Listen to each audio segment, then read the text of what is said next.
The scoundrel regrets his marriage and conspires with his treacherous cousin to torment her. The forthright elder brother declares, "Sister Shuer, do not weep. I shall cast them out." The cunning second brother proclaims, "I shall soon spread their vile deeds across the four corners of the realm, drowning them in the spittle of ministers and commoners alike."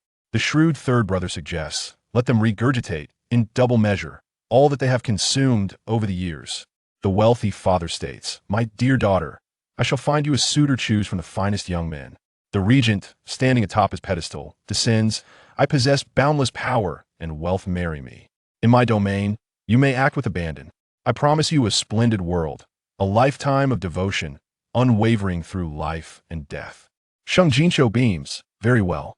However, I am inclined to personally administer punishment to the scoundrels.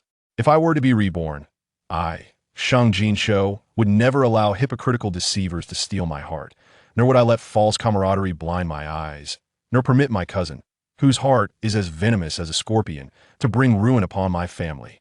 And for him, I would dedicate my life to atone." In the pitch-black dungeon, Sheng Jinxiu, filled with boundless regret and hatred, drew her last breath. In the next moment, an excruciating pain pierced through her being without warning. "Ah!" She grimaced in agony, her delicate fingers instinctively clutching the mattress beneath her. Suddenly, she opened her eyes to meet a pair of terrifying black eyes. Yin Beizheng. She thought she was dead. How could she still see Yin Beizheng? Could it be that he had pursued her into the depths of hell? "Excellent. You still remember my name. As my woman, how dare you attempt to elope with another man? You possess remarkable audacity." The carriage was suffused with his chilling, bloodthirsty aura. "Speak. Are you still planning to flee? Speak. Whose are you, Sheng Jinxiu? Speak. Who am I? Speak." In pain, Sheng Jinxiu's exquisite face contorted, and with the creaking of the swaying carriage, she could no longer restrain herself, exclaiming, "It hurts." "Hurts? You shall remember this pain, and remember for your entire life whose you truly are." Amidst the disarray, Sheng Jinxiu fixated on the curtain of the carriage window. Each flutter brought a sliver of light. Such light, combined with the pain inflicted by the man, made her acutely aware that she still lived.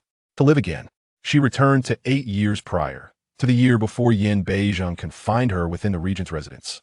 That year, the war god of the Daxing dynasty, Yin Beizheng, concluded a decade-long campaign and on the very first day of his return to the capital, abducted her while she was shopping with her friend, Zhou Shuobi. Yet her heart belonged to the second prince, Yin Zai, and she continually resisted him. She sought to escape his grasp, only to be captured time and again, forced to endure his so-called affectionate yet humiliating punishments. This time, with the assistance of her confidant Zhou Shuobi, she fled the palace, hiding in a carriage to leave the capital, intending to elope with Yin Zai. But Yin Zai did not arrive. Instead, Yin Beizheng did. In a fit of rage, Yin Beizheng stormed into the carriage, losing the last vestige of his rationality. He breached the final barrier between them. Afterward, her reputation lay in ruins as he dragged her back to the palace. She began to stage various suicide attempts, yet he deployed guards to watch her day and night, leaving her no chance to die, only to face his increasingly ruthless torment. He destroyed her. She harbored a venomous hatred for him. Unable to escape, she sought every means to communicate with Yin Zai. The Sheng family exhausted their wealth to elevate Yin Zai to the position of crown prince. A year after Yin Zai ascended, he conspired with the enemy king to create border tensions, luring Yin Beizheng to the frontier. At that time, the emperor had long been bedridden. She believed that if Yin Zai seized this opportunity to become the new emperor, her days of happiness would finally arrive. Even if she could not be his empress due to her tainted status, she would willingly become a part of his harem, even without a name or title. But when the Sheng family was falsely accused of treason and executed, she realized that Yin Zai had been exploiting her from the very beginning. The man to whom she had devoted her heart was already entangled with her cousin, Sheng Jie. They annihilated her family, yet concealed her away, severing her legs and one hand, imprisoning her in the dark dungeon. At this moment, the guilt over her parents' demise, the regret for Yin Beizheng and their child, intertwined with a torrent of hatred, made Sheng Jinxiu clench her fists, her eyes blazing with fury. "Yin Zai, Sheng Jie, Zhou Shuobi, Nan Shuoei, wait for me, for I shall ensure that you pay for your blood debts. You wish for me to repay blood with blood?" A chilling mockery echoed in her ears. "Then I shall keenly observe whether you possess the capability." He calmly withdrew, waving a soft cloth stained with crimson before her, and with a resounding snap, locked it within a box as dark as the abyss. Did he believe that the blood she spoke of referred to that blood? The man, with his excessively handsome visage, displayed unmasked, bloodthirsty cruelty. Sheng Jinxiu, do you think I've been too lenient with you? His gaze fell upon her eyes, trailing down her pallid face to her legs. If you relish escaping so much, perhaps this pair of legs shall be forfeited? Sheng Jinxiu scarcely had time to ponder his misunderstanding before she was engulfed by the terror of her past, when Yanzai had personally severed her legs. The torment of a life worse than death seemed to seep from her past into this existence, causing her very soul to tremble. Suddenly, she sprang up, tightly embracing Yin Beizheng. No, please do not harm my legs. She feared Yin Beizheng. He was the most powerful man in the Daxing dynasty, cold-hearted and cruel, unpredictable in his temperament, a god of death that instilled terror in enemy soldiers, a bloodthirsty king whom countless noble women could only admire from afar, never daring to cove that could not possibly be the gallant figure of her dreams. Yet he possessed an overwhelming desire to claim her, a mystery she could never fathom even in her dying moments. If you do not wish for me to sever your legs, then behave yourself. The man, previously enveloped in bloodthirsty fervor, softened his grip on her throat as she clung to him after a moment's hesitation. He reciprocated her embrace. If it happens again, I shall. What he would do remained unsaid, but Sheng Jinxiu understood his intentions. She quivered, shrinking deeper into his embrace. This man was a harbinger of death in addition to wielding knives and swords. He also clutched a string of prayer beads, and over time, he exuded a unique scent of sandalwood. As she inhaled the faint fragrance, an epiphany struck her. He mentioned it next time? Did that imply he was sparing her this time? Was he yielding to her? Why would he yield? Was it because she did not, unlike in her past life, harbor a desire for vengeance against him after he ruined her innocence? Or was it because she embraced him? Regent. A thought surfaced in Sheng Jinxiu's mind, which she swiftly seized. I know you were angered when I sought out Yanzai, but my intentions were. You were indeed intending to elope with Yanzai. The man's previously softened expression was once again shrouded in terrifying murderous intent. At that moment, a woman suddenly climbed into the carriage and, with a thud, knelt on the step outside the curtain, her voice delicate. Regent, I beseech you, spare my sister Jinxiu. Jinxiu has adored the second prince since childhood, and for the sake of being with him, she would disregard everything this is known throughout the capital. Sheng Jinxiu's body froze abruptly. This is the voice of Zhou Shuobi, arriving with such swiftness. Had she been lurking nearby, all along? Was she merely waiting for Yin Beizheng to seize her, only to emerge and perform her little act? Perhaps she intended to take advantage of the situation to wound her, inciting Yin Beizheng's disdain towards her and subjecting her to even more cruel treatment. How laughable it is that in her past life, she failed to comprehend this and instead expressed gratitude to Zhou Shuobi for risking Yin Beizheng's wrath to speak on her behalf. Time and again, she had been a stepping stone for Zhou Shuobi, elevating her from the status of a lowly daughter of a minor official to the most esteemed lady in the capital. Regent, please do not blame my sister Jinxiu if blame is to be assigned. Let fall upon me. It was I who facilitated my sister Jinxiu's escape from the regent's residence, and I who arranged the carriage for her.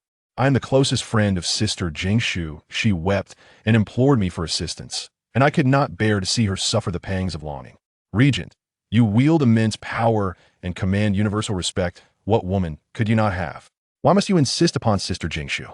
Shuobi implores you. I beg you to release sister Jinxiu. Regent, a forcibly plucked fruit is never sweet. Chapter 3. The Green Lotus. Both envious and vile with a resounding bang, Yin Beizheng could no longer contain his wrath. He forcefully flung aside the carriage curtain and, with a single decisive motion, sent Zhou Shuobi tumbling from the carriage.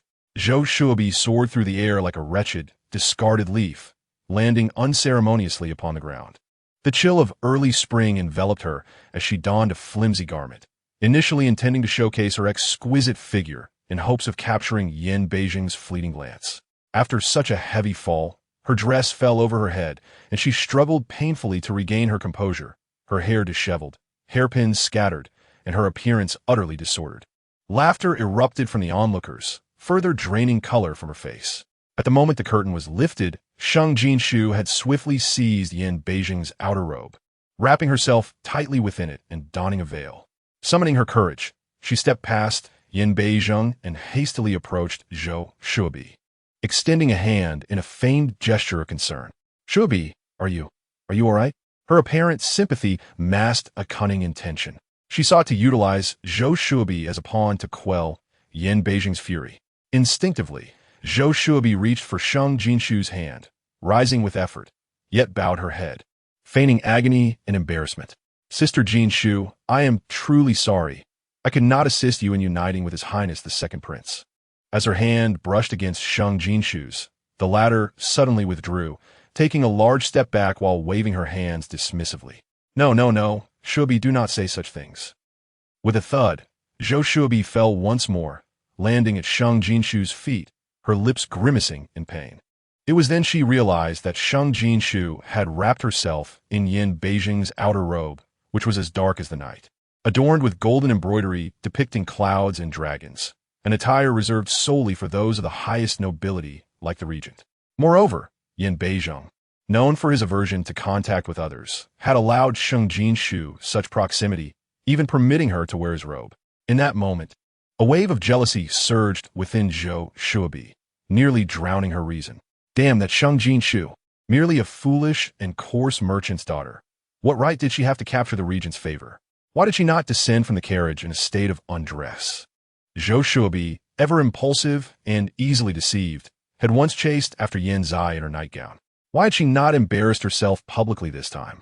With these thoughts swirling in her mind, Zhou Shuobi clutched at the soft outer robe, tugging at it as she said, "Sister Jinxiu, had I been more meticulous in my arrangements, you would already be in the presence of His Highness, the Second Prince." Sheng Jinxiu internally scoffed. She was well aware of Zhou Shuobi's intentions. In her previous life, she had been foolish enough to believe Zhou Shuobi's kindness was genuine. Now, witnessing Zhou Shuobi injured and emerging from the carriage in a tattered dress, she would be seen as a shameless woman with a tarnished reputation, having engaged in premarital impropriety. The crowd surrounding them consisted entirely of individuals Zhou Shuobi had paid to attend in this life. Sheng Jinxiu had deliberately wrapped herself tightly before appearing. Yet Zhou Shuobi still sought to tear the robe from her. Alas, Zhou Shuobi was unaware that the robe had been securely knotted. "Shuobi, do not speak. It is I who have brought you misfortune." Sheng Jinxiu clenched her hidden hands within the robe, suppressing her resentment toward Zhou Shuobi, and shifted her tone to one filled with self-reproach.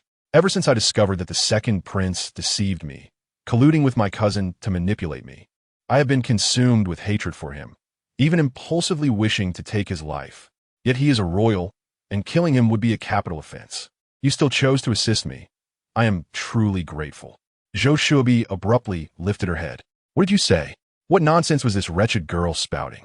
She could not comprehend a single word. A cold laugh echoed from behind. Yin Beizheng had descended from the carriage, and his mere presence chilled the air around them. "My Jeaner, dare you speak of killing a prince?" Chapter 4.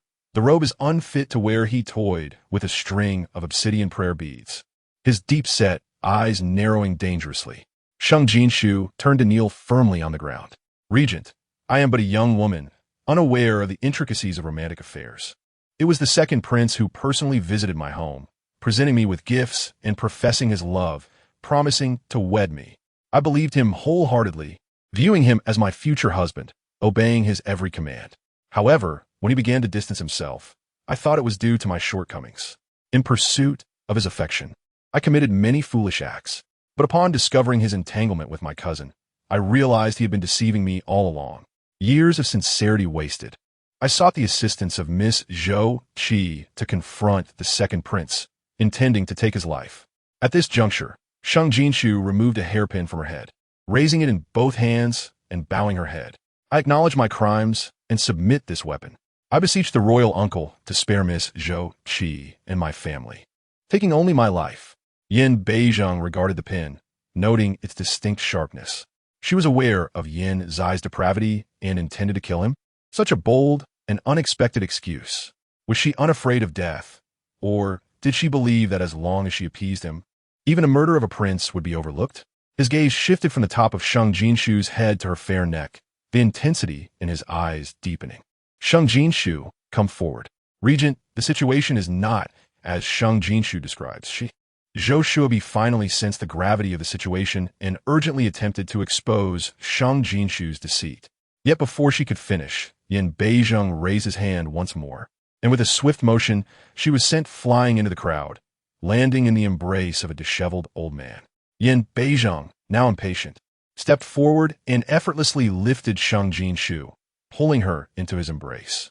He exerted just the right amount of strength, ensuring she was unharmed. Yet Sheng Jinxiu gasped and hurriedly concealed the pin. Huaijin, be careful. The pin is poisoned. In that moment, both froze in surprise. Huaijin, was that Yin Beizheng's name? In her previous life, every time he had dragged her to the bed, forcing her to call him thus, she had stubbornly refused to comply.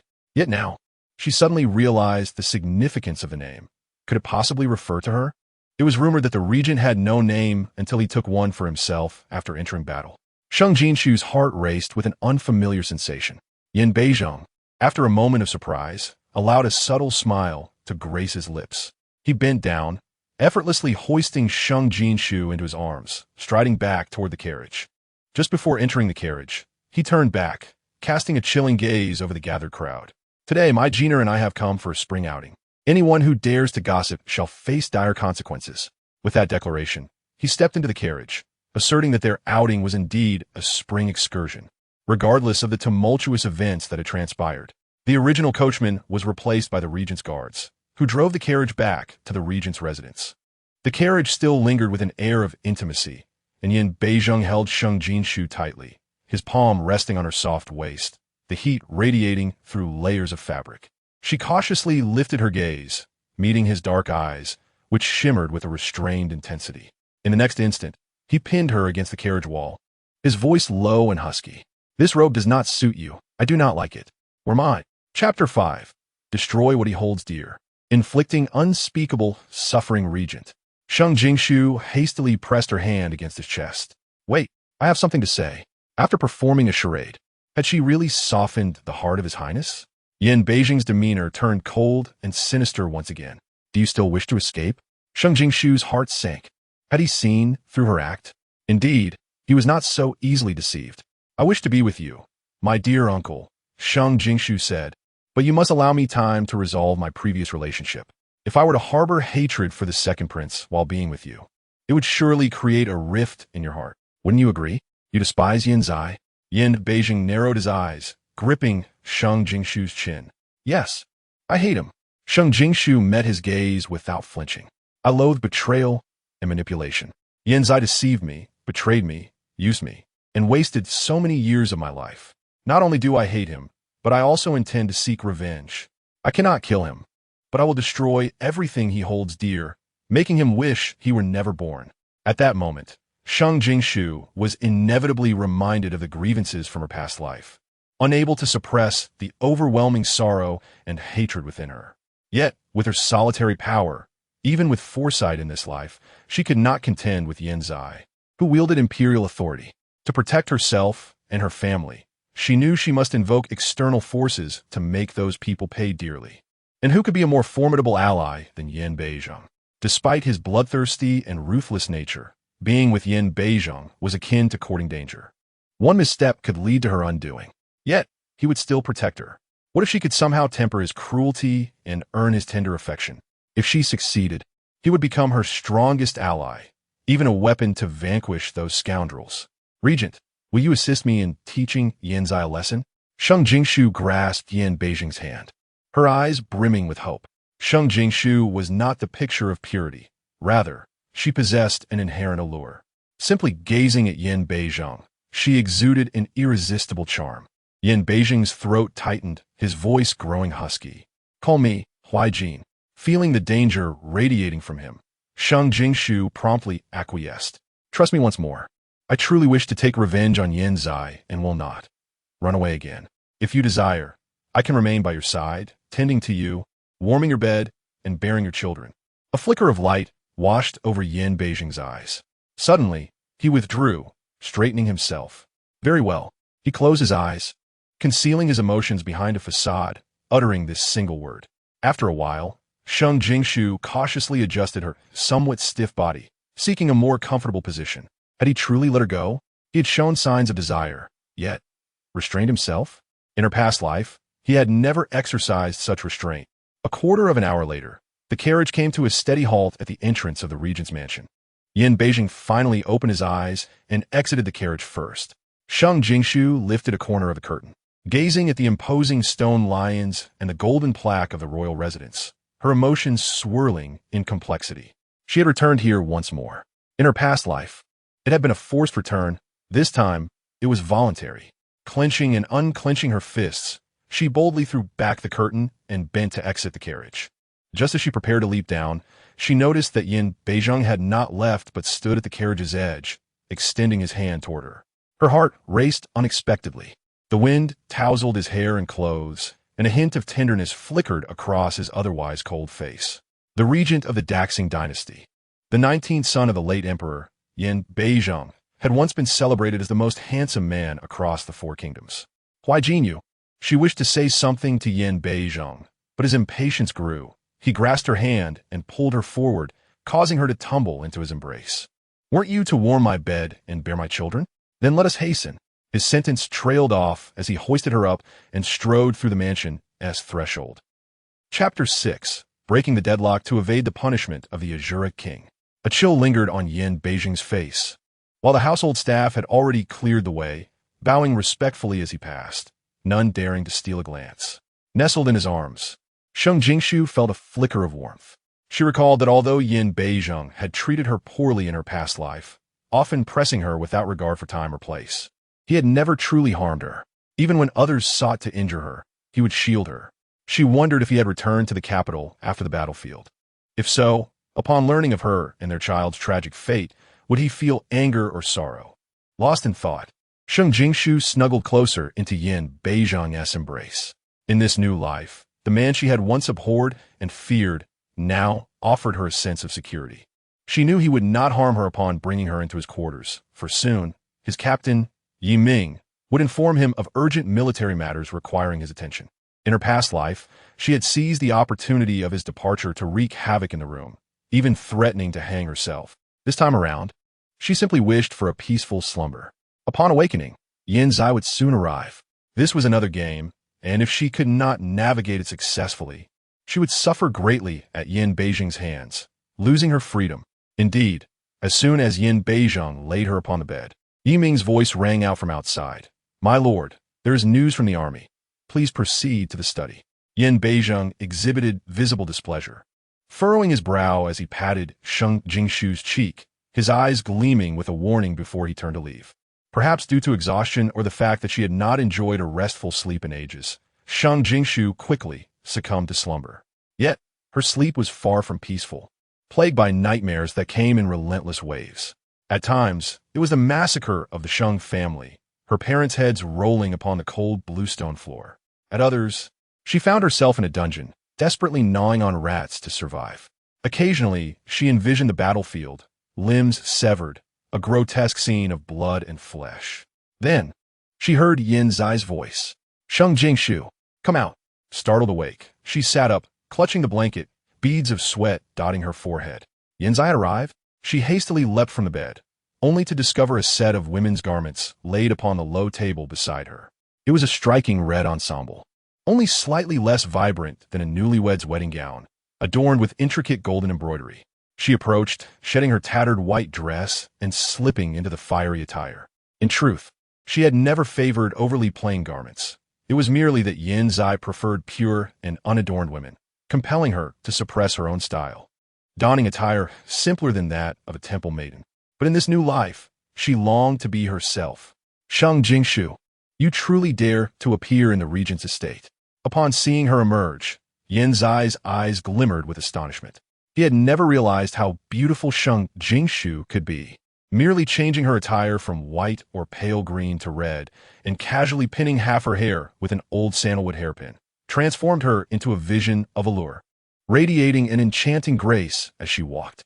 Yin Zai felt an inexplicable stirring within his heart, igniting some illicit thoughts. Imagining holding Sheng Jinxiu in his arms, pinning her beneath him, his gaze warmed as he awaited her approach.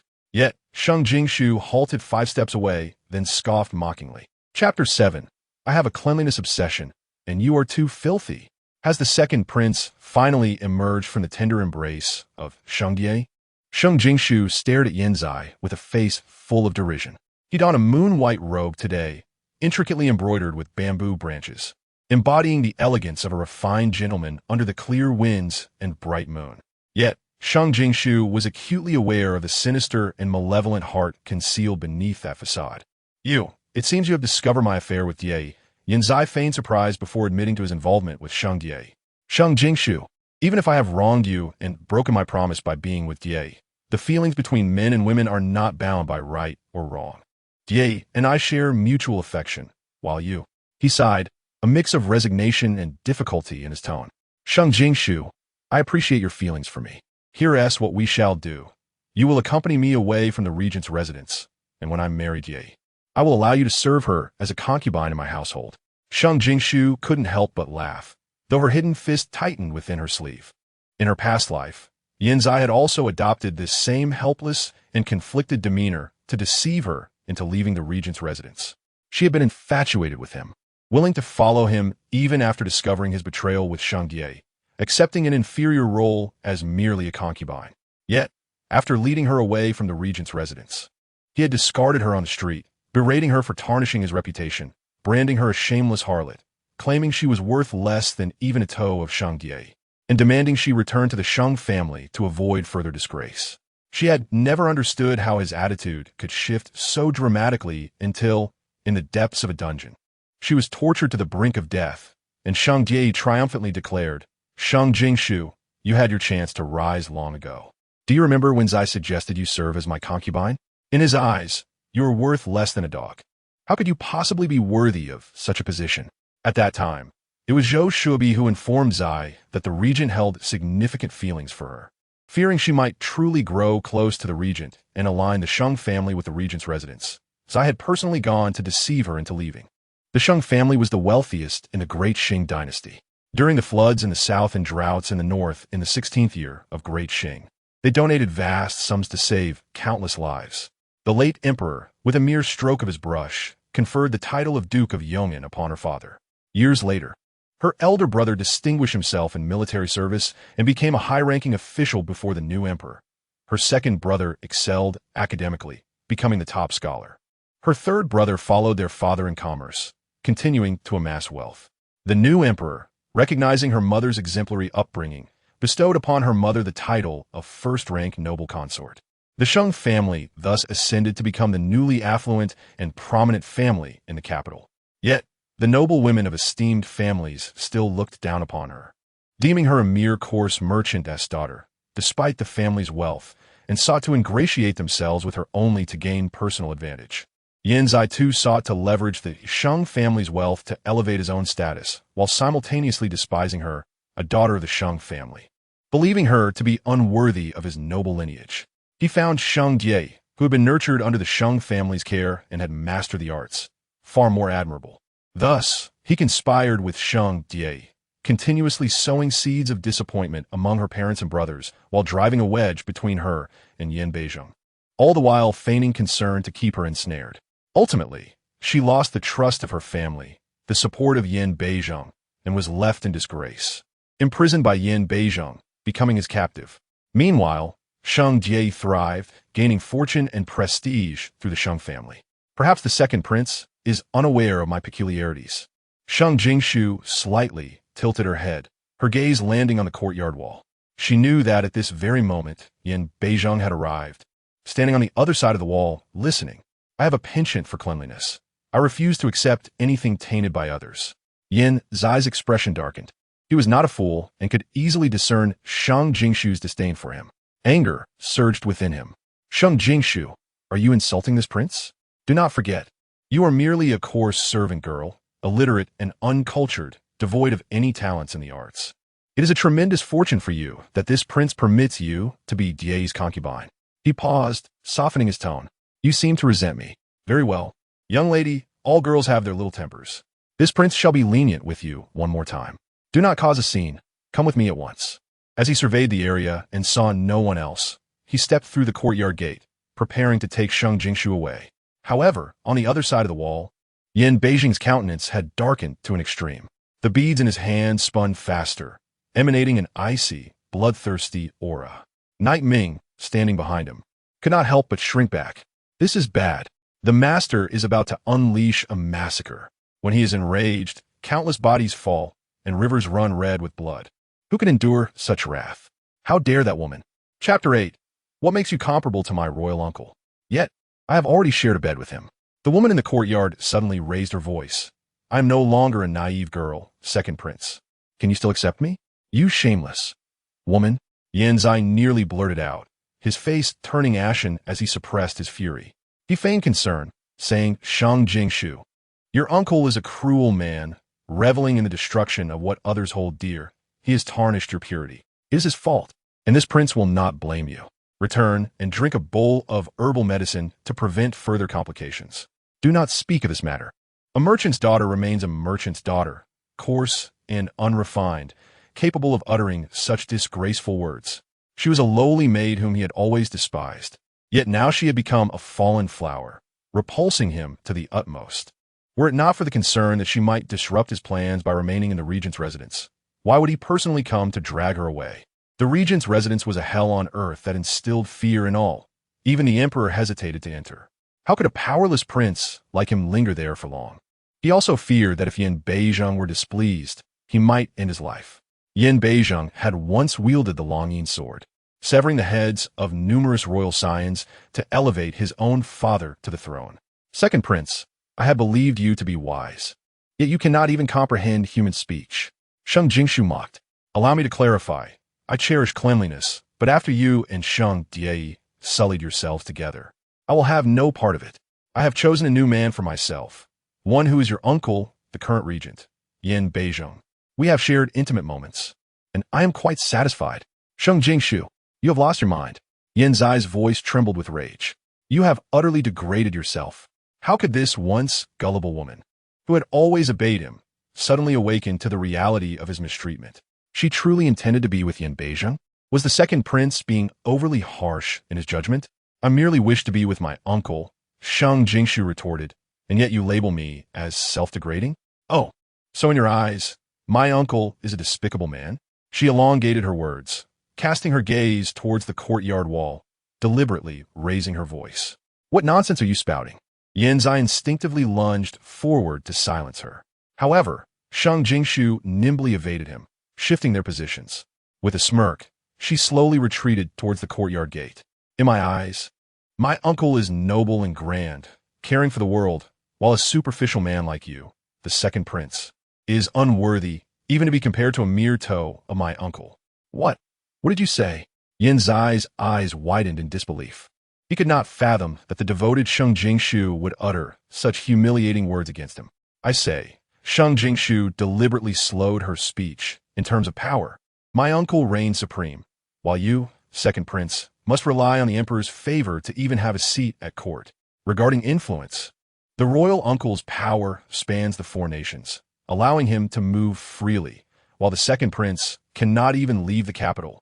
In terms of appearance, the royal uncle resembles the bright moon in the sky, whereas the second prince is but a frail willow. Even when it comes to manhood, I am well aware that after each encounter with Shang Die, the second prince must consume a large bowl of restorative medicine. At such a young age, this is indeed concerning for his future. The royal uncle, however, is different. He can perform 8 times in one night, each time. Sheng Jinxiu, Yin Zai could no longer contain his rage. Have you no shame? Chapter 9. Risking life for trust. The one lacking shame is the second prince. Sheng Jinxiu coldly replied. The Daxing dynasty is open-minded, granting both men and women the right to pursue marital happiness. Yet once betrothed, one must uphold loyalty. As my fiancé, the second prince betrayed me with Shang Jie, even declaring his intent to marry her before my very eyes, disdaining me, betraying me, humiliating me, and trampling my dignity. Yet now he wishes to coax me into becoming his concubine? Second prince, even a clay figurine retains some dignity. I, Shang Jinxiu, may have been blind in the past, but that does not mean I shall remain so forever. Outside the walls, Yiming noticed the Buddha beads in his master's hand had ceased their motion, the chilling aura that penetrated to the bone dissipating. He was astonished by the profound influence Sheng Jinxiu held over Yan Beizheng, while also admiring her audacity to speak so fearlessly. He cautiously relaxed his grip on the long sword, allowing the cold sweat in his palms to dissipate. Of course, if the second prince wishes to marry Sheng Jie, it is not impossible. Sheng Jinxiu raised her gaze, a hint of triumph gleaming within. As long as the second prince goes before the emperor and confesses your affair with Sheng Jie, annulling our engagement, you may love her freely, while I can cherish my royal uncle for eternity. You must be dreaming. You wretched girl. How dare you speak to me like this? Yan Zai furiously pointed at Sheng Jinxiu, cursing. Jie spoke the truth. You are nothing but a vulgar, lowly girl reeking of copper. A shameless woman who can't resist men. Do you truly believe that after one night with Yan Beizheng, he has become your support? Huh. He merely returned from the barren frontier, seeking novelty in you. Simply put, you are nothing more than a plaything. Do you still think you can become the regent's wife? You think you deserve it. My worthiness has nothing to do with the second prince, but I urge you to remember, I will not tolerate the humiliation you and Sheng Jie have inflicted upon me. Sheng Jinxiu declared coldly. She had never thought of becoming the regent's wife.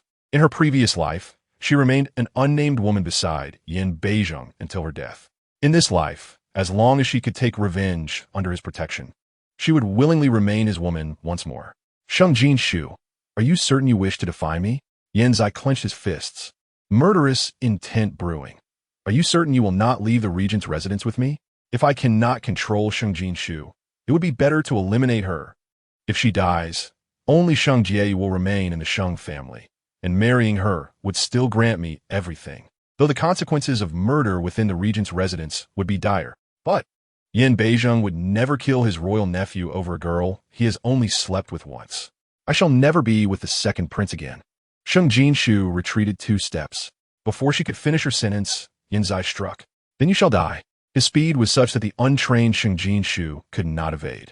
As the deadly strike descended upon her, her heart plummeted, her complexion turning pale as she closed her eyes. Had her plan failed? Or had Yan Beizheng not come this time? Suddenly, a shadow loomed over her. She felt an arm encircle her waist, and in an instant, she was enveloped in a broad embrace. The anguished cry of Yan Zai echoed in her ears. Ah!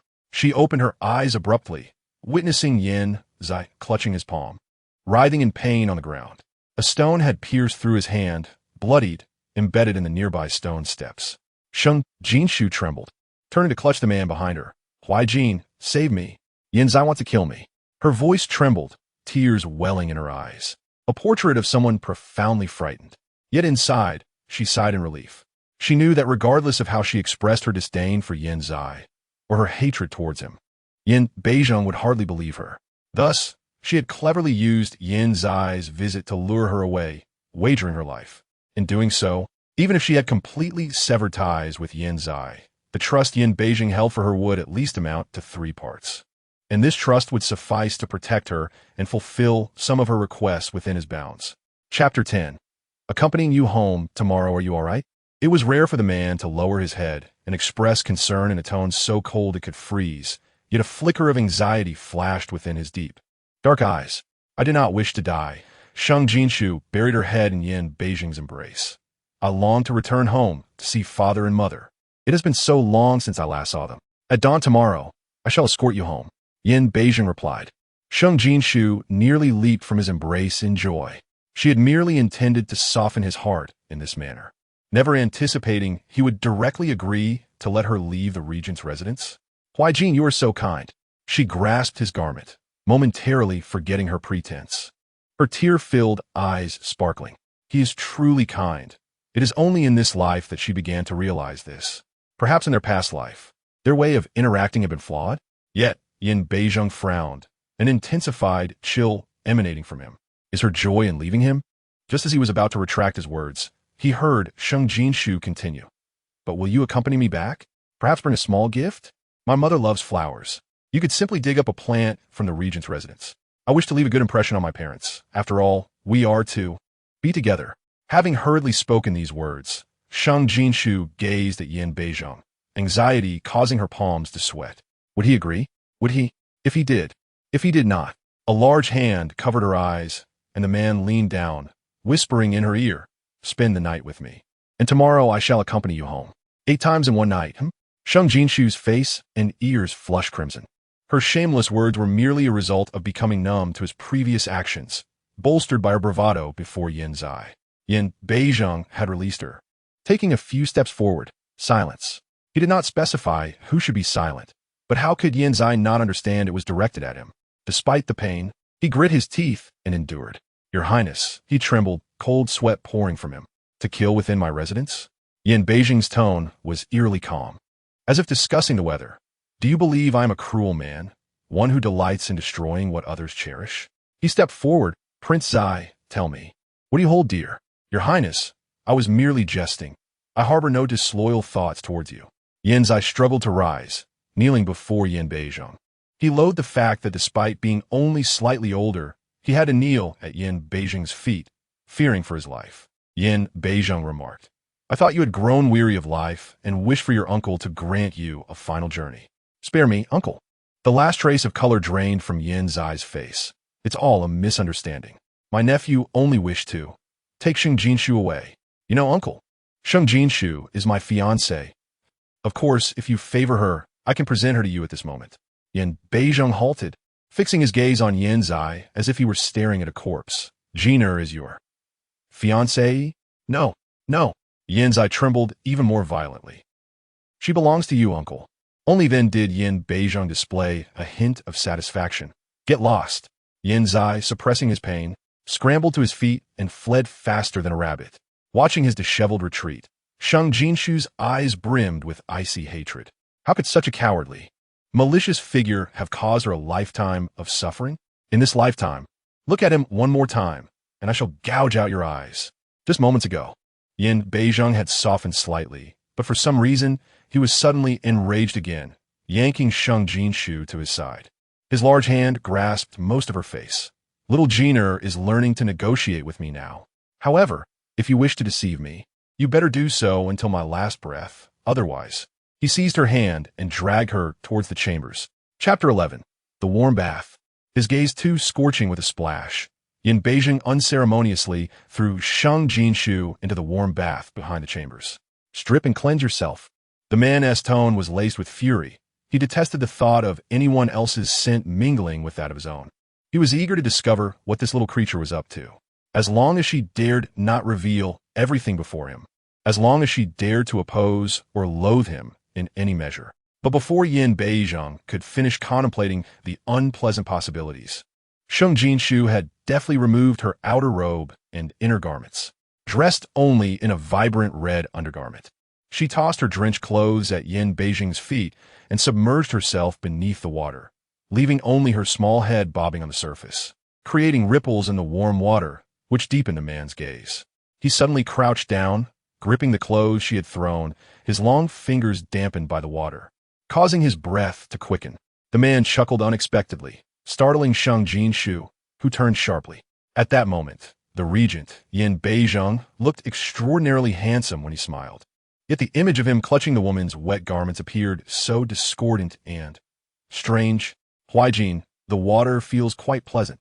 Would you care to join me? As soon as those words left his lips, Sheng Jinxiu wished she could bite her own tongue. How terrified was she of the scene unfolding before her? That she had spoken so carelessly?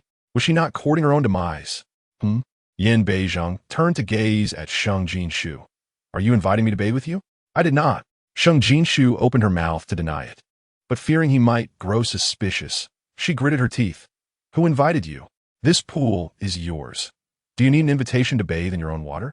With that, she swiftly turned away.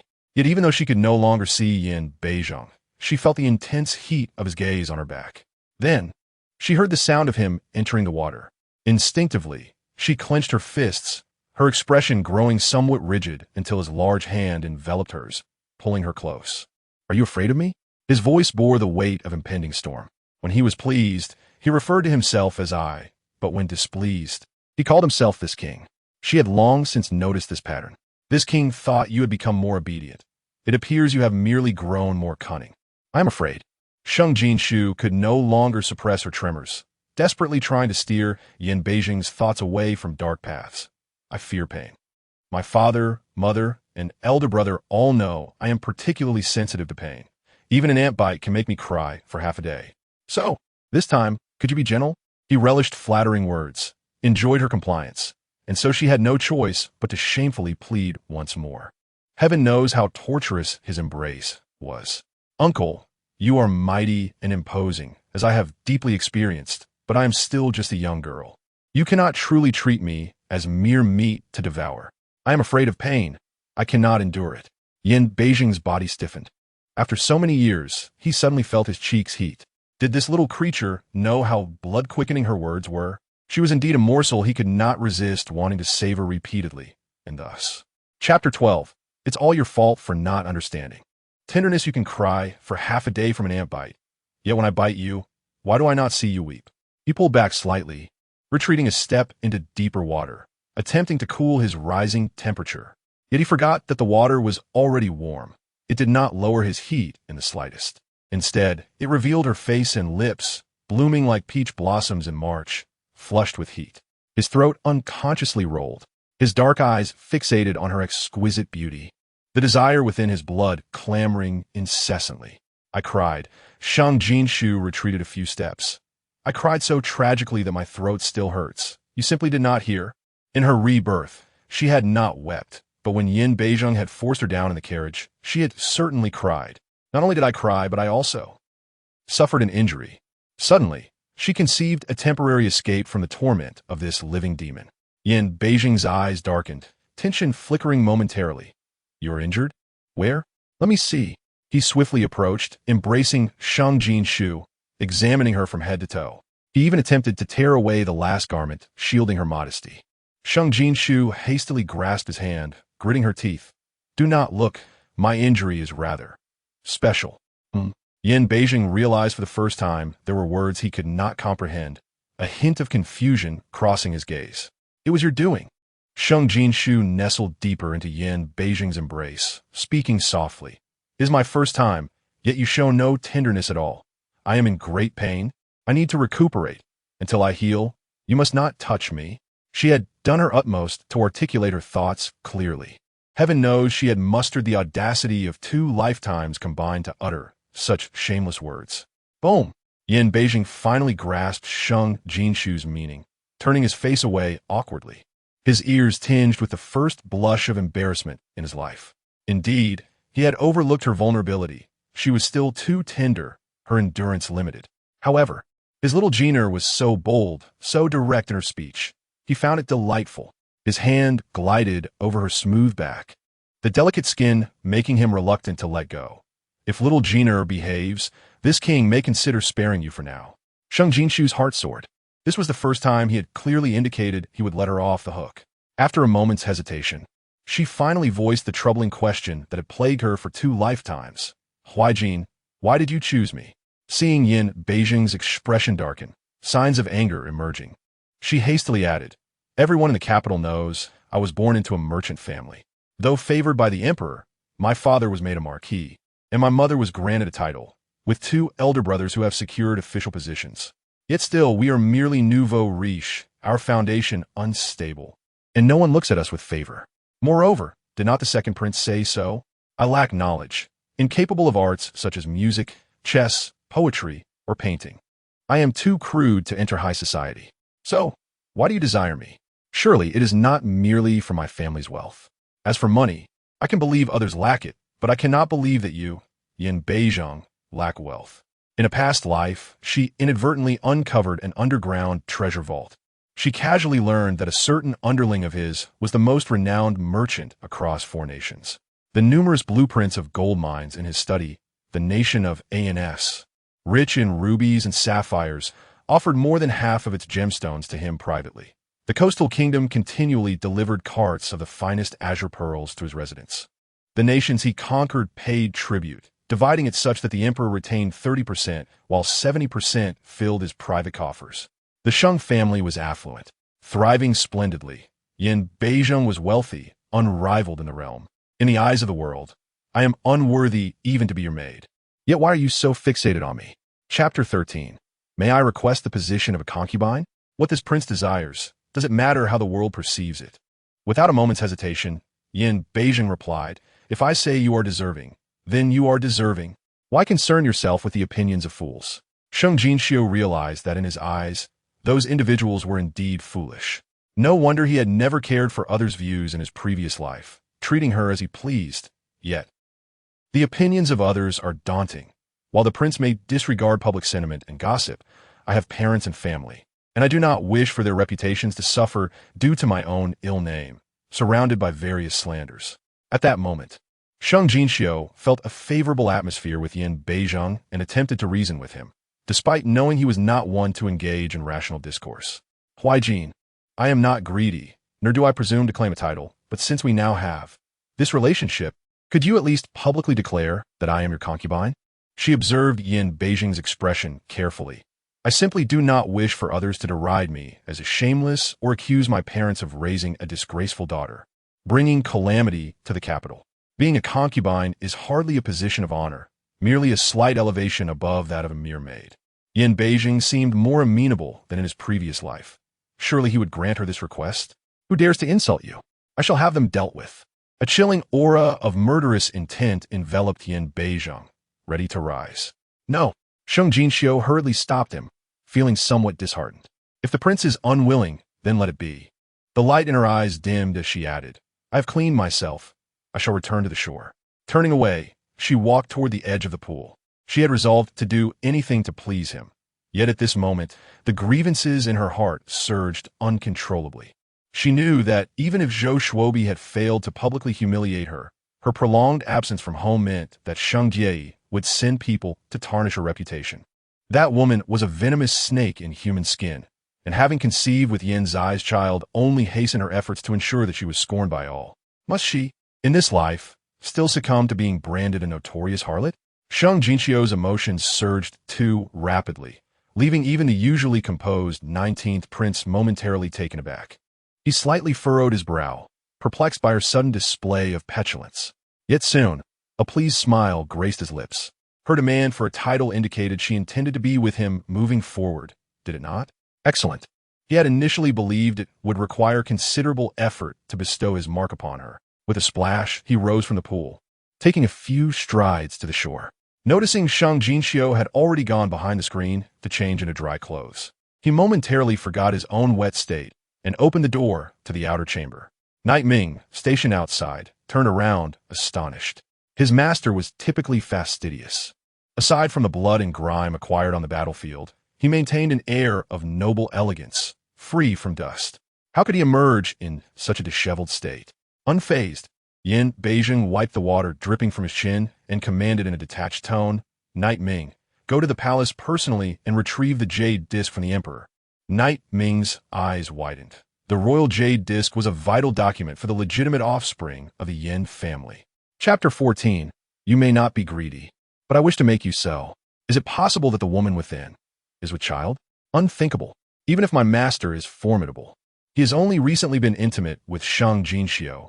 It is impossible for it to have occurred so swiftly. Think not too deeply, or I shall remove your head. Yin Beijing's voice was low and commanding. Why are you still here? Knight Ming, having survived countless battles alongside him, understood that such admonishments were for his benefit, yet he remained displeased. Yes, master, I shall proceed to the palace at once. He swiftly turned and left. Sheng Jinxiu lingered for a while longer, finally emerging from behind the screen, having come to terms with her situation. Even if she were to be branded infamous, it mattered little as long as she could protect those she cared for, ensuring their peace and happiness. She would brave hell itself for that. With newfound resolve, she approached Yin Beizheng, who was already dressed and seated at the table, enjoying tea. The attire he had prepared for her was a splendid blue, cleaner than the sky, soft and flowing, yet remarkably warm. Even with her extensive knowledge, she could not identify the fabric. Noticing her approach, he poured her a cup of tea. Observing her damp hair, he rose, moved behind her, and with his inner strength, dried her hair completely. She sipped the tea, somewhat flustered. The fragrance was delicate and refined, a rare tea worth its weight in gold. Once you have quenched your thirst, accompany me to the study. After finishing her tea, Yin Beizheng naturally took her hand and led her to the study. Upon entering, a wave of scholarly fragrance enveloped them. While others labeled Yin Beizheng a ruthless killer, He preferred reading when not on the battlefield, exuding nobility and elegance. His study was spacious, dominated by a large central desk and flanked by towering bookshelves filled with volumes. In her previous life, to aid Yin Zai in uncovering his weaknesses, she had perused these books, astonished to find annotations in each one by Yin Beizheng. Thousands of tomes covered various subjects: military affairs, politics, geography, medicine, divination, star charts, local customs, and even secrets regarding court ministers and rival royal families. Among them was a volume chronicling the Shang family's initial wealth and her own life experiences. The book concerning her was as old as his favorite military treatise, clearly one he often revisited. It lay conveniently behind his desk, easily within reach. Realizing this, Sheng Jinxiu cast a fleeting glance at its location, lowering her gaze as she obediently followed Yin Beizheng to the desk. As he settled down, he pulled her into his embrace. "Grind the ink. I require it shortly." Assuming he was attending to official matters, she diligently began to grind the ink. Knight Ming knocked and entered, pausing momentarily at the sight before him, then bowed and approached, presenting a locked jade box to Yin Beizheng. Yin Beizheng unlocked the box and retrieved the tome. Sheng Jinxiu had never seen this book and was unaware of its purpose. Yin Beizheng flipped through it rapidly, pausing on a particular page before dipping his brush into the ink and writing. Sheng Jinxiu stole a glance at him, noticing his unprecedented seriousness, as if he were engaged in the most crucial task of his life. She found herself momentarily entranced by his demeanor, drawn in and captivated. "Extend your hand." As he set down the brush, Yin Beizheng commanded. Startled, Sheng Jinxiu realized she had been lost in admiration for the ruthless king. Quickly lowering her gaze and extending her hand, suddenly, a sharp pain coursed through her. She instinctively tried to retract her hand, but he held it firmly, turning to meet his gaze. To her shock, he had drawn a small cut upon her fingertip, squeezing until crimson droplets emerged, which he pressed onto the page where he had just written. The book was divided into 2 pages. On the left, his name occupied the entire page, while the right side was filled with numerous small boxes of varying sizes. Yet, he did not write her name in any of those boxes. Instead, it mirrored his, taking up the entire right page. At that moment, she noticed additional words on the book. Before his name, it read Yinshuo, the 19th son. Together, it formed Yinshuo, the 19th son, Ynshb Yizing. Her name, on the other hand, was prefixed with Ynb Yizing, the lawful wife. Combined, it read Ynb Yizing, the lawful wife, Shj Nsh. At that instant, Shj Nsh's heart raced uncontrollably. Chapter 15. Shj Nsh. My only wife in this life, Yinshuo, was the name of the late emperor. Thus, this was a royal family tree. She wanted to inquire about its significance, but he suddenly took her still bleeding finger into his mouth, swallowing the remnants of her blood. An indescribable tingling sensation surged from her fingertips throughout her entire body. Knight Ming was left in shock, his mouth agape, unable to close it for an extended moment. Was the master serious? Though known as the bloodthirsty wine-love, his loyal brothers knew he despised the scent of blood above all else. As the youngest of the emperor's sons, he had been thrust into a brutal power struggle after the late emperor was treacherously assassinated on the battlefield, leaving no edict behind. Subsequently, the princes engaged in infighting for 3 years. Ultimately, it was the youngest, Ynb Yizing, who claimed the imperial throne atop a mountain of corpses, only to relinquish it to the 4th prince and return to the battlefield to avenge his father. For years, had it not been for his iron-fisted methods, had he shown even the slightest hint of retreat, Ynb Yizing would have long been reduced to nothing but bones. Blood and death had enabled him to dominate the court and gain renown across the 4 nations. Yet, he had an almost obsessive aversion to blood. The slightest trace would compel him to cleanse himself, and even a single drop of blood in his residence would incite his fury. Who could have imagined that he would actively assist another in dealing with bloodstains? Was it because this woman was to be his concubine? Indeed, the positions on the royal jade plate were limited. Only the primary wife, secondary wives, and concubines could be inscribed. Knight Ming assumed that Ynb Yizing intended to designate Shj Nsh as a concubine. After all, with Shj Nsh's status, this was already a significant elevation, Even a princess from a foreign kingdom would have to consider why NB is Eng's willingness for such a role. But soon, Knight Emming was struck with another shock. Knight informed the hidden guards of the manor that from today onward, Ing J NSH shall be the mistress of the household. She shall also be my one and only wife in this life. From this day forward, a small squad from the Knight Division will be responsible for protecting the princess. Should she suffer even a scratch, they shall present their heads to me. After sucking the blood from Ing J NSH's fingertip, YNB is Ing grasped her hand, their fingers intertwined. As for the matter of the jade plate, let it remain confidential for now. Once I marry the princess, I shall announce it to the world. Wife, princess? Knight Ing doubted his hearing. YNB is Ing shot a cold glare in his direction. Do you have an objection? No, I would never dare. Knight Ing knelt hastily. I am Knight Ing. I greet the princess. Ing J NSH felt her mind racing. YNB Ing was not merely hesitant to grant her a concubine status. He sought to confer upon her the title of princess. Furthermore, he forcefully took the royal family tree and inscribed her name in place of all the other women beside him. My only wife in this life. How could such a statement stir her heart so deeply? As Ing J NSH remained enveloped in astonishment, YNB Ing summoned another trusted aide. EU. What news from YNZY? After the second prince returned to the manor, he summoned the royal physician to treat his hand. Following that, he conferred with his advisors and maternal uncles, seeking to uncover the master's weaknesses and secrets. Simultaneously, he dispatched a messenger to Ing GY, urging her to expedite the spreading of rumors about the eldest daughter of the Ing family being unchaste. Ing J NSH clenched her fists. Ing GY was indeed tarnishing her reputation. YNB Ing let out a cold snort, a chilling killing intent emanating from him. Do you know what to do? I have already sent people to apprehend those spreading the rumors. No one shall tarnish the honor of the eldest daughter of the Ing family. It is the princess. A look of astonishment crossed Yu's face, but he quickly knelt, just as Knight Emming had. Yes, I can issue a military order. No one in the capital shall be able to ruin the princess's reputation due to her early entry into the royal mansion. Not enough. YNB Ing's lips curled into a bloodthirsty smirk. Go, spread rumors of Ing GY's illicit affair with a foreign man. Be sure to reveal every detail of their tryst. By noon tomorrow, force YNZY to confess his disgraceful deeds. As for YNZY, he would handle it personally. Chapter 16. A gentleman? Do I look like one? Yes, my lord. Why you could not comprehend why YNB Ing, a man who had swept across battlefields and dictated the realm, would take such measures for a woman. Yet, he did not need to understand. As a subordinate, it sufficed for him to execute his master's commands.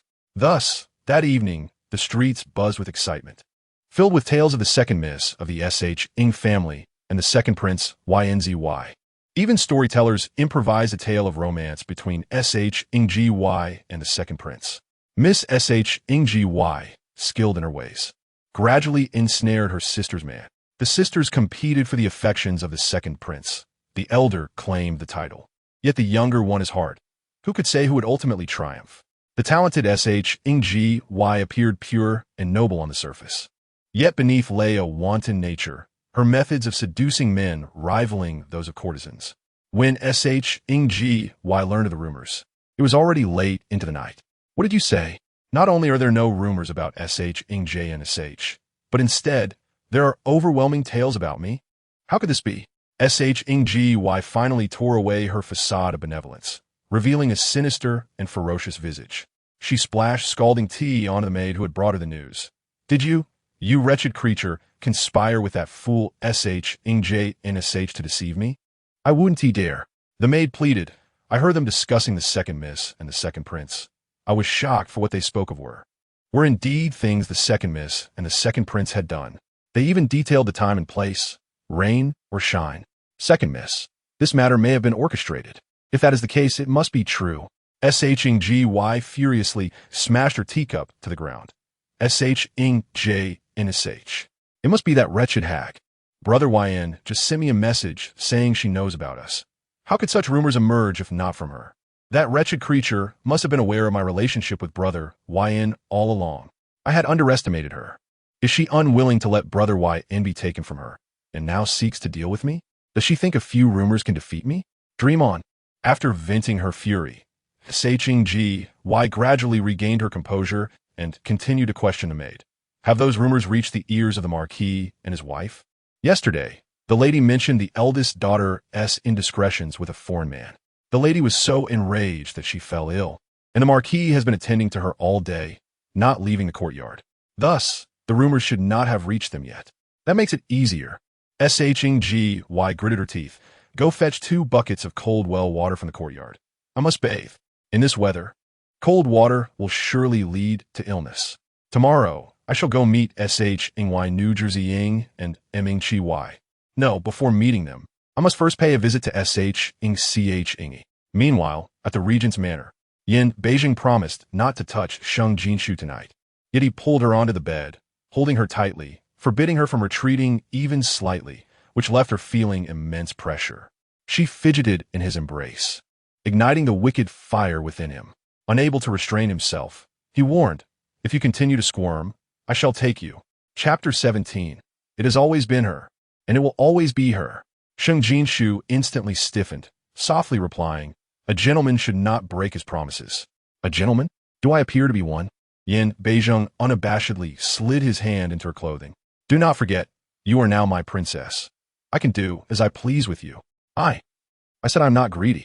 She still hadn't adjusted to the reality of her name appearing on the royal family tree.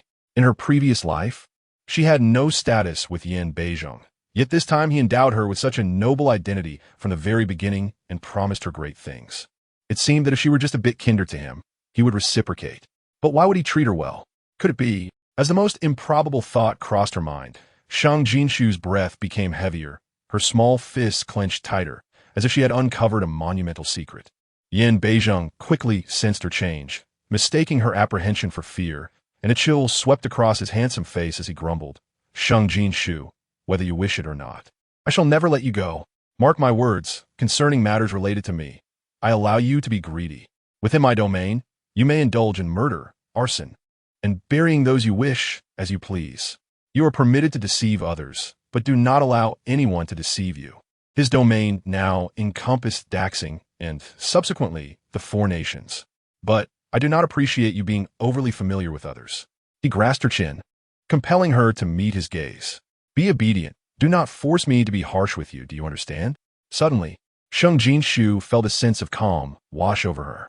Regardless of the reasons that led to the differences in this life compared to the last, she desired to hold onto Yin Beijing's thigh, and he had extended it to her. What was there to hesitate about?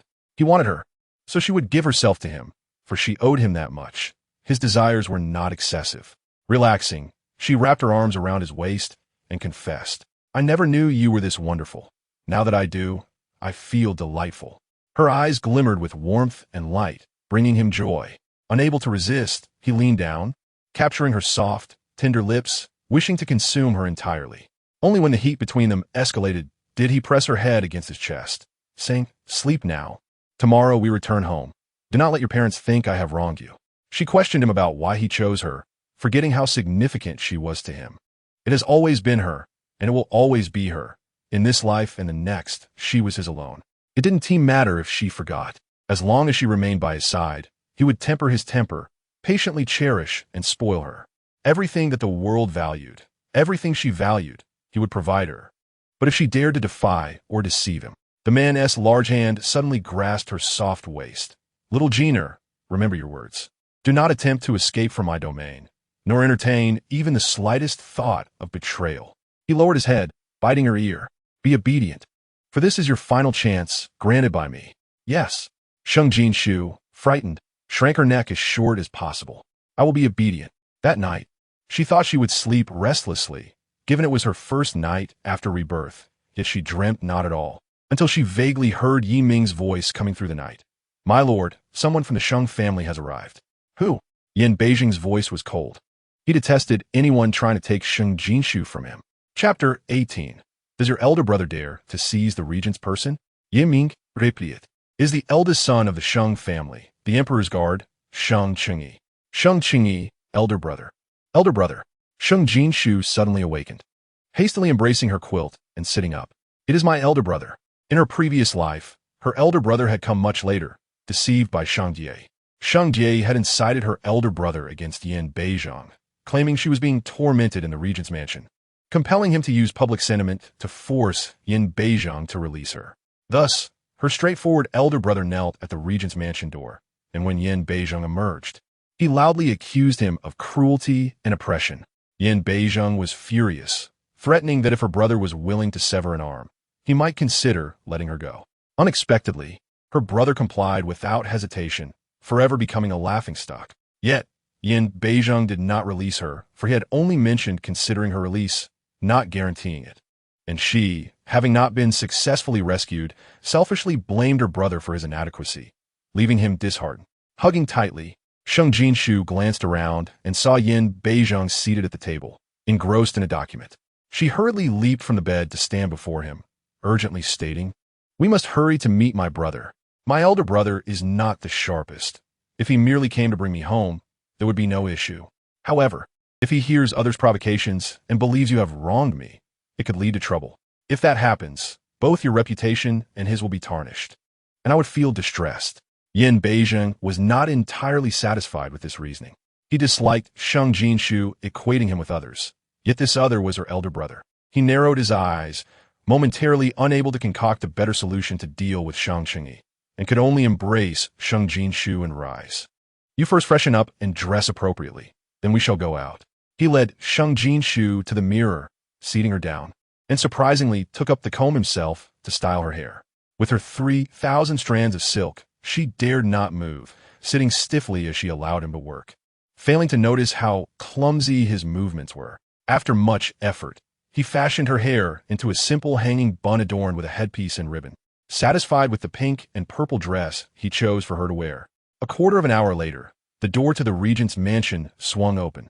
Sheng Qingyi knelt at the entrance, and upon hearing noise, he immediately knocked his head to the ground, raising his voice, "Regent, although you are the god of war of Daxing, you cannot force."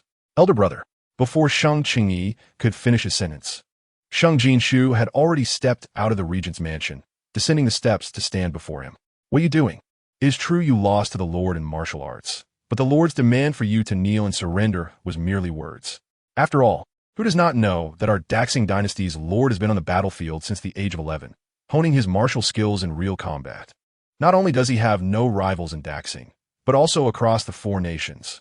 To have lasted 20 exchanges against the Lord is already impressive." Yiming could not help but glance at Sheng Jinxiu. "You lasted 20 exchanges against the Lord? In a one-on-one match?" He had never seen anyone last even 10 exchanges against the Lord. Even he himself was defeated within 5 exchanges. The princess truly knew how to embellish her elder brother's reputation. Sheng Qingyi was taken aback. "Jinxiu, please rise." Sheng Jinxiu intended to pull Sheng Qingyi up, but recalling Yin Beizhong's near-obsessive cleanliness and possessiveness, she merely tugged at his sleeve, lowering her voice. "Elder brother, regardless of who sent you, what they said is not true. Hurry and get up. If we delay, we will all suffer."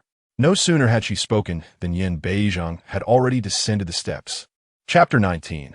"I beseech the Lord to allow my sister to return home." "Sheng Qingyi, rise." Yin Beizhong's words were directed at Sheng Qingyi, yet his gaze remained fixated on Sheng Jinxiu. Filled with confusion, Sheng Qingyi, upon seeing his sister unscathed, naturally chose to trust her. He stood up and gently pulled Sheng Jinxiu behind him. He then cupped his hands in a gesture of respect towards Yin Beizhong, stating, "Regent, my sister has been thoughtless and has troubled your highness for days. I shall take her home now." After a brief pause, observing Yin Beizhong's silence, he mustered the courage to add, "After all, my sister has been residing in the regent's residence. It may lead to misunderstandings among some who do not know the truth, which would tarnish both your highness's and my sister's reputations." Yin Beizhong's voice cut through the tension coldly. "What? My old ailment has returned, and I seek someone to tend to my wounds, yet I am a nuisance to others? Knight Ming, investigate who has been discussing my affairs. If you find one, kill him. If you find 2, chop off a pair." "Yes, your highness." Knight Ming respectfully accepted the command and swiftly darted into the crowd, seizing a plump official dressed in robes. "Your highness, I just heard this man speak ill of you." Without even glancing at the official, Yin Beizhong uttered 3 chilling words. "Kill without mercy." In that moment, He truly resembled the king of hell, cold and bloodthirsty, exuding unparalleled brutality. As his words fell, Knight Ming drew his sword, and the official's head rolled to the ground, blood splattering everywhere. The onlookers trembled in fear, prostrating themselves as if wishing to meld into the earth. The official's rank was not low, and the regent had ordered his execution without a second thought. Those who had listened to the official disparage the eldest daughter of a Sheng family dared not attract any attention to themselves. They vowed never to gossip again, for their lives depended on it. Yin Beizheng beckoned Sheng Jinxiu over, his tone softening. "Come here, Your Highness." Sheng Qingyi took a couple of steps forward, lowering his voice. "I implore you to allow my sister to return home." Witnessing a murder at the entrance of his own residence, he realized the true nature of the Shura king. He could no longer allow his sister to remain in such peril. Though shorter than Yin Beizheng, he towered over Sheng Jinxiu, positioning himself to block Yin Beizheng's view of her. This infuriated Yin Beizheng, who twirled his prayer beads and coldly warned, "Sheng Qingyi, are you aware of my rule?" "I am aware." Sheng Qingyi trembled slightly, but remained steadfast. The regent detests those who come too close. Within 5 paces, the one who approaches shall die. "Your Highness, if my sister has offended you in any way, may I exchange my life for her freedom?" He could not comprehend Sheng Jinxiu's actions. It was not that she feared Yin Beizheng, but he had prepared himself for this moment. She was his only sister, and failing to realize her suffering in the Shura king's residence was a dereliction of his duty as an elder brother. If it meant saving her from Yin Beizheng's grasp, he would gladly sacrifice himself. "Ah, so you are unafraid of death. Very well, I shall grant you your wish." A cryptic smile graced Yin Beizheng's lips as he reached for Sheng Qingyi's waist, where his dagger was sheathed. Sheng Qingyi stiffened, cold sweat trickling down his back. Yet he stood resolute as a pine tree. At that moment, his only regret was not having said goodbye to his parents. As Yin Beizheng's hand brushed against the hilt of his dagger, he closed his eyes in despair. Sheng Jinxiu, witnessing this scene, clenched her fists in fear. Chapter 20. A scheme that kills 3 birds with 1 stone. She was terrified that Yin Beizheng would truly harm her brother. She had done all she could, and at this moment, she could not afford to display even a hint of distrust towards him. However, should Yin Beizheng draw his blade to strike her brother or sever his arm, she would undoubtedly rush forward. Just as Sheng Qingyi believed his fate was sealed, Yin Beizheng's hand glided past the dagger's hilt and rested on his shoulder, giving it a reassuring pat. "Do not be anxious. You are little Jinxiu's elder brother, and I shall rely on you to protect her in the future. Now, let us proceed. I am visiting the Sheng family today, and I would appreciate your guidance."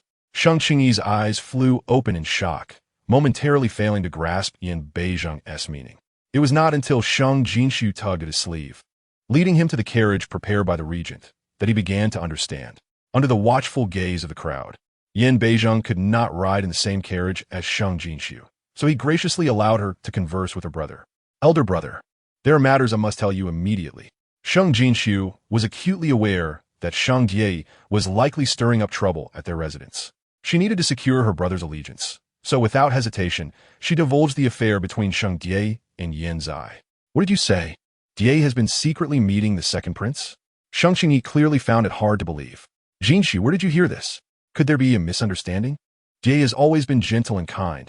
How could she?" Before their arrival, Sheng Jie had come to him in tears, having been wounded by the rumors circulating outside. "Elder brother, you must believe Jie. She knows that the second prince is the one whom sister favors. How could she possibly associate with him in private? Jie is still an unmarried girl. Sister, in her jealousy, has spread such rumors about her, and Jie is truly so distressed. Elder brother, Jie does not blame sister. She too has suffered at the hands of that Shura king, harboring resentment. You must bring sister back. Jie will explain everything to her." So, whose words held the truth, Jie's or Jinxiu's? Indeed, had it not been for her knowledge of the affair with Yin Zai, he too would have been deceived by her gentle demeanor. "Did you ask me where I heard this news?" I said Yin Zai told me himself. He was worried I would ruin his plot to conspire with Sheng Jie to seize our family's wealth, so he came to deceive me, promising I could enter the household alongside Jie. As her concubine, I refused, and he attempted to kill me. It was the regent who intervened and saved me.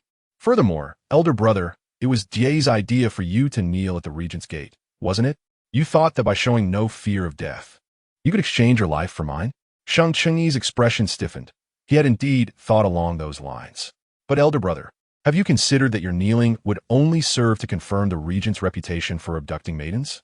And what will be said of me, who has remained in the regent's residence for days? Would I not be labeled as a shameless seductress or a fallen flower, unworthy of respect? Presently, the entire city is abuzz with gossip about Sheng Jinxiu and Yin Zai. Yet if you were to perish at the regent's gates, your life, the regent's cruelty, and my disgrace would become the new topic of discussion, effectively overshadowing the sordid affair of Jie and Yin Zai. It is a scheme that kills 3 birds with 1 stone. She grasped Sheng Jinxiu's sleeve, her eyes filled with urgency. Elder brother, do you understand now? Do you still believe Jie's counsel is benevolent? I had not considered these implications, Sheng Jinxiu faltered. Then from now on, think carefully, Sheng Jinxiu urged. Moreover, whether Jie and Yin Zai are truly involved is easily discernible. Upon our return home, we shall have Jie examined by a doctor, and we will know the truth. I am aware she is already with child by Yin Zai. There is no need to verify whether she is still virtuous. Simply summon any experienced physician from the street to check her pulse, and the signs of pregnancy will be undeniable. At this point she paused, a cold irony glimmering in her eyes. Unless, of course, she is ruthless enough. Last night, she lost the child. Chapter 21. Shuju, do not be afraid. Your elder brother is here. Shuju, the somewhat dull Sheng Jinxiu finally noticed the changes in his younger sister. How could his sister, who always clung to him for pastries, jewelry, and to pursue the second prince, transform into someone so cold and weary after just a few days apart? It was as if she had lived a lifetime, trading countless hardships and pains for clarity and wisdom. His heart ached. Shuju, did you truly suffer at the hands of the regent? Elder brother. Sheng Jinxiu looked into Sheng Jinxiu's eyes, tears of grievance streaming down her face. I am your biological sister. Would you rather believe Sheng Jinxiu than me? In her past life, she had been too stubborn, enduring pain and injustice without shedding a tear, because Sheng Jinxiu told her that Yin Zai despised weeping women. Yet how much torment had she suffered in silence? In contrast, Sheng Jinxiu, delicate as a willow, garnered everyone's sympathy. Shuju, do not cry. Your elder brother believes you. I naturally believe you. Sheng Jinxiu, flustered, hurriedly took out a handkerchief to wipe the tears from Sheng Jinxiu's face. All right, whatever you say is true. I may be strong, yet my mind is rather dull. So tell me what to do, and I shall listen to you, all right? While he felt pity for Sheng Jinxiu as she cried, he found himself deeply troubled by his precious sister's tears. Shuju had always been strong, never crying even when injured. Now, seeing her so heartbroken, he concluded that she must have been grievously wronged by Sheng Jinxiu and Yin Zai. Damn Sheng Jinxiu. It turned out she was a cunning and ungrateful wretch. Elder brother, if you truly believe me, I will tear off Sheng Jinxiu's mask today. All you need to do is stand by my side. After crying for a while, Sheng Jinxiu finally steadied her emotions and spoke to Sheng Jinxiu. She had genuinely wept for her foolish past self and for her brother, who had met such a tragic fate. Sheng Jinxiu nodded, casting aside any remaining doubts and standing firmly with Sheng Jinxiu. He looked at the young girl in pink attire, her hair styled in a soft, cascading bun, and felt as if he were gazing at the little girl from his childhood who had always followed him, begging for sweets. The girl had grown a little, but it seemed she'd spent years revolving around Yin Zai, leaving him and his 2 brothers feeling despondent. Yet now, she had returned, finally ready to cry to him again. Unable to restrain himself, he reached out, as if to embrace her, but mindful of propriety. He merely patted her head gently, speaking softly. Shuju, do not be afraid. Your elder brother is here. As horses approached, someone outside knocked on the carriage window. Lord Sheng, the regent has urgent matters to attend to and sent me to inform you to return to the residence with the young lady. Knight Ming, Sheng Jinxiu responded. I dare not delay the regent's important affairs. Please convey my gratitude to the regent for his care of my younger sister. Should the opportunity arise, I, Sheng Jinxiu, will surely repay the regent's kindness. Yin Beizheng did not accompany them back to the Sheng residence, feeling a sense of relief. Lord Sheng, there is no need for such formality. There will be plenty of opportunities for you to repay the prince in the future. Please take your time. Knight Ming seemed to chuckle before departing. Sheng Jinxiu sensed something peculiar about Knight Ming's demeanor, but he did not dwell on it. A quarter of an hour later, the carriage stopped at the Sheng family gate. Just as Sheng Jinxiu was about to lift the curtain to exit, he heard Sheng Jie's voice from outside. Is my sister back? Cough, cough, hurry, come greet. Cough, cough, cough. Welcome my sister home. Chapter 22. Has Sheng Jinxiu become undesirable to men? Today, Sheng Jie donned a white dress, topped with a thin white cloak and a few small white floral pins in her hair. With her pale face, a mere gust of wind seemed capable of toppling her. How weak she appeared. Sheng Jinxiu scoffed. Elder brother, she has arrived. Sheng Jinxiu's expression darkened. Shuju had warned him that Sheng Jie would surely put on a performance for others upon her return, seizing the chance to manipulate the situation. While he trusted Shuju, a part of him still held onto a sliver of hope that the young lady would not act too ruthlessly, but now, his regard for Sheng Jie had plummeted to a freezing point. My sister, you have suffered at the regent's hands. Cough, cough. Sheng Jie, supported by her maid, approached the carriage, worry etched on her face. Sister, do not be too distressed. Our marquisate has wealth and provisions, even if you do not marry. You need not worry. This insinuated that Sheng Jinxiu had been ruined by Yin Beizheng and was now undesirable. As Sheng Jinxiu jumped out of the carriage, Sheng Jie continued, Sister. But upon seeing Sheng Jinxiu, she froze. Elder, brother? Among the three Sheng brothers, the eldest, Sheng Jinxiu, was brave, the second, Sheng Jinxiu, was cunning, and the youngest, Sheng Luo, was astute. They generally treated her well, but whenever it came to matters concerning Sheng Jinxiu, they were always partial to her. Naturally, she did not like these brothers, often pretending to be a good sister while secretly sabotaging them. This morning, she had deceived Sheng Jinxiu into kneeling at the regent's gate, hoping he would fall into Yin Beizheng's hands. But what had happened? Sheng Jinxiu returned unscathed. Elder brother, why are you here? I thought my sister was in the carriage. Sheng Jie coughed a few times, regaining her composure. Is the regent refusing to let my sister return? Before Sheng Jinxiu could respond, tears welled up in her eyes. Elder brother, my sister's fate is so cruel. She has been forcibly taken by the regent. What will she do in the future? Sheng Jinxiu could not help but admonish her. Is the regent's matter something you can casually discuss? I warn you, speak only what is appropriate and refrain from making baseless comments here. Sheng Jie's heart sank. Damn Sheng Jinxiu for scolding her in public. She was clearly being manipulated by that wretched Sheng Jinxiu. Elder brother, I did not mean to speak of my sister's affairs. I am merely worried about her. Before she could finish, she began to cough as if she might perish at any moment. Maid, Kui, hurriedly supported her, patting her back while indignantly defending her. Elder brother, the young lady's behavior has been inappropriate. She has been away from home for days, staying with a man, and instead of reprimanding her, you choose to scold your sister. You're being too biased. How pitiful that the young lady is bedridden with illness. Yet she came to greet her sister personally upon hearing of her return. Kui, mind your dongwei. Sheng Ji shot a glare at Chui once she finished speaking, then feebly added, Elder brother, it was my mistake to speak. Do not worry. Regardless of what happens to my sister, I shall not utter a word. Then, elder brother, shall we enter the residence? If my sister cannot return, we must discuss what to do inside. As she spoke, she reached for Sheng Jinxiu's sleeve, attempting to create a pretense of a good sibling relationship in front of everyone. However, Sheng Jinxiu stepped back, avoiding her hand, and instead extended his hand toward the carriage. Shuju, come down. Sheng Jie's hand froze in midair. Chapter 23. Sister, why'd you push me? It turns out that my sister returned with elder brother. How wonderful. Sheng Jie only paused for a moment before realizing the implications. Sheng Jie, do not feign concern for me. I am fully aware of the kind of person you are and the schemes you have in mind. Sheng Jinxiu dismounted from the carriage with the assistance of her elder brother subordinate, standing face to face with Sheng Jie. Moreover, I'm not your sister, nor is my elder brother your elder brother. You are merely a guest residing in the Sheng family. What does this mean? Sheng Jie was taken aback by Sheng Jinxiu's audacity. This wretched girl, having spent just a few days at the regent's residence, seemed transformed, daring to insult her in public. If only she could, she would gladly tear this insolent girl's mouth apart. However, from the corner of her eye, she caught sight of Sheng Yunjing and Meng Qiuyu hurrying towards them. With a swift motion, she grasped Sheng Jinxiu's hand. Sister, no, Miss Sheng. I know my origins are humble. After my parents passed away, had it not been for the Sheng family's refuge, I would have starved to death on the streets.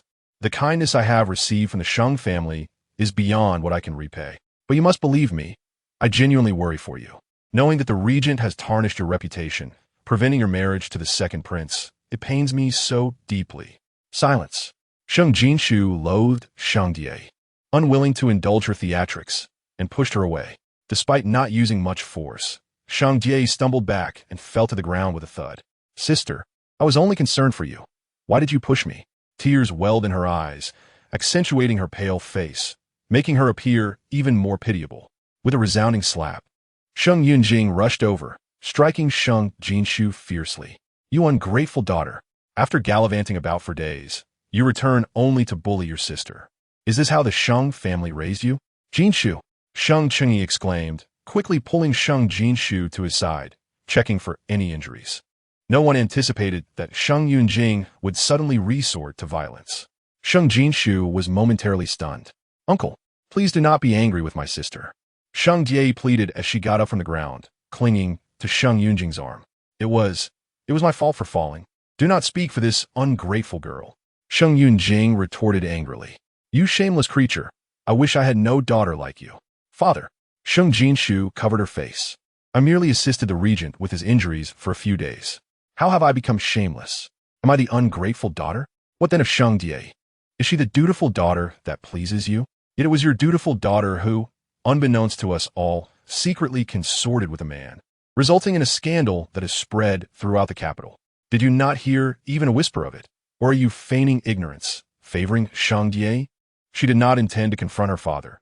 She merely wished to expose the facade that Shang Jie had so successfully maintained, having deceived Sheng Yunjing from the start. With a thud, Shang Jie knelt on the ground. It was my fault, but uncle, I truly did not intend to do such a thing. I was coerced by him. Sheng Jinxiu was aware of her affair with Yan Zai, a fact that Yan Zai had already confided in her. However, he had not revealed that Sheng Jinxiu knew of her pregnancy. While illicit relationships are difficult to prove, a pregnancy would be evident to any doctor. She could only quickly admit fault, ensuring Sheng Yunjing and the others believed she was a victim. What? You are truly with child? Meng Qiuyu rushed over, her gaze fixed on Sheng Jie's abdomen, her eyes filled with shock and disappointment. She had assumed that her own daughter, for the sake of a man, had already endured enough ridicule from the people of the capital, but Sheng Jie had surpassed even that. Pregnant before marriage. If the man did not take responsibility by law, she could be drowned. Who is the father of the child? Did he take advantage of you while promising to marry you? Meng Qiuyu's heart raced as she pressed further. Sheng Jie was the only bloodline left by her deceased sister, and she could not bear the thought of this child facing death. Rest assured, uncle and aunt, Sheng Jie replied, the father of my child is of noble status. He has returned to discuss matters with his family, and will soon come to the Sheng family to propose marriage. She spoke with clarity, and, at the end, she deliberately cast a glance at Sheng Jinxiu, her eyes revealing a hint of pride. Chapter 24. It is all my fault for not rejecting his kindness. That is good. Meng Qiuyu sighed with relief, wanted to say a few words to Sheng Jie, but, upon seeing her excessively pale face, could not bring herself to do so. It is I who do not take good care of you. You, dear child, have always been so innocent. I imagine you do not comprehend the severity of your actions. At least the man is responsible, since he intends to marry you. Whether the child comes early or late, you shall. Return home and take care of yourself. As for the dowry, Miss Jie, you are truly remarkable, securing your own marriage. I presume you have prepared your dowry in advance. Sheng Jinxiu recognized her mother's soft heart, with just a few words. Sheng Jie had convinced her that she was the one being wronged. Not only did she avoid reproach, but Meng Qiuyu was also considering preparing a dowry for her. In her previous life, Sheng Jie had employed the same tactic. When she was locked in the regent's residence by Yin Beizhong, Yan Zai came to propose, claiming he had long admired Sheng Jie and would marry no one else. Yet, Sheng Jie feigned to be unwilling to snatch her sister's chance at love. To demonstrate her intent, she staged a failed suicide by wall collision, declaring she would serve her parents for life. Her parents were greatly moved, endowing Sheng Jie with the bulk of the Sheng family's wealth as her dowry, personally escorting her out, while her three brothers took turns carrying her to the wedding palanquin. With the maternal family protecting her and the marital family doting on her, adorned in a 10-mile bridal procession, how many eyes in the capital burned with envy. But this time, Sheng Jie would not extract a single coin from the Sheng family. It is said that a daughter's dowry is prepared once the marriage is settled. Miss Jie has prepared both a dowry and a child. Such meticulous planning for a man of the second prince's stature is not too shabby. But, with a slight curl of her lips, a pronounced sarcasm graced Sheng Jinxiu's face. But the second prince is the legitimate son of the current empress. When he was merely 10 years old, the empress made it abundantly clear that any woman entering the second prince's residence, even as a concubine, must possess a pure lineage and noble status. Yet you, a mere guest in my Sheng family. Here, Sheng Jinxiu intentionally paused. Noticing the disconcerted expressions on Sheng Yinjing and Meng Qiuyu's faces before continuing. Naturally, you have been living in my home since you were 9, and my parents, out of affection for you, have taken you to various gatherings hosted by the nobility, leading many to mistakenly address you as Miss Sheng Heir. Should you marry into an ordinary family, the Sheng family might have accepted it. However, if you aspire to become a royal daughter-in-law, your background will undoubtedly be scrutinized by the nobility. Once it is revealed that you are a girl born under a bad omen, one who brought misfortune to her father, grandparents, mother, and ultimately her entire clan, become the second prince's consort, do you truly think you are worthy? To speak of Sheng Jie's origins is indeed to evoke a sense of pity. She hails from Sioux City, and on the day of her birth, her father met an untimely death at the hands of a mad horse upon returning home. At the tender age of 3, while accompanying her grandparents on an outing, they fell victim to mountain bandits who cruelly took their lives. When she was 5, she implored her mother to buy her sweets from the market, only for her mother to encounter nefarious characters and, in a desperate bid to preserve her honor, tragically ended her own life. Subsequently, she lived with her uncle. During a family banquet, a devastating fire consumed the entire Sheng family of Sioux City, reducing them to ashes. She was miraculously rescued by a servant and endured countless hardships to reach the capital. Although the Sheng family of Sioux City is not of the same lineage as the royal family of the capital, it still holds significance. Furthermore, her mother was the younger sister of Meng Qiuyu, which led Sheng Yunjing and Meng Qiuyu to take her in, treating her as their own daughter. Little did they know they had merely nurtured a viper cloaked in the guise of a beautiful maiden. Is it true, Chu? The rumors circulating the streets today that the one entangled with the second prince is indeed Sheng Jie? Her elder brother, Sheng Jinxiu, rushed back in his moon-white robe, oblivious to the mud staining its hem due to his haste. Of course it's true, Sheng Jinxiu replied. No matter how reckless I may be, I would never utter falsehoods before my family. She stepped forward, her gaze icy as she fixed it upon Sheng Jie's face. From childhood to now, I have shared with you every good thing I possessed. In every occasion worthy of pride, I have brought you along. Every matter, great or small, I have shared with you. For all these years, I have regarded you as my dear sister, and I have never wronged you in any way. Yet you, while feigning kindness, have schemed against me, urging me to pursue the second prince recklessly, all the while seducing him behind my back, behind our parents, our brothers, and the entire Sheng family. Even when I foolishly acted upon your instigation, the man I pursued was one to whom I was betrothed. And you? You shamelessly sought to claim my fiancé, disregarding your own honor and engaging in illicit relations before marriage, now donning a facade of victimhood to deceive us further? As she spoke, Sheng Jinxiu turned and knelt before Sheng Yunjing and Meng Qiuyu. Father, mother, I was once a foolish daughter, mesmerized by the second prince's handsome visage, leading me to commit absurd and laughable acts. Only now do I understand that a person's heart is far more precious than mere appearance. He is but a man. If Jie truly desires him, I would yield him to her without hesitation. Even if her status is lacking as the sole daughter of the Sheng family, we could acknowledge her as the legitimate second miss, granting her an identity that allows her to marry with dignity. However, she has deceived us, mocked us, and seeks to use us to ascend the social ladder.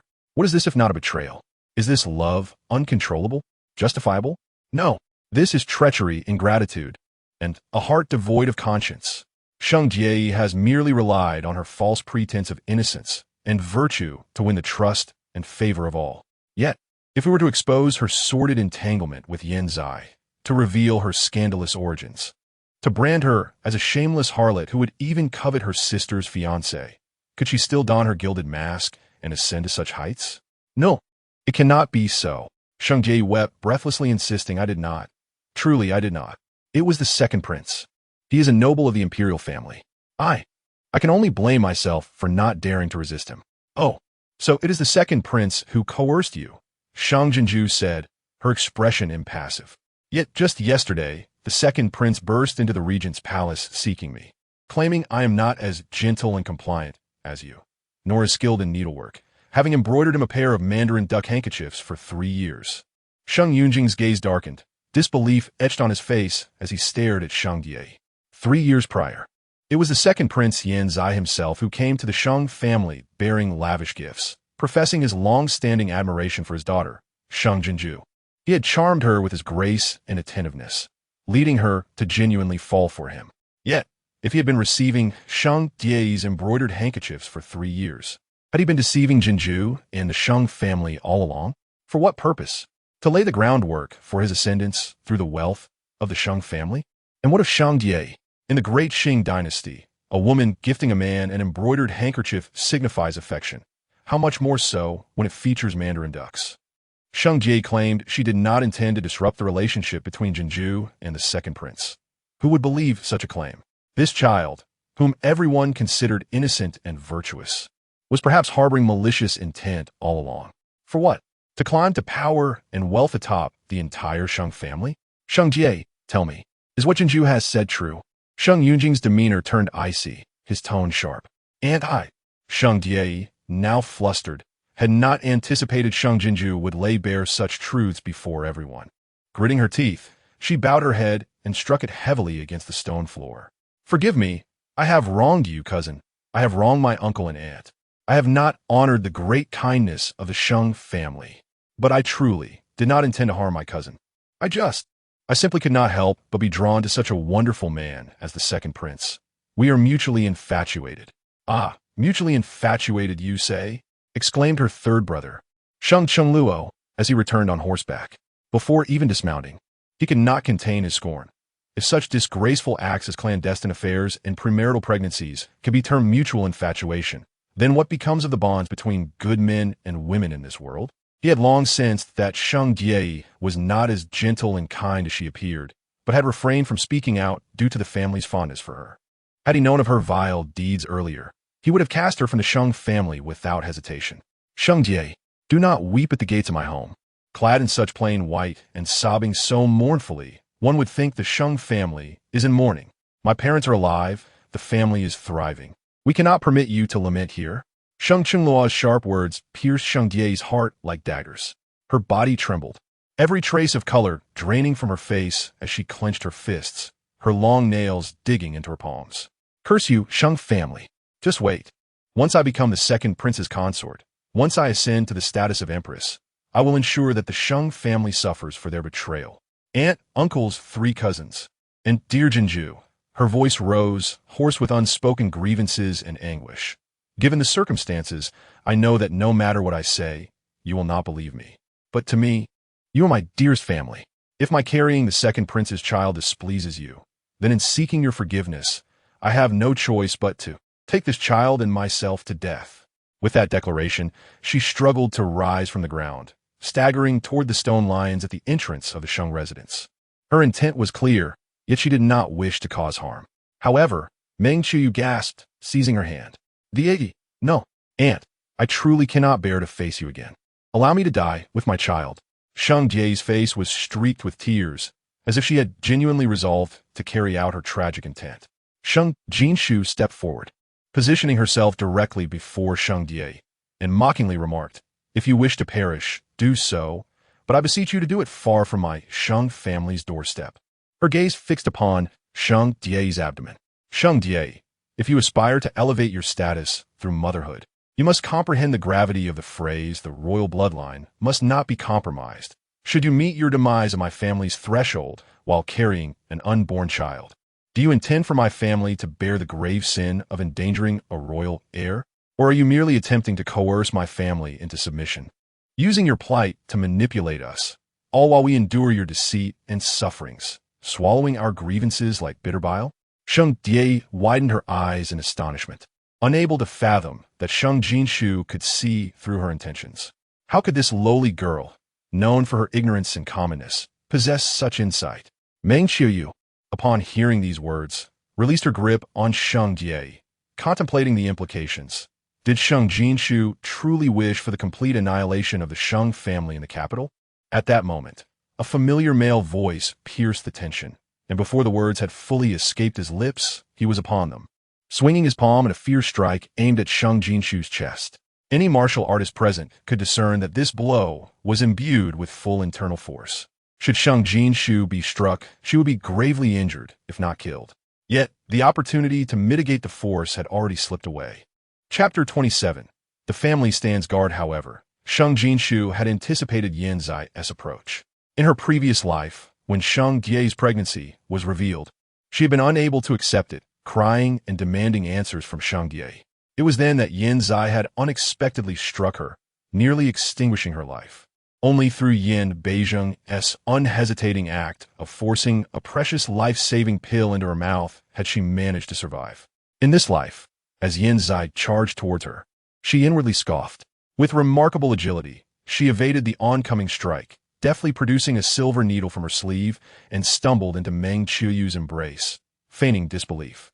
"Your Highness, are you truly intent on taking my life?" She had coated the needle with a potent substance, enough to incapacitate Yan Zai. "You vile wretch! How dare you turn your murderous intent towards Sheng Jie?"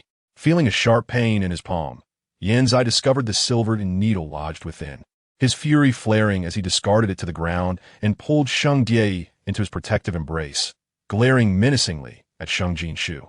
The expressions of the entire Sheng family darkened at this confrontation. What did the second prince mean by this? Sheng Qingyi, unable to contain himself, stepped forward, demanding, "Who does the second prince insult with his words?" While it was true that the second prince hailed from the imperial consort, he was overshadowed by the brilliance of the first prince, the wisdom of the fourth prince, the military accomplishments of the third prince, and the political prowess of the fifth prince. Before his connection with the Sheng family, he had relied solely on his handsome visage to earn a meager reputation in the capital.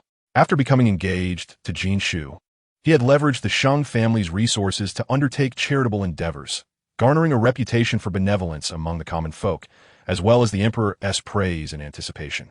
Yet now, due to his sordid affair with Sheng Jie, he dared to label Jinxiu as a viperous woman, a lowly creature.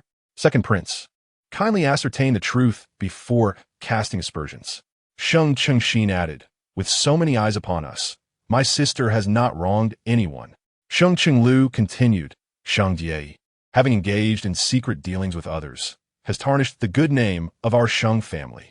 Feeling unworthy of the family's care over the years, she contemplated self-destruction. Little did she realize that she bore the royal bloodline within her. My sister only wished to counsel her against foolish actions to protect this precious lineage. How to become a matter of my sister's bullying in the eyes of the second prince. You all. Yan Zai's face grew pale with rage. Given the Sheng family's great merits in both court and among the people, the emperor had granted them privileges, allowing them to forego the customary bow upon encountering royal offspring. How dared these lowly creatures reprimand him? He could no longer contain his fury, exclaiming, "If anything befalls Sheng Jie and her child, I shall obliterate the entire Sheng family." Second prince, please choose your words with care. Sheng Jinxiu interjected, "Now that the second prince has arrived, I have a query. Years ago, you came bearing gifts to my household, stating you would not wed anyone but my daughter, Sheng Jinxiu. I, recognizing your sincere intentions, consented to the engagement. Yet, you have clandestinely pursued a foreign orphan from my household, and now a child is involved. Is this not betrayal and deceit? Should we not receive an explanation?" Yan Zai paused, realizing he had crossed a line. The crowd had gathered, keenly observing the unfolding drama, and began to murmur amongst themselves. He reluctantly released his grip on Sheng Jie, muttering, "Lord, not only did the second prince neglect to provide an explanation, but he also unjustly insulted my daughter and even attempted to take her life. What rationale is this?"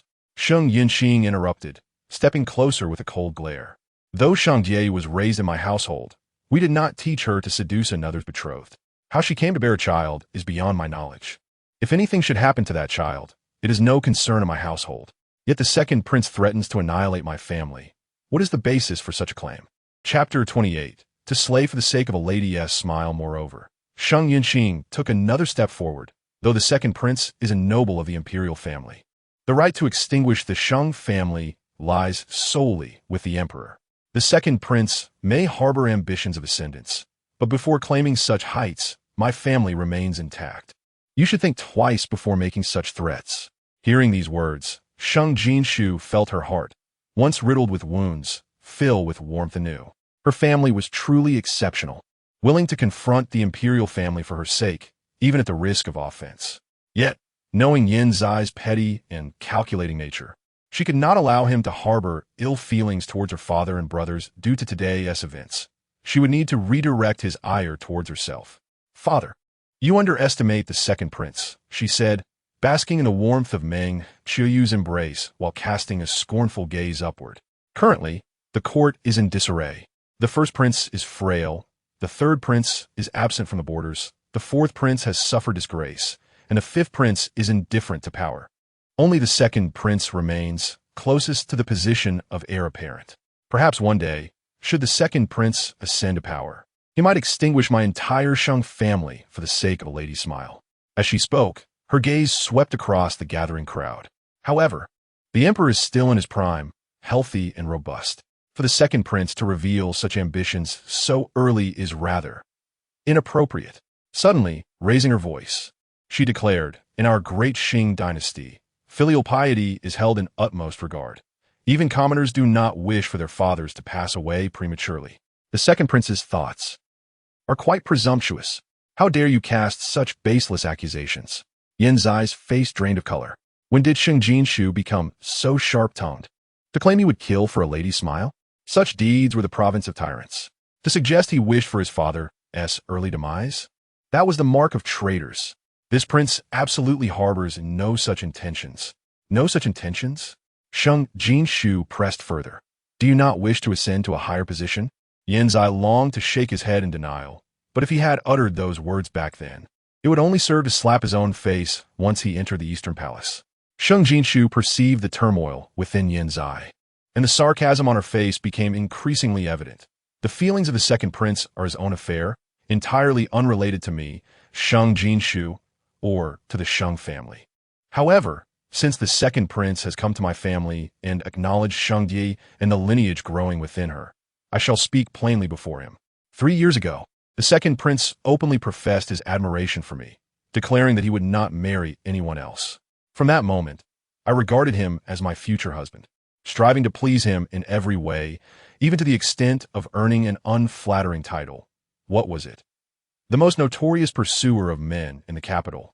Yet, for 3 years, the second prince has secretly maintained a deep affection for Sheng Di behind my back. His heart is fickle, though I am pained by the betrayal. I'm not one to cling to what is lost. But before I return home, the second prince's suggestion that I become Sheng Di's concubine is utterly impossible. Although my family is of merchant origins, we have been bestowed a title by the emperor himself. As the legitimate daughter of the Sheng family, I must consider not only my own reputation, but also that of my family and the imperial lineage.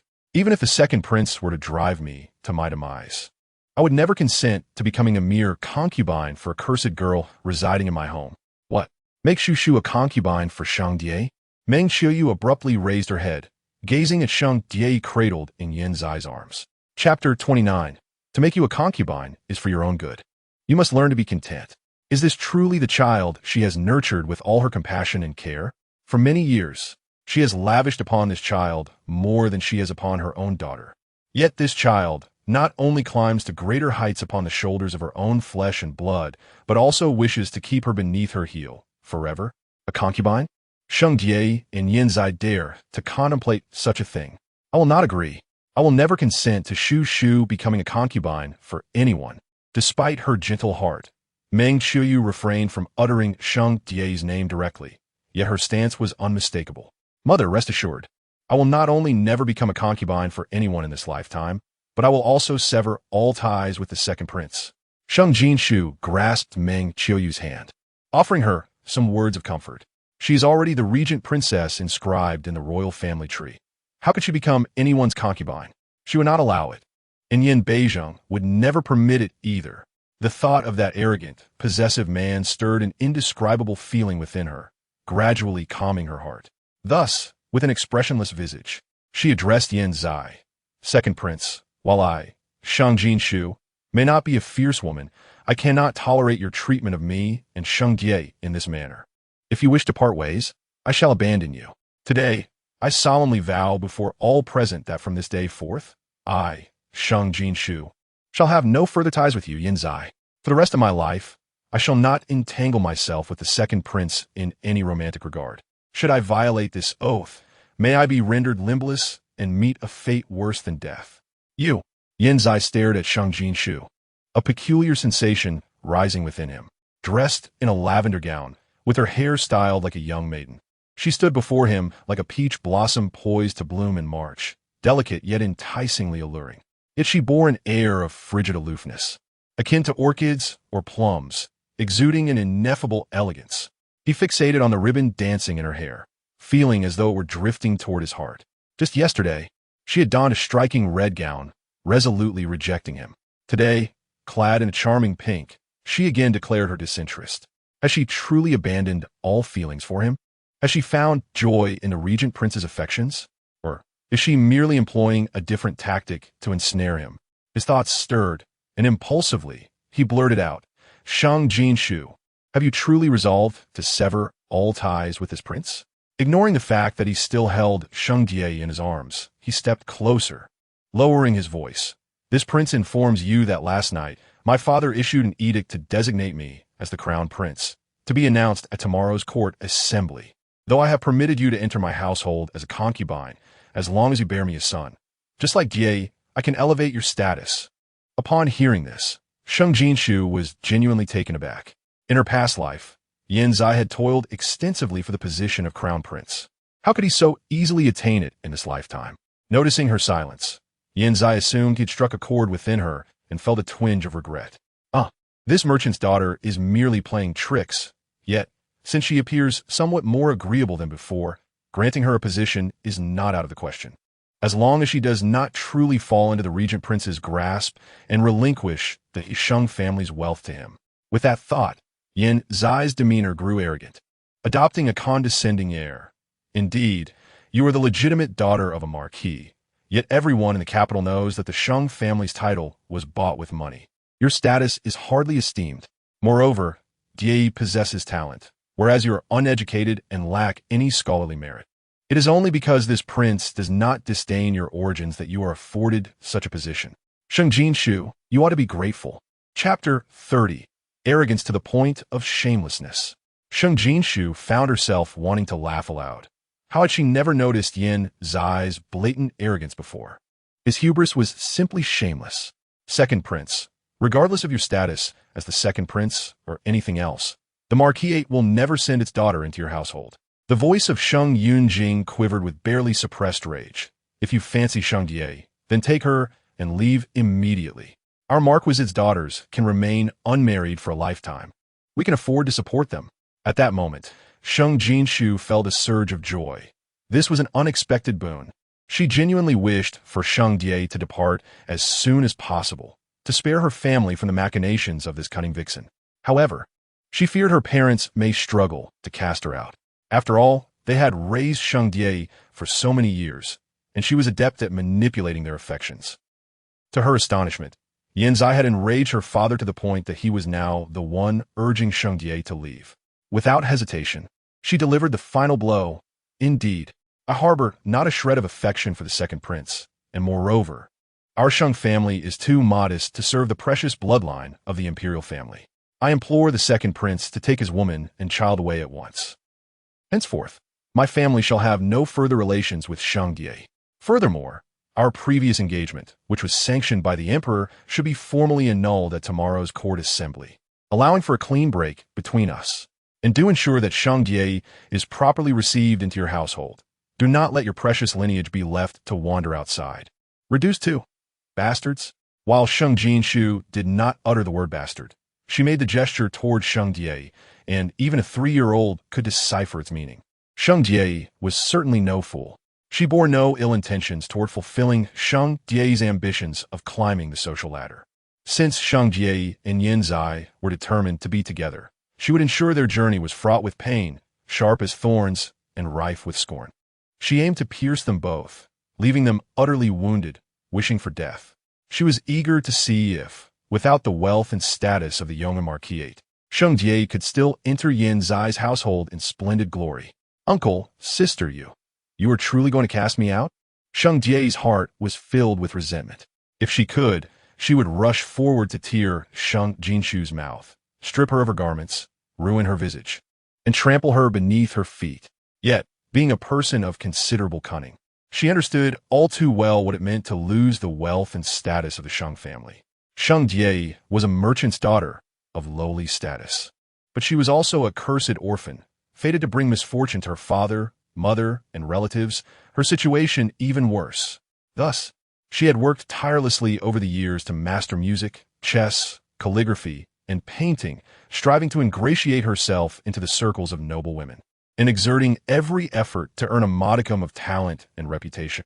However, even if these accomplishments had genuinely won her the affection of Yin Zai, without the financial backing of the Sheng family, his affection would not endure. Sheng Jinxiu was foolish, believing that mere affection could secure a lifetime with a man. But Sheng Jie saw clearly that Yin Zai desired her body, her gentle demeanor, the satisfaction she provided him, and the intricate ties she had with the Sheng family. It was because she led Yin Zai to believe she could replace Sheng Jinxiu that she ultimately drew him to her side. Yet, stripped of her identity as the daughter of the Duke of Yong'an, how could she possibly replace Sheng Jinxiu? She lacked even the qualifications to marry a common official in the capital, let alone aspire to be the second prince's consort or the crown princess. Such thoughts sent a chill down her spine, and she realized she could not allow her years of scheming to come to ruin so easily. Suddenly, she pushed Yin Zai away, knelt once more, and repeatedly bowed her head in apology. "Aunt sister, it is Jie who has erred, Jie who has been selfish, Jie who has been greedy, Jie who has lost her senses and shamelessly taken her sister's man. But Jie truly did not wish to harm you. Jie has her own hardships." Chapter 31. A performance? Reward. Yes, since I arrived at the Sheng family, everyone has treated me well. I am filled with gratitude. However, my name is not inscribed in the family tree of the Sheng family. I am not considered one of them. For all these years, I have seemed like a young lady of the Sheng family, yet I am even lesser than the servants. Those servants are either born to the Sheng family or have sold themselves to it, and they are regarded as part of the family, while I am merely a rootless, floating flower. Today, the Sheng family shows me pity, granting me a place to stay and a few meals. But what will happen when my uncle and aunt grow old and my brother's new wives enter the household? Will they continue to treat me well? Uncle, aunt, brothers, sister, I am afraid, I am anxious. Therefore, I have sought a good marriage by any means necessary. But I am still young, and the gatherings I attend are those of young ladies. I cannot find a better suitor than the second prince. The second prince is the finest gentleman of the Daxing dynasty. Having seen him, I cannot look upon any other suitor. I'm also powerless to resist. Sheng Jie confessed, yet in her confession, she elevated Yin Zai, lamenting her helplessness and innocence. This only made Yin Zai, who was usually swayed by her, feel more pity for her, and he reached out to pull her up. "Jie, you are with child, the ground is cold. Get up. Why speak such words? It is not you who seduced this prince. It is this prince who has taken a liking to you. Rest assured, this prince will take responsibility for you. Even if you leave, you still have this prince." He intended to mention leaving the Duke of Yong'an's household, but suddenly remembered his mother's purpose for urging him to draw closer to the Sheng family, and he swallowed the words. This made Sheng Jie even more aware that she could not afford to lose the support of the Sheng family.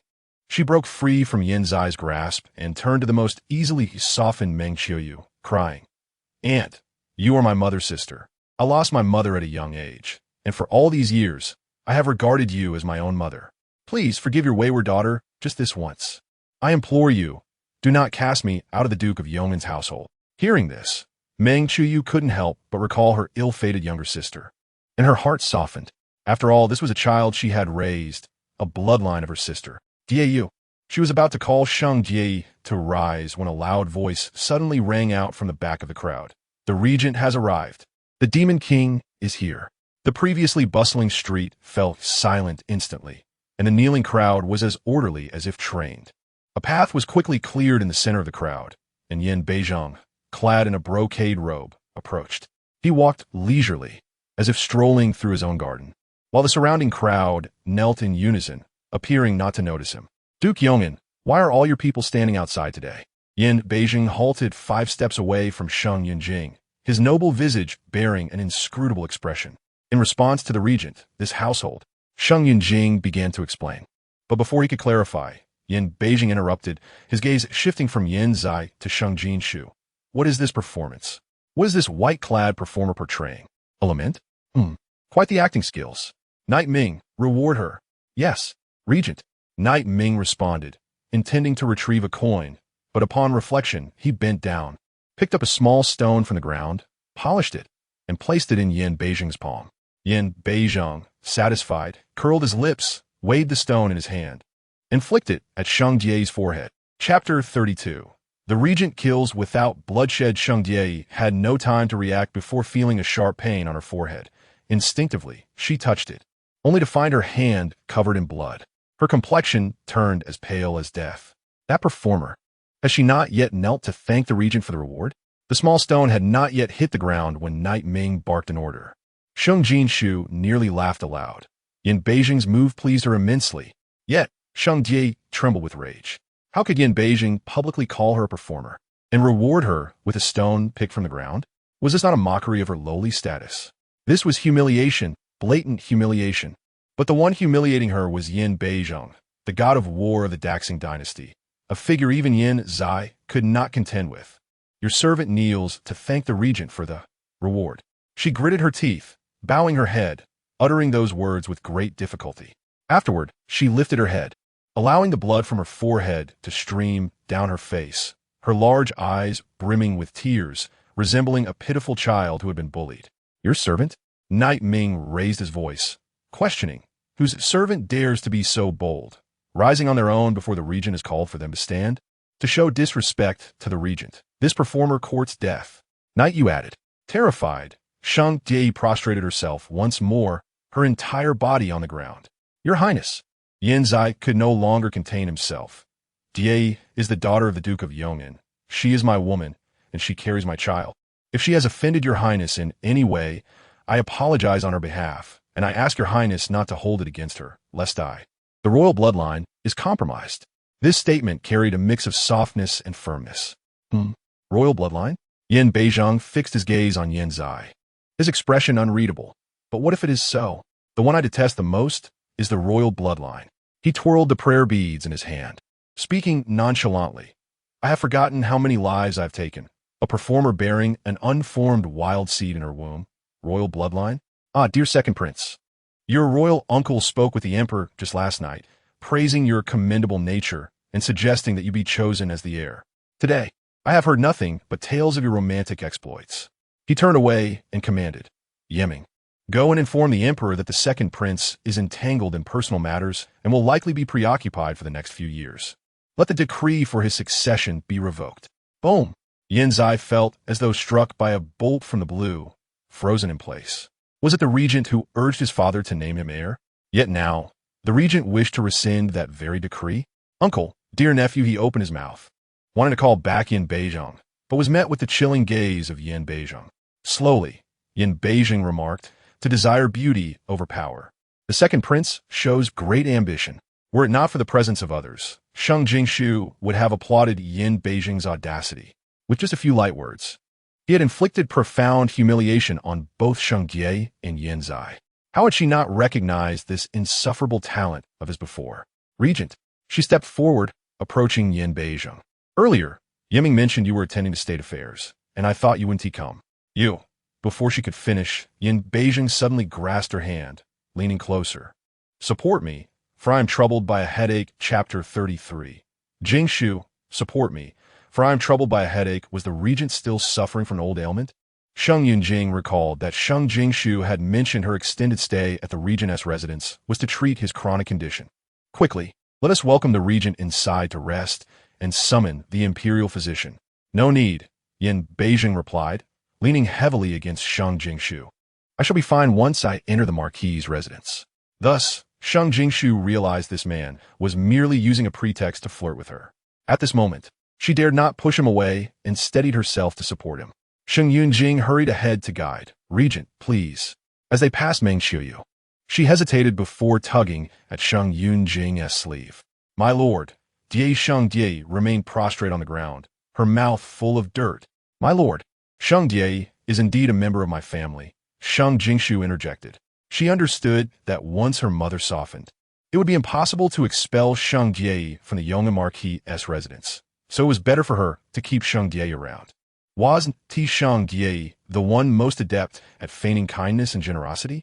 She would take that reputation. Didn't Sheng Die wish to portray herself as wronged and innocent? As a victim? That skill she had mastered. Didn't Sheng Die seek to ingratiate herself with her parents and brothers to become the beloved of her maternal family? She would employ that tactic. By stepping forward, she could not only prevent her parents from inciting Yan Beijing's ire, but also take the opportunity to undermine both Sheng Die and Yan Zai. She believed that with Yan Beijing's support, her efforts would align with his intentions. Indeed, Yan Beijing halted. If I recall correctly, the yeoman marquis and his lady have only one daughter? Indeed, Sheng Jinxiu nodded. My parents have 3 sons, but only one daughter. Sheng Jie, she is of my mother's family. Having lost her parents and relatives, she has resided with us since childhood, forming a close sisterly bond. Yet I never expected that. She feigned sorrow. Well, those who wish to leave are not sincere, my lord. May I request a favor? Yan Beijing gazed deeply at Sheng Jinxiu, suddenly finding her performance rather endearing. He squeezed her hand. My head aches terribly. I shall be swift. Sheng Jinxiu quickly turned to Sheng Die, saying, Die, the regent permits you to rise. Sheng Die wished she could vanish into the ground. How infuriating that it was Sheng Jinxiu who called her to her feet. Was this a favor? No, it was a humiliation. She loathed Sheng Jinxiu, yet in this moment, she prided herself on being adaptable, gritting her teeth to suppress her jealousy and malice. And when she looked up, her expression was one of feigned gratitude. Sister, do you truly forgive me? Sister, you have deceived me, wronged me, and used me. I could never forgive you. Sheng Jinxiu replied, I have merely come to a realization. What is taken away is mere treachery. What remains is true affection. Sheng Die, you stole my betrothed. Though I am deeply disappointed in you, I must thank you for revealing his true character to me. I, Sheng Jinxiu, will not tolerate a man who cannot remain loyal to me. Since you desire him, today I shall grant you your wish and wish you a long-lasting love. However, that man is of noble birth, and it is impossible for him to bring you into his residence without proper acknowledgement. You are with child, and my parents are reluctant to see you alone outside. So you may continue residing in the Yeoman Marquis' residence for now. After a moment, she added, Rest assured, my family is filled with good-hearted individuals.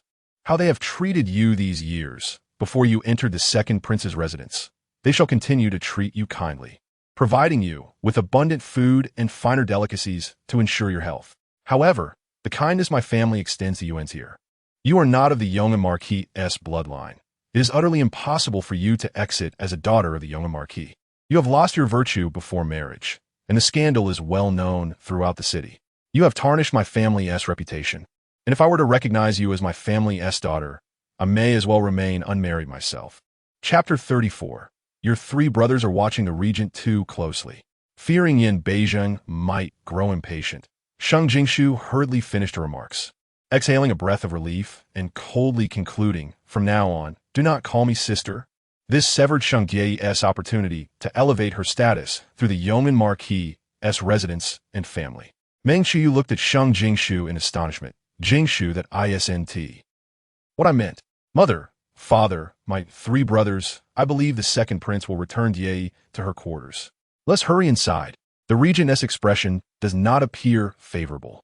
Sheng Jinxiu pretended not to understand Meng Qiuyu's meaning and continued to support Yan Beijing as they walked forward. Yes, yes. Regent, please. Sheng Yunjing pulled Meng Qiuyu closer to him, guiding her as they welcomed Yan Beijing into the residence. The 3 brothers of the Sheng family exchanged glances at Yan Zai and Sheng Die, collectively choosing to abandon them and follow after Yan Beijing and Sheng Jinxiu. As they proceeded toward the Marquis' Grand Hall, Yan Beijing remained closely aligned with Sheng Jinxiu, seeing their petite sister bearing the weight of the tall Yan Beijing. The three brothers of the Sheng family felt a mix of concern and protectiveness. Sheng Jinxiu quietly elbowed his elder brother, Sheng Jinxiu, lowering his voice to inquire. I heard today was the day you brought our sister back from the regent's residence? What was the situation there? Though she had previously been infatuated with Yan Zai, their sister was still a delicate young lady. How could she not have faced challenges in the ruthless abode of the Shura king? She did not mention it, replied Sheng Jinxiu. Then where did you see her? What was the context? Sheng Jinxiu leaned in to ask. He had initially thought she had pursued Yan Zai.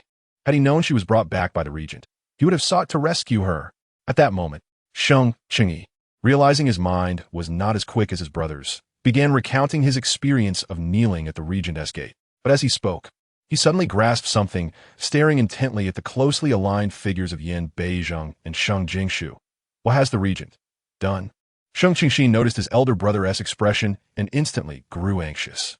Yes, elder brother, what has he done to our sister? Sheng Jinxiu pressed further. Do tell. No, my younger sister insisted that the regent did not mistreat her. However, at that moment when the regent instructed me to escort her home, Sheng Jinxiu clenched his fists and stammered. He called me brother. At last, he realized the peculiar feelings he harbored regarding the regent and his sister. The regent, who was second only to the emperor, had referred to him as brother. At that time, the regent said, let us go. I shall pay a visit to the Sheng family today. I will be grateful if you could guide me. Grateful? This cannot be true. Sheng Jinxiu instinctively felt that Sheng Jinxiu must have misheard. Brother, you must be mistaken. You, fine, you may be our elder brother, which is commendable. But that man, he is a renowned regent, a figure of immense power across the four nations, and he called you brother? Impossible. Sheng Jinxiu pondered for a moment and added, brother, please do not say such things. If the regent hears this, our entire family will be in peril. Yet, I heard distinctly. The forthright Sheng Jinxiu still attempted to convince his brothers of the truth.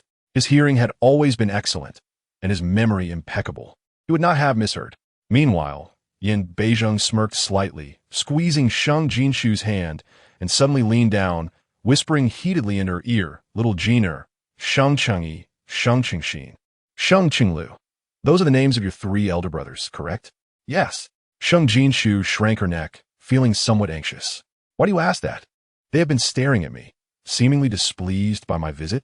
Yan Beizheng's tone grew colder. Coincidentally, I find them rather unsightly. I intend to. Chapter 35. The third brother offers his entire fortune. No, you must not. Sheng Jinxiu instinctively blurted out. Yan Beizheng narrowed his eyes. He had initially thought to amuse himself by teasing the young lady, but her reaction displeased him. Are you protecting your brothers in my presence? Why, Jin? Sheng Jinxiu quickly lowered her voice to appease him. What I mean is, my three brothers may appear less amiable than you, but they are indeed very pleased by your arrival, just as I am. Is that so? The chill around Yan Beizheng dissipated. Then why are they glaring at me? They admire you, Sheng Jinxiu boldly flattered. Eldest brother is skilled in martial arts. You are a master of combat. Second brother serves in the court. You are a strategist. Third brother excels in commerce. You are wise. They simply wish to learn from you. A faint smile graced Yan Beizheng's lips. If that is the case, I might as well guide them in the future. Of course, they would be eager for that. As they spoke, the group had entered the hall of the Marquis of Yong'an. The butler had already instructed the nimble maidservants to prepare exquisite refreshments and fine tea before retreating. Your Highness, please take a seat. Sheng Yunjing respectfully gestured for him to sit. Despite being older in the eyes of the ministers, Yan Beizheng was akin to a deity, a ruthless one who could demand the heads of those who displeased him. As Yan Beizheng stepped into the Marquis's residence for the first time, who would dare show him disrespect? Today I'm a guest. It is not appropriate for me to occupy the host's seat. Yet, Yan Beizheng declined, his gaze settling on a lower seat. I shall sit here. Little Jiner, assist me over. He had come with a purpose, and for that purpose, he could act as if he were a mere junior, showing respect to the elders of the Sheng family and mingling with his peers.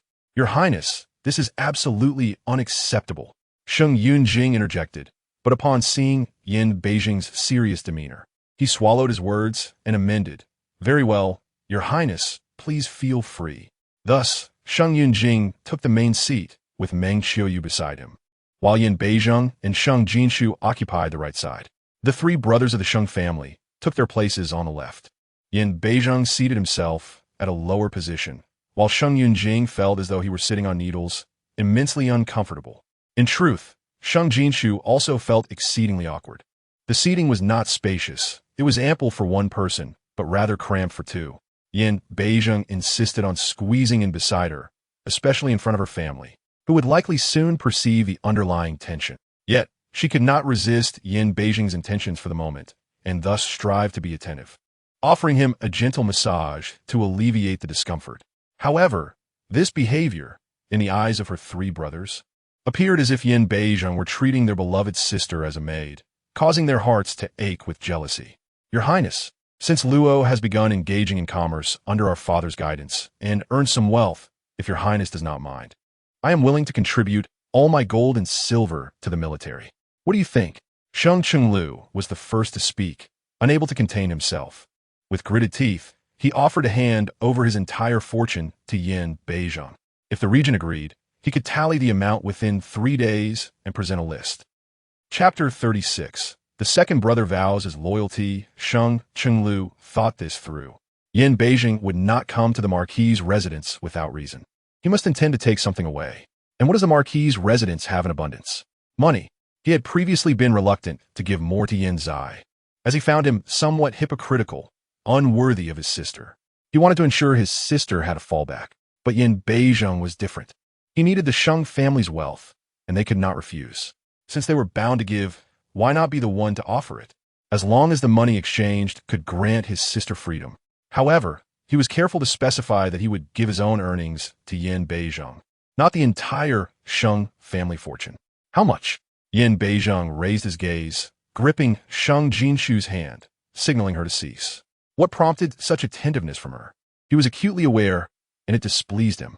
Was she that anxious about her family? He despised anyone competing for his attention. 100,000. Sheng Jinxiu scrutinized Yin Beizheng's expression, attempting to discern something from his face, but Yin Beizheng displayed not the slightest hint of emotion.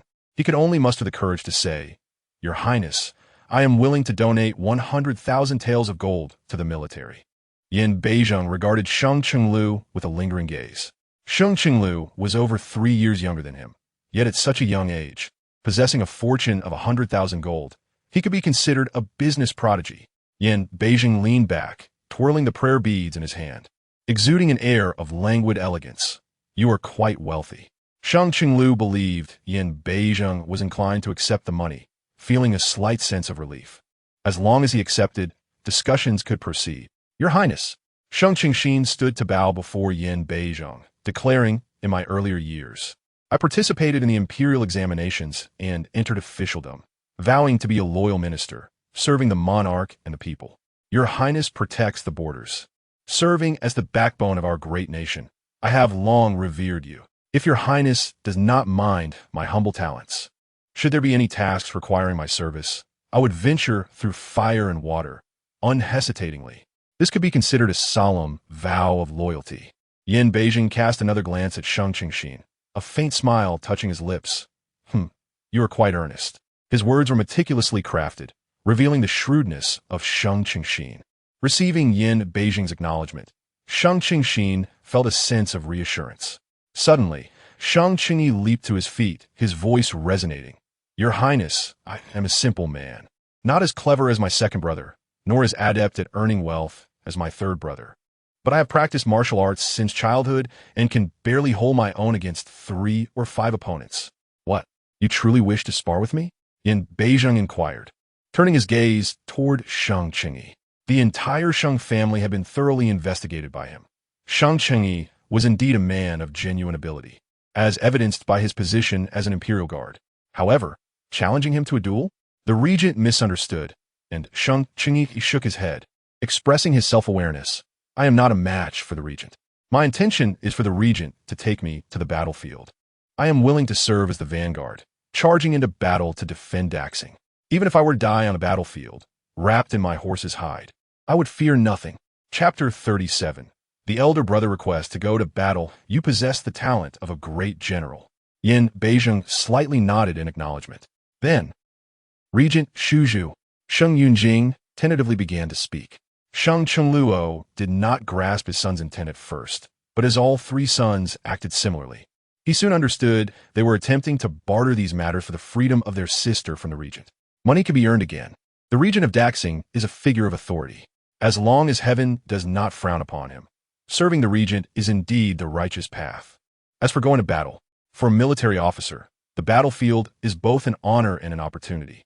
Sacrifice is loyalty, and returning alive can lead to promotions and power. Though he is a merchant, his vision is clear and long-term. His son's actions are not misguided. Regent Shuzhu is the youngest child of this lord. Since childhood, the family has doted on her, to the point of spoiling her. I dare not allow her to continue causing trouble for the regent. I implore you, my lord. Yin Beizheng interrupted Sheng Jinxiu. Yes. Sheng Jinxiu quickly stood and bowed to Yin Beizheng. Please give your orders, regent. Meng Qiuyu, Sheng Qingyi, Sheng Qingxin, and Sheng Chengluo all stood in unison. My lord thinks too much. I do not consider little Jina a burden. Yin Beizheng extended his hand to gesture for Sheng Jinxiu and the others to sit. Reluctantly, they complied. My lord. Yin Beizheng spoke again. Yes. Sheng Jinxiu and the others stood once more. Yin Beizheng asked, what does my lord think of me? The regent possesses the ability to govern nations and pacify the world with unparalleled grace and sagacity. It is a challenge for us to even aspire to his heights. Today, with the regent visiting, the Sheng family estate is truly honored. Sheng Jinxiu praised Yin Beizheng profusely. Such flattery was not unfamiliar to Yin Beizheng, and while he had previously found it distasteful, he pondered for a moment before nodding. Indeed, my lord speaks wisely. This is his father-in-law. When his father-in-law praises him, it is an affirmation, and he feels pleased. My lord, please take a seat. Everyone, please sit. A distinct smile graced Yin Beizheng's lips, leaving the Sheng family astonished. The regent smiled? Does he enjoy hearing sweet words? What about those who were once punished for flattering him? Yin Beizheng continued to speak. Sheng Jinxiu and the others stood to bow again. Finally, Sheng Jinxiu could no longer restrain herself. Can we not speak properly? She shot a glare at Yin Beizheng. Frighten my parents and brothers. Yin Beizheng furrowed his brow, his tone growing cold. Sit down. Sheng Jinxiu, frightened, dropped heavily into his chair, the sound echoing painfully. Yin Beizheng, Sheng Jinxiu retorted, somewhat irked. Why are you shouting? Her family was present, and she wanted to treat them kindly, not subject them to the wrath of Yin Beizheng, the king of slaughter. Jinxiu, Sheng Jinxiu, terrified, knelt abruptly, urgently scolding Sheng Jinxiu. How can you address the regent so casually? Kneel and confess your transgression at once. Turning to Yin Beizheng, he hastily added, Regent, is my failure in educating my daughter. She is still young and naive. Please do not hold it against her. I am willing to take her punishment. Meng Qiuyu and the three Sheng brothers also knelt. Realizing her earlier reaction was excessive, Sheng Jinxiu quickly softened her tone. Huaijin, they are timid. Please be gentler with them, all right? Chapter 38, Xian Guang quells chaos. Slaying gods and vanquishing heavens. The icy demeanor that Yin Beizheng had almost manifested dissipated due to the girl's childish pleading. He glanced at the kneeling Sheng family and enveloped Sheng Jinxiu's small hand in his own, speaking somewhat stiffly. Please rise. It is I who has erred. He had never shown gentleness to anyone before and was unsure how to proceed. Yet, that single statement left the Sheng family bewildered, as if they were walking on clouds. Utterly disoriented, the regent is apologizing? The regent, who would lower himself to offer an apology, and admitting fault? Father, mother, elder brother, second brother, third brother. The regent has ordered you to rise. You should comply. He is not herewith. That sort of intent. What intent? The intent to hold them accountable for murder. Sheng Jinxiu glanced at his sons, who nodded, compelling him to pull Meng Qiuyu to their feet. The family rising together to retake their seats. Today, I come to thee as a guest. I do not concern myself with such empty formalities. Yin Beizheng emphasized this point before continuing. I have already discerned the sincerity of the Sheng family, but now is not the time for war. I do not require a vanguard. He turned his head. Yeyue? Yes. Regent. Yeyue stepped forward, presenting a carefully cradled long box to Sheng Qingyi. Upon opening, a jet-black long sword lay quietly inside, exuding the chilling aura of the battlefield. It is well known that I possess 3 swords, Xianguang, Long Yin, and Shishun. This sword is Xianguang. Xianguang is a heavy sword forged from a piece of celestial black iron acquired by my maternal grandfather in his youth at Kunshan. Today, I bestow Xianguang upon my elder brother, who may diligently pursue martial arts and study military strategy. In the future, when Xianguang reappears, may it safeguard the country and family. Sheng Jinxiu's mind blanked. He could only fixate on the Xianguang sword placed in his hands, trembling with excitement. Long slays traitors. Xianguang stabilizes the borders. Ensure Shun brings peace to the world. These three swords are the dreams of every martial artist. He could possess one. Even Sheng Jinxiu felt her mind was in disarray. What is happening? Why is Yin Beizheng gifting the Xianguang sword to her elder brother? This was never the case in the past. In a previous life, after Yin Zai accused the Sheng family of treason, her elder brother stood at the estate's entrance, only to have his sword severed by a famous sword in Yin Zai's hand, leading to his beheading. Had her elder brother wielded the Xianguang then, how could Yin Zai have broken his sword? After her brother's death, his body was devoured by wild dogs, and Sheng Jie had even buried his head along her daily path, trampled upon endlessly. Xianguang, Xianguang, Xianguang. Yin Beizheng then looked towards Sheng Jinxiu. I've spent 10 years on the frontier, fortifying Daxing's defenses as solid as iron. For the next 15 years, no foolhardy adversary shall dare to invade Daxing.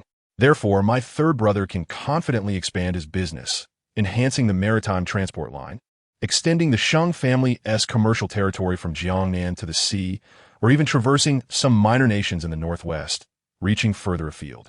As Yin Beizheng spoke, Yue handed a thick tome to Sheng Jinxiu. Young Master Sheng. This book, titled Chronicles of the Eight Wildernesses, is a compilation by generations of the Xie family, who traversed the world to create it, never to be shared with outsiders. Is this the legendary tome that knows the world, the Eight Wildernesses? Sheng Jinxiu stammered in excitement. The Xie family is Yin Beizheng's maternal clan, a prestigious lineage that has endured for centuries, shrouded in countless legendary tales. When the previous emperor was a prince, he was supported by Empress Xie to rise to power. This Chronicles of the Eight Wildernesses is a coveted treasure sought after by rulers across the realm. Yet here it is, gifted to him for commerce. Chapter 39. This prince will exchange treasures for your sister. Will you? The second brother, who serves as an official in the court, must recognize that mere fervor is insufficient for the betterment of the nation and its people. Yin Beizheng remarked to Sheng Jinxiu, although I have recently returned to the capital, I have already heard of the troubles you face due to your passionate disposition, which has offended powerful ministers, and your harsh words that have led to the ostracism by your peers. A pure minister must abide by certain principles, dear brother. It would be wise for you to seek a mentor first. Ye presented a white jade token engraved with totems to Sheng Jinxiu. Second young Master Sheng.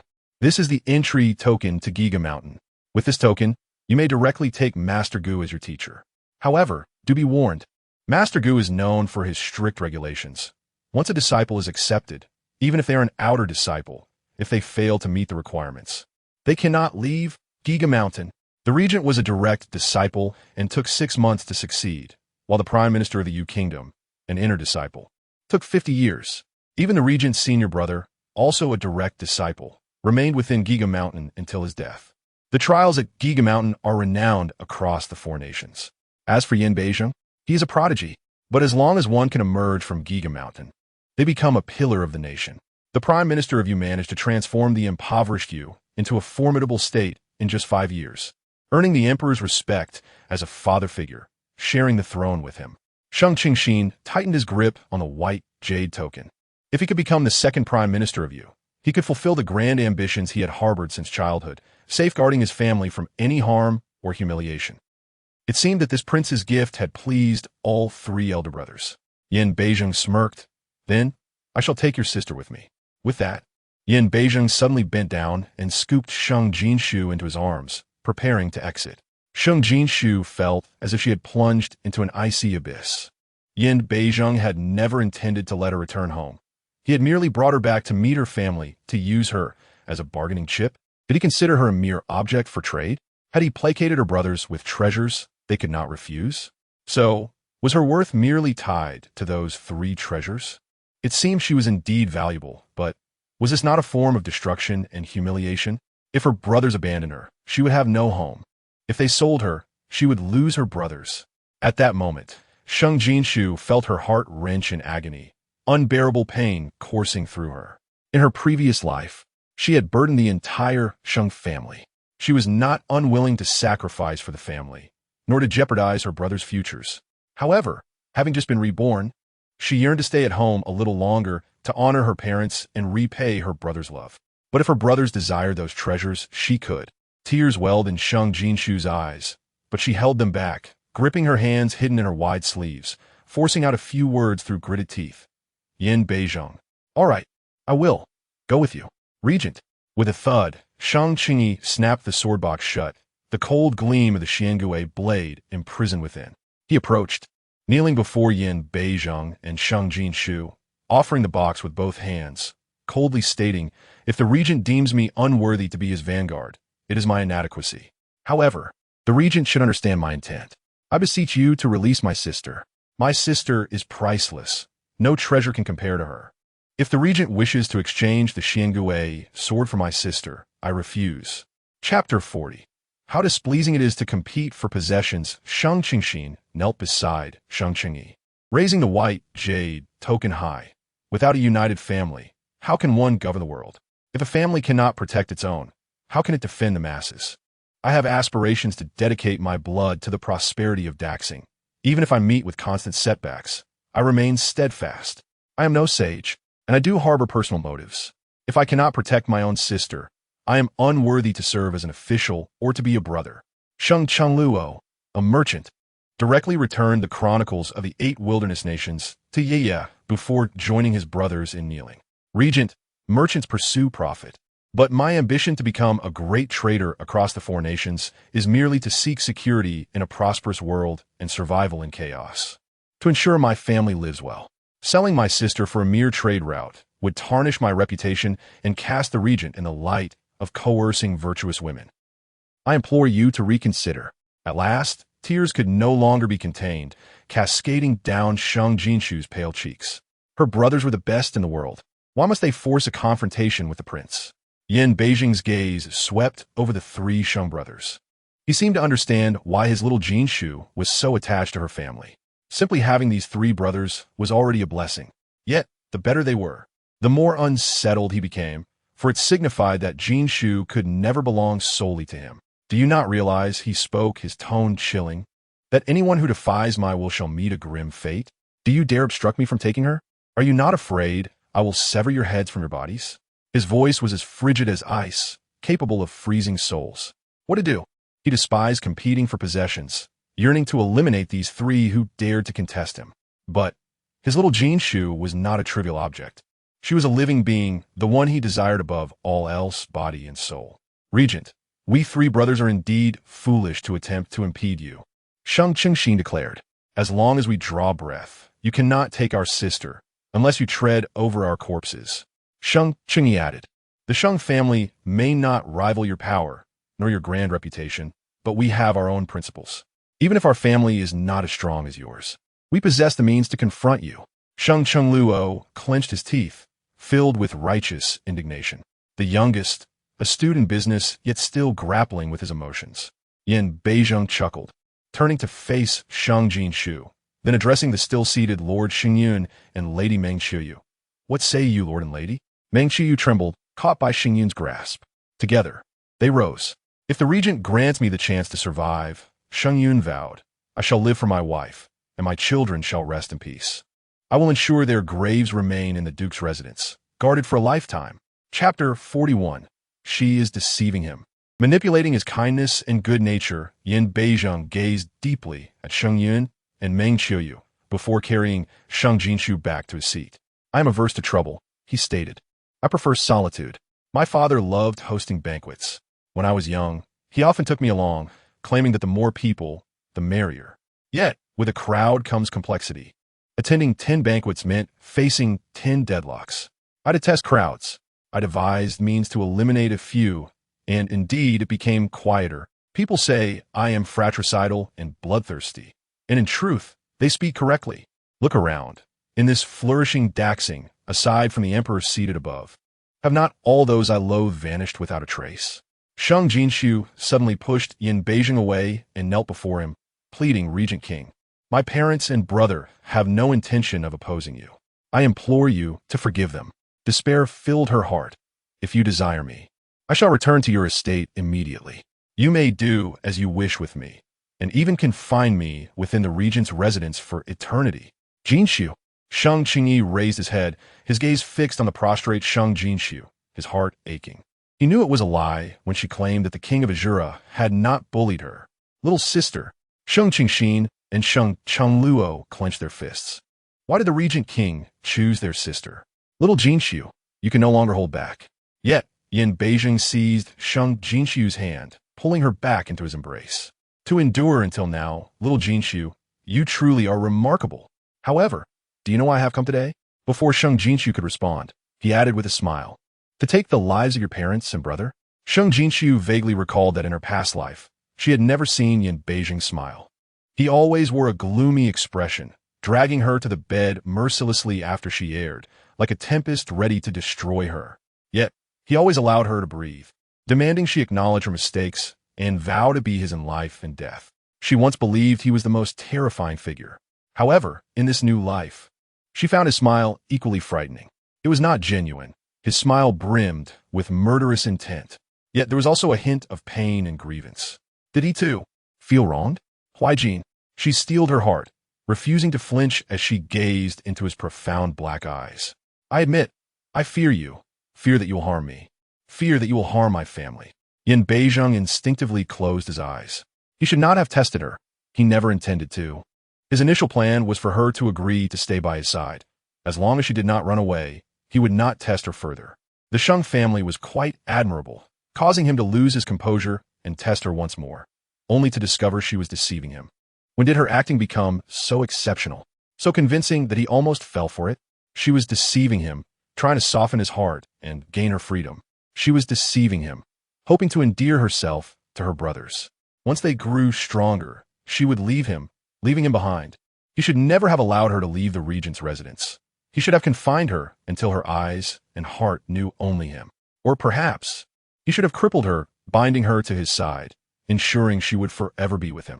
Sheng Jinxiu's heart sank, the familiar yet terrifying sensation from her past life returning. In a moment of panic, she tiptoed and embraced Yin Beijing's head, pressing her face against his. Huaijin, I fear for your own well-being. I promise to stay with you. I have not rescinded that promise. Anger is harmful, both to oneself and others. Please do not be angry. Yin Beijing's eyes flew open, his black gaze brimming with murderous intent, his entire being turning cold and devoid of warmth. Instinctively, Sheng Jinxiu covered his eyes, fearing he might utter cruel and murderous words. In a flurry, she pressed her lips against his. Chapter 42. This prince wishes to become your son-in-law. Do you have any objections? The softness of the touch spread from her lips, causing the man to momentarily freeze. In the next instant, the chilling, bloodthirsty aura dissipated completely. It was as if he had forgotten the cruel, bloody scene he had just envisioned. When he looked at the woman so close, a glimmer of tenderness crossed his eyes.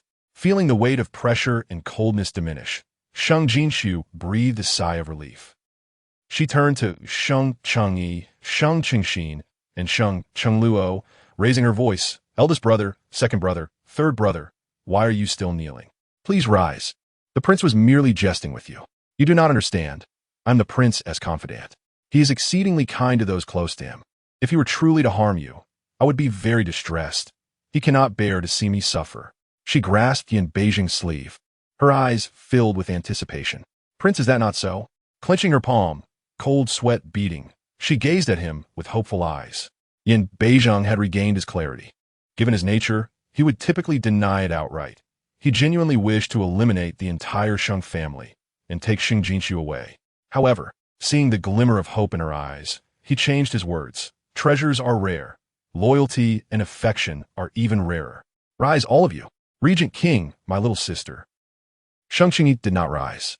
As a martial artist, he was far more sensitive to murderous intent than others and could clearly discern that the Regent King had genuinely intended to kill them moments ago. He would not allow his sister to sacrifice herself for his survival. Sheng Qingxin and Sheng Chengluo shared the same sentiment and remained unmoved. Little Jinxiu, I have said I dislike crowds, Yin Beijing stated, especially those who oppose me. Huaijin, do not overthink this.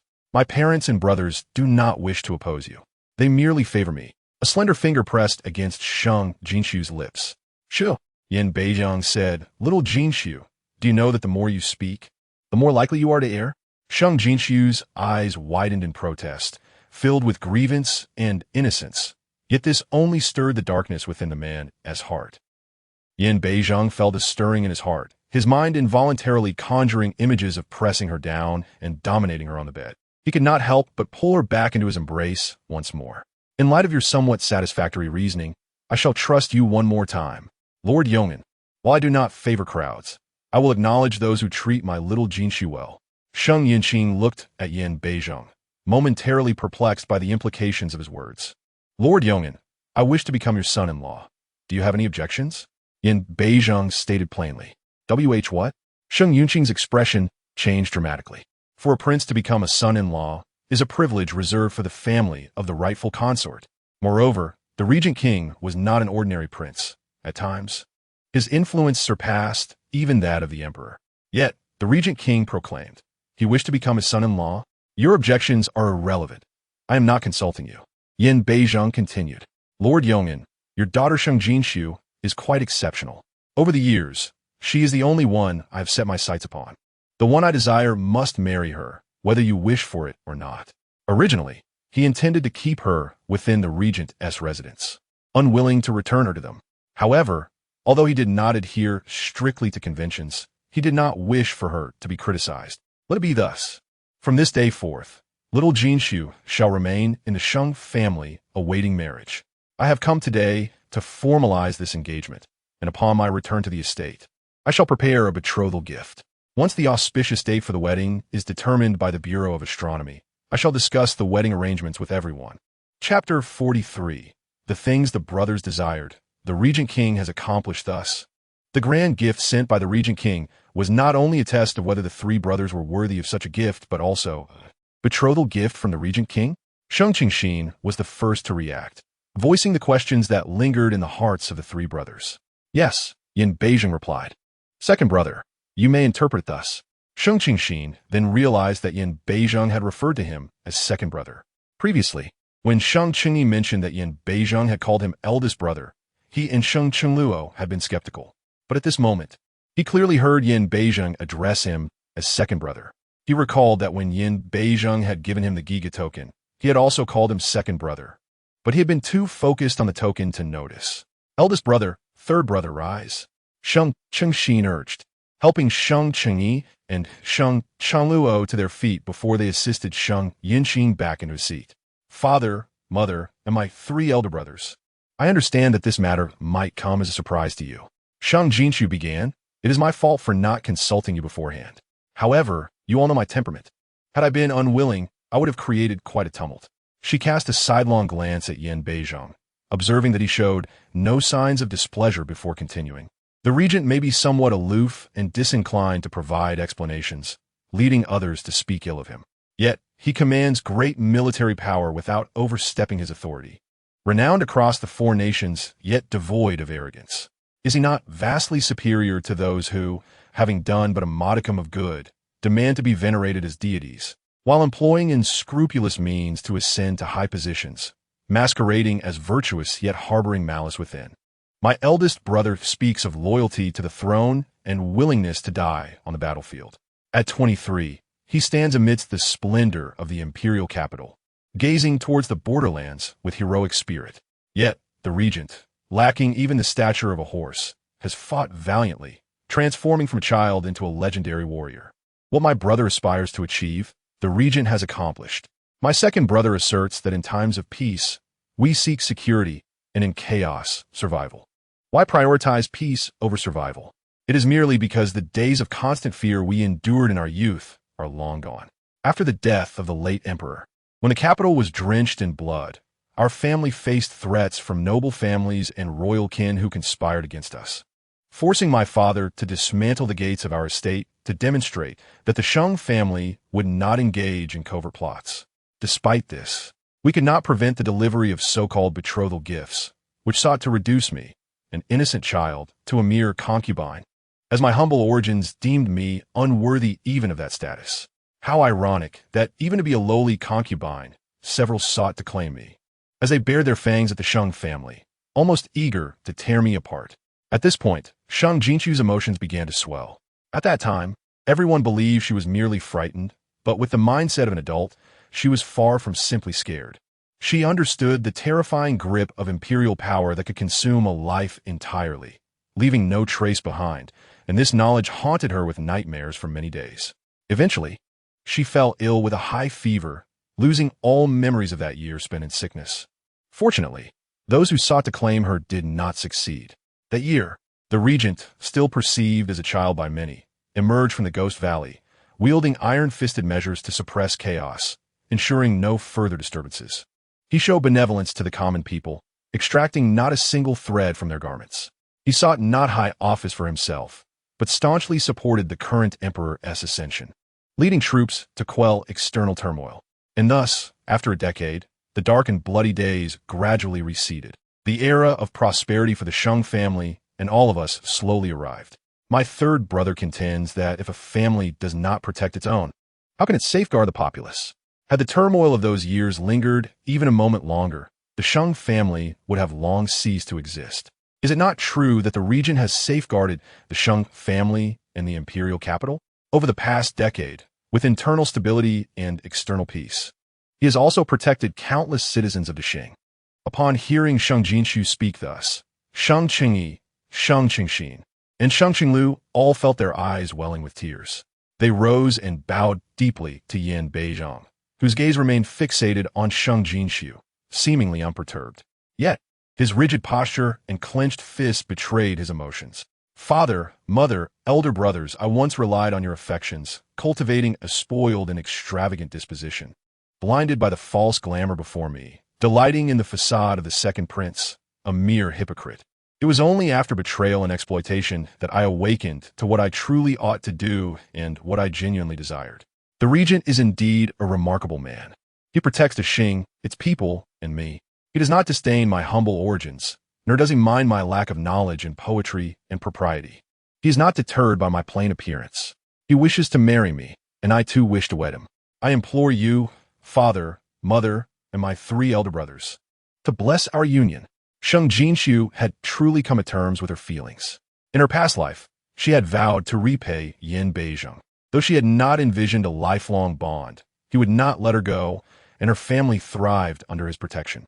Thus, the only path forward was to relinquish her past grievances and embrace him wholeheartedly.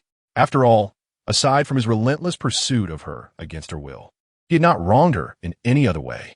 Instead, she had loathed him for shattering her innocence, imprisoning her freedom, and disrupting her engagement with Yan Zai, turning the regent's residence into chaos and their relationship into a battlefield.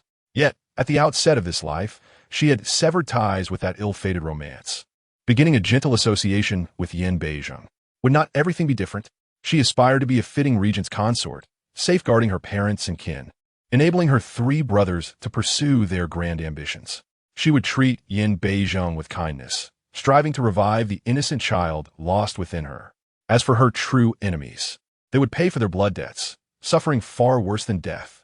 Yan Beizhong took Sheng Jinxiu's hand and rose, bowing slightly to the Sheng family.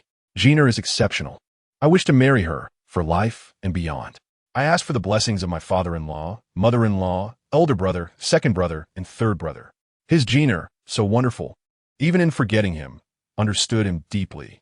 This was indeed the greatest surprise he had received in 10 years. For her sake, he was willing to bend the knee to the Sheng family, regarding Sheng father as his own father, Sheng mother as his own mother, and the Sheng brothers as his own brothers. Who dares to harm what belongs to me? He proclaimed. Excellent. Sheng Yunjing, holding back tears, nodded as the marquis. I consent to your marriage. As a nobleman who purchased his title with wealth, the ever-peace marquis had always been looked down upon by the so-called true royal relatives and noble families of the capital. They only feigned respect when they sought his financial support. If he were to marry his daughter into those families, they would never regard her as worthy of being a legitimate wife. Yet, before Yan Beizhong, they paled in comparison. How ironic that it was Yin Beizheng who humbly sought to court his daughter with the proper rights of a legitimate wife. Thus it was splendid. Yin Beizheng was satisfied. The once cold and desolate hall had finally been warmed by the spring breeze, rejuvenating all. "Jeaner, come to my side," said Meng Qiuyu, who had remained silent until now. Sheng Jinxiu glanced at Yin Beizheng, whose approval pleased her. "Go ahead," he waved his hand generously. Suppressing her joy, Sheng Jinxiu approached Meng Qiuyu. "Mother." Meng Qiuyu's expression darkened. "You have been away for several days. I feared you had forgotten your mother." Sheng Jinxiu attempted to explain, but Meng Qiuyu interjected, "Never mind. You, my child, have indeed been spoiled. As long as you return, that is sufficient. Now that you are to marry into the regent's household, you must not behave as before, indulging your whims. You must learn to conduct yourself with propriety. Just look at your hair today. It is a mess." Before she could finish her sentence, Yin Beizheng, who had been holding a teacup, paused and remarked softly, "Jeaner's hair was styled by me." Meng Qiuyu's words were instantly stifled. Yin Beizheng looked up and asked, "Does my mother-in-law think my hairdressing skills are satisfactory?"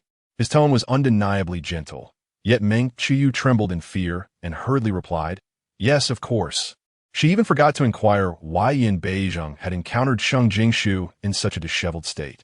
"All right, mother, father, elder brother, second brother, third brother. We have all agreed on the past matters, so there is no need to mention them again.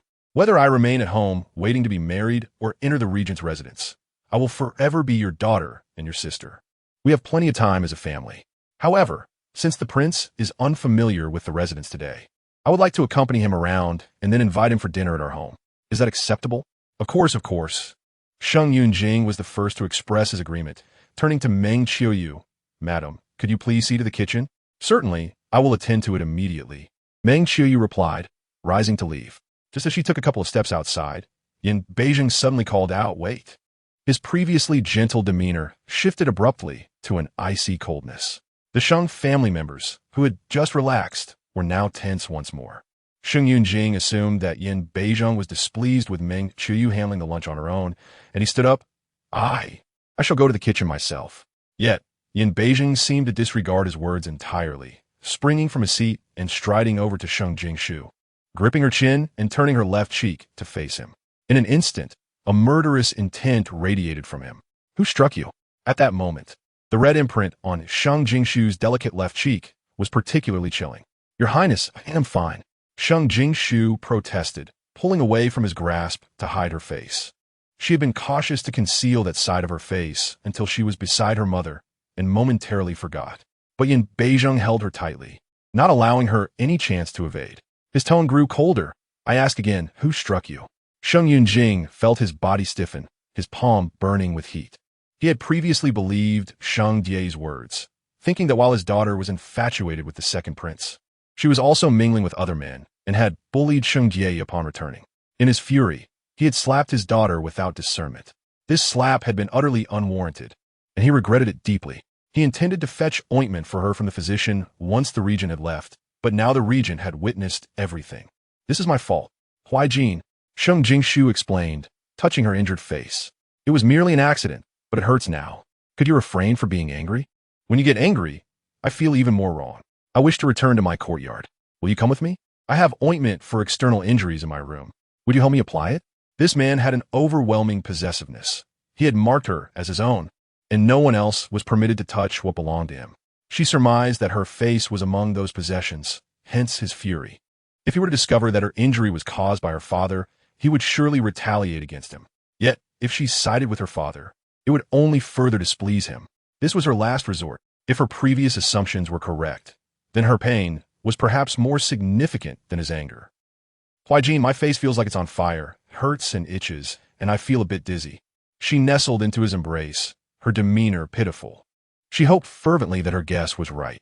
In the next moment, Yin Beizheng released her chin and bent down to lift her up, striding out of the hall, turning toward her courtyard. Seeing that he was headed in the right direction, Sheng Jinxiu felt a slight relief, knowing she was temporarily safe from her father. But did Yin Beizheng truly know where her courtyard was? Had he investigated all her affairs thoroughly? What about the Sheng family? He wouldn't have eyes on them, would he? Before long, they arrived at her courtyard, and Yin Beizheng placed her gently on a soft couch by the window. He then walked over to her vanity, pulled open the bottom drawer, and retrieved the ointment for external injuries. Sheng Jinxiu felt a chill. He had been watching her, even in her own room. A sudden sense of being trapped by Yin Beizheng washed over her, leaving her feeling heavy-hearted. As he knelt before her and began to apply the ointment to her face, she remained silent. What? You injured what belongs to me, and I haven't yet expressed my anger, yet you dare to show me a sulky face? After applying the ointment, he did not move, but instead stared at Sheng Jinxiu with displeasure. How did I injure your belongings? Sheng Jinxiu attempted to defend herself, but before she could finish, a sudden pain shot through her as Yin Beizheng pressed on her slightly swollen cheek. You are mine, Yin Beizheng asserted. Your face belongs to me. His hand moved along her face, grazing her eyes. Your eyes belong to me. Then he traced down to her nose. Your nose and mouth belong to me. His fingertip pressed against her luscious red lips, slowly outlining their shape, and then continued downward. Your Highness, seeing his hand slide toward her clothing, Sheng Jinxiu hurriedly grasped his wrist. We are already a formally recognized couple. I'm naturally yours. However, do you not think is a tad small? Yin Beizheng's eyes narrowed, and a wicked smirk curled upon his lips as if he recalled something. You deceitful little thing. Just yesterday, weren't you crying and begging me to spare you because I was too large? His straightforwardness, combined with his suggestive expressions and movements, left Sheng Jinxiu blushing fiercely as she comprehended his insinuation. What are you thinking? I was referring to your small-mindedness. How could Yin Beizheng in this life be so shameless? It utterly overturned her understanding of him. My mind is indeed small, he admitted, rising to tower over Sheng Jinxiu, his smile fading into a cold expression. Little Jinxiu, my possessions cannot be harmed or touched by anyone. Every inch of your skin, every drop of your blood, every bone of yours must be well protected from me. If there is any further harm, I shall not let it slide as I have today. He pulled Sheng Jinxiu up, his hand firmly gripping the uninjured side of her face, drawing her toward him, before fiercely kissing her lips. His kiss was so violent that his other hand shamelessly squeezed her bottom through her dress. Sheng Jinxiu instinctively widened her eyes, a wave of panic coursing through her. Did he think she had brought him to her chamber for that sort of encounter?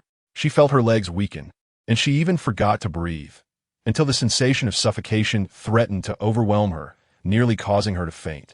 Noticing her distress, Yin Beizheng quickly released her, allowing her to gasp for air. Fool! He disdainfully spat out a cold word, yet he supported her, helping her sit down on a chair. Remember, this is the first and the last time. If there is a next time, no matter who it is, I will show no mercy. Rest well. I will prepare the betrothal gifts and come to see you again. With that, he indeed walked out. Escaping the clutches of that Azura king, Sheng Jinxiu felt all her strength drain away, collapsing onto the couch. After a while, she finally calmed her emotions and sat up again. Regardless of everything, she was finally home. Overjoyed, she wandered around, but as she stood before the vanity and inadvertently glanced up, she gasped in shock. Who was that ghastly figure with a swollen left cheek and disheveled hair staring back at her in the mirror? Was that her? Thus, how could the unattractive woman provoke Yin Beizheng's ire? Meanwhile, Yin Beizheng stood in the garden of the Sheng family. You approached respectfully, bowing. Speak. Who was the assailant? The bloodshed in Yin Beizheng's eyes remained undiminished. It was the prince consort's father, the Marquis of Yong'an. Yi recounted the entire incident he had investigated.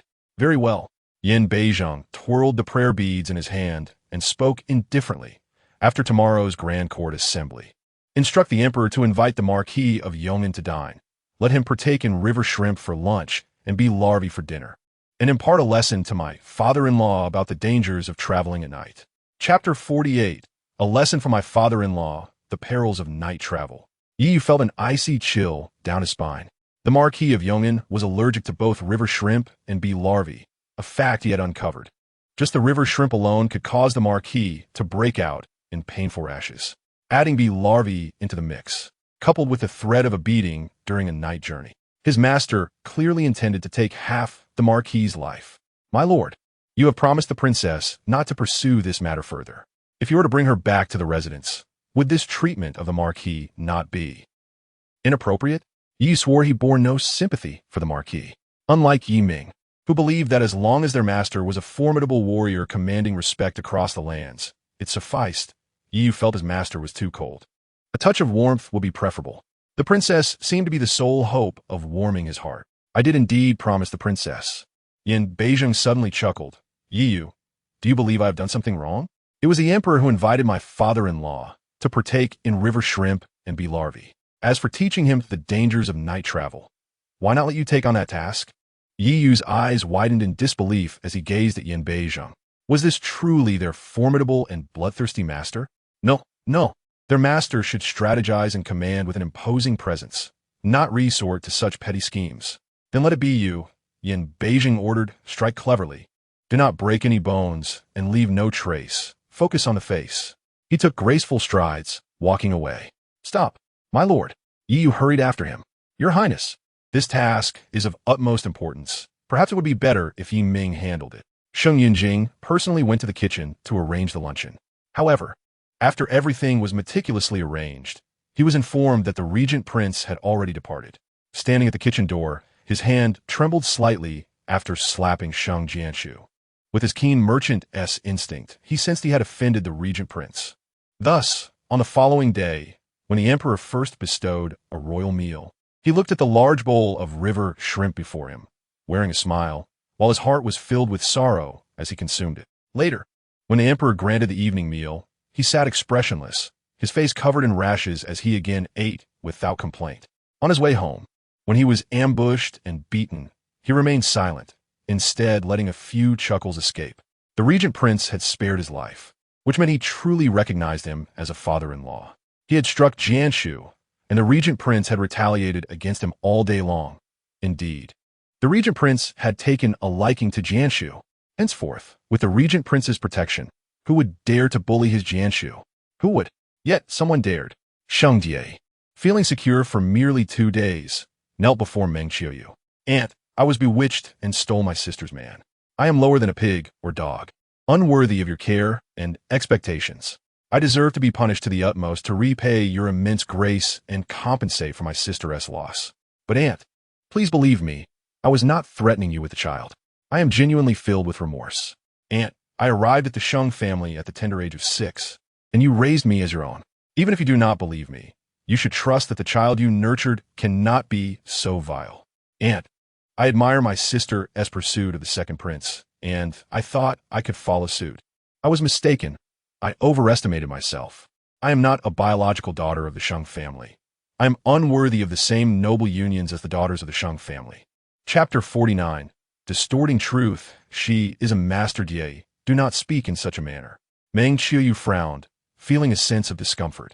When she welcomed Sheng Die into the household, she had vowed in front of the child that she would treat her as her own daughter, promising that whatever her daughter Shuji possessed, Die would receive as well. In the future, when the 2 children grew up, she would ensure they both had equally favorable unions. Aunt, you need not feel troubled. My words are not said in anger.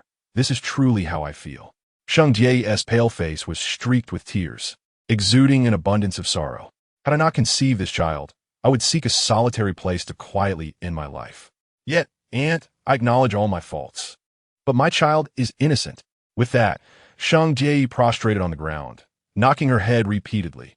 Aunt, the Sheng family is of merchant origin, looked down upon by the aristocracy of the imperial capital.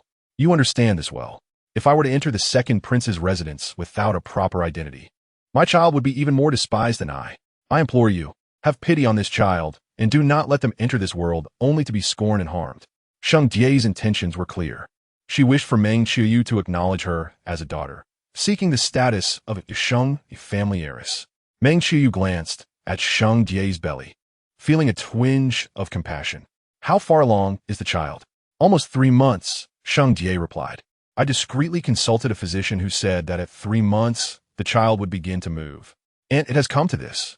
I know that no matter what I say, I cannot undo the past mistakes, but now my sister has found happiness with the regent prince. Could you not consider this as a final act of kindness, allowing me to exit with a semblance of dignity? Die. Meng Qiuyu rose, hesitating. Let me think on this. Sheng Jie lowered her head, her eyes filled with resentment. That wretched old fool. After all that has been said, she still refuses to relent. She could only resort to her final gambit. Aunt, do you recall the events from 6 months ago? Meng Qiuyu paused, recalling what Sheng Jie was referring to. 6 months prior, the second Prince Yanzai had been dispatched by the Emperor on a mission, though it was not far. It was his only departure from the Imperial capital. Sheng Jinxiu had insisted on accompanying him, but after being declined, she had secretly followed him with stolen money and gold. At that time, the seasons were changing, and Meng Qiuyu had caught a chill, suffering from weakness. Urging her not to go, but she had left without looking back. Meng Qiuyu, heartbroken, fell gravely ill, nearly dying. It was Sheng Jie who sought the renowned physician He Jioming, kneeling before the physician's abode for 3 days and nights to procure the life-saving medicine. Sheng Jie had observed Meng Qiuyu closely and saw her expression shift from disappointment in Sheng Jinxiu to a gentler gaze, prompting her to continue. "Aunt, I will honor you well, just as I did 6 months ago, as if you were my own mother. My child will also honor you." Meanwhile, in Jinyuan, a girl dressed in a pink gown rushed into Sheng Jinxiu's chamber, not yet spotting her, and cried out loudly, "It is bad, miss. I have just received news that the second young lady has once again sought the madam to acknowledge her." The girl's words were abruptly halted as she realized the room was filled with a multitude of kneeling figures. Chapter 50. Shamelessness for a man. Sheng Jinxiu donned an elegant gown of deep black, its hem adorned with large, blood-red, chillingly beautiful spider lilies. She reclined languidly on a soft couch, beside her a large brocade box filled with dazzling, opulent jewelry. These treasures had been pilfered by the people of the estate during her absence, all of which she had meticulously reclaimed. As she toyed with a golden bracelet in her hand, a smile graced her lips, yet it exuded an eerie chill. What was the eldest young lady up to? A girl in a pink dress maneuvered through the crowd to stand before Sheng Jinxiu, then turned to address the others. "I have important matters to discuss with the eldest young lady. You may all leave for now." As she spoke, her chin was held high, and an unmasked pride adorned her face. In the past, these people would have respectfully referred to her as Sister Chaoyun and withdrawn without disturbing her.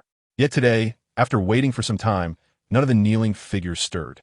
Annoyance flared within her as she adopted her usual lecturing tone. "What is the matter with you all? Are your ears deaf? Can you not hear me speaking? Still not leaving?" Sheng Jinxiu's cool voice interjected.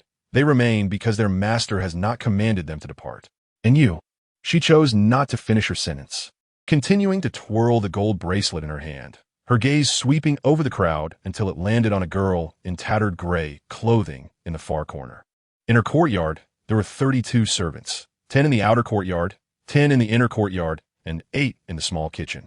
Only 4 personal maids were allowed in her room: Chaoyun, Muyu, Chunhua, and Qiushi. In her previous life, she had favored Chaoyun the most, but Chaoyun belonged to Sheng Jie. She had trusted Muyu, yet Muyu was bribed by Zhou Shubi.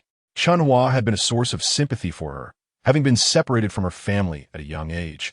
And though she had painstakingly aided Chunhua in reuniting with her family, Chunhua had abandoned her humble origins to conspire with Nanshu Mai, ultimately severing her most vital right hand. As for Qiushi, her demise had been tragic. When Yanzai and Sheng Jie took her away, Qiushi had tried to intervene, but was dragged aside, thrown to the executioner who slaughtered the Sheng family, subjected to unspeakable humiliation. When Sheng Jie imprisoned her in the dungeon, Qiushi had disguised herself as a mute old woman to rescue her, but upon being discovered, Sheng Jie had flayed her alive, forcing Sheng Jinxiu to consume her flesh in a gruesome broth. Recalling these events, a cold dread reminiscent of the depths of hell enveloped Sheng Jinxiu. With a cold laugh, she mused, "It seems I've been far too lenient with you all. It is one thing for Sheng Jie, that wretched girl raised by my family, to tread upon me in her ascent, for she is at least a distant relative. I could consider her shameless pursuit of a man as a favor granted by me. But what are you? Mere servants, bound by contracts in my possession. How dare you touch what belongs to me? How dare you presume to address yourselves as equals before me?" She did not name names, yet the ever-perceptive Chaoyun fell to her knees with a thud. "Eldest young lady, though I know not where I have erred, I recognize that causing you displeasure is indeed a mistake. I acknowledge my fault and humbly request your punishment." How could she have forgotten that her contract was still in Sheng Jinxiu's hands? What had come over Sheng Jinxiu? Had she truly been provoked into such a dramatic shift in temperament by the second young lady and the second prince? The transformation was sudden. However, after years by Sheng Jinxiu's side, Chaoyun believed she had grasped her character entirely. Sheng Jinxiu was merely pretending to be formidable. "Do you still dare to retort against me?" Sheng Jinxiu noted the slight change in Qiao Yun's expression, understanding her thoughts. She silently mocked her countenance darkening as she struck Qiao Yun on the forehead with the bracelet. What? Am I being unjust by speaking to you in such a manner? With Yin Beijing's shadow guards by her side, she was already privy to Sheng Jie's sob story to her mother. She knew that Sheng Jie had sent this girl to provoke her ire, hoping she would rashly confront her mother.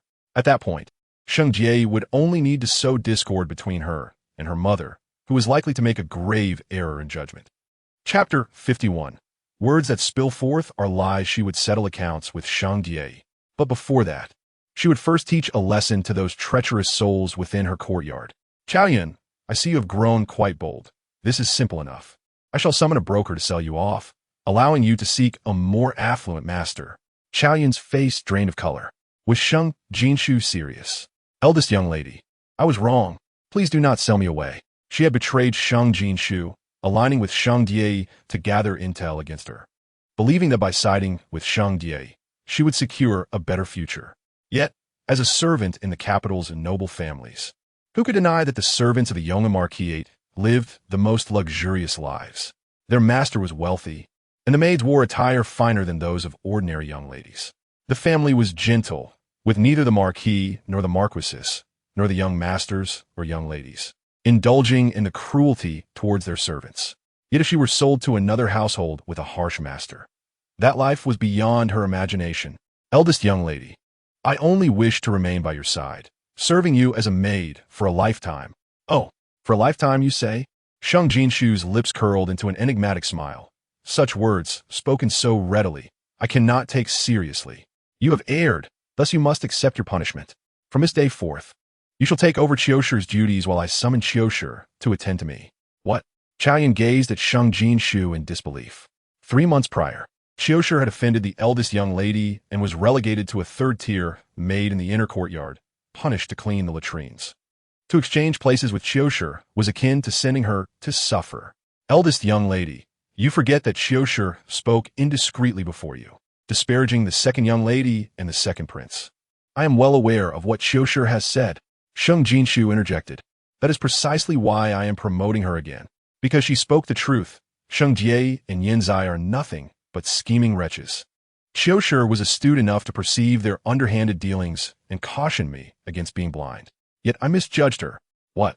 Are you implying that I would continue to endure the deception and manipulation of those two, aiding them in their ascent towards their lofty aspirations? I understand my mistake. Under Sheng Jinxiu's piercing gaze, Qiao Yun felt as though her very soul was laid bare. In a fluster, she stammered, I accept my punishment. I will fetch Qiushi immediately. She scrambled to her feet, stumbling towards Qiushi. It was true. Sheng Jinxiu had truly changed. She had become terrifying. She must find a way to convey this terror to the second young lady. Wait. Yet Sheng Jinxiu called out to Qiao Yun.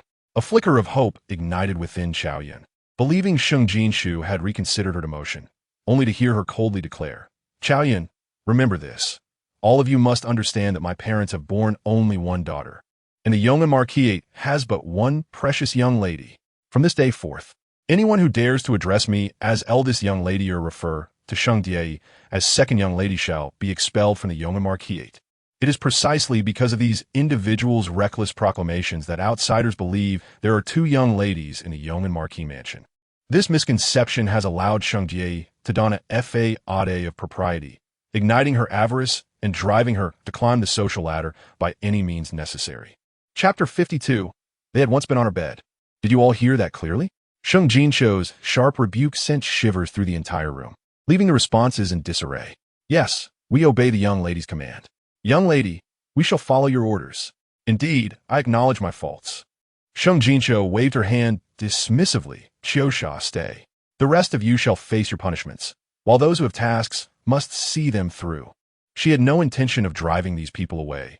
They were all too familiar to her from her past life. She understood what they were capable of. It was better to keep them close under her watchful eye, as long as she remained vigilant against their potential harm. They might yet become useful pawns in her quest to topple Sheng Jie, Zhou Shuobi, and Nanshu away. Yes, young lady. This time, the maids and servants answered in unison, not daring to voice a single complaint. They fled swiftly, as if afraid of incurring further wrath.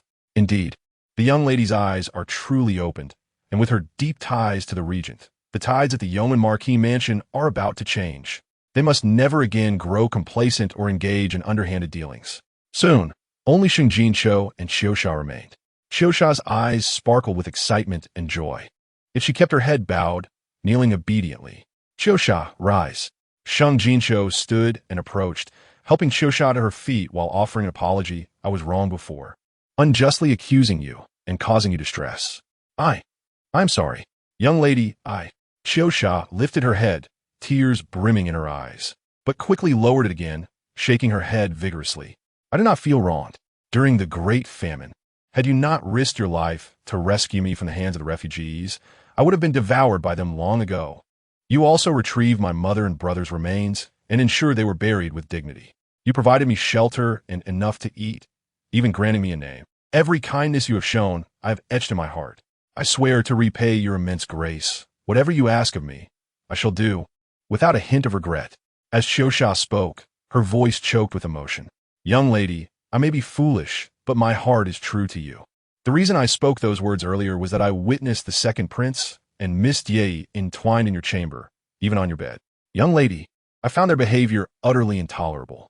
I did not wish for you to be deceived or bullied by them." At that moment, Sheng Jinxiu's heart turned icy. It was shocking to learn that Sheng Jie and Yin Zai had audaciously taken to her bed. This was something she had remained oblivious to in her past life. Even she felt sickened by the revelation. "Qiusha, rest assured, I am no longer blind to the sordidness of those two vile beings." Sheng Jinxiu placed a reassuring hand on Qiusha's shoulder. "I am well aware of who among this mansion is human and who is not. Mark my words, from this day forth, in Jinyuan, you may trust only me, and I shall place my trust solely in you." The affair between Sheng Jie and Yin Zai had been exposed, and both sought to regain their dignity. They would undoubtedly conspire against me and the Sheng family. Chapter 53. Take me with you, and I shall tear her facade apart. Thus, no matter what you encounter, you must inform me at once. At this juncture, Sheng Jinxiu turned to Qiusha and asked earnestly, "I have severed ties with Yin Zai and Sheng Jie. By aligning with me, you will face danger. Are you afraid?" "Not at all," Qiusha replied without hesitation. "I have but one life to live, and I fear not death. My only concern is their potential harm to you. If they dare, I shall stand in their way, unless they tread over my corpse." "I know you would," Sheng Jinxiu said, "but I command you not to act recklessly. Qiusha, your life is far more precious than theirs." She grasped Qiusha's hand firmly. "I differentiate between the worthy and the unworthy because those individuals do not deserve nobility, but you are different. From now on, in the presence of others, we are mistress and servant. However, in private, I shall be your sister. Do not refer to yourself as a servant any longer. Once I have expelled Sheng Jie and set the household affairs in order, I will seek my parents' and brother's approval to recognize you as the second young lady of the Sheng family. How does that sound?" Qiusha's eyes widened in disbelief, feeling as though she had stumbled upon an incredible stroke of fortune. "Young lady, I never imagined such a thing. You never considered it, but I have," Sheng Jinxiu replied. "If you find it difficult to accept now, take your time to come to terms with it. Go rest now. I have an errand to run. Chaoyan is so eager to introduce me to her new master. I cannot disappoint her or her lord." Chaoyan is Miss Ye's maid. Qiusha, already harboring disdain for Sheng Jie, felt emboldened by Sheng Jinxiu's decision to confront her. "No wonder I always see her rushing to Miss Ye's side. That treacherous wretch. Qiusha, you forget again." Sheng Jinxiu feigned a stern demeanor. Qiusha paused, then realized, "Sister, do not worry, no. Let me say this. Do not be fooled by Sheng Jie's seemingly gentle demeanor. Her heart harbors many schemes. You take me with you, and if she dares to harm you, I shall tear her facade apart."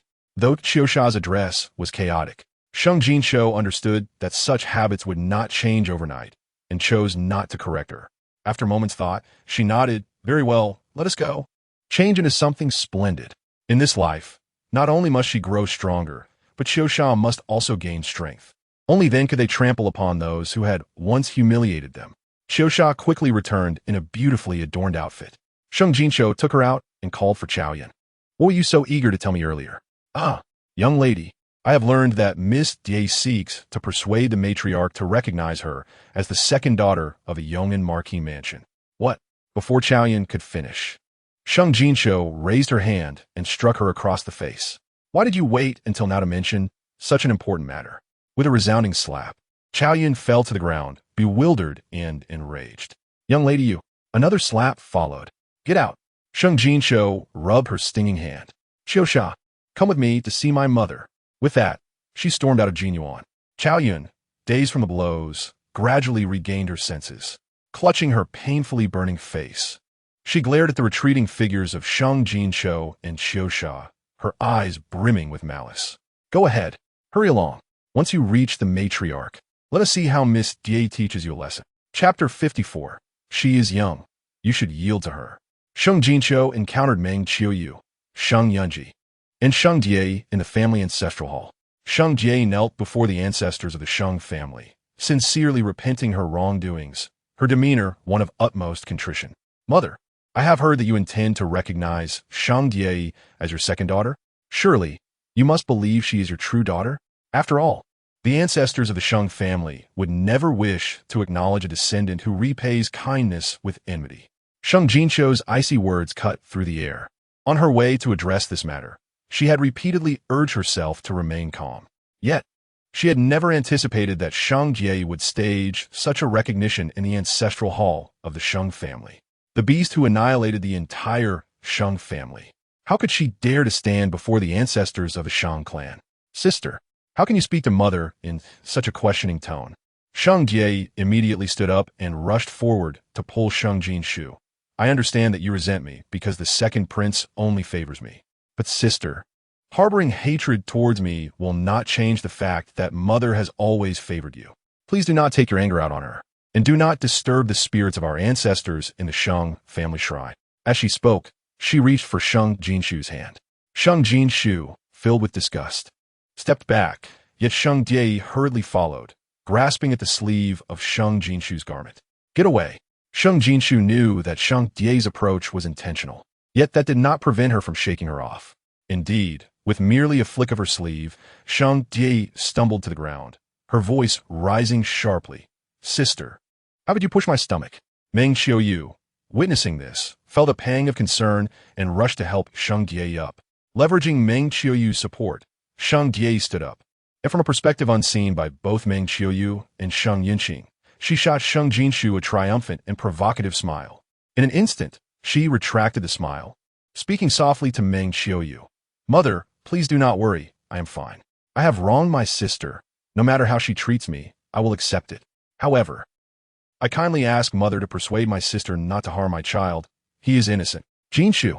Meng Qiuyu furrowed her brow, preparing to lecture Sheng Jinxiu. Yet Sheng Jinxiu sneered coldly, retorting, the same trick used once, though somewhat despicable, could be deemed clever, but this repeated act of feigned fainting, playing the victim, and sowing discord. Sheng Jie, is this truly all you have? Sister, what are you saying? I do not understand. Sheng Jie curled closer to Meng Qiuyu, seeking comfort. Mother, it seems my sister has misunderstood me. Have I upset her again? I am sorry. I truly did not mean to hurt her in any way. Enough. Jinxiu, your sister has already admitted her fault. She is young and does not understand. As the elder sister, cannot you show her some leniency? Meng Qiuyu remarked. How can you, an unmarried girl, be so malicious? I am malicious. Sheng Jinxiu felt a sharp pang in her heart. Enduring the pain, she looked at Meng Qiuyu. So, mother has indeed decided to acknowledge a second sister for me? Her words were so direct, yet mother's focus was merely on Sheng Jie's youth and ignorance. How could she ask me to be lenient towards Sheng Jie? In her past life, she had already allowed Sheng Jie to ruin her, destroy those around her, and slaughter her child, annihilating the entire Sheng family. How much more leniency could she extend?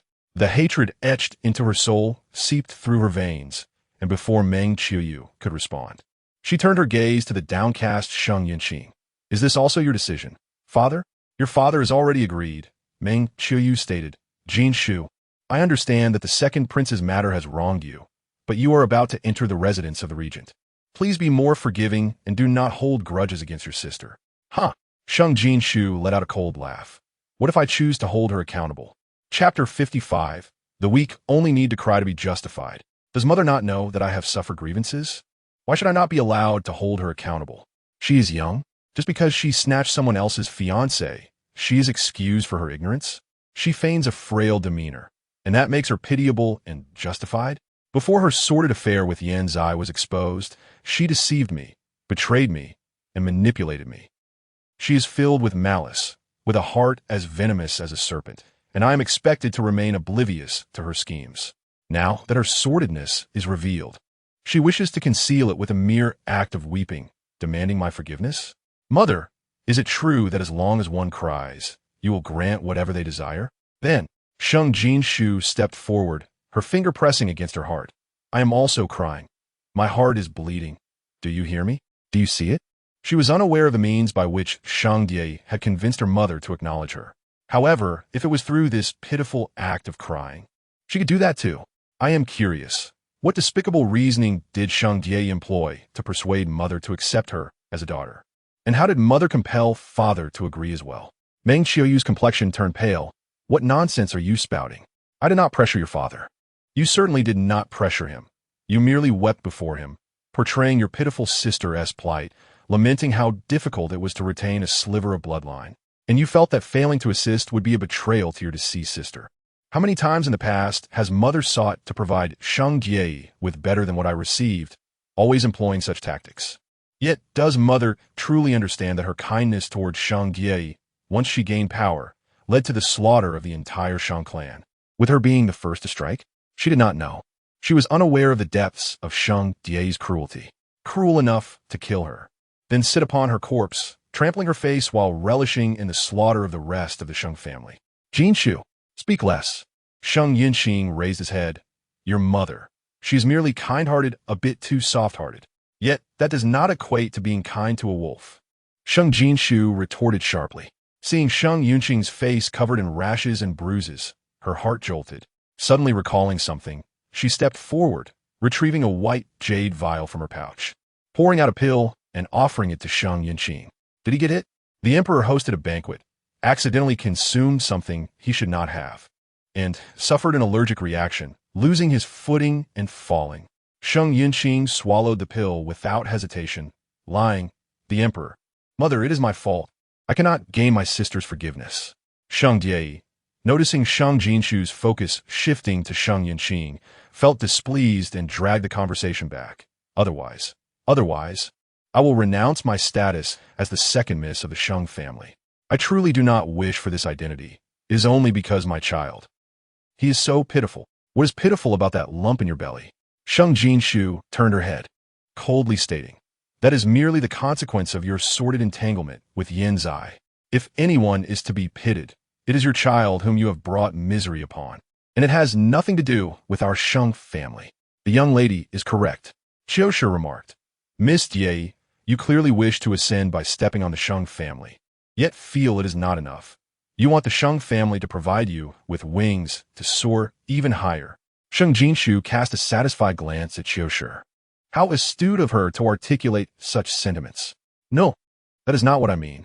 Sheng Jie shook her head repeatedly. Even as her schemes were laid bare, she refused to admit it, adopting a look of utmost grievance as she clutched Meng Qiuyu's garment, sobbing breathlessly. Mother, please help me explain to my sister. I have not. Her eyes rolled back, and she fainted. Chapter 56. If she feigns fainting, then let her truly faint.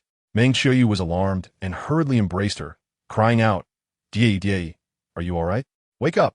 Do not scare me. Where's the court physician? Quickly summoned the physician. She looked up to see Qiushu still standing nearby, and pushed her. Have you gone deaf? Hurry and fetch the court physician to save the second miss. Autumn was caught off guard and stumbled back several steps before regaining her balance. Sheng Jinxiu had already reached Meng Qiuyu and Sheng Jie, and she had swiftly produced a silver needle, piercing it into a specific acupoint on Sheng Jie. As a result, Sheng Jie's grip on Meng Qiuyu's hand slackened, and her body began to slide toward the ground, almost dragging Meng Qiuyu down with her. Mother, do you feel it? This is true fainting. Sheng Jinxiu, Meng Qiuyu exclaimed in anger. You actually made your sister faint. I thought Perhaps mother was pondering why Sheng Jie would pretend to faint.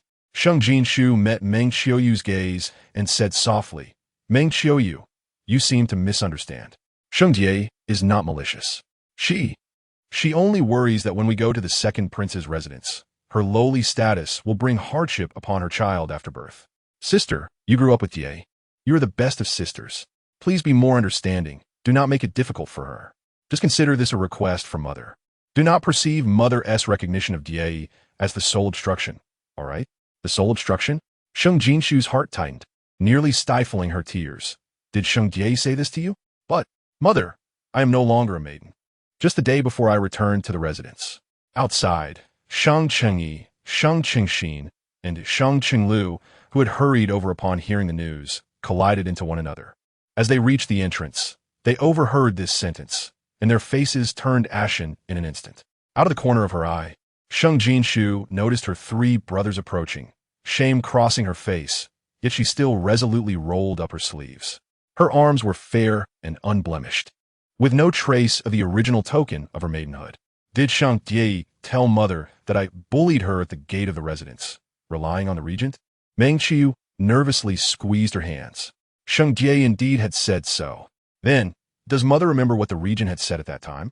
He stated that there was only one legitimate daughter in the Yong'an Marquisate. Sister, Meng Qiu interjected, the Yong'an Marquisate currently has only one legitimate daughter.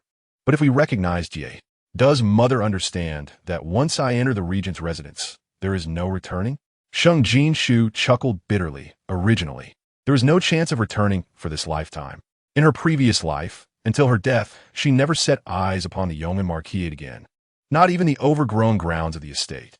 Only Sheng Jie would come daily to torment her, recounting the fates of every member of the Sheng family. Sister, how can you not come back? Meng Qiu opened her mouth, finally feeling as if a heavy stone pressed upon her chest, causing discomfort. What does mother think of the regent? Sheng Jinxiu did not respond to Meng Qiu, but continued. Yin Beizheng, he is the regent of Daxing, a man above millions, and that one is someone he personally elevated. The emperor of Daxing speaks without retracting his words. The regent speaks without anyone daring to oppose. Does mother desire for our Sheng family to be the first to go against him? Does mother believe our Sheng family can withstand the wrath of the regent? Or shall I pose another question? Why does mother think I chose the regent? Or rather, why did I allow the regent to claim my purity? Is it because I like him? Chapter 57. For my selfish purposes, I exploited him. Little sister.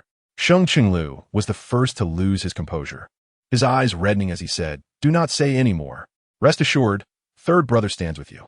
Sheng Jie, that ungrateful wretch, does not deserve to be a member of our Sheng family. Third brother will never allow her to become a daughter of the Sheng family. Indeed, eldest brother supports you as well. Sheng Qingyi added, Our family has raised a white-eyed wolf for years, and I nearly lost my life believing her lies when I went to kneel at the regent's gate. I will not allow her to wreak havoc in our home any longer. Sister, you're the only sister of second brother, Sheng Qingxin declared. Sheng Yunji clenched his fists tightly.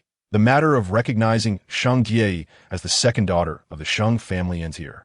Husband, Meng Qiu glanced at Sheng Yunji and then at the three Sheng brothers, feeling as if she had been betrayed. You all. Mother.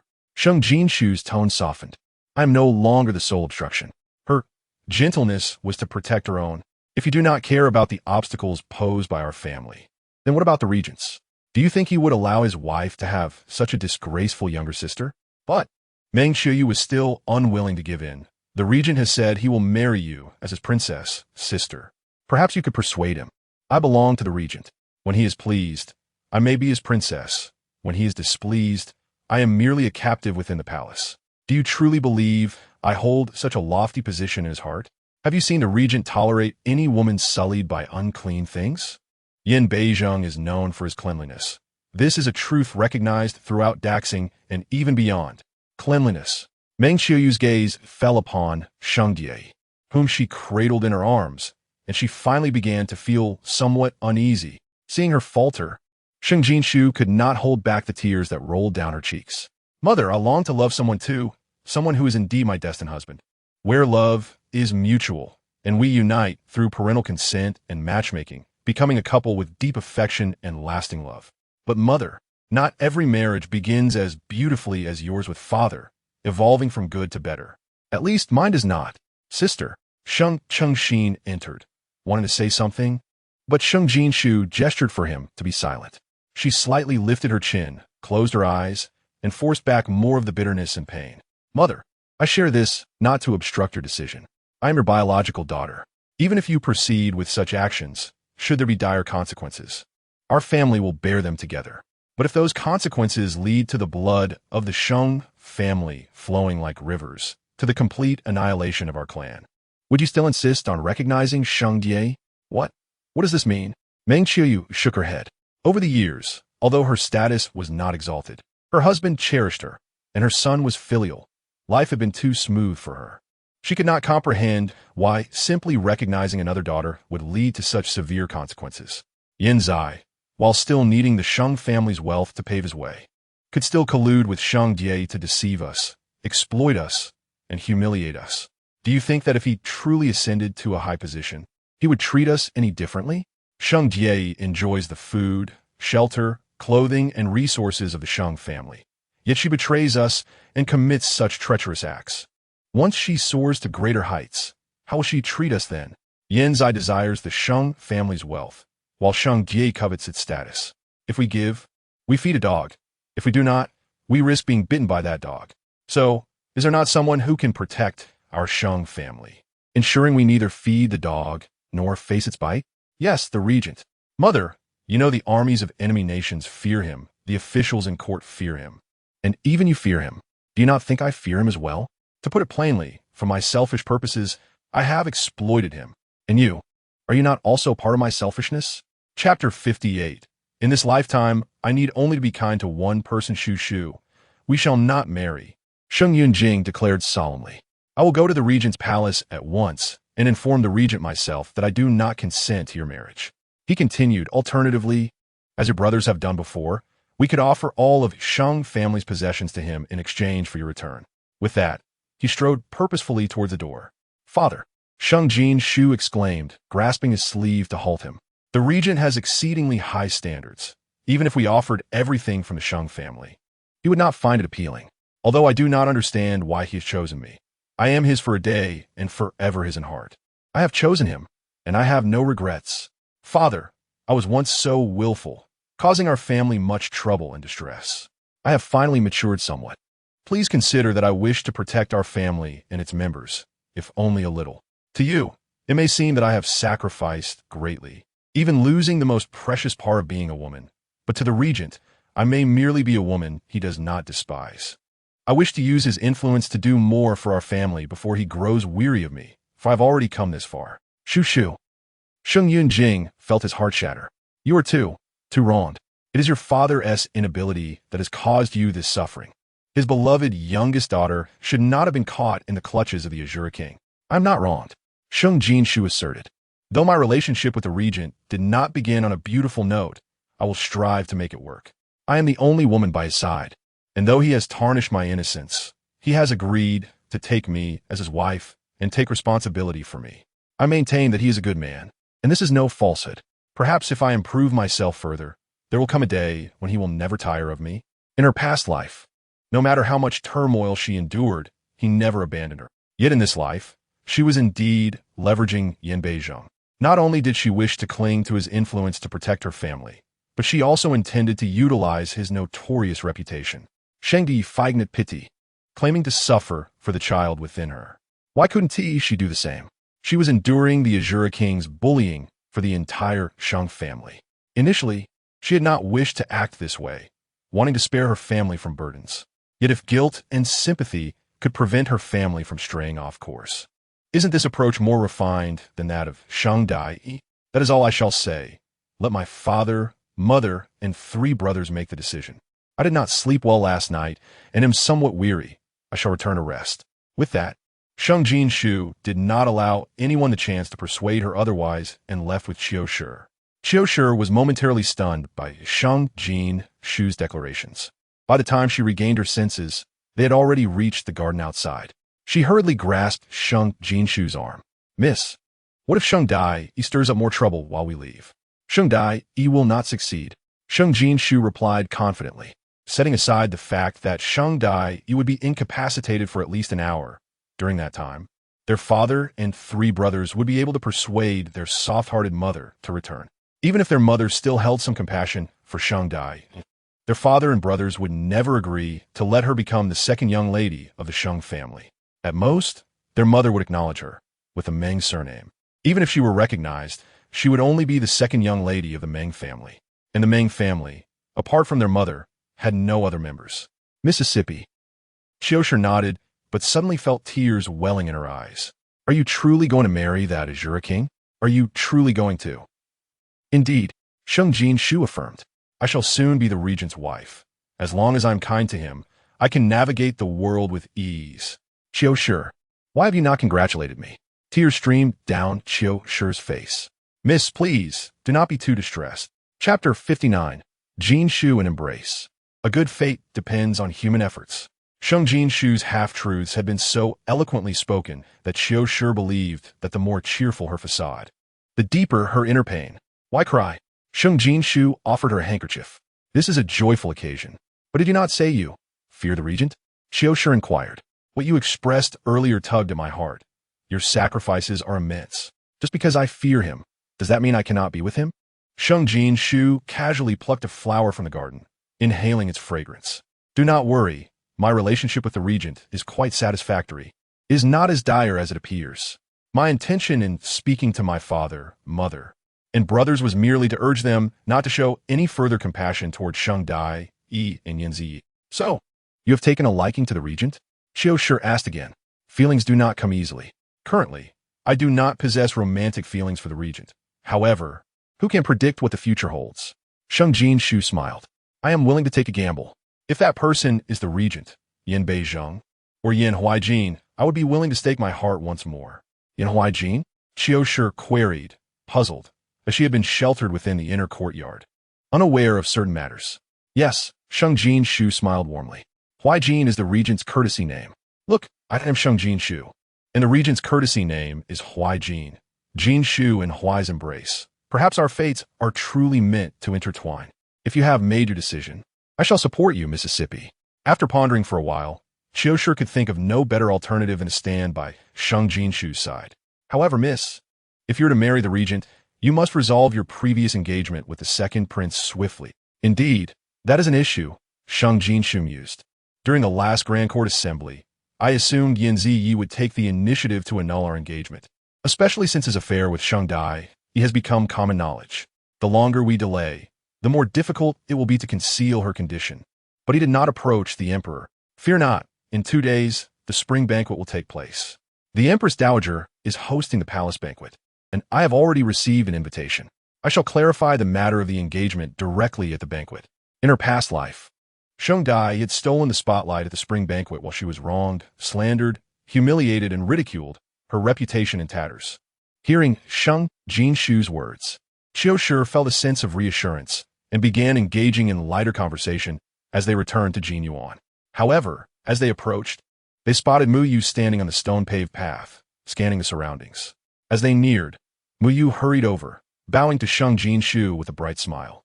Miss, 7th Miss has arrived. Sheng Jinxiu paused momentarily.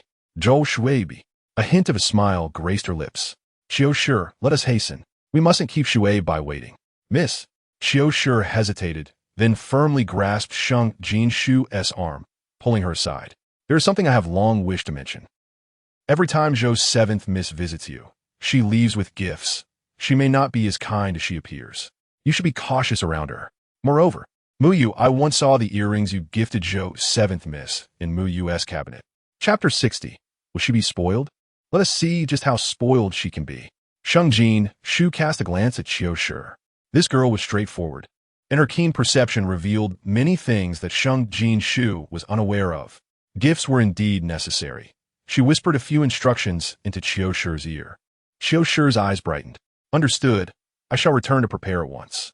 As Qiushi hurried away, Mu Yu, filled with doubt, could not help but inquire of Sheng Jinxiu, Miss, where's Qiushi off to in such haste? Sheng Jinxiu replied indifferently. She has faced some grievances from the madam and wishes to rest for a while. I instructed her to finish her tasks before taking a break.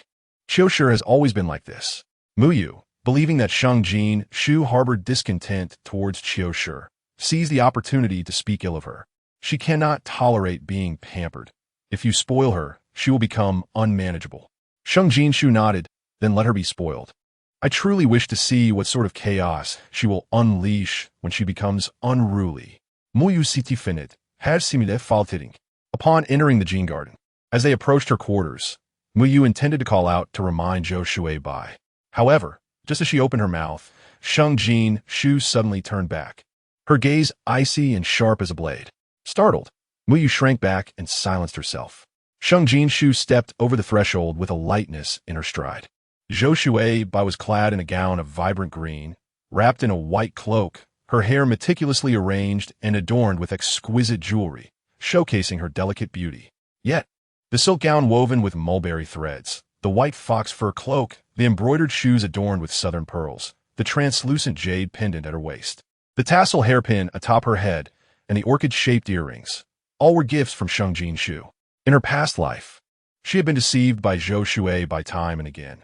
Now, with clarity, she recognized how this woman had exploited her to embellish herself from head to toe, transforming into a noble lady of elegance, seated in her own chamber while indulging in the expensive fragrant tea and exquisite pastries meant for her.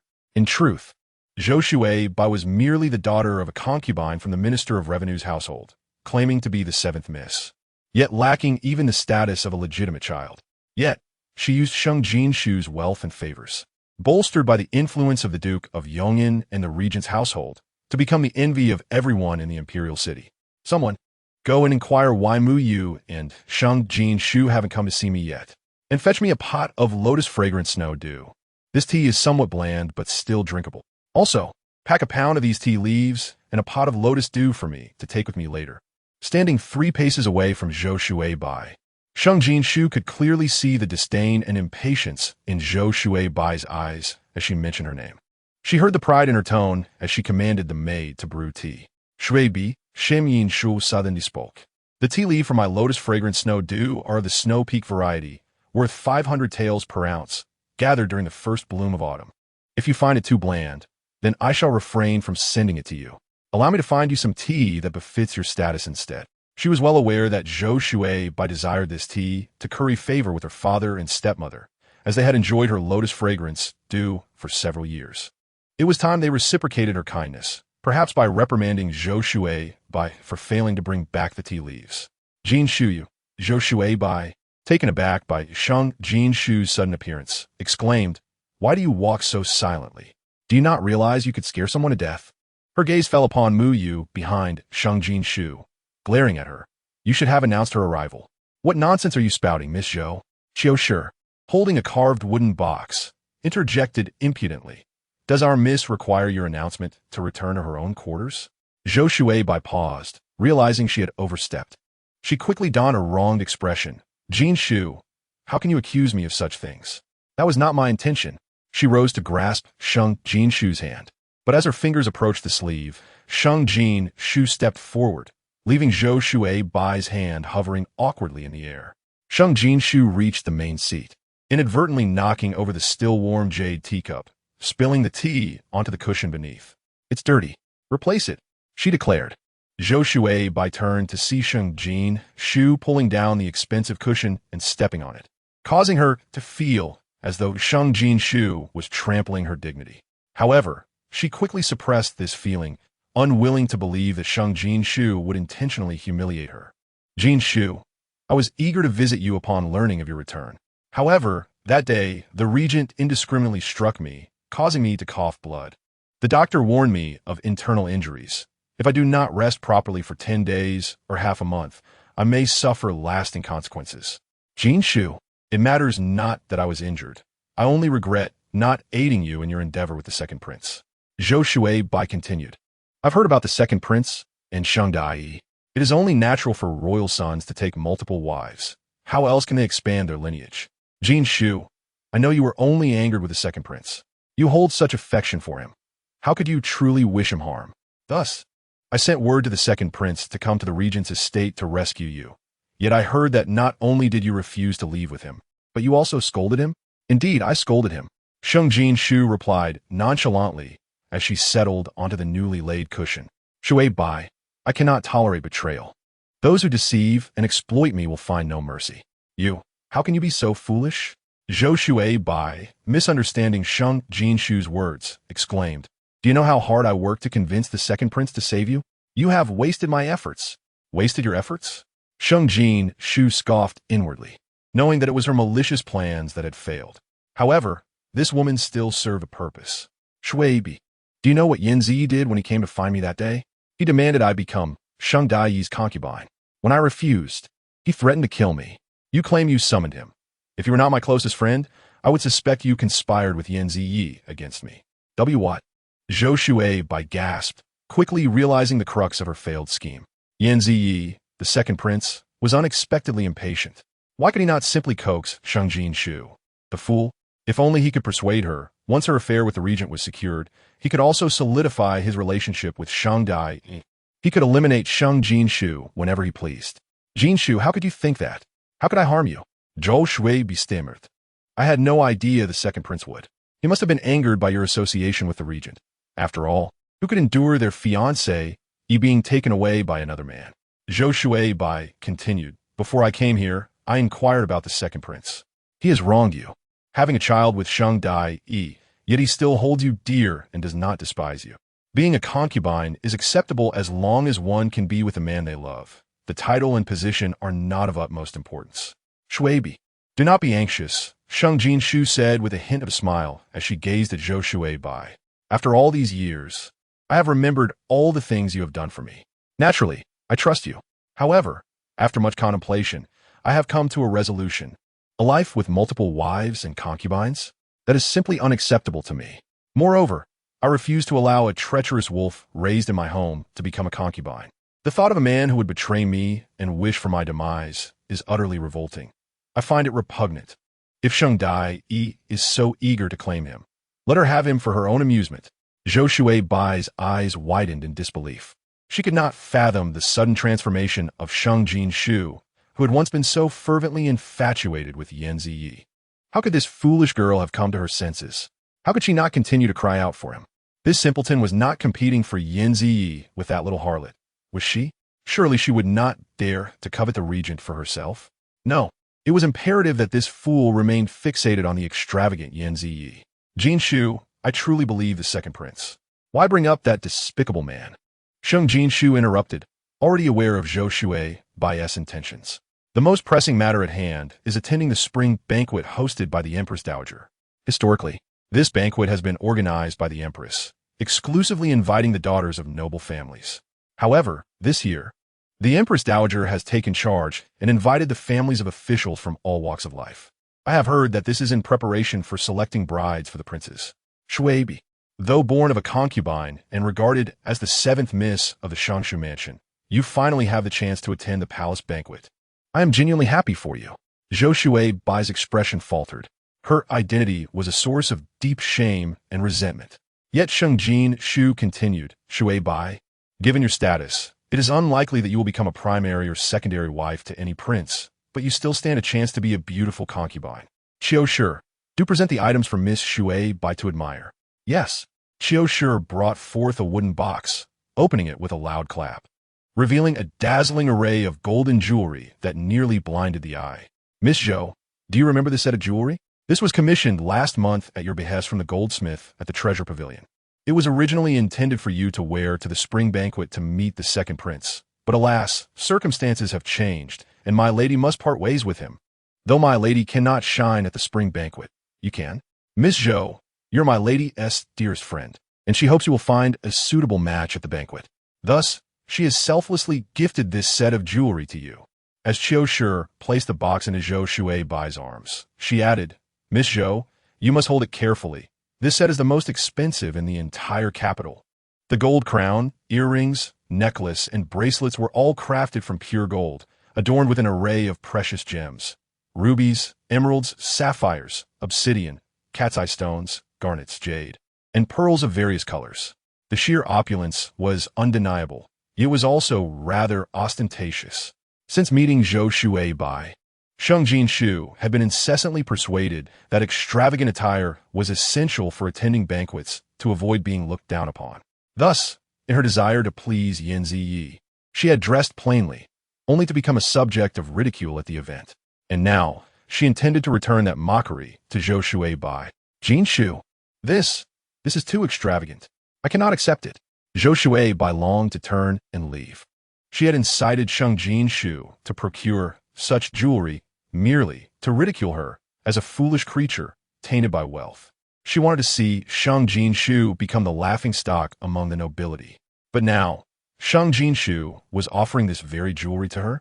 Shuibi, do not refuse it. Your mother has always mistreated you, hoarding all the good things for your sisters while leaving you with nothing. However, the spring banquet is a grand occasion. If you attend dressed too plainly, how can you hope to find a suitable husband? No, if I wear this jewelry, I will truly have no chance of finding a match. Go Shui be silently protested. She glanced at the jewelry in her arms, closed the box, and said stiffly, then, "Thank you, Jinxiu. Do not mention it." Sheng Jinxiu replied. "I also feel you are too pitiable. I heard that during the last grand assembly, your father wept before the officials, lamenting his plight, claiming he devoted every penny to state affairs, and if things did not improve, he would resort to selling his children. Oh dear, your father is indeed a good official, but you, as his daughter, are unfortunate. There is no telling when he might sell you off. If he were to sell you to a minor official as a concubine, it would be bearable, but if he were to sell you to a brothel for money. My heavens, the very thought sends chills down my spine." Jinxiu, Zhou Shui by struggled to restrain her anger. This wretched girl dared to pity her.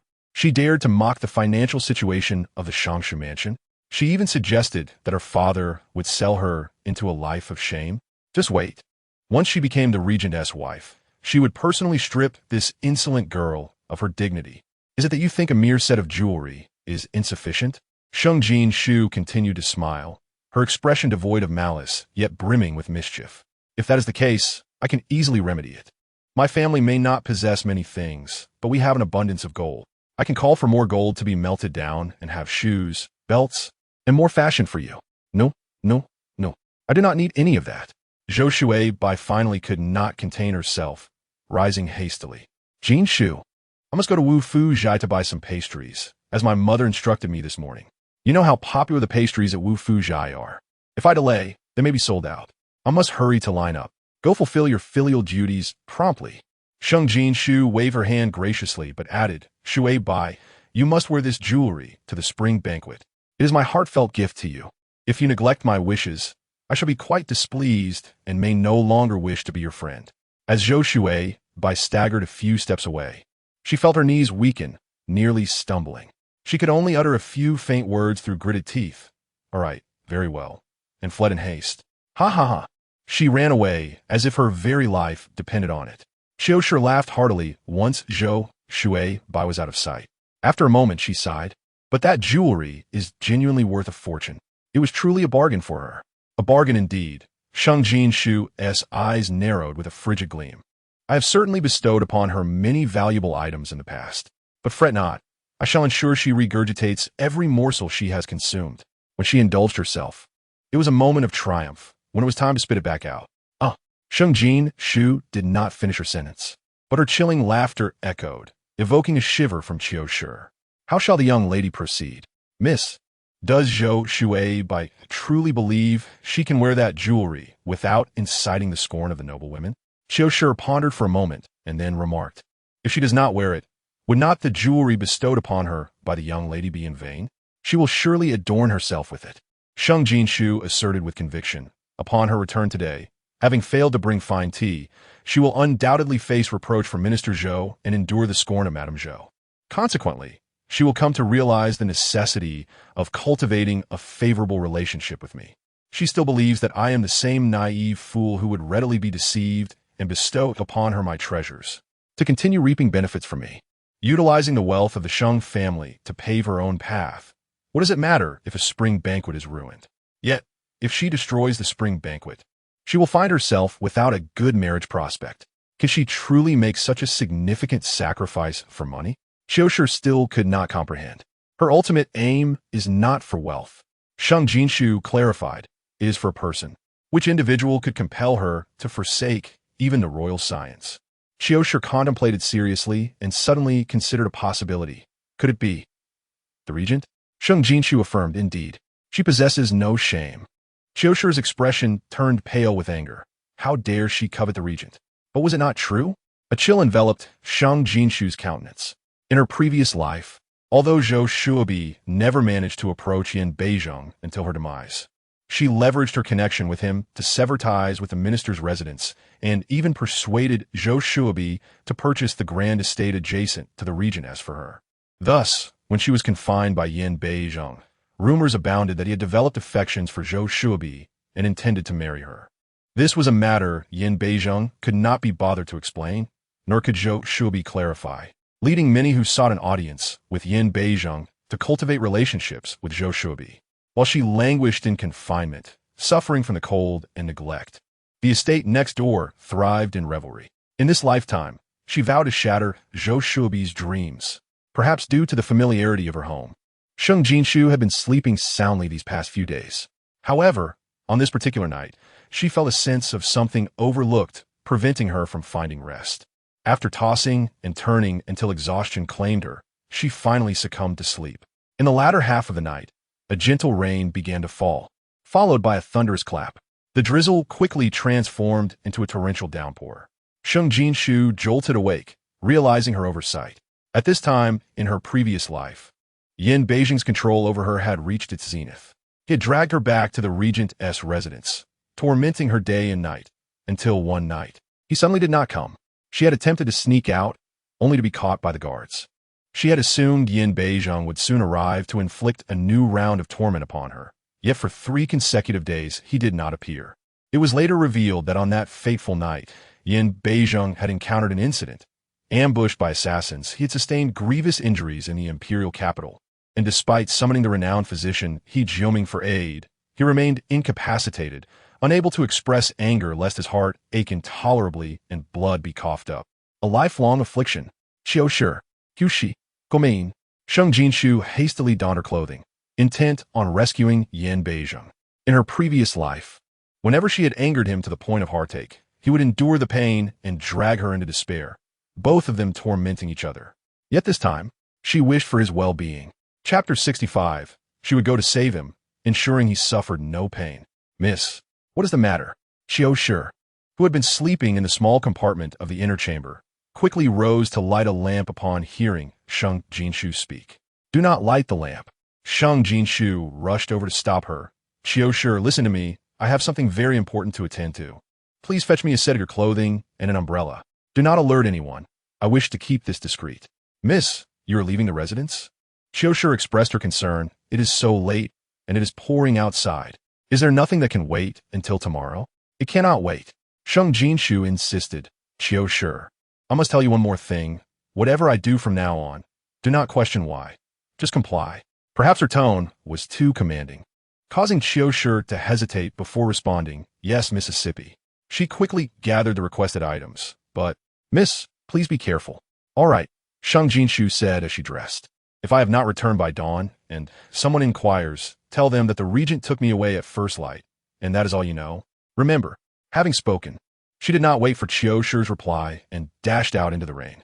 At the regent's residence, chaos reigned, for the regent, who had never sustained serious injuries, had been carried back in the dead of night by Yi Ming and others. He wore only a white garment, his chest struck by an unusual hidden weapon, blood staining his attire a deep crimson as it dripped along the way. The main courtyard, already fortified thrice, now boasted an additional 4 layers of defense. He had gone to summon the physician He Jioming, yet he had yet to arrive. Yi Ming stood rigidly outside the main courtyard, his eyes reddened with anxiety as rainwater streamed down his face. The expression on his face conveyed a singular message. The sky had fallen. Suddenly, an umbrella was raised above his head, shielding him from the deluge. He wiped the water from his face and looked up to meet Sheng Jinxiu's unusually calm gaze. Yi Ming, where's Huai Jin? Your Highness? Yi Ming exclaimed in astonishment. Why would the princess come at such a time? Was she here to check on the prince? The prince is in his chamber. No, Your Highness. The prince is currently occupied with important military affairs and has not yet returned. He recalled the moment the prince had collapsed. issuing strict orders that the news of his grievous injury must not reach the princess under any circumstances. Do not conceal it from me. I'm already aware, Sheng Jinxiu stated coldly. He is gravely injured and may be in peril. Take me to him. With that, she turned to enter the main courtyard. Stop. Yiming quickly blocked her path. Your Highness, the regent has instructed that he does not wish to see you tonight. I am also skilled in medicine, Sheng Jinxiu declared, throwing those words as she proceeded into the main courtyard. Yiming hurried after her, only then noticing the black box she carried, caked with damp earth as if it had just been unearthed. Sheng Jinxiu moved swiftly, entering the inner hall where she immediately spotted Yin Beizheng lying on the bed. The peculiar hidden weapon was a fist-sized iron ball, covered with numerous sharp spikes of varying lengths. It had embedded itself deeply into Yin Beizheng's flesh, blood oozing from the gaps between the iron spikes. Yiming, how long has he been afflicted by this hidden weapon? Sheng Jinxiu called out, her voice trembling with worry for Yin Beizheng, infused with a hint of pain she herself had not realized. Chapter 66. I will trust you this once. Do not betray my trust. Yiming approached, noting that Yin Beizheng's complexion had grown even more ashen, tears brimming in his eyes as he recalled the prince's orders. Your Highness, the regent has suffered from this cursed hidden weapon for a full hour. He has lost a considerable amount of blood. I attempted to use various commonly employed hemostatic medicines, but to no avail. If the princess understands medicine, please help the regent stop the bleeding. Otherwise, he will bleed to death. He did not genuinely believe that Sheng Jinxiu possessed medical knowledge. He was merely grasping at straws. However, Sheng Jinxiu did not immediately rush to staunch Yin Beizheng's bleeding. Instead, she produced an extraordinarily thin blade and aimed it at Yin Beizheng's wound. Sheng Jinxiu, Yiming's expression darkened immediately as he lunged forward, seizing her wrist with force. What do you intend to do? Sheng Jinxiu, do not forget that you are now in service to the master. The master has treated you well, granting you the position of legitimate wife. This time, it was because of you that he was ambushed. If you dare to take advantage of this opportunity to harm a master. Yiming, release me. Stop. The simultaneous commands rang out, the first from Sheng Jinxiu. The latter, however, came from Yin Beizheng, who had just awakened from a deep stupor. He was alive. Dare to touch Jin'er, and even a single hair on her head. I will annihilate you. Despite his grievous injuries, Yin Beizheng radiated an intimidating, chilling aura, his body drenched in blood, his eyes a vivid crimson, resembling a king of hell returned from the abyss. As long as he drew breath, he could crush anyone with his presence. Yet, speaking pained his wounds, forcing him to articulate his thoughts in stilted words.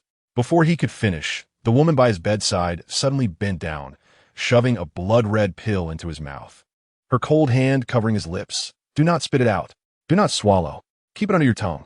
Yin Beizheng's icy gaze shifted from Yiming to Sheng Jinxiu, filled with confusion, suspicion, inquiry, and wariness, all laid bare for her to see. Jin, I am your husband. You promised we would be together for a lifetime. I will not harm you. She spoke urgently, her eyes clear and resolute, free of any impurities or fear. Yin Beizheng grunted, his dark eyes fixed on Sheng Jinxiu, their depths inscrutable. When he had first seized her from the streets to the regent's palace, she had harbored murderous intent towards him. Peeking at the moment, he forcibly dragged her from the carriage. Yet, in an instant, that murderous intent had dissipated entirely. She had not even held his violation of her purity against him, instead offering him a smile, gentle and compliant. He understood that his little Jin'er was not a pampered bird confined to a cage. She was a cat with claws. Although she had lost part of her memory, not opposing him nor harboring affection, she merely sheathed her claws, adopting a softer approach to deal with him. Nevertheless, he was determined. As long as she willingly remained by his side, he would eventually become the sole occupant of her heart and mind. However, he had not anticipated falling into such a trap and sustaining such a lethal wound. If he entrusted his life to her, she could easily deliver a fatal blow to his heart. All right. Come. Yin Beizheng made his decision. Jin'er, I trust you this once. Do not disappoint me. Chapter 67. The Art of Healing, a glimpse of brilliance, my lord, do not. Yiming's countenance shifted dramatically. He had merely intended for Sheng Jinxiu to devise a method to staunch the bleeding, but the lord's intent was clearly for her to treat his injuries directly. What if something went awry? Yiming. Yin Beijing glared at him, the warning in his gaze unmistakable. Question the princess, and there would be no mercy. Yiming stiffened, stepping back. Yes, my lord. The prince trusted the princess so implicitly that he could not hinder him. But the prince was essentially wagering his life to win her heart. Gritting his teeth, Yiming conveyed, Princess, the second prince, and Sheng Jinxiu have bribed the Dark Blood Pavilion to assassinate you. Upon learning the news, the prince rushed to the Sheng residence's back alley and single-handedly slew the pavilion's top 10 masters.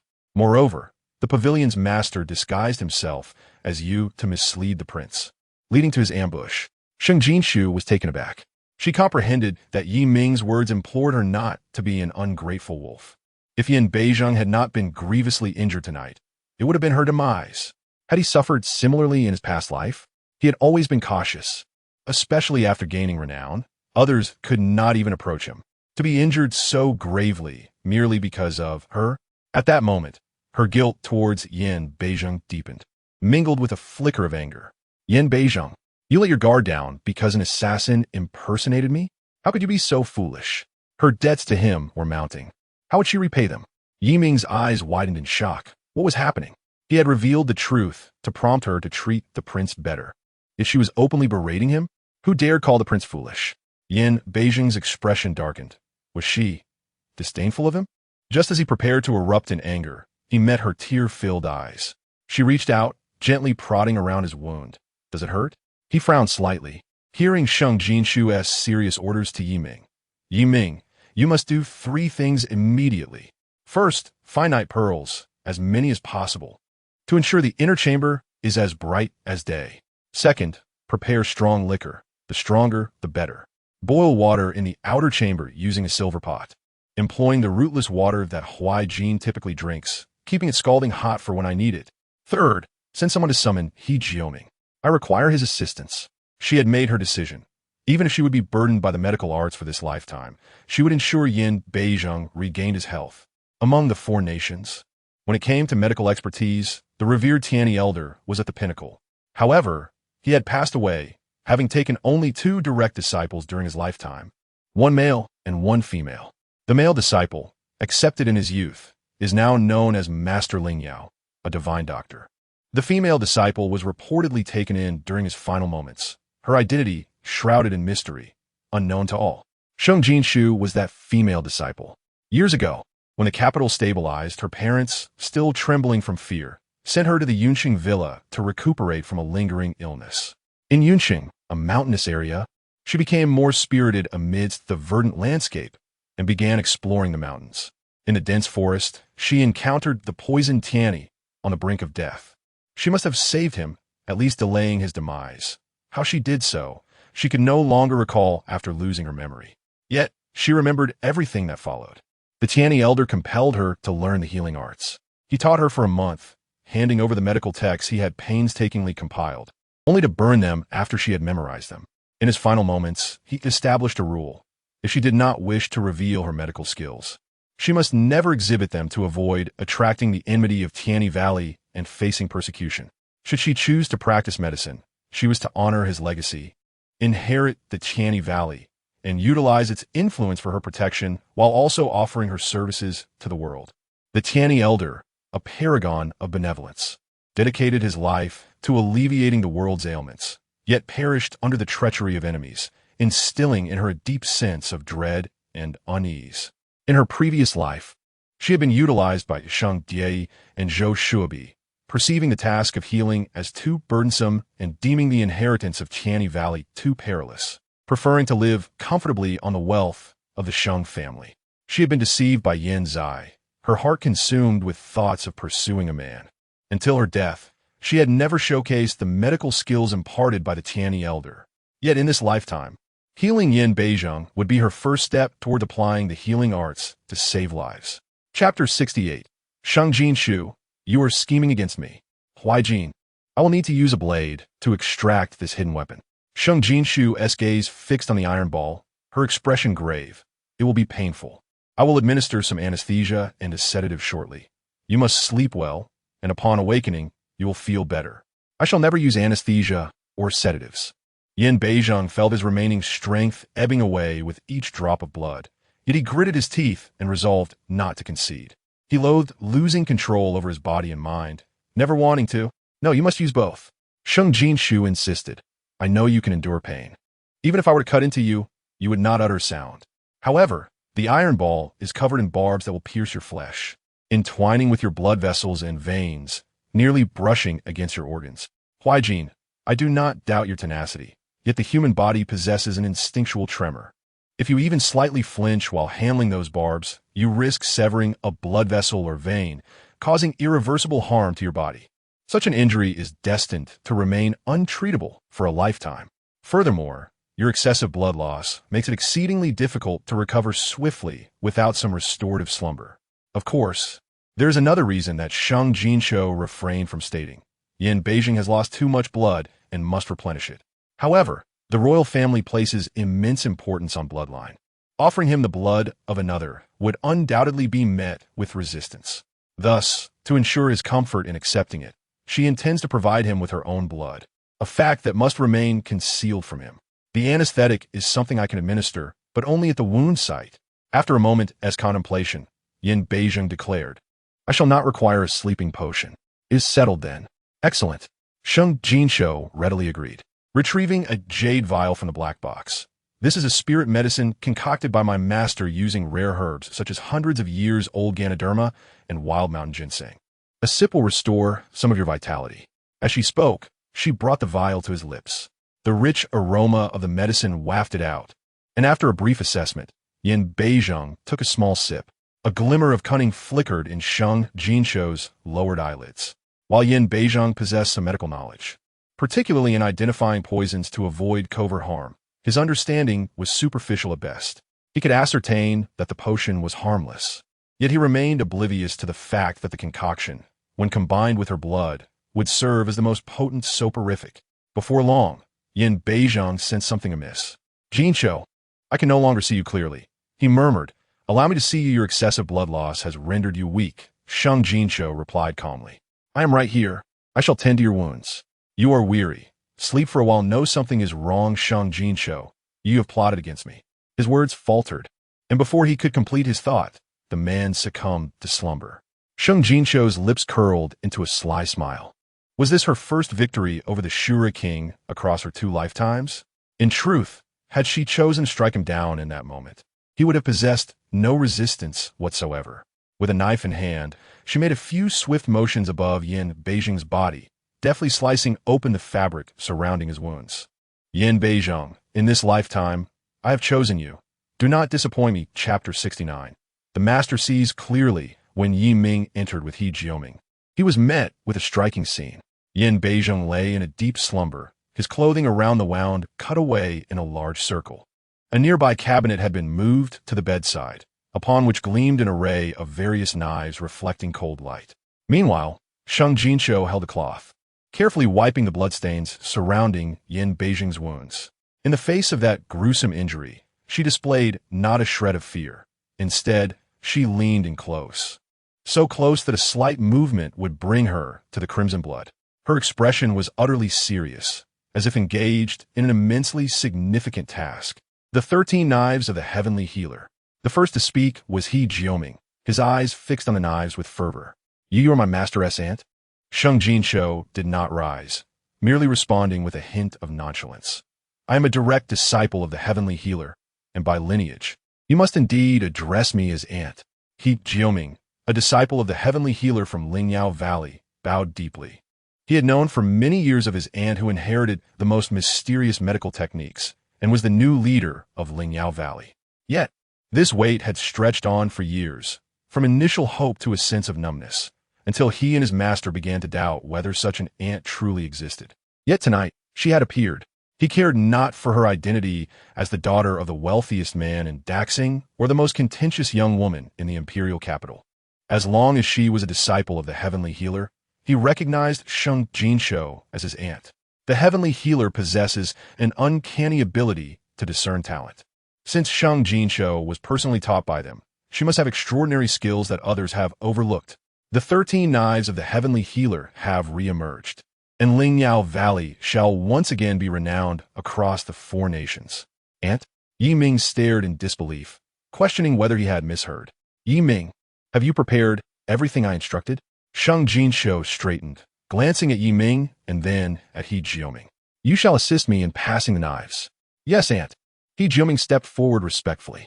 Yi Ming pinched himself to ensure the reality of the situation, hastily bringing in the prepared items. The candlelight was extinguished, and dozens of luminous pearls illuminated the inner chamber, revealing even the finest strands of hair. Sheng Jinxiu removed the hairpin from her hair, tying the loose strands back with a band for the next 2 hours. Yi Ming monitored the furnace, placing the clean knives in boiling water to sterilize, followed by dousing them with strong liquor to cool. As Sheng Jinxiu required a particular knife, He Jiuming delivered it with precision. Using the 13 knives left by the heavenly healer, Sheng Jinxiu meticulously extracted the barbed iron ball embedded within Yin Beijing's flesh, blood vessels, and meridians.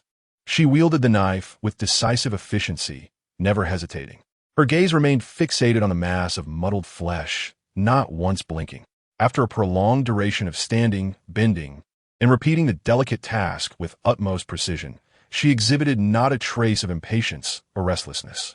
The sound of the knife slicing through flesh, her slender fingers maneuvering around blood vessels and bones, her steady demeanor as she gradually removed the iron ball, this revelation overturned Yi Ming's entire perception of her. It appeared that a woman, when faced with bloodshed, could remain so composed. The daughter of the Sheng family, whom the noble women of the imperial capital held in disdain, harbored such astonishing medical prowess. Once Sheng Jinxiu's clarity of purpose was established, she exhibited remarkable courage and charisma. No wonder the master regarded her as exceptional. With this realization, Yi Ming felt a swell of pride. The master's discerning, I had uncovered a true gem. He accepted Sheng Jinxiu as his queen. Chapter 70. I'm not here to negotiate with you. Half an hour later, when Sheng Jinxiu successfully removed the last bar from the iron ball, He Jiuming quickly seized it and tossed it onto the adjacent white cloth. Ecstatic, he exclaimed, Aunt, we have succeeded. Do not rejoice too soon. Sheng Jinxiu cautioned. The hidden weapon is poisoned, hastening the blood flow from the heart. We have already squandered too much time. The blood loss has exceeded what he can withstand. And at any moment, she refrained from uttering the word death, steadying her spirit while flexing her nearly stiff fingers. I will instruct you on how to prepare the antidote. You must concoct it at the fastest possible speed. I shall cut open my own vein to replenish Huai Jin's blood. This matter is known only to heaven, earth, and me. It must remain concealed from Huai Jin. Pausing for a moment, she added, I am not here to discuss this with you. You must obey my orders. Your Highness, to confuse the royal bloodline is a grave sin. Now that you call me Your Highness, I am the wife of the heavenly family. What is wrong with providing my blood to my husband? If word of this blood replenishment were to leak, Sheng Jinxiu's gaze turned cold, her tone icy. He Jiuming, you will face execution for violating the rules of the palace. Yi Ming, you too will face execution for breaching family laws. She had initially intended to discreetly provide blood to Yin Beijing, but the prolonged extraction of the iron ball had consumed too much time, and she felt herself nearing her limits, requiring assistance from He Jiuming and Yi Ming. In that moment, the woman who had once endured relentless mockery now commanded the attention of both the battle-hardened Yi Ming and the seasoned He Jiuming. They exchanged glances, then turned their attention to Yin Beijing, whose face was devoid of color. I will prepare the medicine, He Jiuming declared. Your Highness, do you need a brief respite before we proceed? Yi Ming also made a choice. No need. Sheng Jinxiu waved her hand, feeling a sense of relief. She feared that He Jiuming and Yi Ming would object.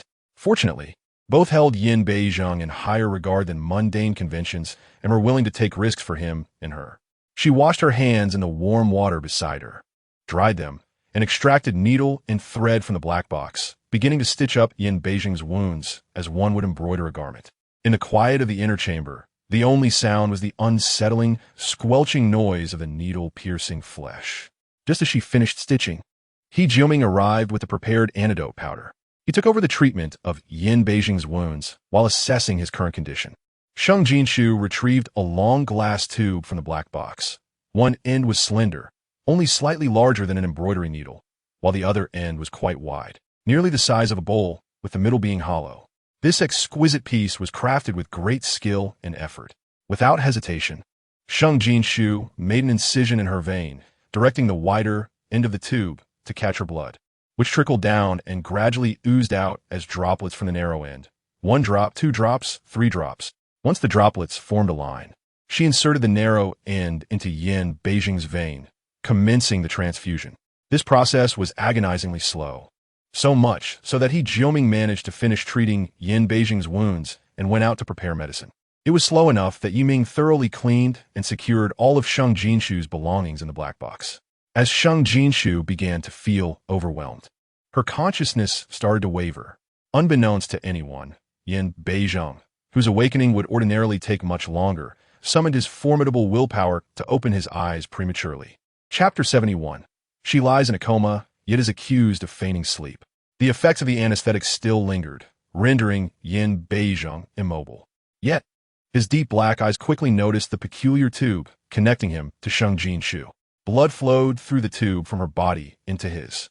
He froze momentarily, a chill rising on his face. But then, as if struck by a sudden thought, the chill dissipated, leaving no trace, even without alarming Sheng Jinxiu, who was closest to him. He quietly gazed at her profile for a moment before closing his eyes again, feeling herself on the brink of fainting from blood loss. Sheng Jinxiu pressed her wrist wound to halt the transfusion. Yiming, she weakly called. Your Highness, what are your commands? I shall attend to them at once. Yiming rushed over, now filled with genuine respect for Sheng Jinxiu. I've already checked on the regent. He is well, she said, but I'm somewhat fatigued. And dawn approaches. I cannot remain here any longer. Find 2 trustworthy individuals to escort me back to the Yong'an Marquis residence. After a moment of contemplation, she added, if the regent awakens tomorrow and inquires, tell him I am waiting for him at the residence. Keep a close watch. Once he regains his strength, let him come find me. Once Yin Beijing's condition improved, her wrist injury would also heal sufficiently. The chances of the blood transfusion being discovered would be significantly reduced. I understand your intentions, Your Highness, Yiming responded. Rest assured, I will handle the aftermath. Yiming, you are the most trusted person by Jin, and your handling of matters is reliable, so I, too, can rest easy. Do not forget, speak only what needs to be spoken, and keep silent about that which should not be mentioned. After warning Yiming once more with both firmness and gentleness, she staggered away, feeling somewhat disoriented. Before the break of dawn, Sheng Jinxiu returned to her chamber. Upon seeing her pale face, Qiushi was immediately alarmed. Do not raise an alarm. I will write a prescription for you to prepare medicine, Sheng Jinxiu instructed. I shall sleep first. Awaken me when the medicine is ready. Qiushi nodded vigorously. Summoning her last reserves of strength, Sheng Jinxiu concealed the black box in a safe place before lying down on the bed. Exhausted and weak, her sleep was restless, drenched in cold sweat, her undergarment completely soaked. In her hazy state, she heard someone enter, crying and making a commotion that filled her with irritation. Sister, I know you hate me, but there is no need to feign sleep in front of Mother. Sister, did you not see how angry Mother is? Please wake up, do not pretend to be asleep. I kneel before you, pleading you to not quarrel with Mother. Mother, I'm the one who has wronged Sister. She merely has grievances against me. It is not against you. Mother, please do not blame Sister. She is the legitimate daughter of the family. I know how to distinguish between status. This seemed to be the voice of Sheng Jie. Why was Sheng Jie calling her sister again? Yet, she thought she also heard her mother's voice. Shia, I have truly spoiled you over the years. Jie has clarified the misunderstandings. Why do you persist in your grievances? Sure, even if you resent Jie, must you also resent me, your mother? If you continue to feign sleep, I will immediately recognize Jie as my daughter. Sheng Jinxiu, I am so disappointed in you. Chapter 72, An Unavoidable Reason. Sheng Jie has clarified misunderstandings? What misunderstandings? Why can she not comprehend? Is she the one who cannot let go of her grievances against Sheng Jie? Clearly, it is Sheng Jie who has been relentless, attempting to seize everything from her through any means necessary, persecuting her, seeking her ruin.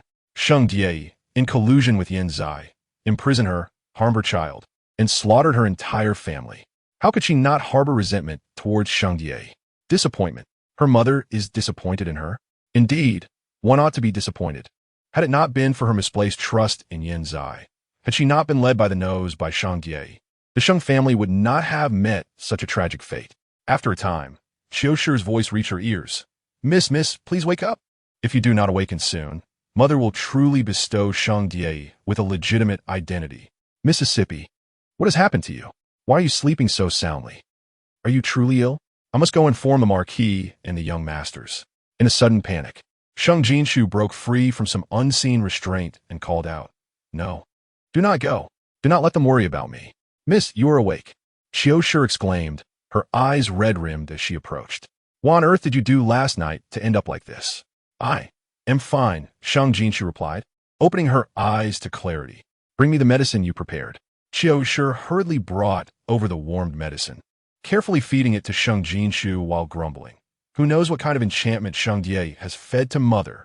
Even with such a strong medicinal scent in this room, Mother cannot perceive it, and yet she claims you are feigning sleep. How can Mother be so biased? Sheng Jinxiu quietly consumed the medicine, listening attentively to Qiu Shi recount the events that transpired while she was unconscious. She learned that she had slept from morning until evening, with a period of faintness in between. Sheng Jinxiu must have known she was too ill to rise and had brought their mother to create a scene, simultaneously sowing discord between her and their mother.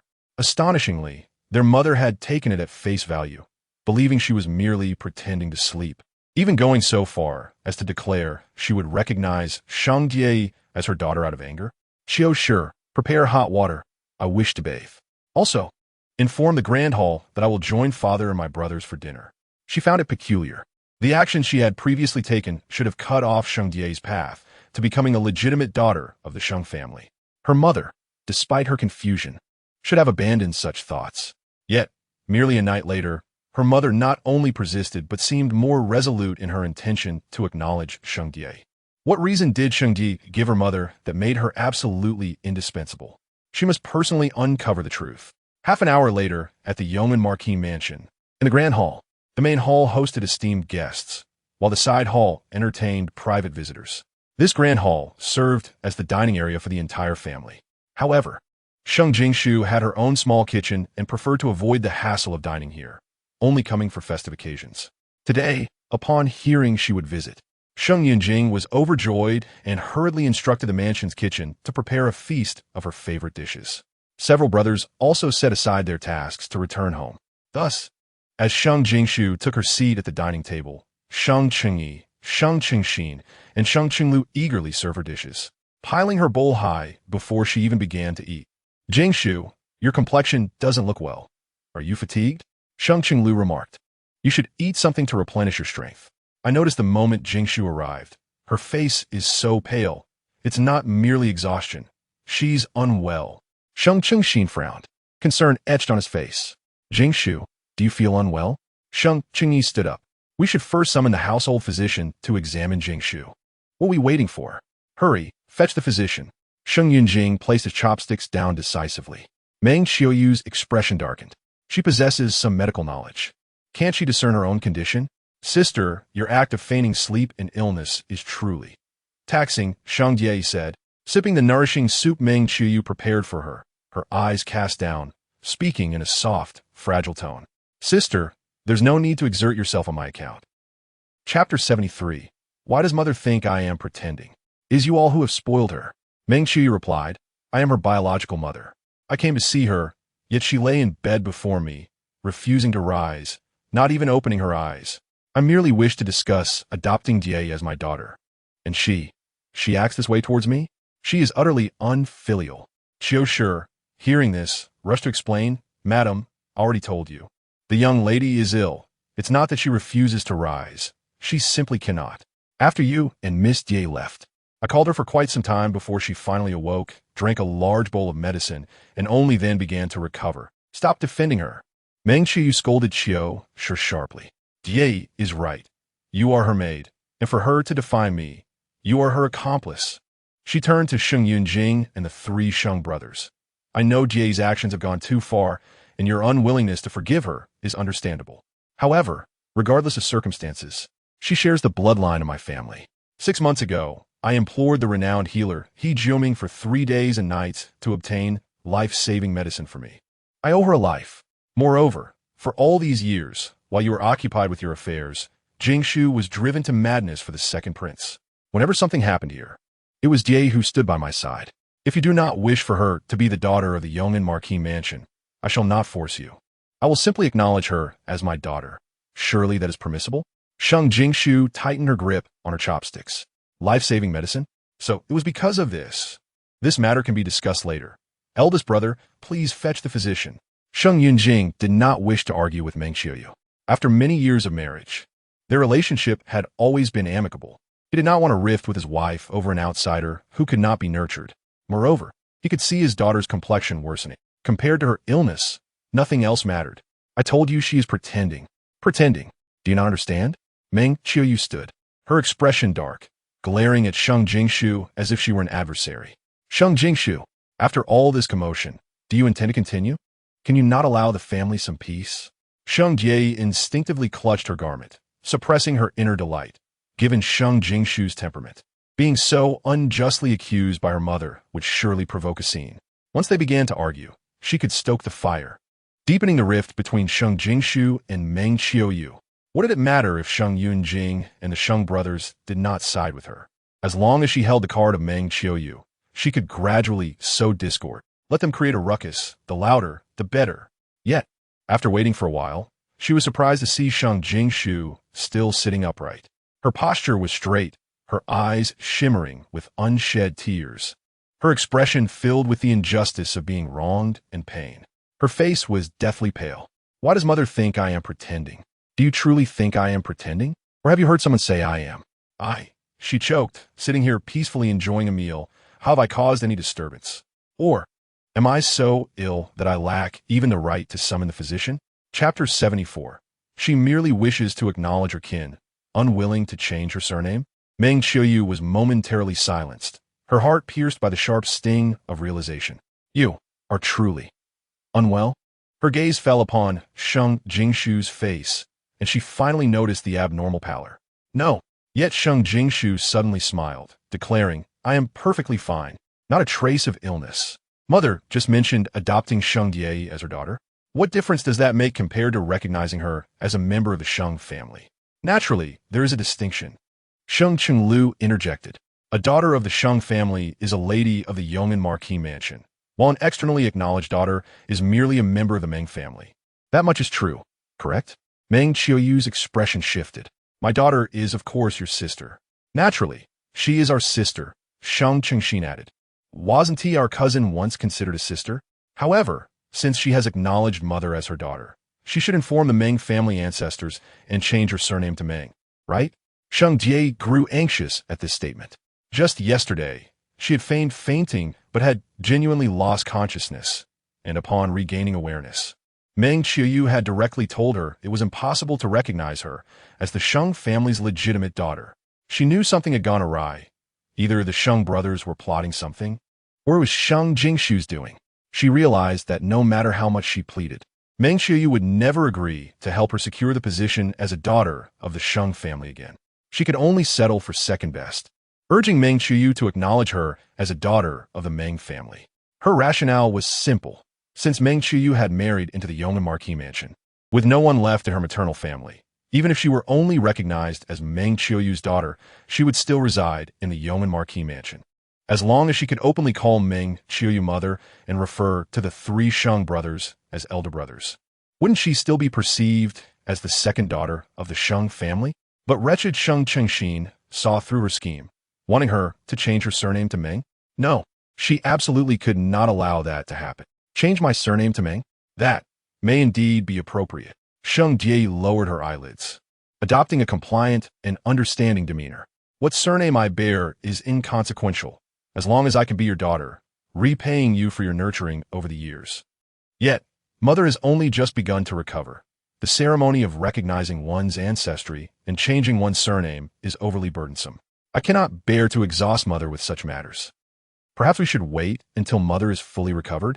The second prince had already assured her that during the spring banquet, he would proactively propose to the Empress Dowager, the Emperor, and the Empress that he wished to marry her. At that time, amidst the gaze of all, with mutual affection and deep connections, and bearing royal blood, would she not have the chance to attain a noble status? Once the second prince announced the marriage to Miss Sheng Jinxiu of a Yong'an marquis mansion, who would dare to deny her as a daughter of the Sheng family?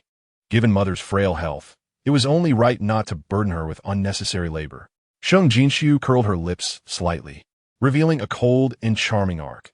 Although my cousin Ye is not a true sister of the Sheng family, our mother is indeed the mother of my brothers and me. We do not mind assisting her in facilitating the ceremony to acknowledge the kinship and change of surname. She slightly tilted her head, exchanging glances with her brothers. What do you say, brothers? There is no better day than today. Let us proceed with this matter now. Sheng Jinxiu was the first to grasp Sheng Jinxiu's intention and stood up. I will step out to invite several esteemed elders to witness the ceremony. Meng Xiuyu believed that Sheng Jinxiu genuinely wished to be her daughter and felt a sense of comfort upon hearing Sheng Jinxiu and Sheng Jinxiu's willingness to help with the ceremony. Let us proceed then. Before she could utter the final word of invitation, her sleeve was seized by Sheng Jinxiu. Mother, I believe the ceremony is not of utmost importance. Important?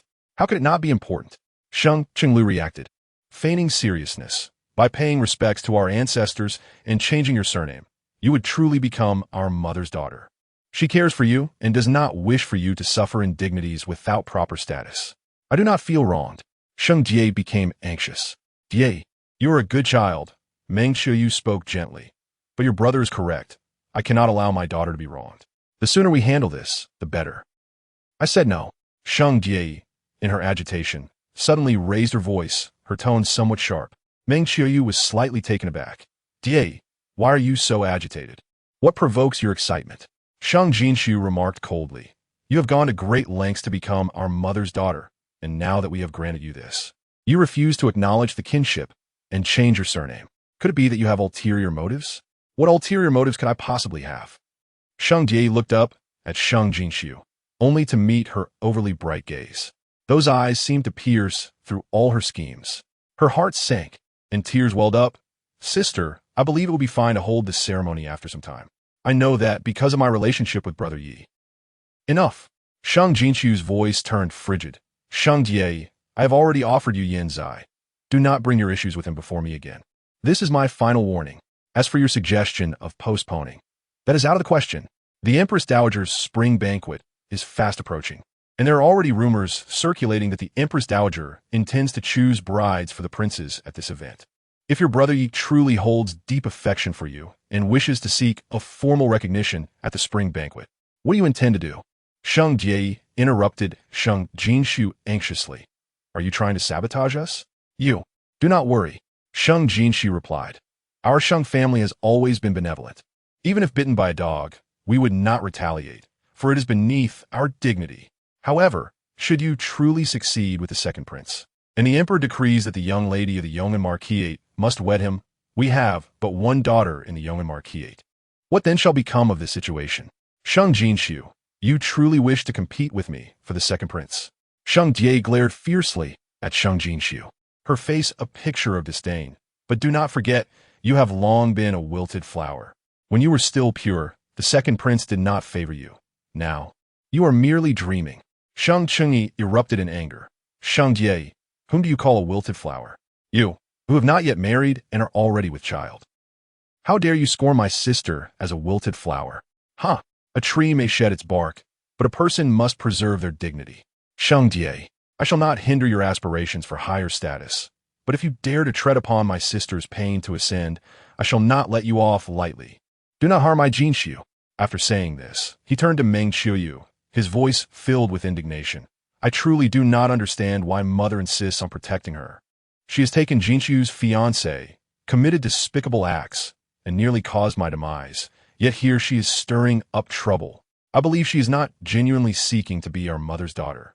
Rather, she wants us all to acknowledge her as a sister, allowing her to deceive others into believing she is a legitimate daughter of the Sheng family, thus leveraging our Yong'an marquisite's name for her own gain. It must be said, Sheng Jinxiu is not the quickest thinker, but at this moment he struck the nail on the head. Indeed, brother is correct. Otherwise, why would Sister Jie refuse to acknowledge the kinship and change her surname? Sheng Qinglu added without hesitation. Sheng Jie's complexion paled in an instant. Damn it! Why have these brass-tack Sheng family members suddenly become so astute? How could they possibly have guessed her intentions? Meng Qiuyu finally grasped this level of understanding as well, casting a doubtful glance at Sheng Jie. Do you? Since you all harbor such suspicions towards me, then forget it. Sheng Jie's expression darkened, feigning a pitiful demeanor. I do not wish to be the young lady of the Yong'an Marquis, nor do I wish to be the daughter of my mother. My biological mother has long passed away. I am but an unloved orphan, and I accept that. With that, she hurriedly rose and left. Even if the Sheng family had uncovered her purpose, she could not admit it. To acknowledge it would leave her with no way out. Jie, be careful. Meng Qiuyu could no longer contain herself, hesitating only briefly before chasing after Sheng Jie. However, as she passed by Sheng Jinxiu, the latter reached out and seized her. Sheng Jinxiu slowly rose, standing firmly before Meng Qiuyu, her gaze resolute. Mother. Whether Sheng Jie spends her life as the daughter of the Meng family, the Zhang family, or the Li family, it matters not, but in this life, the next, and for all eternity, she shall never be considered a daughter of the Sheng family. I, Sheng Jinxiu, shall forever remain unable to call her sister. As the last word fell, she could no longer suppress the blood that had been building in her throat, and she coughed it out in a violent spray.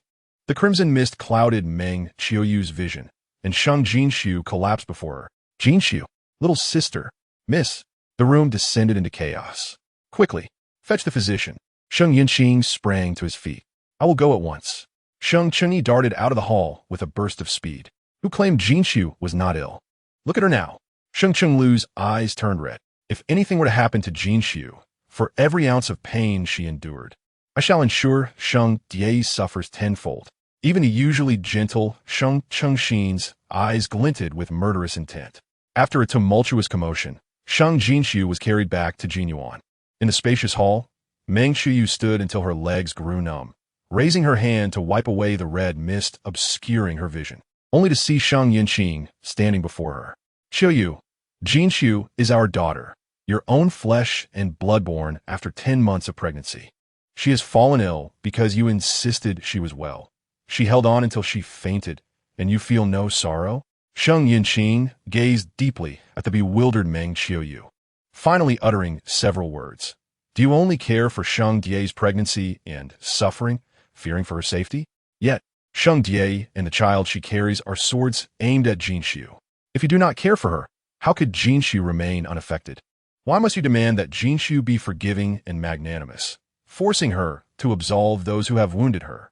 Even if I plead with you, should you choose to favor your sister's daughter, I shall not intervene, but do not harm my Jinxiu. After speaking, he turned and left, leaving Meng Qiuyu standing there in a daze.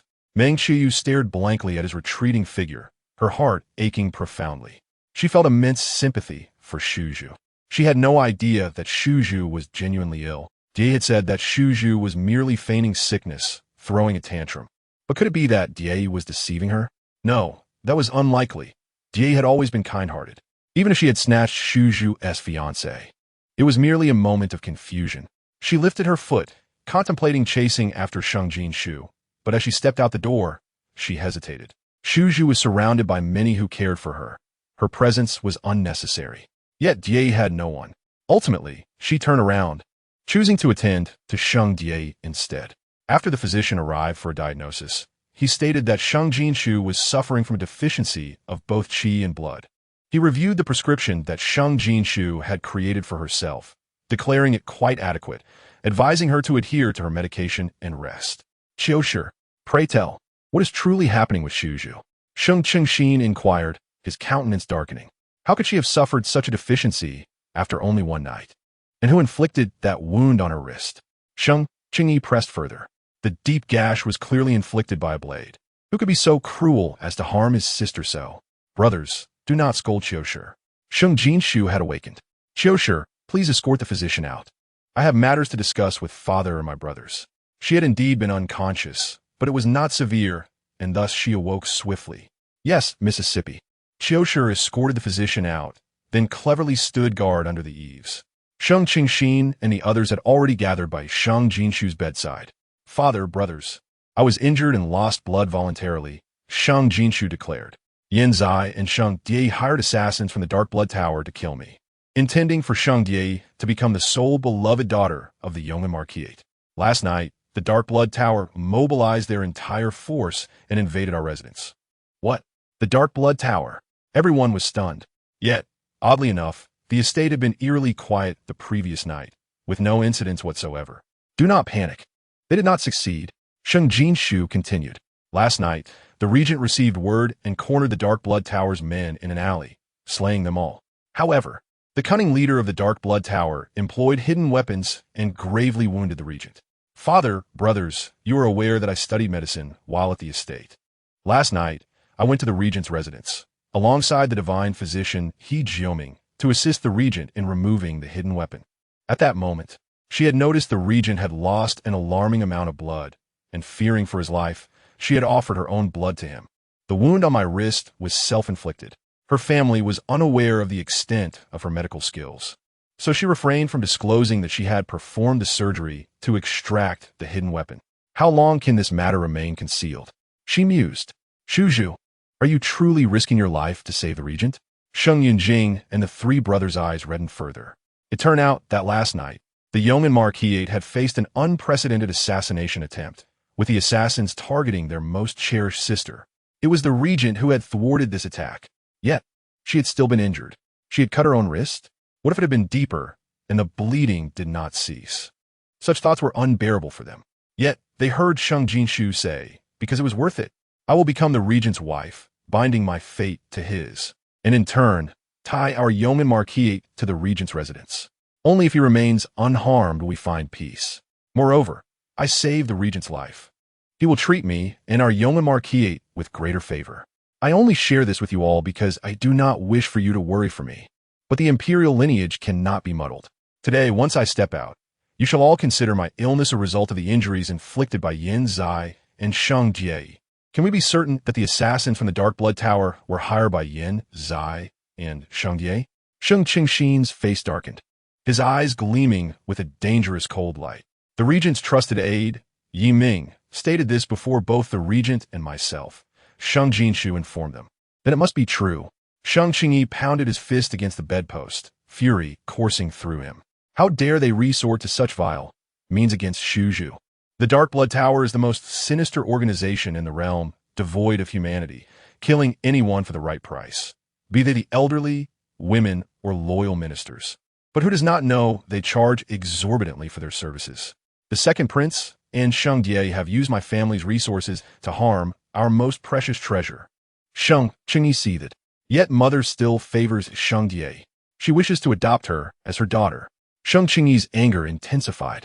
If it weren't for mother's protection, I would have long since expelled Sheng Jie from the yeoman marquis. Mother has been manipulated by Sheng Jie, Sheng Jinxiu remarked. It is also my fault for not being by mother's side these past few years, allowing Sheng Jie to take advantage of her. However, from what I gathered from mother's words today, it seems she is most concerned that Sheng Jie sought life-saving medicine from He Jioming on her behalf. Seems? Sheng Jinxiu immediately caught the emphasis. Shuzhu, did you meet He Jioming last night? Did you perhaps learn something from him? I know a little, Sheng Jinxiu replied, her eyes filled with derision. Father, elder brother, second brother, third brother, do not concern yourselves with this matter. After the spring banquet, I will choose an opportune moment to personally invite He Jioming to our residence. The truth will naturally be revealed then. By that time, I will ensure that Yin Zai and Sheng Jie repay tenfold for what they have taken from our yeoman marquis over these years. At this moment, an icy resolve surged within Sheng Jinxiu. Observing the stark contrast in her demeanor, Sheng Jinxiu and the three brothers did not harbor any doubts. Rather, they felt this was a result of Sheng Jinxiu's deep wounds, their fists clenching tightly. Shuzhu, pursue whatever you desire. Your elder brother supports you. Second brother supports you too. If you are ever uncertain, I will assist you in making decisions. Third brother supports you. If you need money, come to me. Indeed, Sheng Jinxiu affirmed. Your elder brother has strength, the second brother has ideas, and the third brother and I have wealth. Money is the easiest thing to acquire in this world. As long as Shuzhu is happy spending it, it matters not if we exhaust the family fortune. Your third brother and I will earn it back. Very well. Sheng Jinxiu's heart swelled with gratitude and warmth at their support. Yet the incident of giving blood to Yin Beizheng had indeed cost her dearly. After taking her medicine, Sheng Jinxiu fell into a deep slumber once more. Around midnight, She broke out in a sweat, hazily sensing someone was helping her wipe her forehead. Assuming it was Qiu Shi, she allowed herself to be turned about until a large hand rested upon her chest, lingering there without withdrawal. That hand was too heavy, constricting her breath and growing increasingly warm, causing her discomfort. She finally broke free from the chaotic dreams of violence and opened her eyes, meeting a pair of dark, deep, yet piercingly bright eyes. The man was clad in white, an unusual sight, holding a luminous pearl in one hand that illuminated the small space of the bed, while the other hand held a soft cloth, but both the cloth and hand were pressed against her chest. Chapter 79. Calmly discuss Yin Zai. What brings you here? Sheng Jinxiu abruptly sat up, but the exertion caused her to feel faint again. Fortunately, the man promptly tossed the luminous pearl onto the bedding and steadied her waist. The hidden weapon at your heart has just been removed. You must rest well, avoid exertion, refrain from exposure to the wind, and certainly do not engage in combat. Otherwise, it would leave behind very serious consequences. When I departed, did I not instruct Yiming to keep an eye on you? He Jiuming should also be watching over you. Where are the others? How could they allow you to come here alone? This injury of yours. Sheng Jinxiu expressed her concerns repeatedly, yet the man showed no reaction. Only then did she cease, turning to him. Yin Beizhong, did you hear what I said? His eyes were fixed on her, silent and still. Were it not for the warmth emanating from his body, she might have thought him lifeless. Sheng Jinxiu felt a chill in her heart under his gaze, and considering his unpredictable nature, her tone softened. Are you feeling unwell anywhere else? I did not intend to scold you. I merely worry about your injury. I understand. Yin Beizhong finally spoke. Rest assured, I arrived in a sedan chair and did not engage in combat.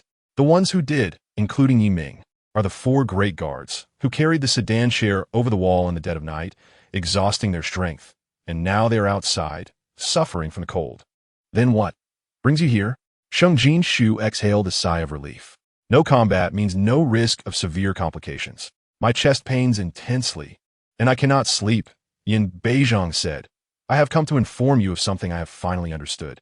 As he spoke, he pressed Sheng Jinxiu down gently, signaling her to lie down and rest. However, her heart raced. He could not be suggesting sharing a bed with her, could he? The thought made her cheeks flush, and she quickly dismissed it. No, he is injured and cannot engage in such vigorous activities. She reluctantly lay down, but this time, Yin Beizhong's arm wrapped around her neck, cradling her in his embrace. What is it you wish to tell me? Recently, you seemed intent on escaping from my side because of Yin Zai. Yin Beizhong began, only to be swiftly interrupted by Sheng Jinxiu. No, it is not solely due to Yin Zai. After some thought, fearing it might anger the king of Shura, she amended her words. It is primarily not because of Yin Zai. Huai Jin, we are already husband and wife. Can we not discuss Yin Zai calmly? Although the current circumstances are hardly conducive to such a conversation. Yes, go ahead. Yin Beizhong, unusually, did not exhibit any emotional turbulence at the mention of Yin Zai, for he had come to address this very matter. I do not deny that I once admired Yin Zai, but that was because I was deceived. Sheng Jinxiu stated, Yin Zai is skilled at masquerading, presenting himself as a charming gentleman, deceiving countless individuals in the Imperial capital. Men believed he was a paragon of virtue, an unparalleled nobleman with boundless prospects. Women thought him a good man, exceptionally talented, a rare gem in the world. Even now, as his sordid affairs with Shang Jie come to light, the majority still believe he was seduced and manipulated by her, with his virtue untouched. Huai Jin, what I wish to convey is, she turned to Yin Beizhong. I, too, am an ordinary person, and like any ordinary individual, I can be misled by dazzling facade. However, compared to those still ensnared in Yin Zai's deception, I am fortunate, for I have seen through his guise and understand the kind of person he truly is, aware of the malice in his heart. Huai Jin, I have vowed to sever ties with Yin Zai, and I have been doing just that. I know you cannot fully trust me yet, but I will prove it to you. Will you wait a little longer? When I send Yin Zai and Shang Jie step by step into the depths of hell, you shall know the depth of my hatred for them. The king is waiting. Yin Beizhong's tone turned cold.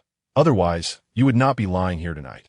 He had made considerable effort to control himself, yet he still detested any topic related to Yin Zai. Yes. Sheng Jinxiu sensed the chill in Yin Beizhong's aura and quickly diverted the conversation. Thus, I contend that this matter is no longer our primary issue. That matter? Very well. Yanzai does not deserve a name. He is unworthy of being considered human. Yin Beizhong commanded, continue. Huai the disparity between our positions is too vast. Sheng Jinxiu declared, you are the exalted regent, and wherever you are, even the emperor must tread carefully around your brilliance. Yet I was born into a merchant family, and for so many years in the imperial capital, I've been looked down upon.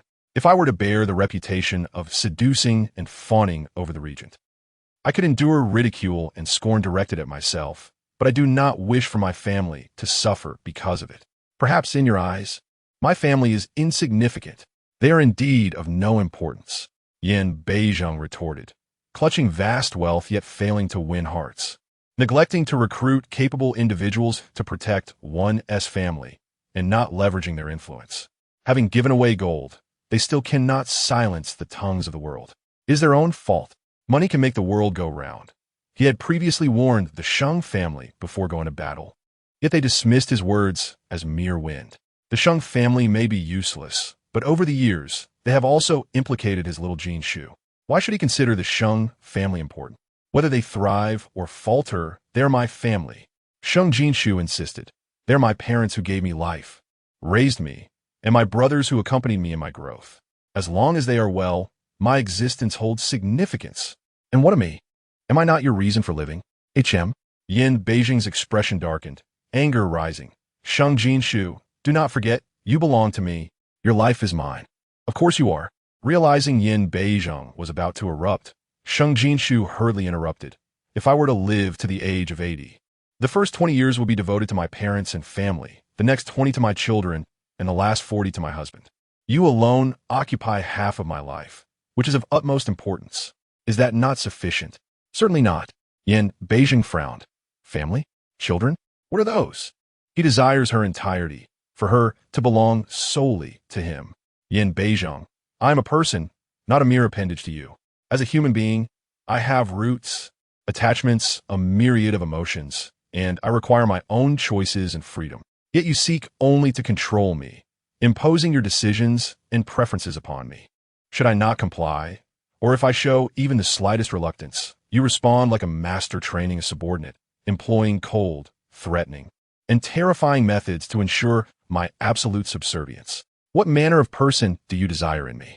An entity devoid of thought and soul? Then why not seek a dog that will obey you without question? In an instant, the atmosphere within the room transformed into a chilling, bloodthirsty silence. Yin Beizhong fixed his piercing gaze upon Sheng Jinxiu's overly pallid visage. Indeed, you still harbor feelings for Yanzai. You dare to speak to me in this manner for the sake of Yanzai? Sheng Jinsun, have I been too lenient with you?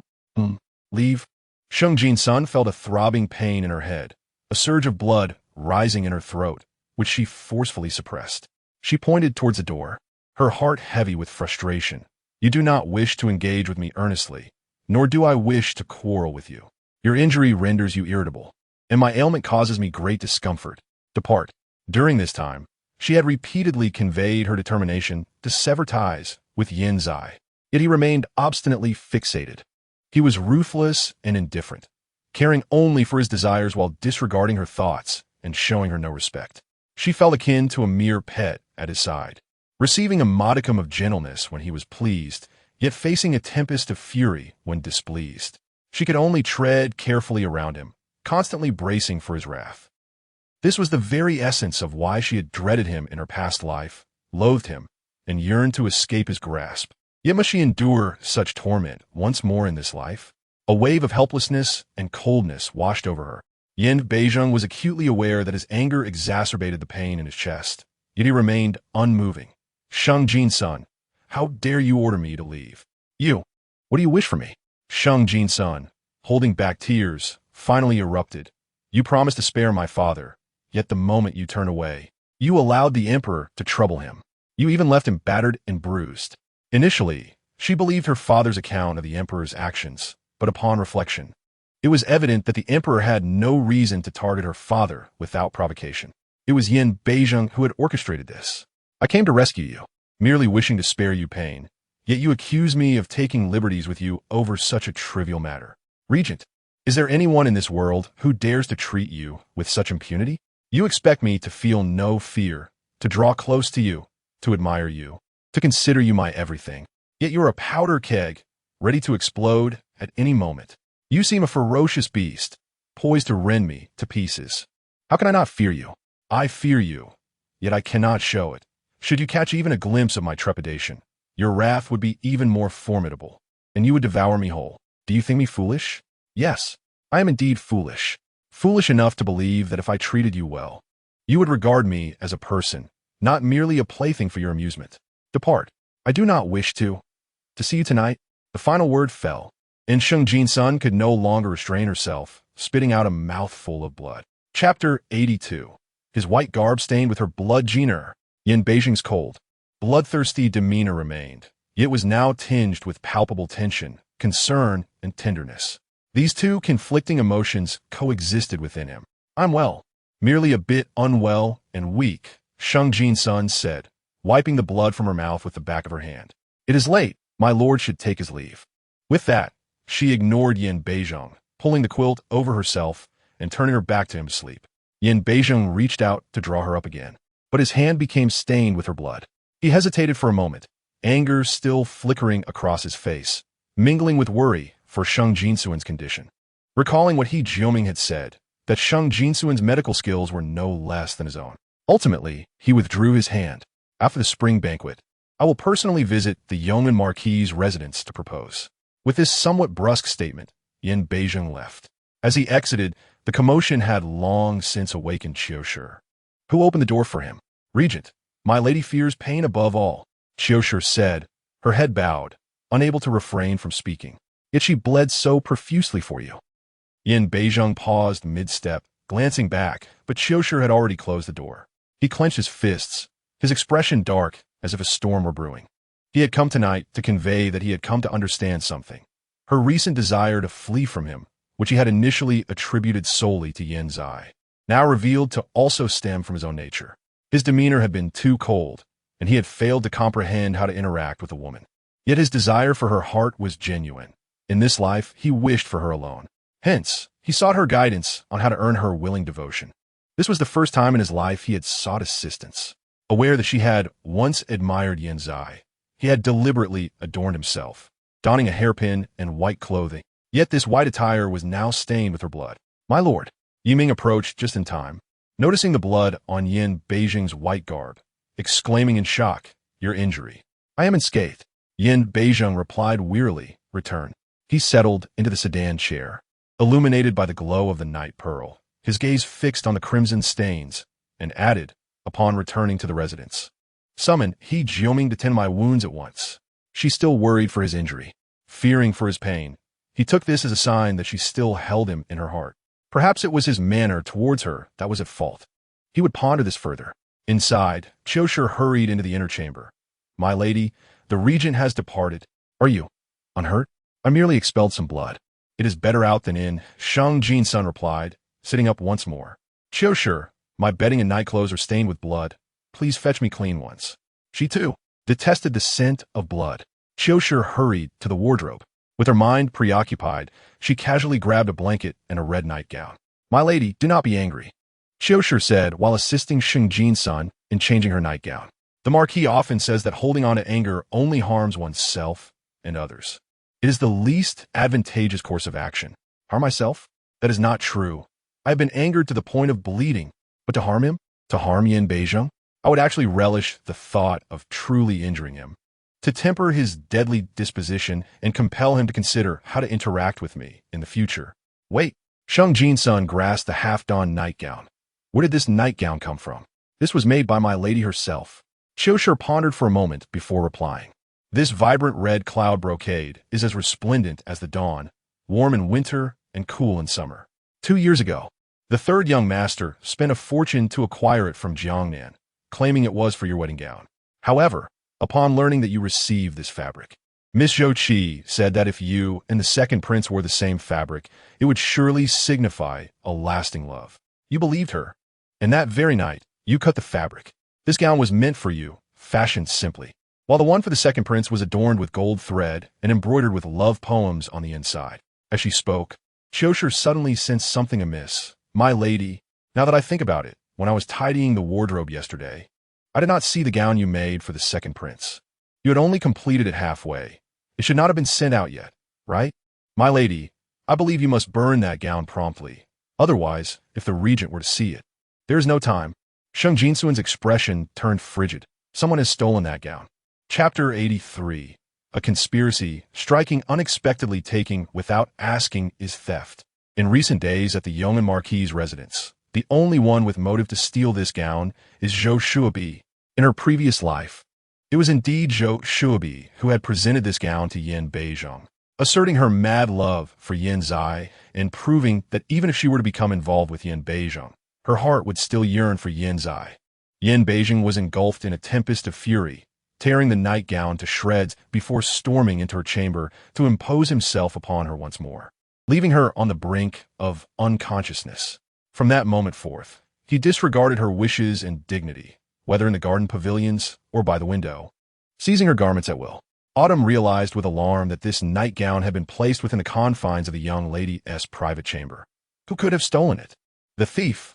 What purpose could he have in pilfering such an item? Surely, the miscreant must have colluded with a household traitor. As for the motive behind this theft, Sheng Jinxiu felt a chill envelop her. Undoubtedly, it was to present the gown before the regent, aiming to ensnare her in an irretrievable plight. In her past life, Zhou Shuobi had delivered the nightgown to Yin Beizhong after the spring banquet. Yet this time, she had altered certain events and now found herself uncertain of when Zhou Shuobi would make her move. She had to break the cycle. Failure to do so would render her recent efforts futile. With this thought, Sheng Jinxiu urgently instructed Autumn, I recall there remains a small amount of that crimson cloud brocade. Fetch it for me. I must replicate the nightgown before that rogue delivers it to the regent. Why, yes, I shall retrieve it at once. Autumn exclaimed, hastily rummaging through the wardrobe. It was said that when the Azura king was enraged, millions fell and rivers ran red with blood. They could not allow that wretched thief to jeopardize the young lady or the entire Yong'an Marquis household over a mere nightgown. However, when she finally unearthed the remaining crimson fabric, she discovered, my lady, there is scarcely enough material left to fashion even one nightgown. Autumn lamented, holding the scant fabric with a distressed expression. Perhaps we could substitute it with another similar red cloth? That cannot be done. Sheng Jinxiu replied firmly. This crimson cloud brocade is exceedingly rare. The nobility in the palace may possess it, but common households certainly do not. At the very least, the minister's residence would not have it. If we were to use a substitute, it would undoubtedly raise the regent's suspicions. Having just quarreled with Yin Beizhong, he was in an ill temper. Should Zhou Shuobi present the nightgown at this juncture, given Yin Beizhong's obstinate nature, how could he not suspect her? What to be done? Autumn was on the verge of tears. Sheng Jinxiu's countenance darkened. She pinched the fabric of her own nightgown and suddenly stripped it off. Autumn, bring me the scissors. With the remaining fabric insufficient for a new garment, they would dismantle her current nightgown to create a new one. She was prepared to gamble. Even if Zhou Shuobi managed to deliver the nightgown to Yin Beizhong first, he would likely be so incensed that his attention would be drawn to the verses of love inscribed upon it, leaving him oblivious to the gown's design. Thus, she only needed to craft a new nightgown that resembled the original in essence, but was more intricate and splendid to deceive him. My lady, this garment cannot be completed immediately. You have lost so much vitality. Should we not rest tonight and resume our work tomorrow? Autumn observed the pallor of Sheng Jinxiu's face, her heart aching with concern. No, this garment must be finished promptly. First, fetch me needle and thread. I shall rest my eyes and gather strength. Then I will commence crafting the garment. If I grow weary, I shall take a short nap, Sheng Jinxiu asserted. I am well aware of my own body. I will be fine. Should you worry about me, I will prepare a nourishing broth for you to replenish your strength. She added, concluding, this matter must remain between us. No one else should be privy to it. I understand your intent, my lady, Autumn replied. There are eyes among us planted by others. Should they see, it would jeopardize your plans. However, if the Marquis and the young lords were to learn of this, they might worry about our well-being. Indeed, Sheng Jinxiu nodded in satisfaction. As long as you are mindful, proceed with your preparations. Autumn hurried off to gather suitable silk threads and materials for the nightgown. Sheng Jinxiu reclined on the bed, closing her eyes to rest. She regretted her impulsive quarrel with Yin Beizhong. Living a second life was no easy feat. She could not afford to act so recklessly. There were more gentle, nuanced ways to engage him. Through her experiences in both lives, she had discerned that he was one who responded better to soft approaches rather than hard confrontations. Therefore, once the nightgown was complete, she would present herself to him in a softer manner. As for Zhou Shuobi, she had devised her own scheme. From that night onward, Sheng Jinxiu remained within her quarters, seizing every moment to hastily craft the nightgown. The following day, she instructed Autumn to select several bolts of fabric in red, green, blue, and purple from her private stash, tightly wrapped, and sent them with Mu Yu and a few servants to the minister's residence.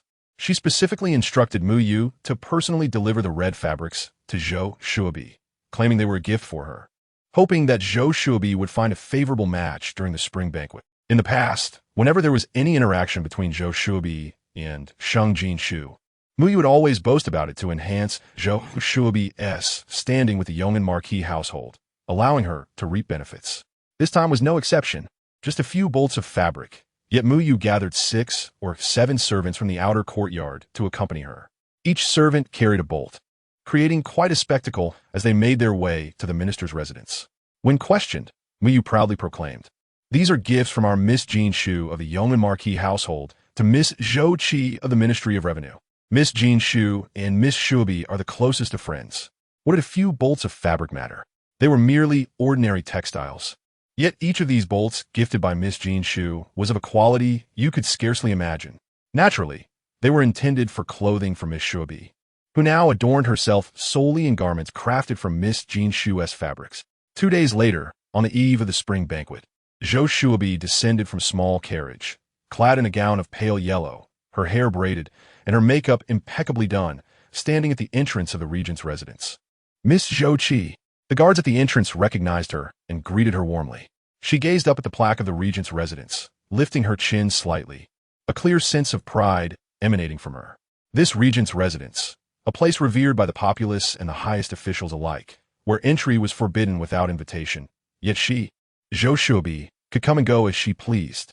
She was acutely aware that this privilege was derived from Sheng Jinxiu's influence. For reasons unknown, the regent harbored an extreme possessiveness towards Sheng Jinxiu. But what of it? As long as she continued to sow discord between Yan Beizheng and Sheng Jinxiu, it would suffice for Yan Beizheng to crush that foolish girl with his own hands. Yan Beizheng was the most powerful and exceptional man in the world. How could a foolish and lowly merchant's daughter like Sheng Jinxiu ever be worthy of him? Once she succeeded in ousting that wretched girl, she would become the only woman by Yan Beizheng's side. She would ascend to become the regent's consort, second only to him. Thus, from this day forth, this time, she would ensure that Sheng Jinxiu was utterly crushed, never to rise again. With this thought, Zhou Shuobi clutched the brocade box tightly, lowering her eyelids to conceal the cold malice within. Then, she stepped forward, crossing the high threshold, one step closer to the man she coveted. At that moment, Yan Beizheng had instructed his attendants to arrange a reclining chair beneath the eaves, observing the guards' duel within the courtyard. Dozens of guards were divided into 2 teams, exerting every ounce of their strength to vanquish their opponents. Amidst the flashing blades, blood was inevitably shed, yet none faltered. To receive personal instruction from the regent was a tremendous honor and blessing. The regent has been in a foul mood these past few days, finding fault with everyone around him, leading to General Yi Ming mercilessly reprimanding them. Bang! Another individual was kicked away by an opponent, their body crashing heavily before the steward of the manor, who was just about to enter the main courtyard, resulting in shattered bones and blood spewing forth. The steward, aged over 50, silently retrieved the half-limp body. Standing outside the courtyard, he bent low in a grand gesture of respect, saying earnestly, "Your Highness, Miss Zhou Qibi from the Ministry of Revenue has come to pay her respects, claiming to discuss important matters concerning Miss Sheng Jinxiu of the Yong'an Marquis." "Stop." Upon hearing the name Jinxiu, Yan Beizheng called out loudly. The force of his voice caused all the guards still engaged in combat to instinctively halt. "Yi Ming, has Jinxiu arrived?" In truth, Yan Beizheng had not fully grasped the steward's message. Since returning from Sheng Jinxiu's side, he had been preoccupied with thoughts on how best to conquer her heart swiftly. The regent, usually adept at strategizing against formidable foes, found himself confronted with his greatest dilemma yet. Human emotions are the most uncontrollable elements in this world, yet he desired not only her body, but also her heart. Day and night he pondered, dragging forth all the tactics and schemes he had employed over the years. Yet none could expedite his conquest of Sheng Jinxiu's heart. This realization left him rather vexed. Just then, he had been musing on whether Jinxiu's health had improved over the past 2 days and nights. If her body were to recover, perhaps her spirits would lift as well. Would she no longer bear a grudge against him? Yet, he was suddenly met with her name. She was coming to see him of her own accord. Yiming, how do I appear today? A surge of joy filled Yin Beizheng's heart as he straightened up, smoothing out the creases in his attire. Yiming, upon noticing his master's actions, cautiously spoke in a hushed tone. Your Highness, you misheard. It is not the princess, but Miss Zhou Shuobi who has come. You dare say I am mistaken. Yin Beijing's expression darkened. I see light flashing in his eyes. This subordinate deserves death. Yiming hastily dropped to one knee. It was my slip of the tongue. Your Highness never errs. It is my fault for misunderstanding. And what of Zhou Shuobi? If the princess did not come, what business does she have at the regent's manor? How shameless for a young lady to wander to another's residence. Indeed, Yin Beizheng rose slowly. Have her wait in the West Flower Hall. I shall see her shortly. Yes, Your Highness. A quarter of an hour later, Yin Beizheng, accompanied by Yiming, arrived at the West Flower Hall. Zhou Shuobi, who had been sipping fragrant tea in the hall, quickly stood to greet him, striking a pose she deemed charming. However, Yin Beizheng did not even spare her a glance, maintaining a deliberate distance of 3 steps as he passed by. He languidly reclined in the main seat, his tone frigid. Speak of what I wish to know. Chapter 86. Is her obedience merely feigned? Yin Beizheng was aware that some outside whispered of his kindness towards Zhou Shuobi. Yet despite her numerous appearances before him, he remained ignorant of her appearance were it not for her close ties with Jinxiu, through whom he sought news about her. He would never permit someone as duplicitous and corrupt as Zhou Shuobi to enter the regent's manor. Yet, every piece of news she brought him was invariably unfavorable. So this time, Your Highness, I have come today to plead for Jinxiu. Zhou Shuobi suddenly knelt. Your Highness, after being punished by you that day, I returned home, unable to taste food or sleep, deeply reflecting on my guilt. I knew full well you had taken a liking to Jinxiu. Yet I aided her escape from the manor, so you come to admit your fault? Yin Beizheng picked up an empty teacup from the table, a cruel smile tugging at his lips. Yiming, escort this criminal away, Your Highness. Zhou Shuobi hastily interrupted, fearing the punishment of the king of Shura was a fate worse than death. She quickly added, I know I have displeased you, and I acknowledge my guilt. Yet I do not believe I have erred in this matter. Jinxiu harbors affections for the second prince, and has committed many shocking acts for him. Though she resented the second prince for being with Sheng Die, it was merely a fleeting anger, a few harsh words. Just days ago, I visited the young Marquis to see Jinxiu. She appeared haggard and heartbroken, confessing that she had come to terms with the reality that someone of the second prince's status could not possibly have only her as a woman.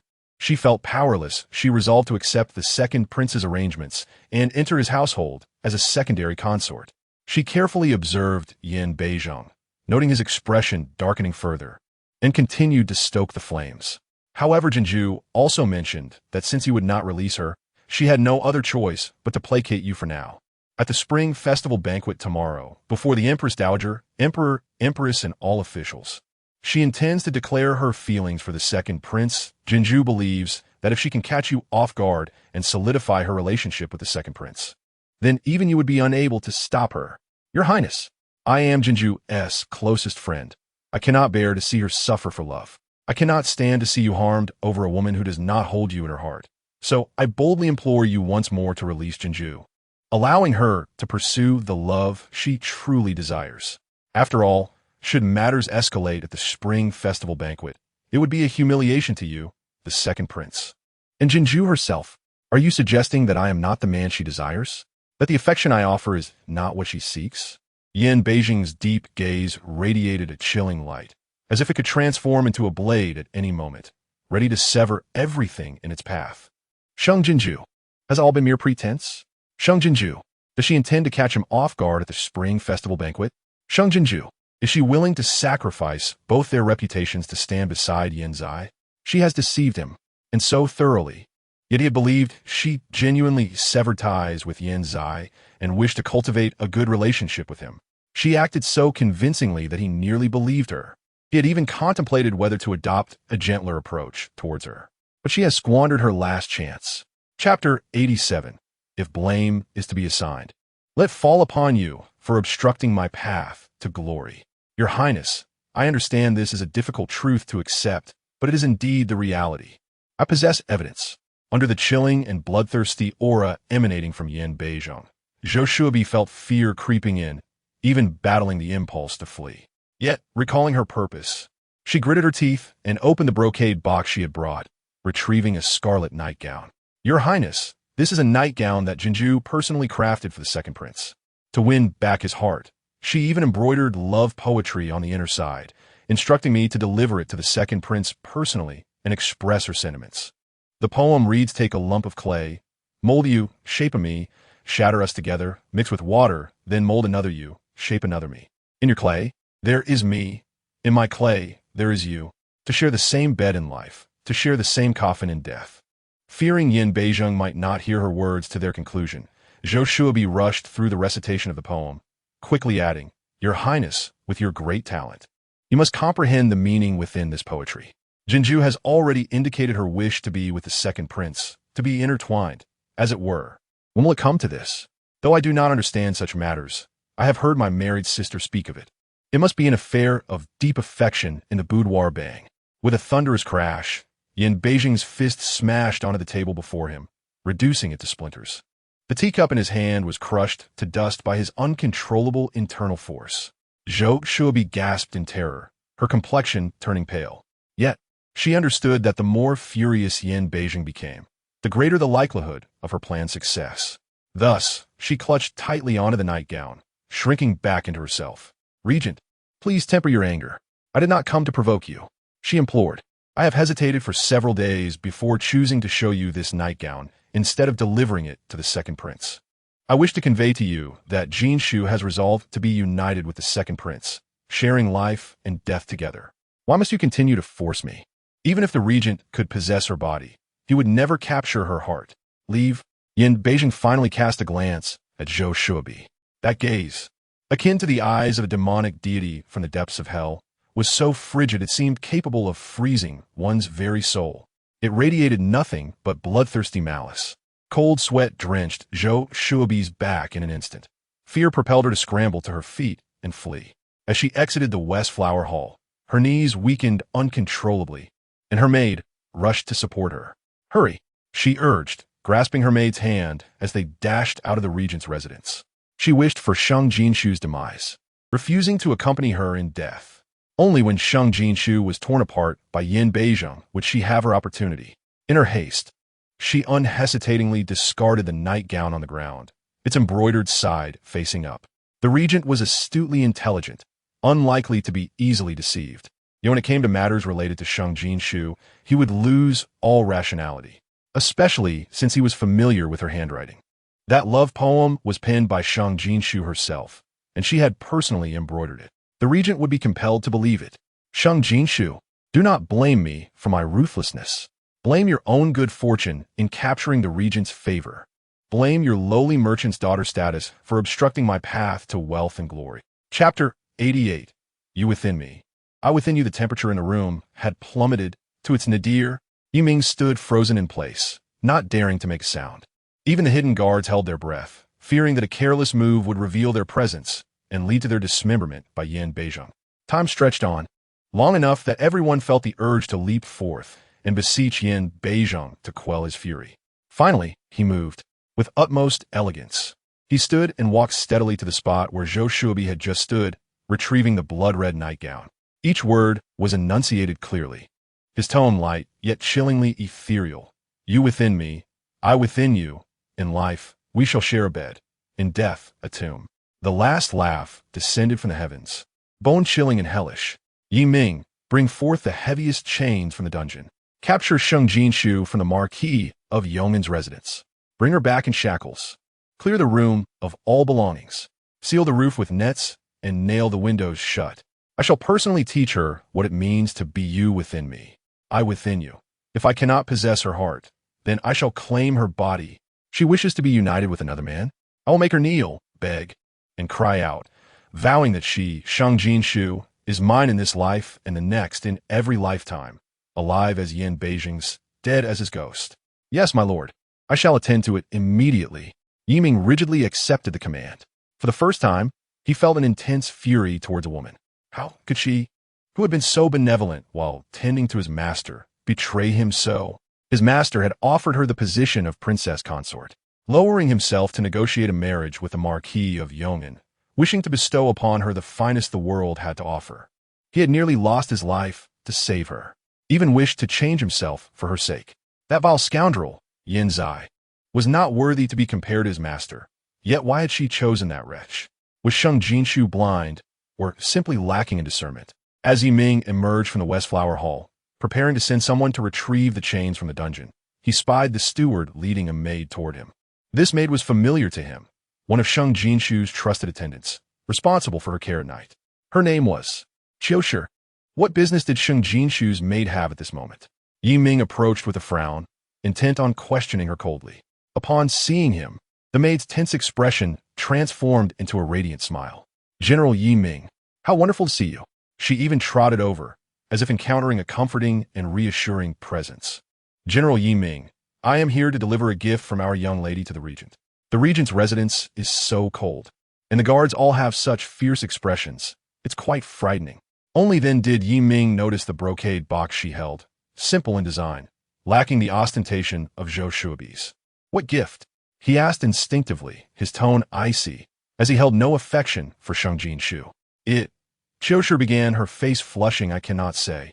It is very special, but only for the regent. After glancing around to ensure the steward was out of earshot, she leaned in closer to Yiming.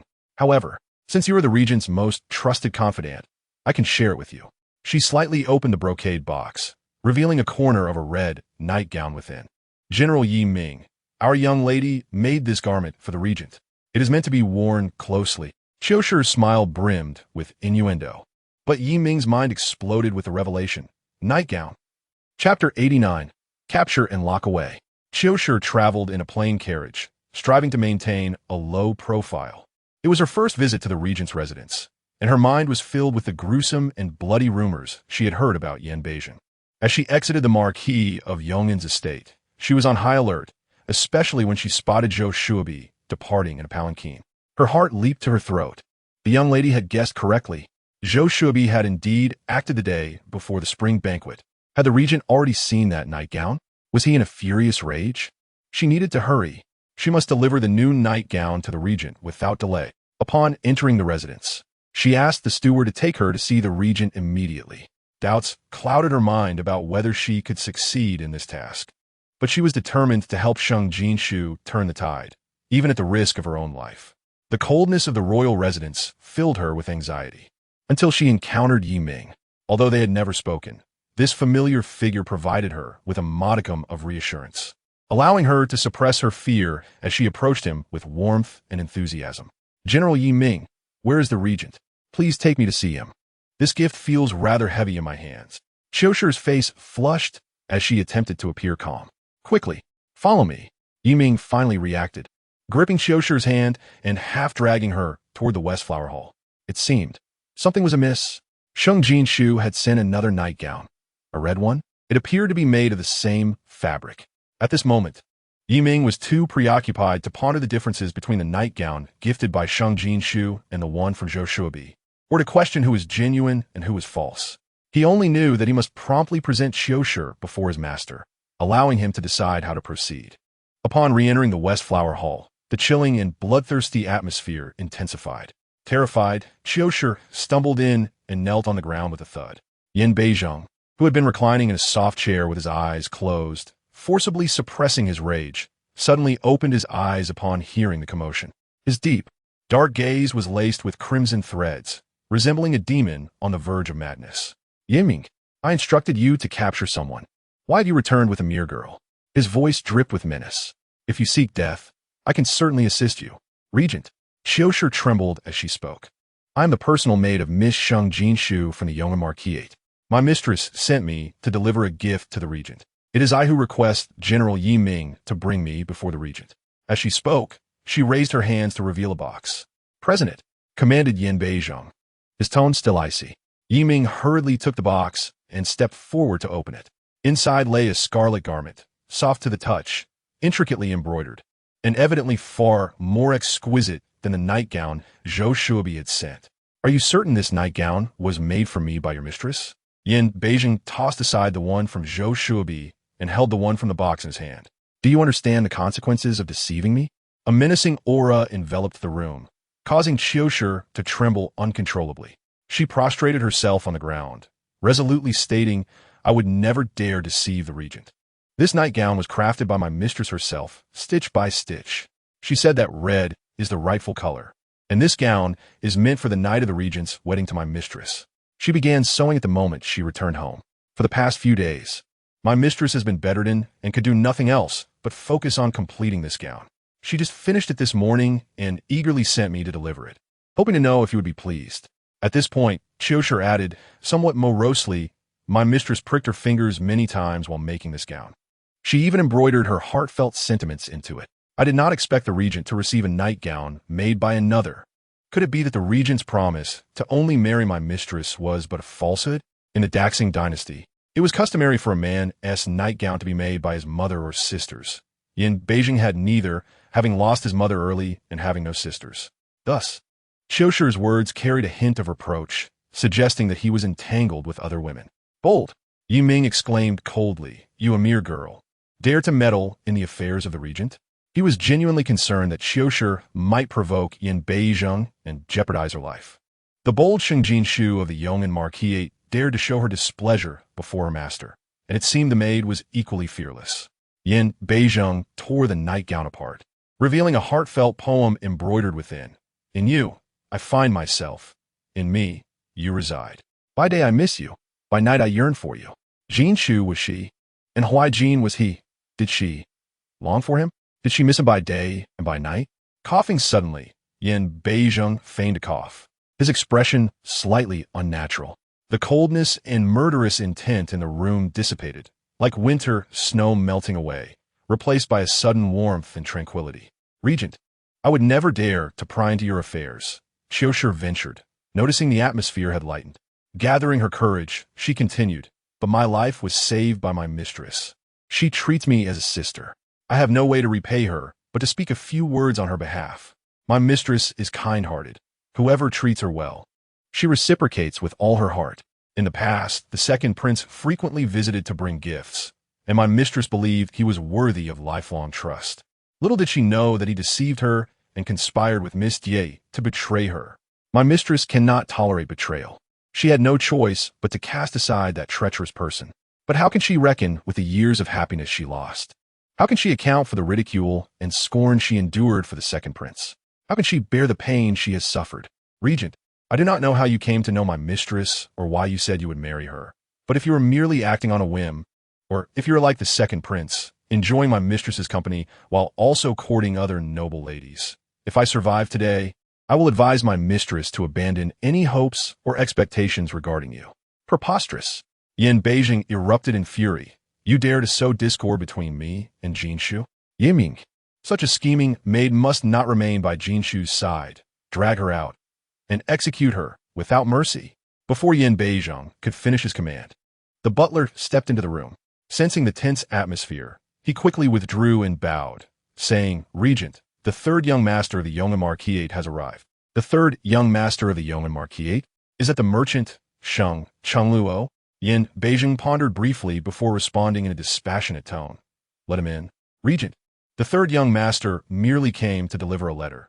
He will leave after handing it over, the butler explained, taking out the letter and casting a helpless glance at Yi Ming, secretly cursing Sheng Jinxiu.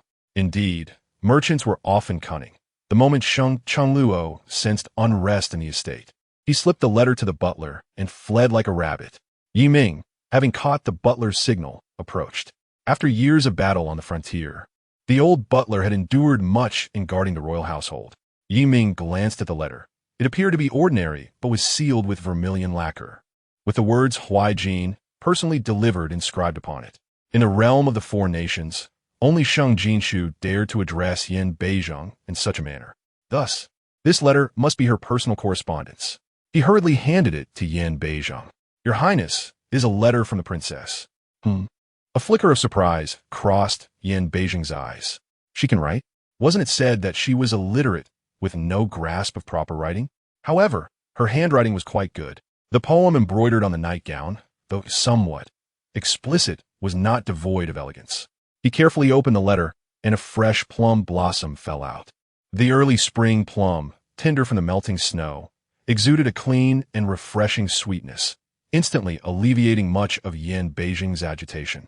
As he unfolded the letter, he found it filled with delicate, flowing script, a completely different style of calligraphy he had never seen before. Yet the content was straightforward. It elaborated on their last unpleasant encounter, revealing that she had not yet calmed her anger. Today, she sent Qiushi with the nightgown not as a gesture of submission, but rather as a means to convey her thoughts. He suspected her lingering ties to Yin's eye were not a reflection of her character, but rather a challenge to his own feelings. He is like the bright moon in the sky, while Yin's eye resembles the ditches on the ground. They are clearly incomparable. Yet, he chooses to lower himself to compare with Yin's eye. If he desires only her physical form, she could obediently yield, allowing him to mold her as he wishes, treating him with the utmost respect. However, if he seeks her heart, he must trust and respect her, pursuing her as an ordinary man would pursue the woman he admires, exchanging his heart for hers. Should he choose the first path to be with her, she would become his wife, living as his person and dying as his ghost. If he opts for the second path, she would be his lover, striving to cherish him, to quickly grow fond of him, and to ensure that her heart and eyes belong solely to him. She hopes he will select the latter. Thus, he should take the initiative to bear the consequences of having wronged her. Tonight she will set the table for a feast, awaiting his apology. Yin Beizhong read the letter 3 complete times, letting out a light laugh. She sends this prince a nightgown and expects him to apologize? What audacity! Apologize? For her? The regent felt a cold sweat trickling down his back. Who in this world dares to demand an apology from him? Although he is well-versed in knowledge, does he even comprehend the meaning of the word apology? For such a trivial nightgown, she thinks he will apologize? Impossible. Furthermore, whether this nightgown was indeed made for him remains to be seen. As he pondered, he envisioned numerous scenarios where Sheng Jinxiu was tormented by Yin Beizhong. Yin Beizhong swiftly removed his outer garments and donned the scarlet nightgown. In his deep, cold eyes glimmered a chilling light. Jeaner, you had better not disappoint this prince. Chapter 92. Under the moonlight, his arrival is captivating. Soon, Yin Beizhong was momentarily stunned. The waist shoulder width, sleeve length, and garment length. Everything fit him perfectly, not one bit too long, nor one bit too short. It was as if Sheng Jinxiu had measured his dimensions with a ruler before stitching it. He had expected to find at least one flaw. However, after a while, he flicked away non-existent dust from the nightgown with his long fingers, smiling so charmingly that it nearly blinded Yi Ming.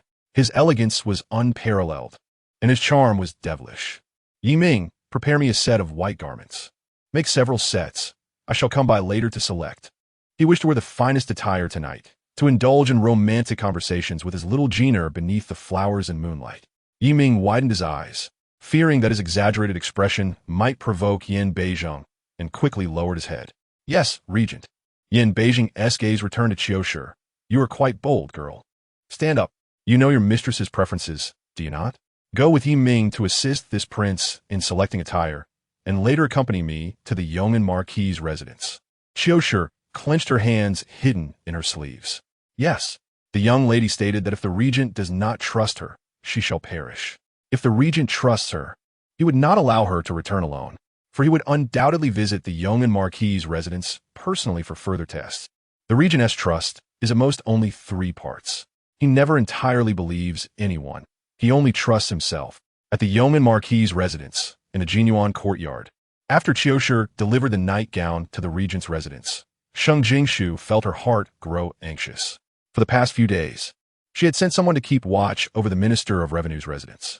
Last night, as darkness fell, there were no reports of Zhou Shuobi leaving. However, tomorrow is the spring banquet, and if Zhou Shuobi wishes to prevent her from solidifying her status with Yin Beizhong at the banquet, She would surely act on this final day. Sure enough, shortly after Qiushi left, news arrived that Zhou Shubi had indeed gone to the regent's residence. Sheng Jinxiu immediately felt a surge of urgency. The Minister of Revenue's residence was merely one street away from the regentess' residence, while the yeoman marquis's residence lay 3 streets apart. By the time Qiushi arrived, Yin Beizheng would have already seen the nightgown. Worried that Qiushi might not pass the scrutiny of Yin Bei, Sheng Jinxiu hastily penned a letter requesting her third brother, Sheng Jinxiu, to deliver it to the regent's residence. Then, she anxiously awaited. She waited until news came that Zhou Shubi had returned to the minister's residence. She waited until her third brother had safely exited the regent's residence and gone to collect debts at the shop. As noon passed, and Yin Beizheng had not sent anyone to seize her, nor had he come himself, nor had Qiushi returned. She knew she had one half the gamble. The remaining half depended on tonight. As night fell, Yin Beizheng arrived at the yeoman marquis's residence. He still arrived in a palanquin, but had been elaborately adorned. At first glance, the black palanquin seemed unremarkable, yet upon closer inspection, it revealed intricate and luxurious details. A string of bells hung before the palanquin, producing a series of clear and melodious chimes. This sound announced his arrival to Sheng Jinxiu, who lifted her skirts and approached the window to look outside. Tonight, the moon was full, and the palanquin, carried by Yi Ming and others, gracefully crossed the courtyard wall and came to a steady halt in the yard. Then, a long hand swept aside the curtain of the palanquin, revealing Yin Beizheng, clad in white robes, stepping down amidst the bright moonlight and the fallen petals from the day, exuding unparalleled elegance. His hair, dark as ink and free from any impurities. His countenance breathtakingly beautiful, his grace unmatched. He resembled a celestial being descending to this world. Yet upon seeing the figure waiting by the window, a wicked smile crept onto his lips. Sheng Jinxiu's heart began to race uncontrollably. Chapter 93. In this life and the next. She is all he desires. She knew Yin Beizheng was handsome. His mother was the most legendary woman in the realm, possessing both stunning beauty and immense talent. It is said that when Empress Xia walked outside the palace, she would don a sheer veil, for otherwise it would cause a great stir. Yet this unparalleled woman, devoted to her country, toiled tirelessly even while pregnant, resulting in her demise on the day of childbirth. Yin Beizheng perfectly inherited Empress Xia's virtues. He was graceful and exuded an innate nobility. Had it not been for his near supernatural abilities, his bloody coup would not have made the entire capital tremble, earning him the title of the bloodthirsty Yama. He ought to be the beauty that everyone in the realm, even the 4 nations, yearned for. The dreamlike figure that countless noble daughters would willingly risk everything to see. Yet this man in this life and the next desires only her. Huaijin. Sheng Jinxiu felt a warmth rise in her heart and called out, "You have come." Yin Beizheng paused in his steps, noticing Sheng Jinxiu disappearing from the window. His brow furrowed, a hint of displeasure clear on his face. But soon, he heard the door creak open. Sheng Jinxiu stood at the entrance, her expression bashful.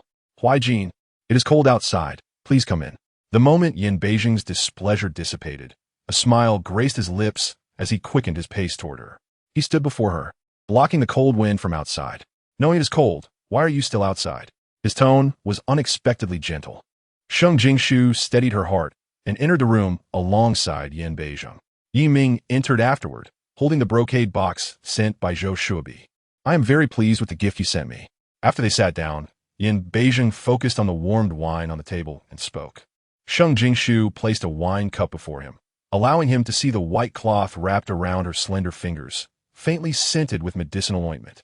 His self-reference, as this prince indicated he was beginning to settle accounts with her. He reached out, grasping her wrist. "Qiushi said you pricked your finger while making this nightgown for me?" "Ah, just a small injury. It is nothing," Sheng Jinxiu replied. "It is also my lack of skill that resulted in such a poor piece of embroidery. I merely stitched a few simple seams but ended up injuring myself quite badly." In truth, her embroidery skills were excellent, honed during her previous confinement in the regent's residence. At that time, practicing embroidery was merely a means to inscribe the intelligence obtained from Yin Beizheng onto various small items to be sent to Yin Zai. Thus, such tasks need not be undertaken by oneself in the future, Yin Beizheng remarked with a sigh of relief. "If my lady does not create this nightgown, who does the regent wish to have do it?" Qiushi interjected gloomily. Another young lady tasked with delivering the nightgown to the regent? Qiu Shi. What other young lady are you speaking of? Do not speak nonsense. Sheng Jinxiu frowned. If you're fatigued, then go rest.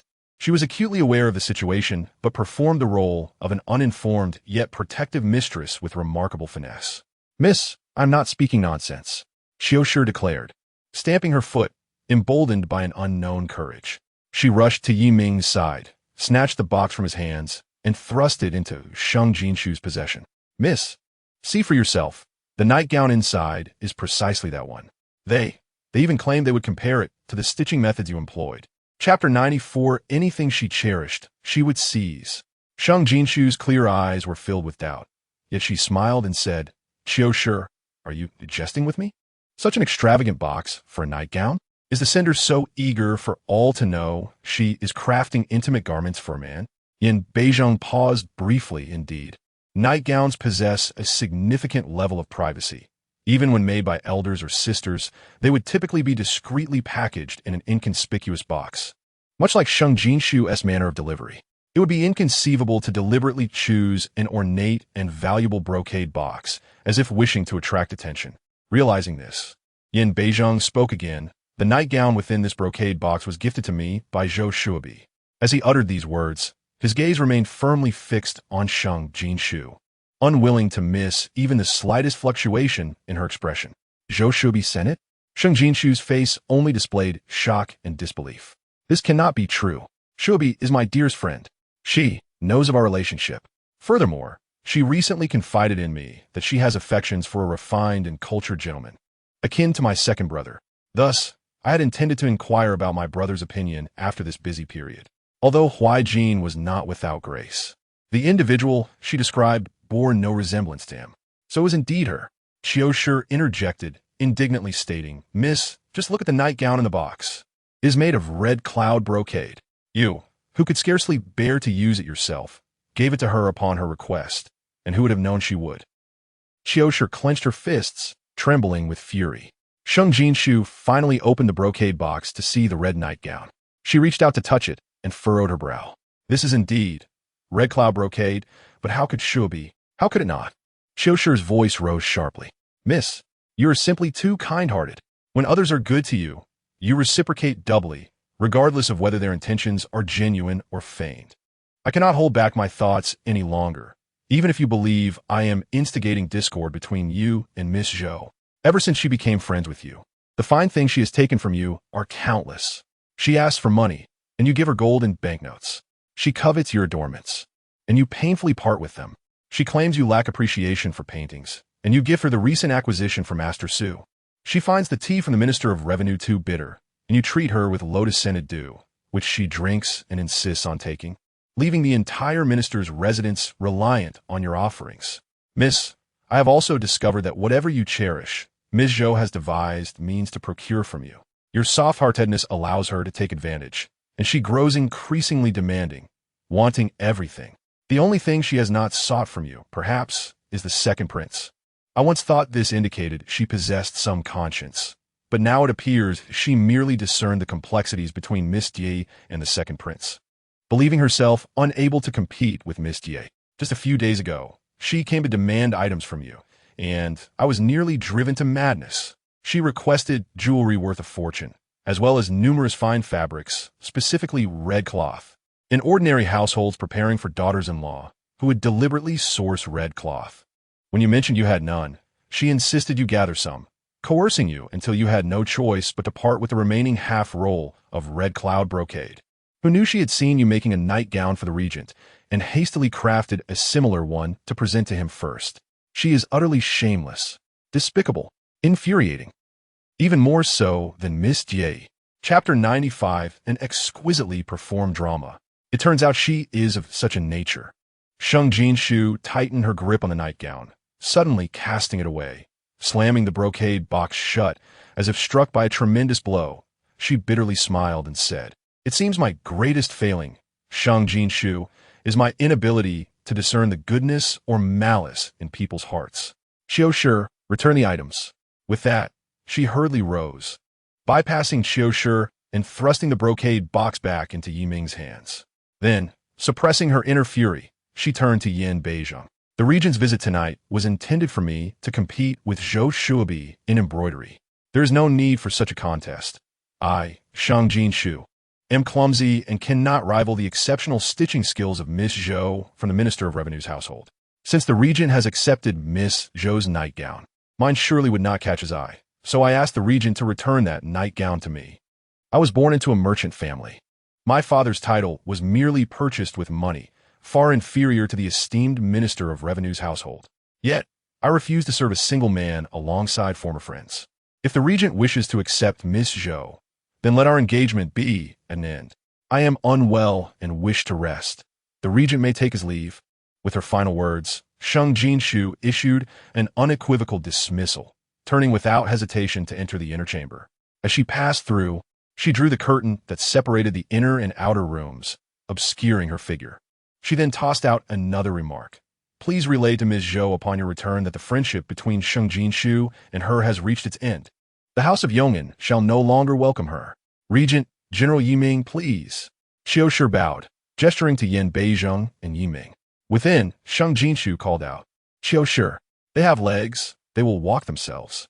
Come in and help me out of my clothes, my hands hurt. Her demeanor was that of a young girl, utterly disheartened and aggrieved. Qiu Shi stepped inside. Yin Beizheng exchanged a glance with Yiming, who understood. With a swift motion, he incapacitated Qiu Shi, preparing to carry her away, but then realizing she was but a young girl and awkwardly picked her up instead, retreating out. Yin Beizheng poured himself a cup of wine, taking a sip to find it a beneficial medicinal brew for his injuries. He tilted his head back and drained the cup, then rose and steadily approached the inner chamber step by step. Sheng Jinxiu had already laid upon the bedding, yet she held her breath, attentively listening to the sounds outside. The room was quiet, and beneath the curtain hung beads, no matter how lightly Yin Beizheng moved. The slightest disturbance would be audible as he parted the curtain to enter. Moreover, the man's aura was so powerful that the closer he approached, the heavier his presence became. As soon as he entered, she felt she had already achieved a significant victory. Fortunately, Yin Beizheng did not keep her waiting long. He soon came over. Qiu Shi, you need not advise me on anything. I am well aware of my failures. She deliberately treated Yin Beizheng as if he were Qiu Shi, expecting him to voice a rebuttal. To her surprise, the man knelt before the bed, assisting her in removing her embroidered shoes and socks.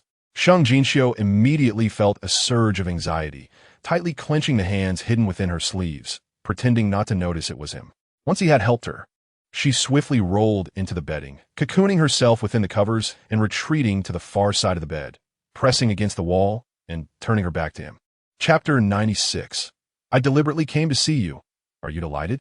She awaited his words, but behind her came the rustling sound of fabric. What was Yin Beizheng doing? Undressing? Sheng Jinxiu's heart leapt to her throat. Had she gone too far and inadvertently provoked him? Would he resort to his extreme and perverse methods to confine her to the bed as punishment while he was still recovering from his injuries, risking the possibility of lingering respiratory complications? Would he engage in a bloody battle with her? The more she pondered, the more frantic she became. After enduring for a considerable time, she finally could not restrain herself any longer and abruptly emerged from the covers.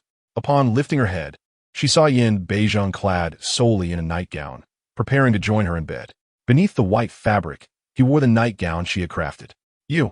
Sheng Jinxiu opened her mouth, but words lodged in her throat. She found herself at a loss for words. Little Jinxiu had once said that if the prince desired her heart, he must pursue her as any ordinary man would pursue the woman he admired.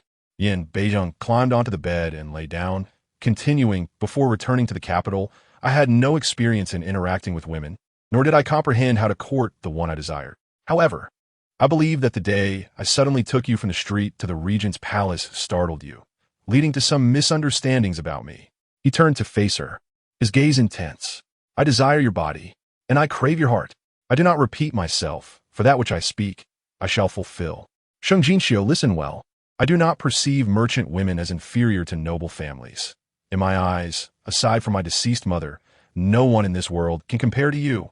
I promise you a splendid life, a prosperous existence, unwavering loyalty until death, and never depart until old age.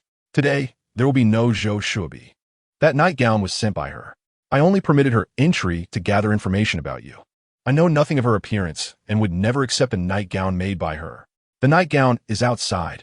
Handle it as you wish. What you must do is draw near to me, trust me, and rely on me. Today marks the first time I have heard you mention our separation. From this moment until my death, I hope to never hear another word of you wanting to leave me. His words were delivered with utmost seriousness, each syllable crystal clear. Sheng Jinxiu felt her heart swell with the weight of his declarations.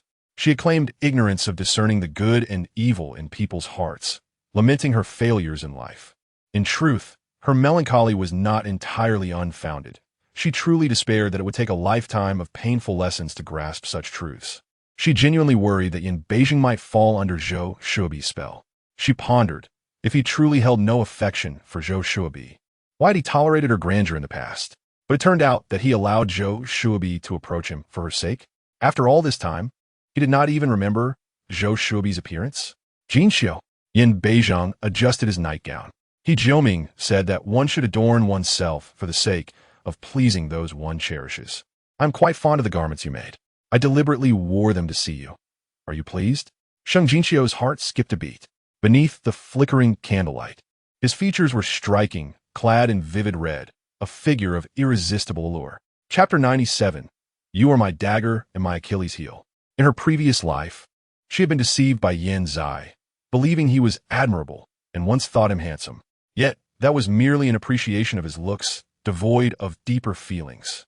Now, however, with Yin Beijing beside her, exuding an indescribable charm, she involuntarily swallowed hard, startled by the sound. I feel that the collar of this nightgown is, perhaps a bit low. Her gaze fell upon his slightly open collar, revealing the smooth, fair skin beneath, causing her cheeks to flush. Wasn't the frontier supposed to be harsh and cold? How could this Shura king maintain such a delicate, fair complexion? She averted her gaze, stammering you. Last time, you misunderstood my connection with Yan Zai, and now you bring me a nightgown made by Zhou Shuobi to compare craftsmanship. I thought you might also. I'm not like them. The last time I miscalculated. Apologies were beyond his nature, yet he possessed the grace to acknowledge his faults. However, if it were because of you, I would not stoop to compare myself with those individuals. He suddenly grasped her hand and pressed it against his wounded heart. Do you understand? For all these years, you're the only existence I cannot fully control. Jinxiu, you are my dagger and also my Achilles heel. Sheng Jinxiu's eyes widened in shock. She understood the concept of a dagger, but what was an Achilles heel? The formidable regent, the Shura god of war, had a vulnerable spot, and that vulnerability was her. Her gaze followed his hand to his chest. It seemed that if not for resolving her problems, he would not have suffered such severe injuries. Do you care for me? In that romantic sense. She instinctively inquired. His dissatisfaction manifested in a low grunt, as if to chide her for such a foolish question. Yet, why? Confusion clouded her thoughts. Had they crossed paths before?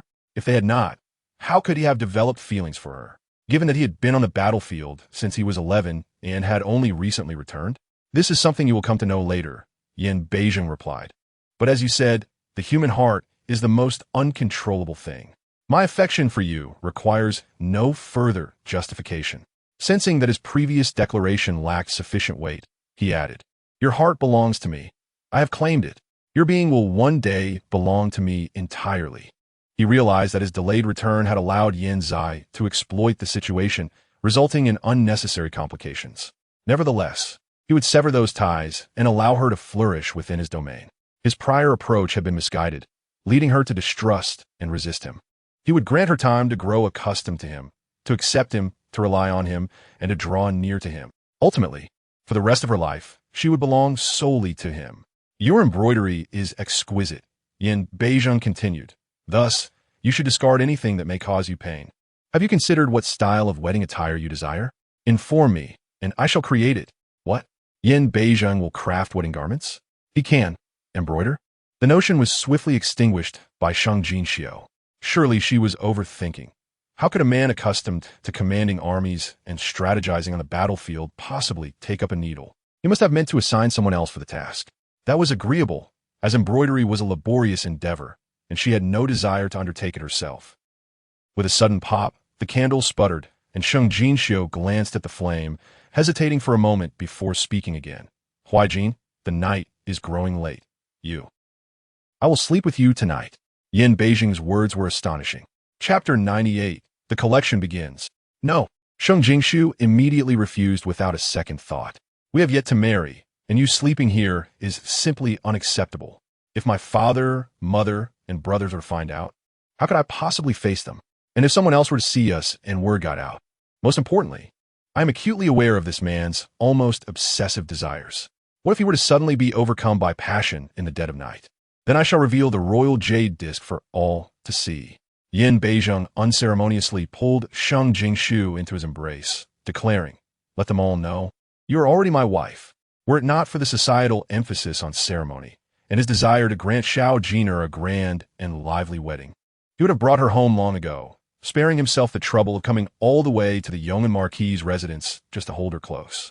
This thought left him feeling a bit discontented. He pulled the quilt over them, saying, "Tomorrow at the spring banquet, those few will undoubtedly attempt to belittle you. I know you wish to handle them alone, and I shall not intervene. However, you must remember, every part of you belongs to me. Should you suffer even the slightest injury, I will not let it go unpunished. Sleep now. I shall not disturb you tonight. Restore your strength for the battle ahead." With that, he closed his eyes. He was a man returned from the battlefield, his words carrying a sense of sternness. Yet, Sheng Jinxiu could not deny the truth in his statement. It was indeed a battle. Her conflicts with Yin Zai, Sheng Jie, and Zhou Shuobi had commenced the moment she was reborn, and in the first round, she had emerged victorious. Regardless of their future tactics, she would prevail once more. With this resolve, her heart settled firmly. Her gaze fell upon Yin Beijing, whose expression was devoid of mirth, seemingly displeased with something. Yet he remained in a protective posture at the edge of the bed. His long eyelashes veiled his eyelids, and in his serene slumber, the usual chill and sharpness were replaced by an air of tranquility, further accentuated by his exquisite features, evoking a sense of peacefulness. In truth, he was quite remarkable. How had she failed to notice this in her past life? Sheng Jinxiu's heart fluttered gently as she edged closer, carefully avoiding his injured chest, seeking a comfortable position in his embrace, and closed her eyes. Yet he was not satisfied. With a swift motion, he pulled her against him, deliberately pressing her head against his wound, as if he felt no pain at all. Sheng Jinxiu had no choice but to press her face against his chest, inhaling the scent of medicine, listening to the powerful rhythm of his heartbeat, and drifting into a contemplative sleep. This man surely sought to evoke feelings of guilt within her through his suffering, yet she found herself utterly powerless against him. After all, it was because of her that he bore such pain.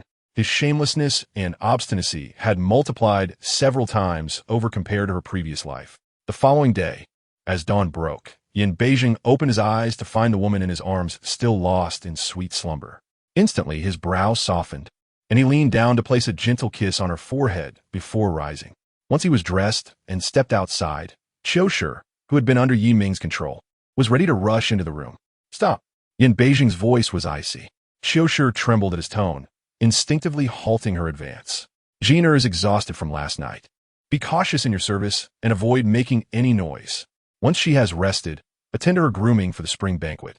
Yin Beijing meant that Sheng Jinxiu had remained tense, guarding against his intentions, and had only succumbed to sleep after several hours, clearly worn out. However, to Qiushi and Yi Ming, this sounded entirely different. Qiushi thought, what cruel deeds has the Shura king inflicted upon the young lady?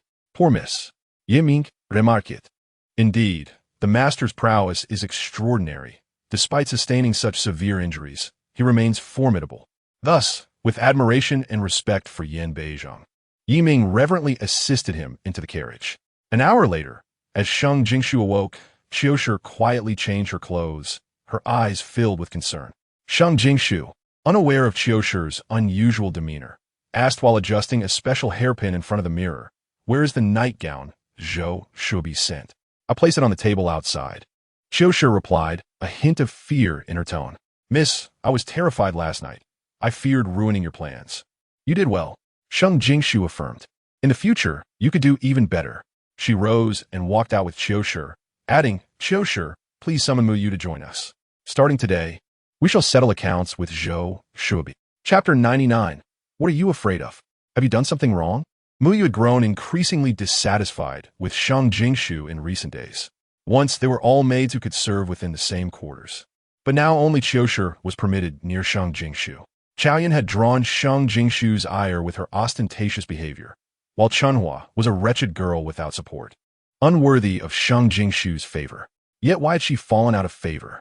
Why did Sheng Jinxiu choose to pamper Qiushi instead? How absurd! She was merely a foolish girl discarded by the second prince and defiled by the regent. Her fate was surely sealed. Yet Miss Zhou Qi, clever and noble, would undoubtedly rise to prominence in the regent's household after the spring banquet.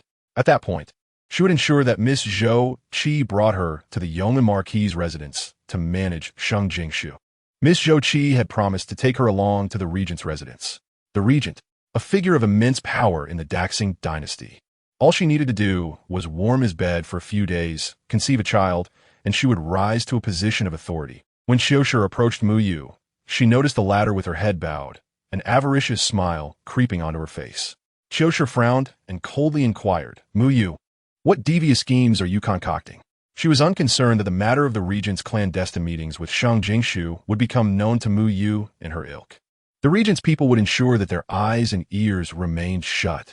Although she felt sympathetic towards Sheng Jinxiu's impending marriage to such a capricious and ruthless man, he was still her husband. Qiushi was infuriated by Zhou Shuobi's ulterior motives regarding Sheng Jinxiu's spouse, and Mu Yu was one of Zhou Shuobi's lackeys. Why are you shouting? Mu Yu was startled and quickly masked her smile. Qiushi, don't think that just because the miss favors you now, you can intimidate me. What are you afraid of? Qiushi stared at Mu Yu. Have you done something wrong? Don't speak such nonsense. Mu Yu's expression darkened. It would be best if there was nothing. Mu Yu, Qiushi continued, considering our shared service to the miss. I will offer you this warning. Whom the miss chooses for her tasks is her prerogative. Earning her trust means diligently performing your duties. When the miss does not require your assistance, focus on fulfilling your responsibilities. She had always adhered to this principle. Remember, we are the maids of the Yong'an Marquis's household. The maids of the miss. As long as the miss is well, we will be well. Although Qiushi loathed Mu Yu for collaborating with Zhou Shuobi to spy on Sheng Jinxiu, they had shared years of camaraderie, and she still held some affection for her, despite the latter's frequent bullying. As long as Mu Yu could find her way back, Qiushi would be willing to plead on her behalf before Sheng Jinxiu. Yet Mu Yu showed no appreciation. She glared at Qiushi with malice. What do you mean? Are you trying to teach me a lesson? You think you're worthy? Upon witnessing her demeanor, Qiushi realized that her good intentions had been thrown aside. Regardless, I have already cautioned you. How you choose to proceed is entirely your affair, as long as you do not come to regret it. However, bear this in mind. Should you dare to engage in any actions detrimental to the young lady and the Yong'an Marquis, I shall not spare you. Mu Yu's countenance darkened. Her desire to silence Qiushi nearly overwhelming.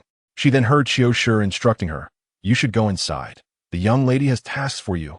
Suppressing her inner jealousy and fury, she turned and strode toward the room. That wretched maid.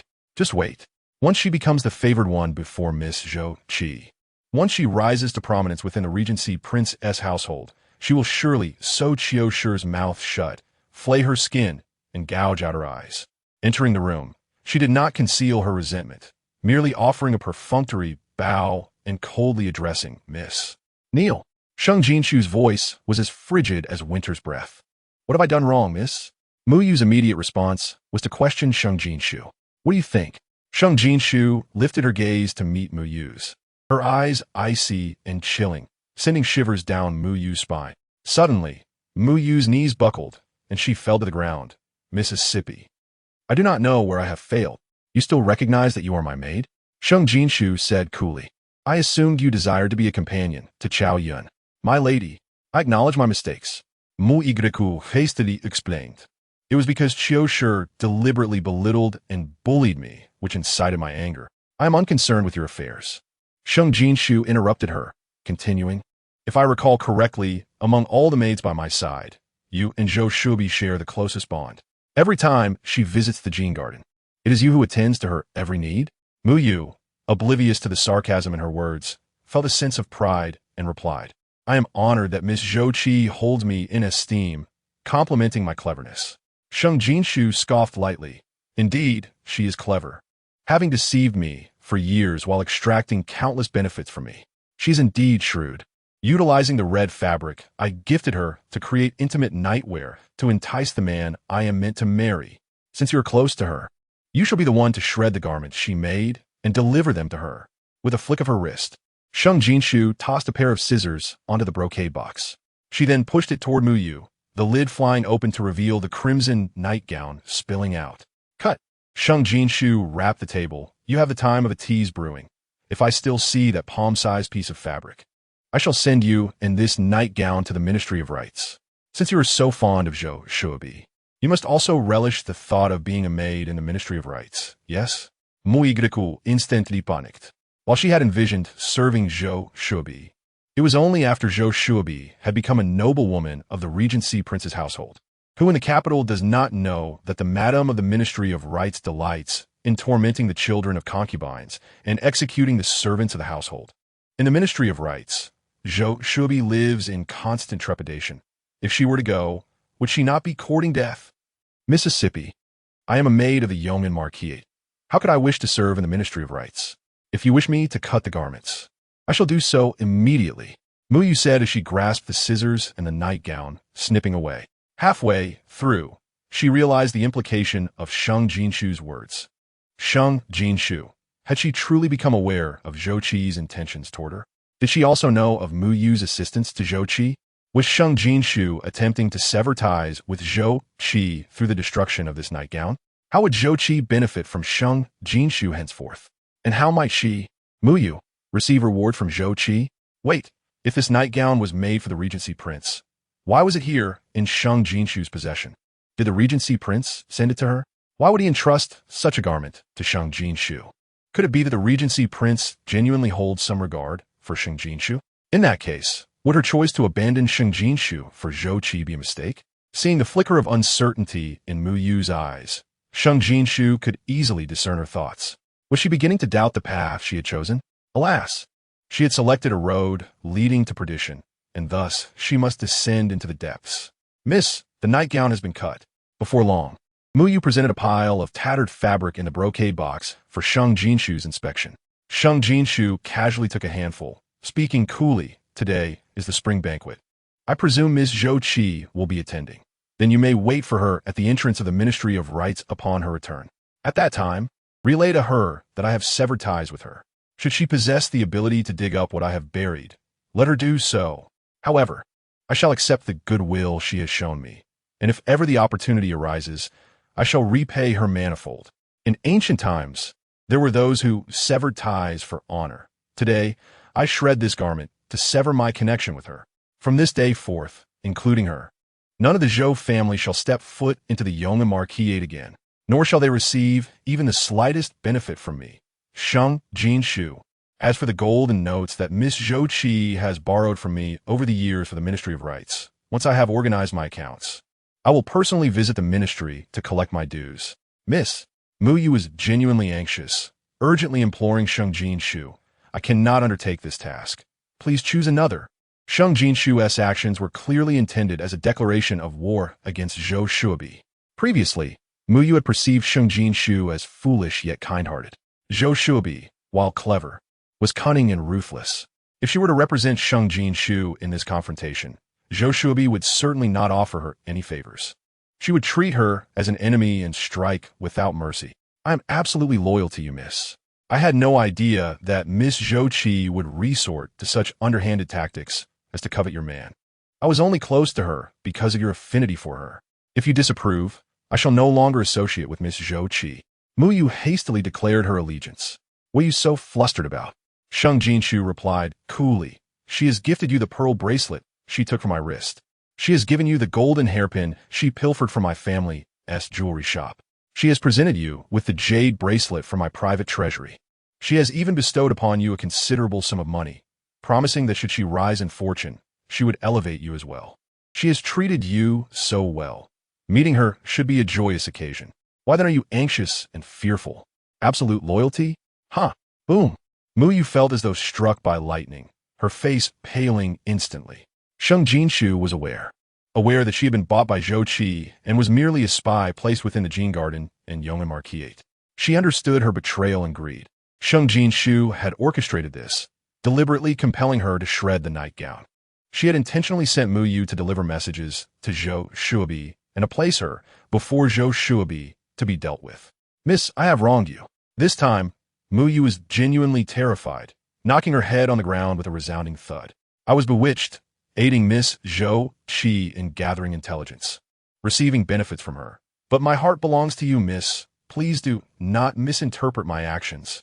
Then go continue your closeness with her. Deliver her gifts. Sheng Jinxiu interrupted Mu Yu's place. She had no desire to listen to the ramblings of such an unrepentant adversary. If this was what Mu Yu desired, she would indulge her. What could be more fitting? Do not forget, you are a slave, bound by a death contract with the Yongan Marquisate. If you truly wish to refuse my lady's tasks, it is rather simple. I am benevolent and would not resort to heinous acts like murder to fill a well. However, to ensure you are sold at a higher price, I am open to choosing a less troublesome location. Would you care to select? Would you prefer to serve the courtesans of the brothel? To become a concubine for the palace eunuchs? To match with a deceased boy in a ghost marriage? To send night clothes to the servants? Murmured Mu Yu, her teeth clenched in frustration. She had gravely misjudged Sheng Jinxiu. She was not kind-hearted in the slightest. Sheng Jinxiu was indeed a malevolent spirit. If she did not meet Miss Zhou Qi, Sheng Jinxiu would unleash even greater cruelty upon her. Precisely. Sheng Jinxiu slowly rose, her smile radiant, yet her tone chillingly cold. Did I not say you must be absolutely loyal to me? Loyalty means if I command you to live, you shall live. If I command you to die, you must die. Should you fail even in this last aspect of loyalty, I shall simply command you to live, or rather to die. Chapter 102. I have received your apology, but I do not forgive you. Still not leaving? Noticing Mu Yu remained rooted in place, Sheng Jinxiu added, Are you waiting for me to choose a path for you? Grasping the brocade box, Mu Yu fled in a panic, her face etched with terror. Upon reaching the courtyard, she saw Meng Qiuyu and Sheng Die, yet did not bow, rushing past them in haste. It felt as if Sheng Jinxiu's gaping maw was behind her, ready to devour her whole should she falter, even for a moment. Miss, why did Mu Yu run away in such a panic? Qiushi entered, puzzled. It is nothing. She has squandered the last chance I offered her, and now she is bound for hell. Sheng Jinxiu replied indifferently. Her gaze drifted forward, observing Meng Qiuyu and Sheng Die ascend the steps to the eaves. What brings Sheng Die here? It is likely something unpleasant, Qiushi whispered. Sheng Jinxiu's expression darkened. After a brief contemplation, she understood the reason for Sheng Die's visit. Sure enough, as soon as she crossed the threshold, Sheng Die knelt with a thud. Sister, I have been reflecting on myself these past few days. I cannot forgive myself for my selfish actions that harmed you. I am filled with shame and unease. Please forgive me. Die, why have you knelt? Meng Qiuyu observed with concern and reached out to help Sheng Die up. You are with child. There's no need to kneel. Just speak to your sister properly. Yes. Sheng Die quickly took Meng Qiuyu's hand to rise. If it were not for needing to use this wretched girl at the spring festival banquet, she would not lower herself to kneel before her. Soon enough, after today, she would become the exalted consort of the second prince. And then she would see how to eliminate this wretched girl. Suppressing her inner fury, Sheng Die continued to speak sweetly. Sister, I hope you can understand the hardships I endure with this child and be willing to forgive my transgressions. I am truly touched. I always knew you were kind and forgiving. Understanding your hardships is my mother's role. Sheng Jinxiu coldly interjected. As for me, you claim you cannot forgive yourself. From where do you see that I should forgive you?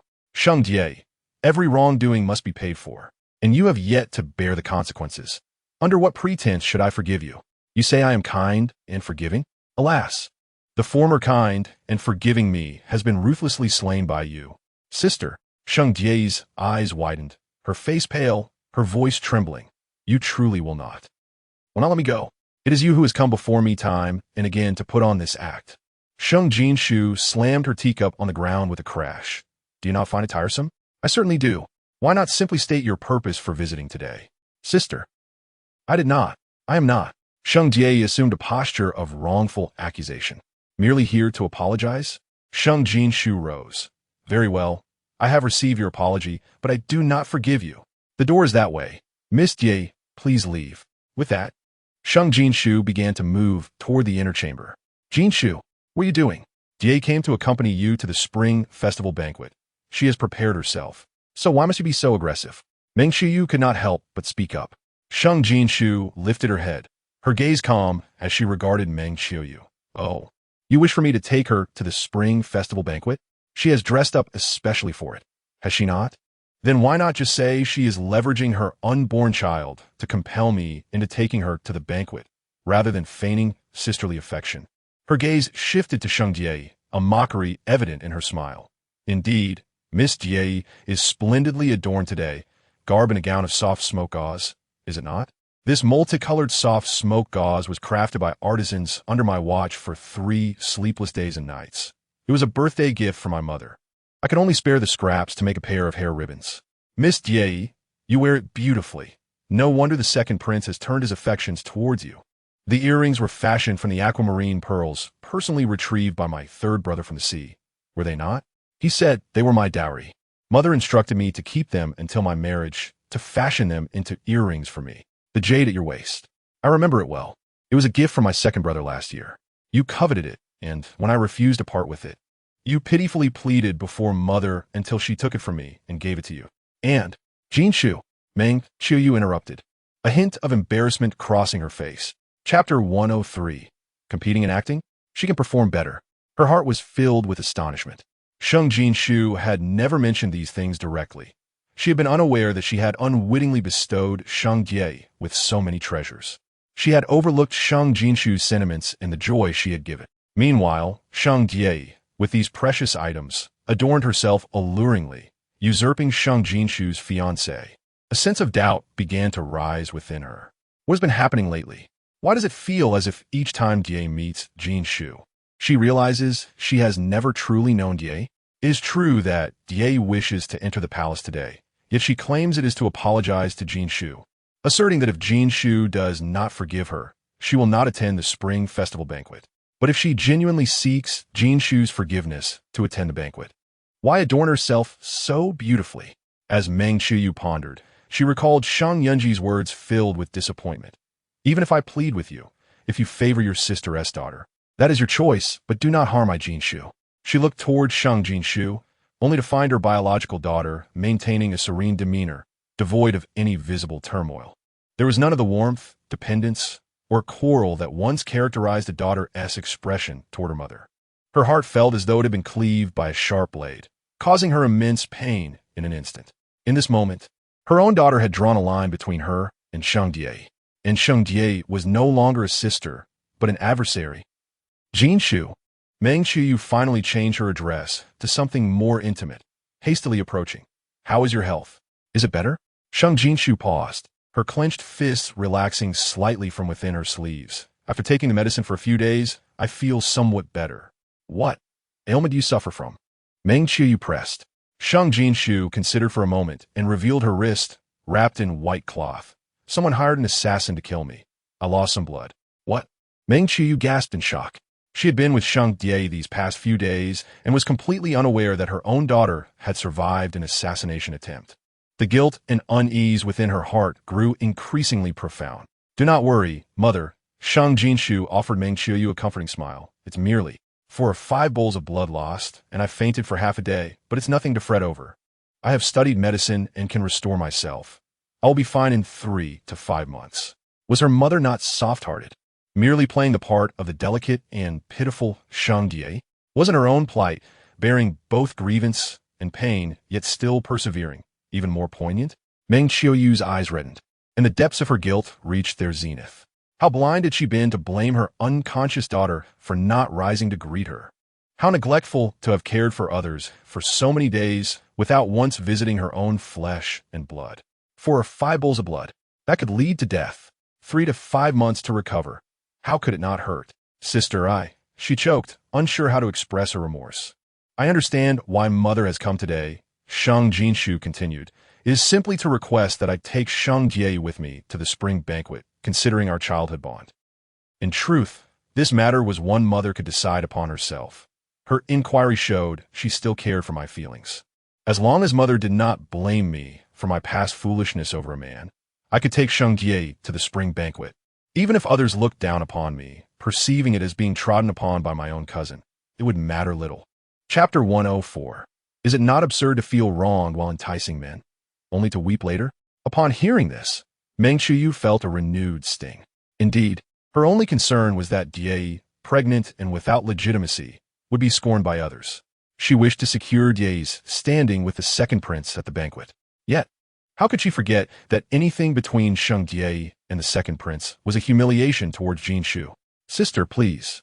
Mother need not feel burdened, Sheng Jinxiu asserted. Since Sheng Diei has exerted so much effort to leave my home, I shall not be unwilling to send her off. She stepped in front of Sheng Diei. Diei, you felt no shame while seducing men, nor did you feel wronged.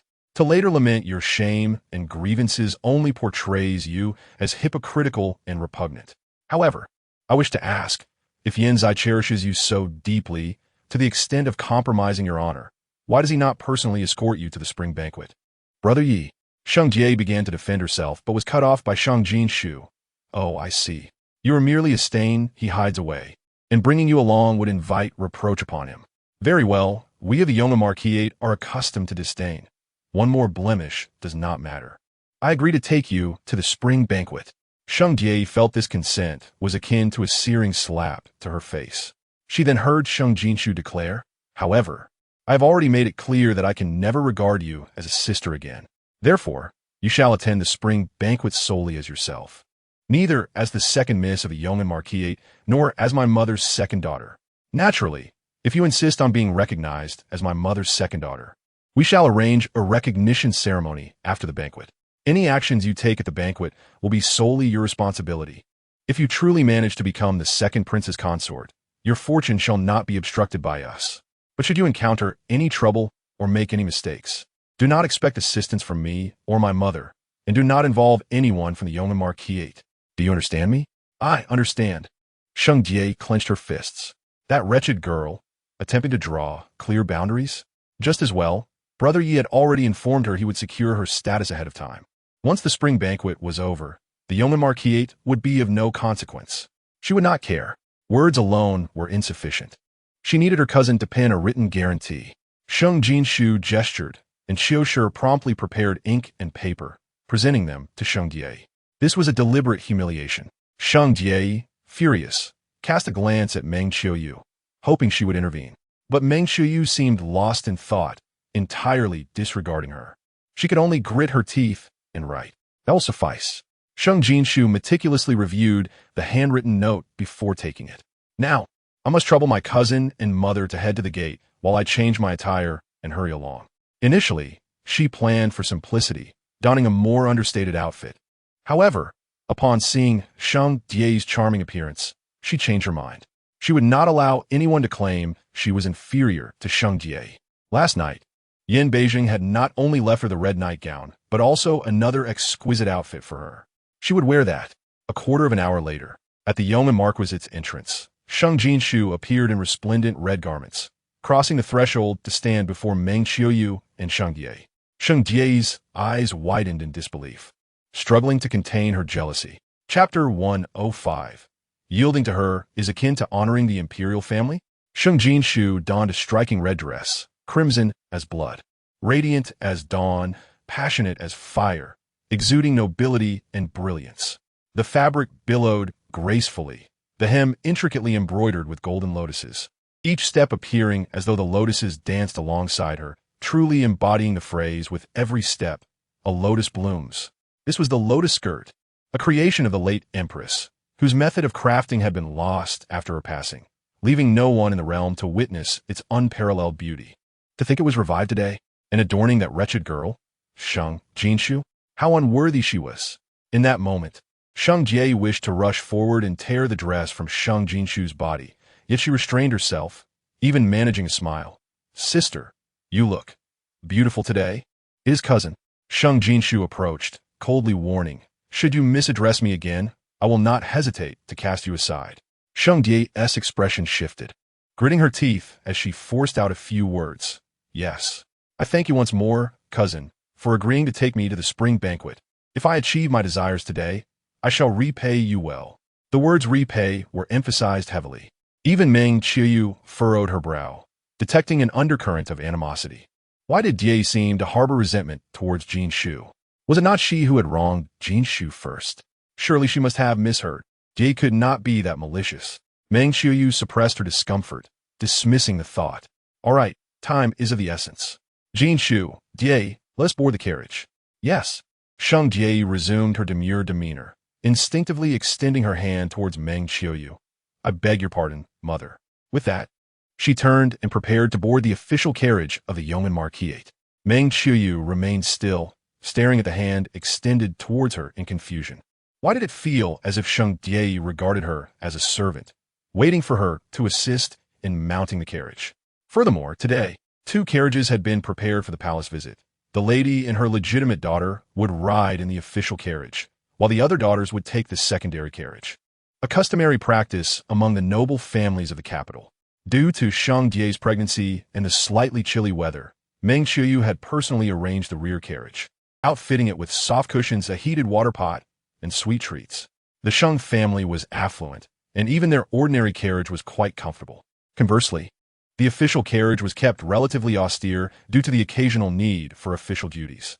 Mother, since my cousin prefers the front carriage, let's sit in the back, Sheng Jinxiu declared, grasping Meng Qiuyu's hand and leading her towards the rear carriage. She had long suspected that Sheng Jie would desire to sit in the front carriage. Now, Sheng Jie was eager to elevate her status. How could she possibly settle for the back? Surely, she had already conspired with her mother to occupy the official carriage, leaving her to follow behind in embarrassment. Alas, what Sheng Jie did not realize was that the fade of elevation, when it crumbles, results in a far more devastating fall. Little did she expect that Sheng Jinxiu would pull Meng Qiuyu away from her. Observing their retreating figures, she placed her hand on her abdomen, a glimmer of pride crossing her eyes. Indeed, she was now carrying the offspring of nobility. Respecting her was tantamount to respecting the royal lineage. It seemed Sheng Jinxiu still possessed a modicum of self-awareness. However, even if she received a moment of reverence, she would not let that wretched girl off the hook. A lowly creature whose virtue had been compromised by the king of Shura was only worthy of being trampled upon, destined to serve as a mere concubine. And as for Meng Qiuyu, the fool, how dare she not come forward to attend to her? After today, they would all be begging for her mercy. As the carriage made its way toward the palace, snowflakes began to fall from the heavens. Nestled in the warmth of her carriage, Sheng Jinxiu lifted the thick curtain, a smile gracing her lips. What a rare spring snow. It seemed even the heavens could not tolerate Sheng Jie, wishing to chill her to the bone. Halfway through their journey, Meng Qiuyu hesitated several times before finally speaking. Sure, the front carriage is cold. Coughing softly, Sheng Jinxiu leaned closer, wrapping her arms around Meng Qiuyu's arm. Mother, I knew you understood me best and cared for me deeply. You recognized that I would choose to sit in the back carriage, knowing I would feel unwell and be cold. Hence you made this carriage so warm in advance. Meng Qiuyu's words caught in her throat. This carriage at the back was not meant for Shu, but her Shuer was ill, and she found herself only worrying about Die's discomfort. A wave of awkward guilt washed over her. However, did Mother just say the front carriage was cold? Sheng Jinxiu feigned comprehension. Did you not prepare a stove for the front carriage, Mother? I thought you. Clutching Meng Qiuyu's clothing, she looked at her with feigned grievance. Mother, I thought you were truly biased in favor of Sheng Jie regarding her and the second prince. But you would intentionally let her suffer a bit, helping me teach her a small lesson. You still care for me. I misunderstood you before. Meng Qiuyu's guilt deepened. My daughter, you do not know that over the years, many have said that I favored Die, the outsider, over my own flesh and blood. Every time I hear such words, it pierces my heart like needles. They say Sheng Jie is pitiful, being the sole survivor of her family. But is she truly pitiful? Since entering our Yeoman Marquis household, her life has improved tremendously. Your father and I dote on her, and your brothers pamper her. She possesses all the good things I have, and even more that I do not. She is living better than I am. Clearly, even though I have been deceived and exploited by the second prince, engaging in actions that are morally questionable, I have not crossed the line of ethics. Yet I am labeled as shameless and base.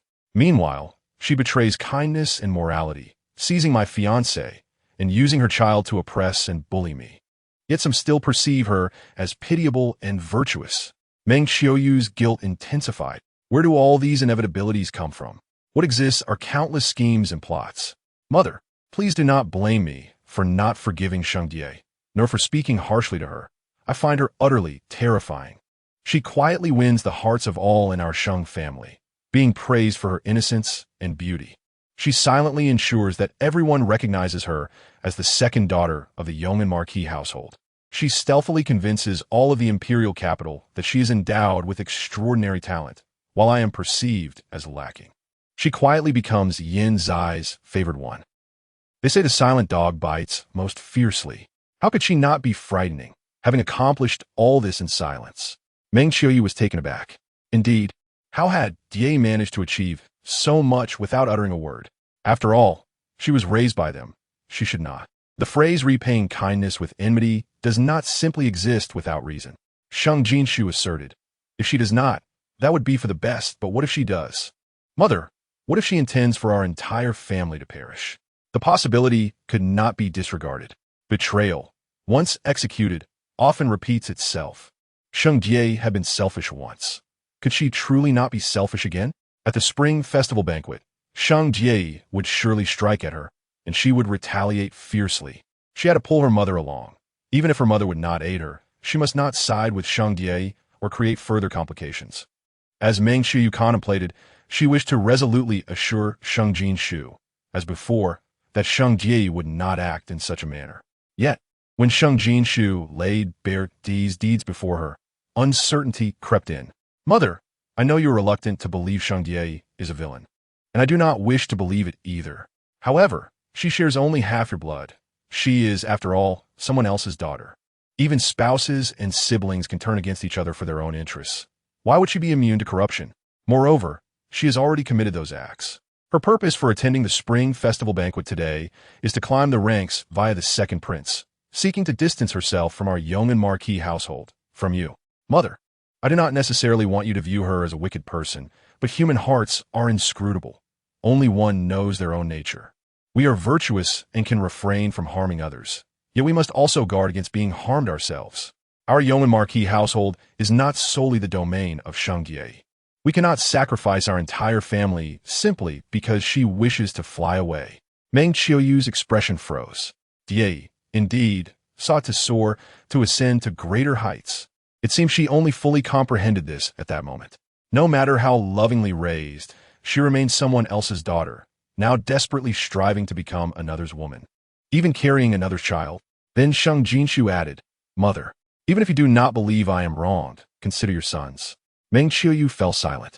Previously, when Sheng Jinxiu made such statements, she thought her daughter was merely venting her anger at Die, exaggerating her grievances. Yet now, reflecting upon it, Die's entanglement with the second prince was far more serious than she had imagined. What should I do? She felt lost. Sure, you and your 3 brothers are my own children. I cannot allow anyone to harm you. But Die, she is all alone. It is not easy for her either. Mother, what I say is not to urge you to abandon Sheng Jie. I know you are reluctant. Sheng Jinxiu gazed earnestly at Meng Qiuyu. But for the sake of me and my brothers, for your and Father's sake, for the good of our Yong'an Marquis household, and even for the entire Sheng family, at today's spring festival banquet, I implore you to do one thing. Implore? Meng Qiuyu's heart ached. When did her daughter begin to use such a word with her? I wish to request, Mother, that regardless of what Sheng Jie does today, you must not interfere. Neither support nor oppose her. Just regard her as a kind-hearted orphan you have taken in, and do not let anyone perceive her as close to you or a Yong'an Marquis household. You can make it clear to everyone that any actions taken by Sheng Jie, whether good or bad, are her own responsibility. Mother, as long as you do not assist Sheng Jie or align yourself with her, that will suffice, will it not? Meng Qiuyu found it impossible to refuse. Sheng Jinxiu had laid her intentions bare, entangling everyone in her plea. What she was asked to do was merely to refrain from favoring Sheng Jie. All right, I promise you. She nodded, but I hope you're mistaken. After all, Jie was raised by me. Even a dog can evoke feelings, let alone a living person to whom I have devoted so much care and affection. I hope I am mistaken too. Sheng Jinxiu replied. If I am wrong, then in the previous life, the entire Sheng family would not have suffered so tragically. Mother can see for herself what kind of person she truly is. Chapter 108. Song Family's Fian. Radiant and bold having spoken, Sheng Jinxiu closed her eyes, forcefully repressing the overwhelming hatred that threatened to spill forth. Inside the carriage, An eerie silence ensued. Sheng Jinxiu speculated about the potential schemes involving Sheng Jie, Yin Zai, and Zhou Shuobi at the spring banquet. Meng Qiyu repeatedly reflected in her mind on the various deeds, both good and bad, done by Sheng Jie, until the carriage came to a halt. They had arrived at the palace gates. The spring banquet hosted by the Empress Dowager had the largest number of invitees in recent years. Consequently, Sheng Jinxiu and the others arrived early only to find the palace gates already teeming with carriages and people. Noble ladies and young ladies, adorned in splendid attire, emerged from their carriages, creating a lively atmosphere at the palace entrance. As before, those so-called noble ladies from distinguished families looked down upon the young and marquisate. Upon seeing the carriage of the young and marquisate approach, very few bothered to extend greetings. However, at that moment, the legitimate daughter of the general of cavalry, Song Fian, rode over and stopped in front of the official carriage of the young and marquisate, calling out loudly, "Jinxiu, come out quickly. I have brought you something delightful."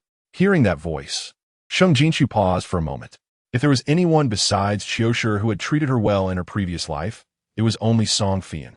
General Song Pulu, the general of cavalry, was the only one in the Daxing dynasty brave enough to confront Yin Beizheng.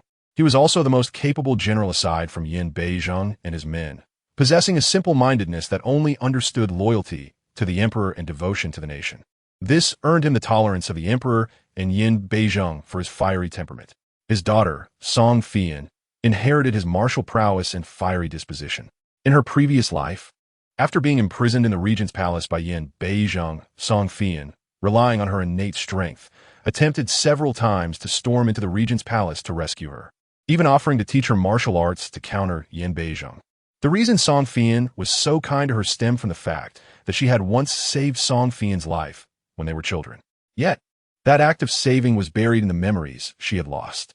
She did not remember Song Fian, and under Zhou Shuobi's instigation, she regarded Song Fian as a crude and unrefined person, unwilling to grow close to her, and even speaking harshly to her on multiple occasions.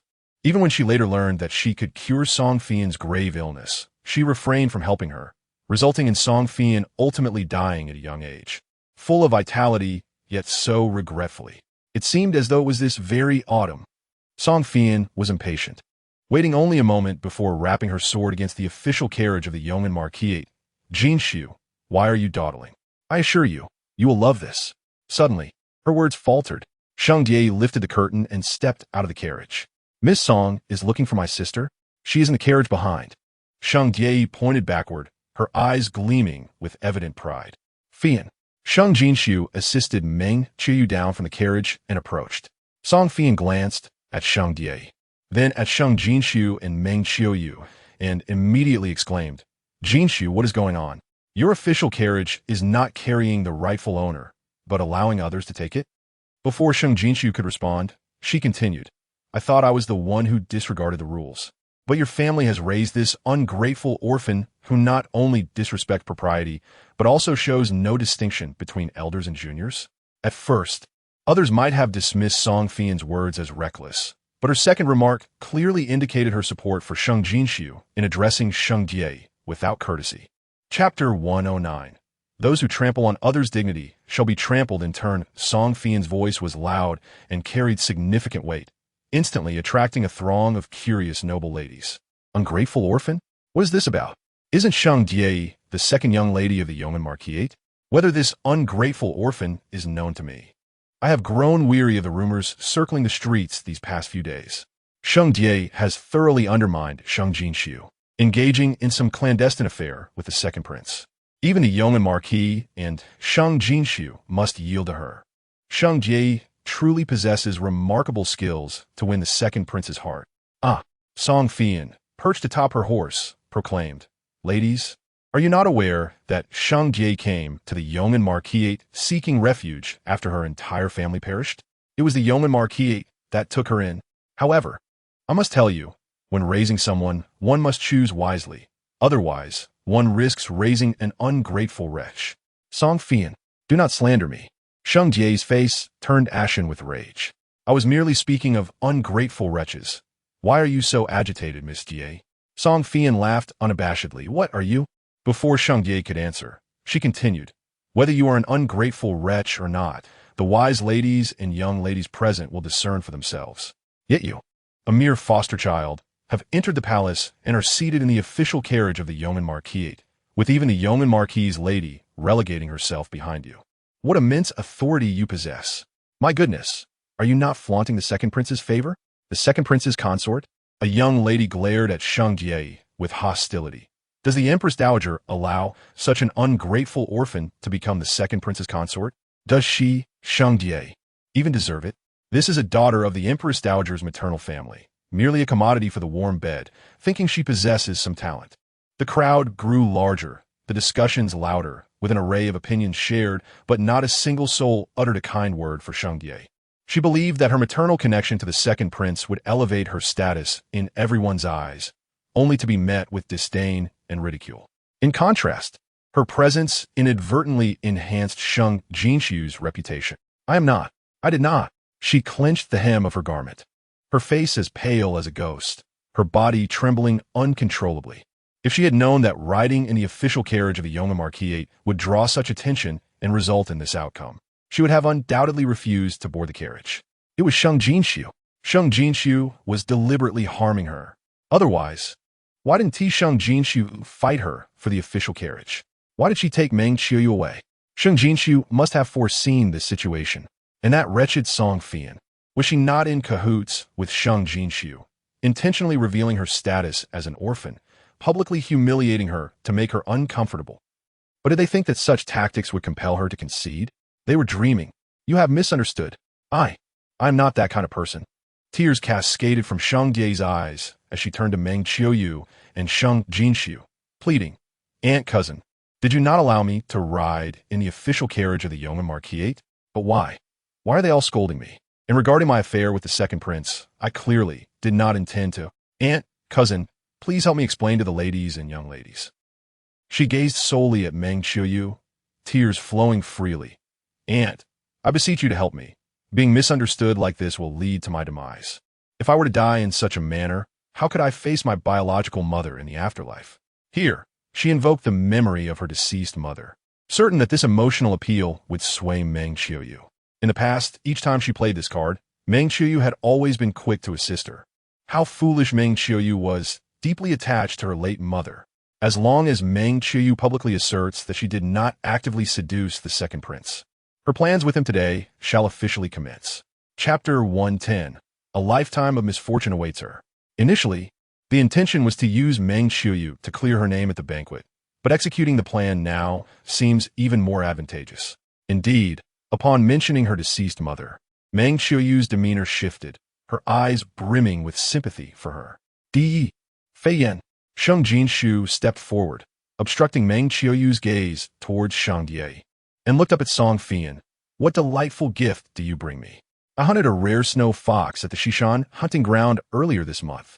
Song Fian raised her hand, revealing a small, entirely snow-white fox in her grasp. However, she held it rather roughly by the fur around its neck. Jumping down from her horse, approaching Sheng Jinxiu, she presented the snow fox to her. This is for you. Then, glancing back at Sheng Jinxiu, she raised her voice. Fear not, this snow fox is not a nuisance. Unlike humans, if it were to betray you after being raised, it would meet its end. Miss Fian speaks true. The snow fox is known for its spiritual essence and is revered as a divine beast. Indeed, how long has it been since one has seen a snow fox? Miss Fian, you possess remarkable ability to capture such a creature alive. Sheng Jinxiu caressed the soft fur of the snow fox, meeting its sky-blue eyes with a smile. This little one possesses blue eyes, Fian. It is worth its weight in gold. Thank you. Song Fian's face broke into a wide grin. Jinxiu, at last, you appreciate my gift. As long as you cherish it well, do not let Sheng Jinxiu or anyone else snatch it away. They are all afflicted by envy and cannot bear to see you with anything of value. Hearing Song Fian's words, Meng Qiuyu regained some clarity. She recalled her promise to Sheng Jinxiu to remain neutral towards Sheng Jinxiu. Indeed, she had neglected Jinxiu and could not afford to let her down again. Let's enter the palace. She forced herself to turn away, avoiding the sight of Sheng Jinxiu's pitiable expression. Very well, mother. Sheng Jinxiu nodded, handing the blue-eyed snow fox to Qiu Shi. The little creature could not accompany them into the palace and would wait for their return. With one arm linked to Song Fian and the other to Meng Qiuyu, they proceeded towards the palace gates. Sheng Jinxiu stood frozen, helplessly watching them retreat. She was at a loss for how to react. Why had events not unfolded as she had orchestrated? Why was Meng Qiuyu ignoring her plea? Had she not invoked her deceased mother? How could they abandon her so easily? Is Miss Jie not entering the palace? A woman scoffed. Perhaps it is for the best. Such a revered place is not meant for the likes of you. With that, the woman held her head high and departed. Sheng Jie's face shifted through various shades of anger. Her hands clenched tightly within her wide sleeves, making a cracking sound. Yet she quickly suppressed her emotions, lifting her skirts as she hurried after Sheng Jinxiu and Meng Qiuyu. She needed them to take her into the palace. She could not be cast aside. Sheng Jinxiu's moment of triumph would not last. It mattered not. As long as their plan with the second prince unfolded successfully at the spring banquet, she would ensure Sheng Jinxiu would never rise again. Chapter 111. A cold wind blows, guarding the palace gates. The weather was cold today, forcing the spring banquet, originally planned outdoors, to be moved inside. By the time Sheng Jinxiu and her companions arrived, a considerable number of guests had already gathered. Their seating arrangements had been predetermined, and due to the Yong'an Marquisite's merchant origins, they found themselves nearly at the end of the hall, even behind some minor officials from the capital. Upon entering, the noble women present immediately wore expressions of derision. Madam of Yong'an Marquisate, Miss Jinxiu, your seats are ready. What a splendid location, right by the entrance. A mere few steps, and you can take your seats. It is so spacious. The wind will surely invigorate us. They continued. You may assist us in guarding the door. We must thank you for that. Meng Qiuyu's expression darkened, while Sheng Jie felt humiliated by the remarks. Sheng Jinxiu, however, merely smiled gently, stepping forward with poise to take her seat. She then produced a handkerchief to sweep away the fine snowflakes that had settled on the table. The royal family has shown us great favor by arranging such a splendid position for Yong'an Marquisate. We are immensely grateful. Mother, come sit. Indeed, it is better to be lively in the presence of so many guests, Sheng Jinxiu added. Meng Qiuyu pulled Sheng Jie along to join her. The thunder and rain are all gifts from the emperor. Sheng Jinxiu's demeanor effectively struck back at the noble women's mockery. The seating was arranged by the Empress Dowager and the Empress themselves. If they continued to ridicule, they would be mocking the royal family. Furthermore, despite their lack of extravagant adornments, the mother-daughter duo radiated an unexpected beauty upon taking their seats. Dressed in resplendent red, Sheng Jinxiu's attire was indistinguishable in quality, adorned with a single hairpin and two flowing red ribbons matching her dress. Yet she appeared striking, exuding an air of elegance. Meng Qiuyu, with a simple hairstyle and minimal accessories, wore a gown of pale blue and copper, subtly embellished with understated black pearls, exuding warmth and grace. In contrast, Sheng Jie, whose meticulously curated appearance now seemed insipid, trembled and shrank back, projecting an air of timidity, appearing pitiful yet decidedly petty. As a result, every guest who entered could not help but cast their gaze towards the Yong'an Marquisite's position by the door, some expressing astonishment, others marveling quietly. How had this once derided courtesan transformed so drastically? Was this not the daughter of a merchant, the once rough and unsightly Sheng Jinxiu? How could the second prince have discarded her, only for her to blossom into such a captivating figure that could not be overlooked? Yet, some continued to look down upon Sheng Jinxiu. Merely affade, sustained by her lavish attire. A merchant's daughter will forever remain beneath notice. Observe how the Empress Dowager and the Empress think. For why else would they seat her by the entrance? Today, as the princes select their brides, she shall surely not be among them. Conversely, Sheng Jie, relying on her charms, was rumored to have captured the second prince's interest, though it remained unclear whether she would be granted the status of a concubine or a favored beauty. Jinxiu, Song Fian, who occupied a forward seat, rushed over with a brazier. Her own position was warm, and she intended to bring her brazier to Sheng Jinxiu. However, in her haste, she failed to notice an envious noblewoman stealthily extending her foot. She stumbled, and a hot brazier filled with red coals flew directly towards Sheng Jinxiu's face. Chapter 112. The regent protects his wife. Lord Qingyong pleads for mercy. Oh my! Someone gasped. Should the coals splatter across her face, Sheng Jinxiu would undoubtedly be disfigured. Sheng Jie, witnessing the scene, swiftly evaded, subconsciously wishing for Sheng Jinxiu to be marred. May that wretched girl become a hideous creature. Meng Qiuyu was also taken aback, unable to react in time. Sheng Jinxiu, though she attempted to dodge, found it too late. The noble women gasped in anticipation of the spectacle. Yet at that moment, a gust of wind swept through, redirecting the brazier away from Sheng Jinxiu's face. A figure emerged from the hall, swiftly catching Sheng Jinxiu by the hand, and, with a deft motion, pulled her into his embrace. The pair of profoundly deep eyes, imbued with a chilling aura of menace, fixated upon Song Fian, who was being embraced by another. In that instant, the grand hall felt even colder than the raging tempest outside. The regent, even the nearby court official shuddered, hastily announcing, "The regent has arrived. Lord Qiang is here." Despite the officials' confusion regarding the unexpected early arrival of Regent Yin Beizhong and Lord Qiang Suyu, the palpable sense of foreboding emanating from the regent compelled everyone to instinctively rise, suppressing their voices and bowing their heads to minimize their presence, hardly daring to breathe. After all, this was the notorious Shura king, known for his ruthless disposition. To be targeted by him would surely invite calamity. Yet why had the regent, who typically shunned social gatherings, chosen to attend this banquet? He had not even graced the emperor's welcome feast upon his return. What had prompted his early presence in the palace, especially to assist Sheng Jinxiu? No, surely the regent was not one to champion altruism. But why did he hold Sheng Jinxiu in such an endearing manner? The daughter of the cavalry general was renowned for her martial prowess. If she could not even manage to hold a simple brazier steadily, amidst the swirling speculations, Yin Beizhong finally spoke, his gaze landing coldly on Song Fian's hands. Such useless appendages ought to be severed. This was a decree to harm Song Fian's hands, the very source of her troubles. Yeming, act. Yeming, the regent's confidant and a third-rank general, had been granted permission to bear arms within the palace. With a clang, he unsheathed his blade, its cold gleam provoking an involuntary sweat from onlookers. No, Sheng Jinxiu hastily grasped Yin Beizhong's garment. Fian did not intend to cause harm. She brought the brazier to me out of concern for my chill. She was so focused on its warmth that she neglected the risk of burning her hands. Regent, Miss Song did not mean to injure anyone. Lord Qiang interjected, lowering Song Fian gently to the ground, also advocating for her. From his unique vantage point, he had caught sight of the unknown lady's outstretched foot and added, "She could have fallen.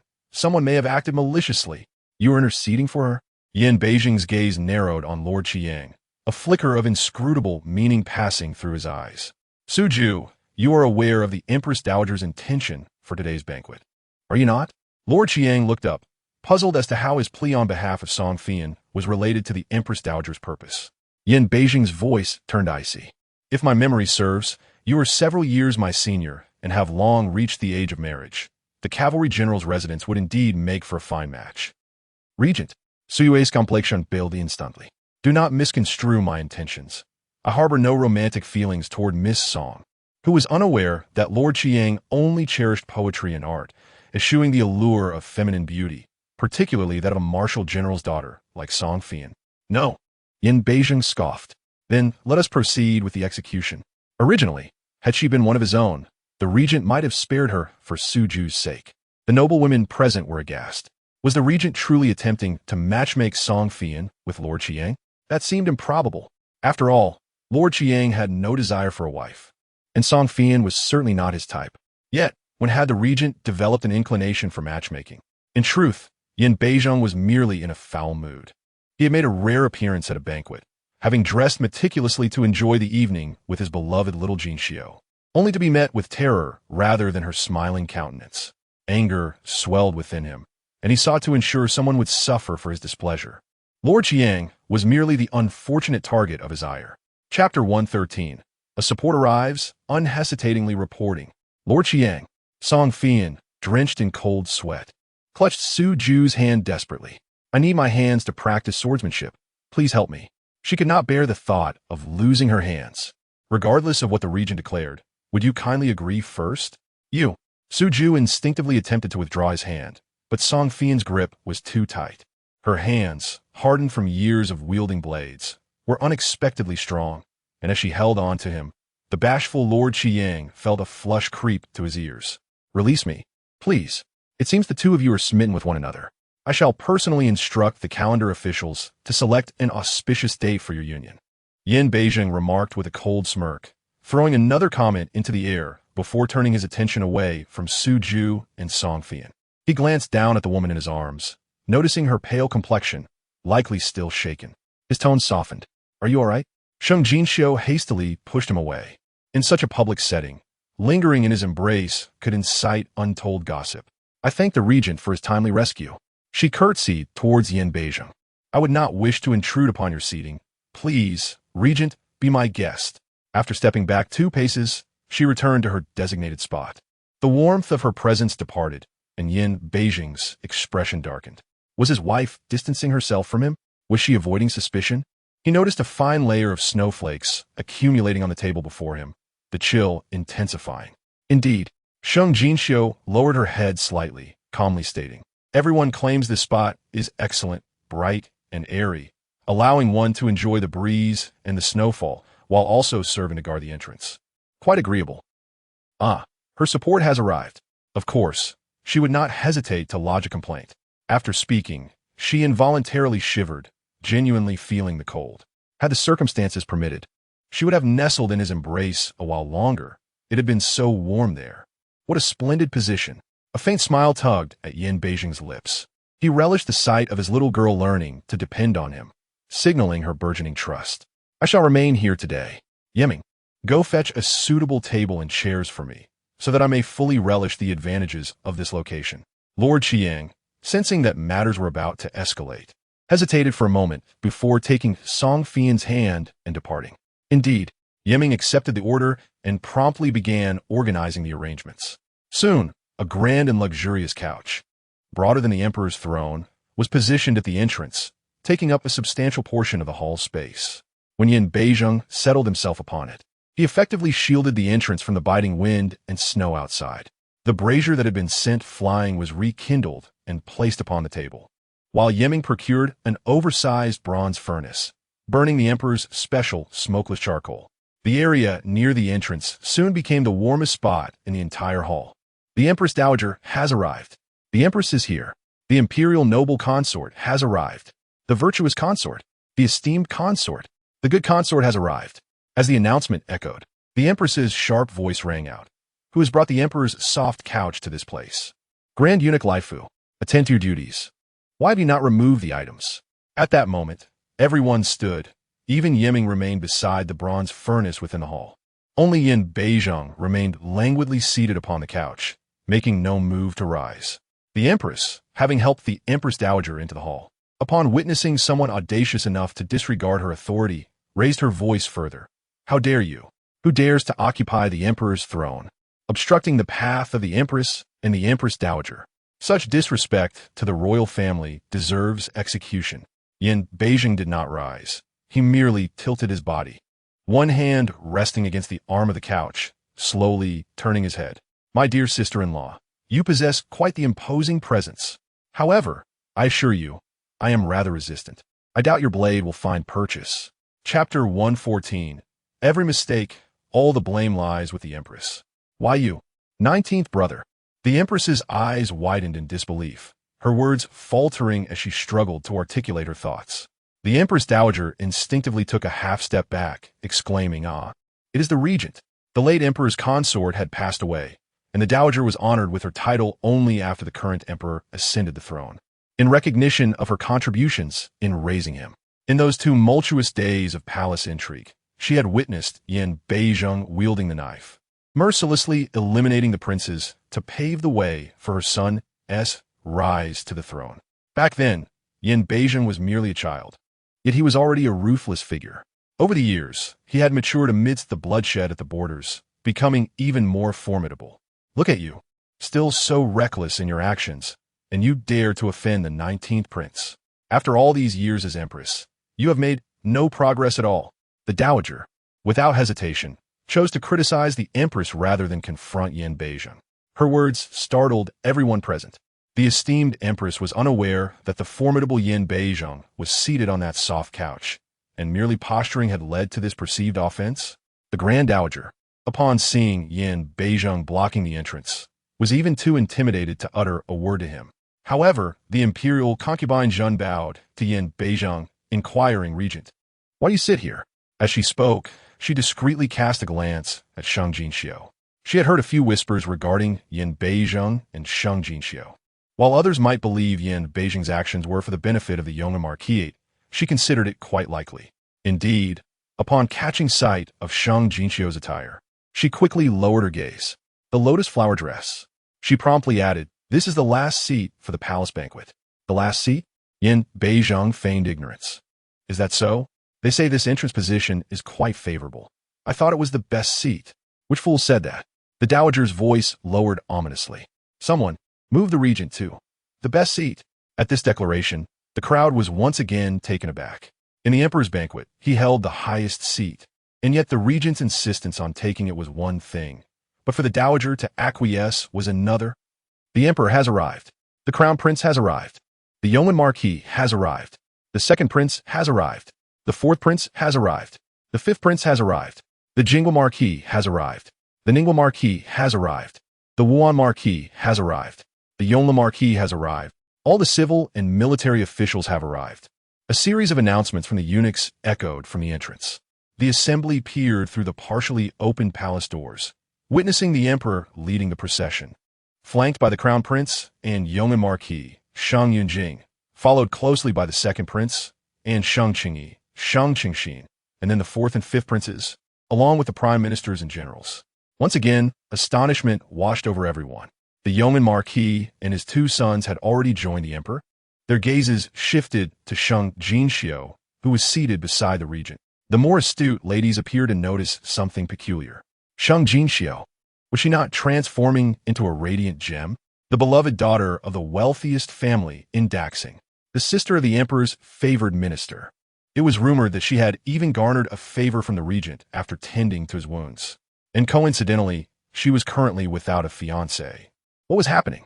Why were they all lingering at the entrance?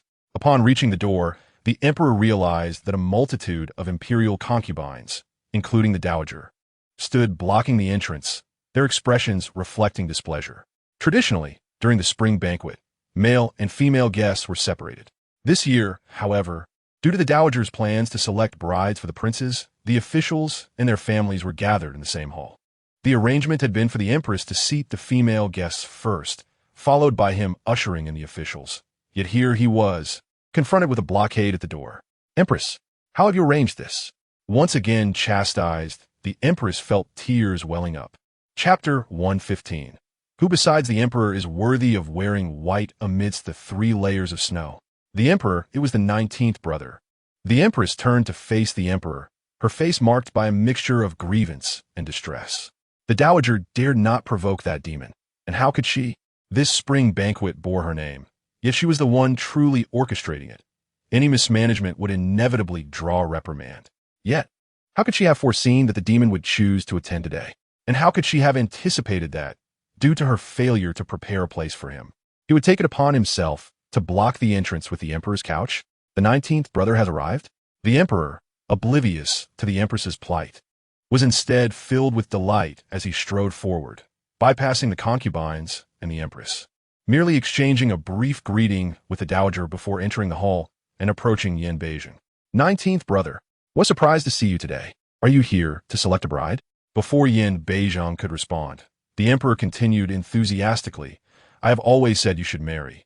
The dowager and the empress have summoned all the ladies of the capital into the palace today. Take a good look and see whom you fancy. I shall personally arrange the betrothal. Seemingly unsatisfied with that, the emperor moved closer, plopping down beside Yin Beizheng. Or perhaps I could help you choose? This shift in the emperor's demeanor made it abundantly clear to all present just how close the bond between him and the regent was. Meanwhile, the concubines and officials outside stood shivering in the cold, confused as to what transpired at the entrance. Fourth brother, sit further away. Yin Beizheng frowned, visibly displeased. You are crushing my garments. It will wrinkle. The emperor then noticed that today, Yin Beizheng was clad in pure white attire, immaculately pristine, not a wrinkle in sight, complemented by his strikingly handsome features, resembling a deity of unparalleled grace. He was not to be trifled with. He subtly shifted slightly to the side. The 19th brother cherished cleanliness, a trait he had always known, and after a decade at the borders, he had become even more meticulous. 19th brother, you truly look splendid today. After today, you shall become the unattainable dream for every young lady. Flattery is always welcome, especially coming from the emperor, his brother. Yin Beijing's lips curled slightly. Then he suddenly turned his attention to Sheng Jinxiu. Miss Jinxiu. Sheng Jinxiu hurriedly performed a curtsy. Regent, do you have any instructions? The emperor remarked that I look handsome today. What do you think? Sheng Jinxiu lifted her gaze to meet his. Both Yin Beijing and the emperor's eyes rested upon her. The gaze of all present within the hall, including the dowager, empress, an imperial concubine at the entrance, converged on her. With an elegant smile, she replied, Your Majesty speaks truly. The regent looks splendid today, not merely well-dressed, but he himself was truly captivating. Yin Beijing, intrigued, leaned in, his smile more beguiling. In what way do I appear handsome? Sheng Jinxiu hesitated, contemplating whether to continue her praise. Just then, a gust of wind swept through, scattering snowflakes that danced into Yin Beijing's hair. He waved his sleeve, nonchalantly, shielding himself and the emperor from the icy flurry. Who besides the emperor is worthy of wearing white amidst the 3 layers of snow? Sheng Jinxiu gazed at Yin Beijing, her heart swelling with pride that this man was her husband. Her voice, though soft, was loud enough for those around her to hear, including Yin Zai, who stood at the entrance, also clad in white. Chapter 116. Is the regent also seeking a bride? Yin Beijing's gesture faltered momentarily before he returned his hand to his lap. Propping his chin on his palm, he leaned forward, his dark, lustrous eyes fixed intently on Sheng Jinxiu. Well said. The emperor observed the interaction between them, a flicker of curiosity igniting within him. Had the 19th brother taken a liking to the Yong'an Marquis' daughter? He believed the Yong'an Marquis' son was commendable. The eldest son, Sheng Jinxiu, served as his personal guard, skilled in combat and straightforward in nature, never one to flatter, always daring to voice what others would not. He deeply appreciated such sincerity. The second son, Sheng Jinxiu, has just devised a brilliant plan that would greatly benefit the nation and its people. However, his daughter, in the past, Sheng Jinxiu had an engagement with the second prince, Yin Zai, which he agreed to solely based on the empress's repeated insistence that it was a good match. Yet, this led to some amusing misunderstandings.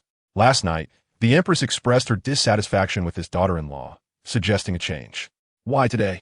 Has Sheng Jinxiu found herself entangled with the 19th prince? Her identity and reputation hardly seem worthy of him. Fourth brother, you should be seated inside. Before the emperor could ponder further, Yin Beijing had already spoken to dismiss the guests. Your Majesty, please invite the 19th prince to join us. The empress finally seized the opportunity to speak. 19th brother, come, sit with me. The emperor rose. I shall not, Yin Beijing replied. I am comfortably seated and see no reason to move. Fourth brother, go ahead. Those outside should come in as well. He showed little interest in the others, but his little Jianshu had glanced towards the palace entrance several times, seemingly worried that her father and brothers might be cold. Although he was displeased that Jianshu was concerned about others, he had promised to consider her feelings and thus felt compelled to act accordingly. The emperor's eyes reflected a hint of disappointment.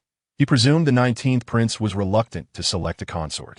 Alas, Sheng Jinxiu would suffice, provided the 19th prince was willing. Any woman would do.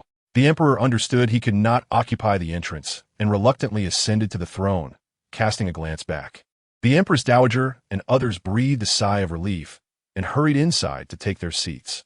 However, the congestion at the palace entrance did not abate, as the regent's status demanded that all of lower rank pay their respects. The eldest prince, Yin Zihua, was the first to enter, kneeling without hesitation. Zihua pays his respects to the 19th uncle. The fourth prince entered next. Zichen pays his respects to the 19th uncle. The fifth prince followed suit, kneeling with admiration. Zimo pays his respects to the 19th uncle. Thus, the second prince, Yin Zai, who entered with them, had no choice but to kneel as well. Zai pays his respects to the 19th uncle. His tone was less than favorable, as Yin Beijing's position was nearly adjacent to Sheng Jinxiu's.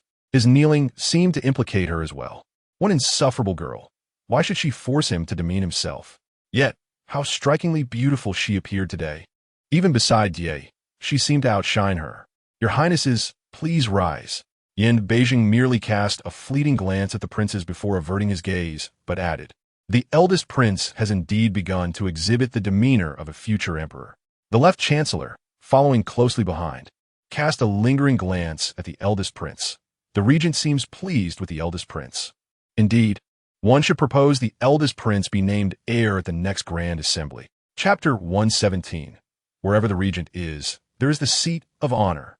Sheng Jinxiu, Sheng Jinxiu, and Sheng Jinxiu entered the hall together.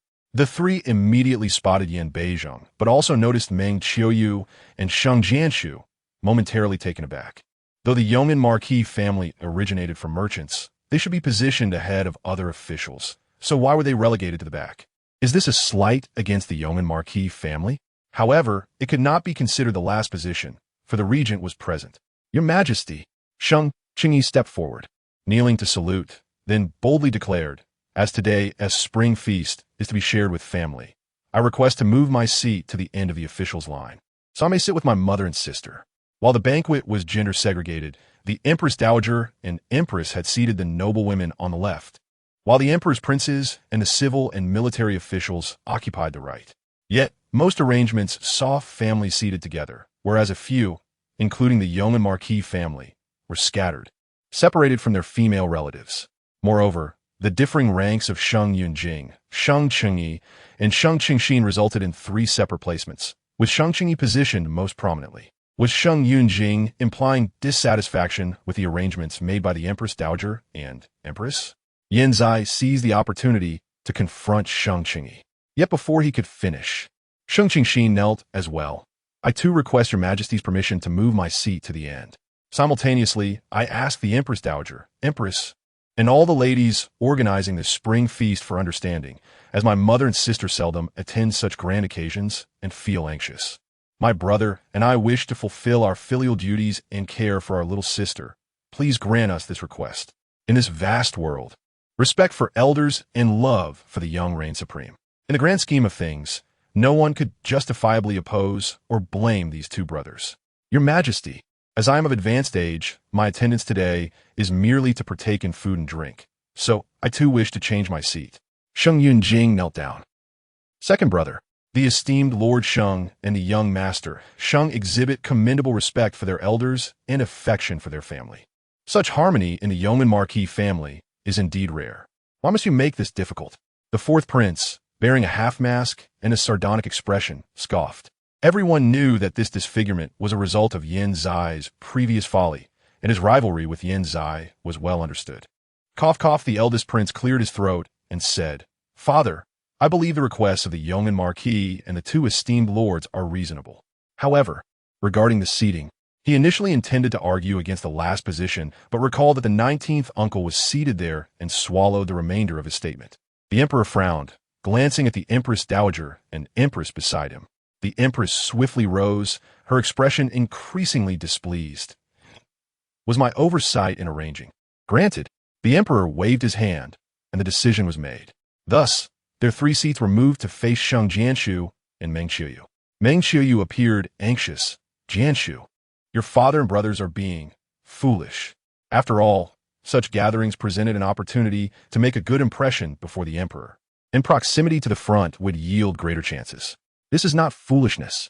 Sheng Jinxiu whispered to Meng Qiuyu, "If my father and brothers occupy the front, caught amidst the civil and military officials, they would not only miss opportunities, but face exclusion and ridicule. This arrangement is far better. The last seat? Huh. With Yin Beijing here, this is the seat of honor." Chapter 118. Climbing over Sheng Jinxiu to rise higher. "Father, I have long admired the 19th uncle. Now that he has come to the feast, I request that my seat be moved beside the Yong'an Marquis, opposite the 19th uncle, so I may converse with him more." The fourth prince, Yin Zichen, made his request again. "Father, I share this sentiment." The eldest prince spoke up. "Father, I too wish to learn from my uncle." The fifth prince chimed in.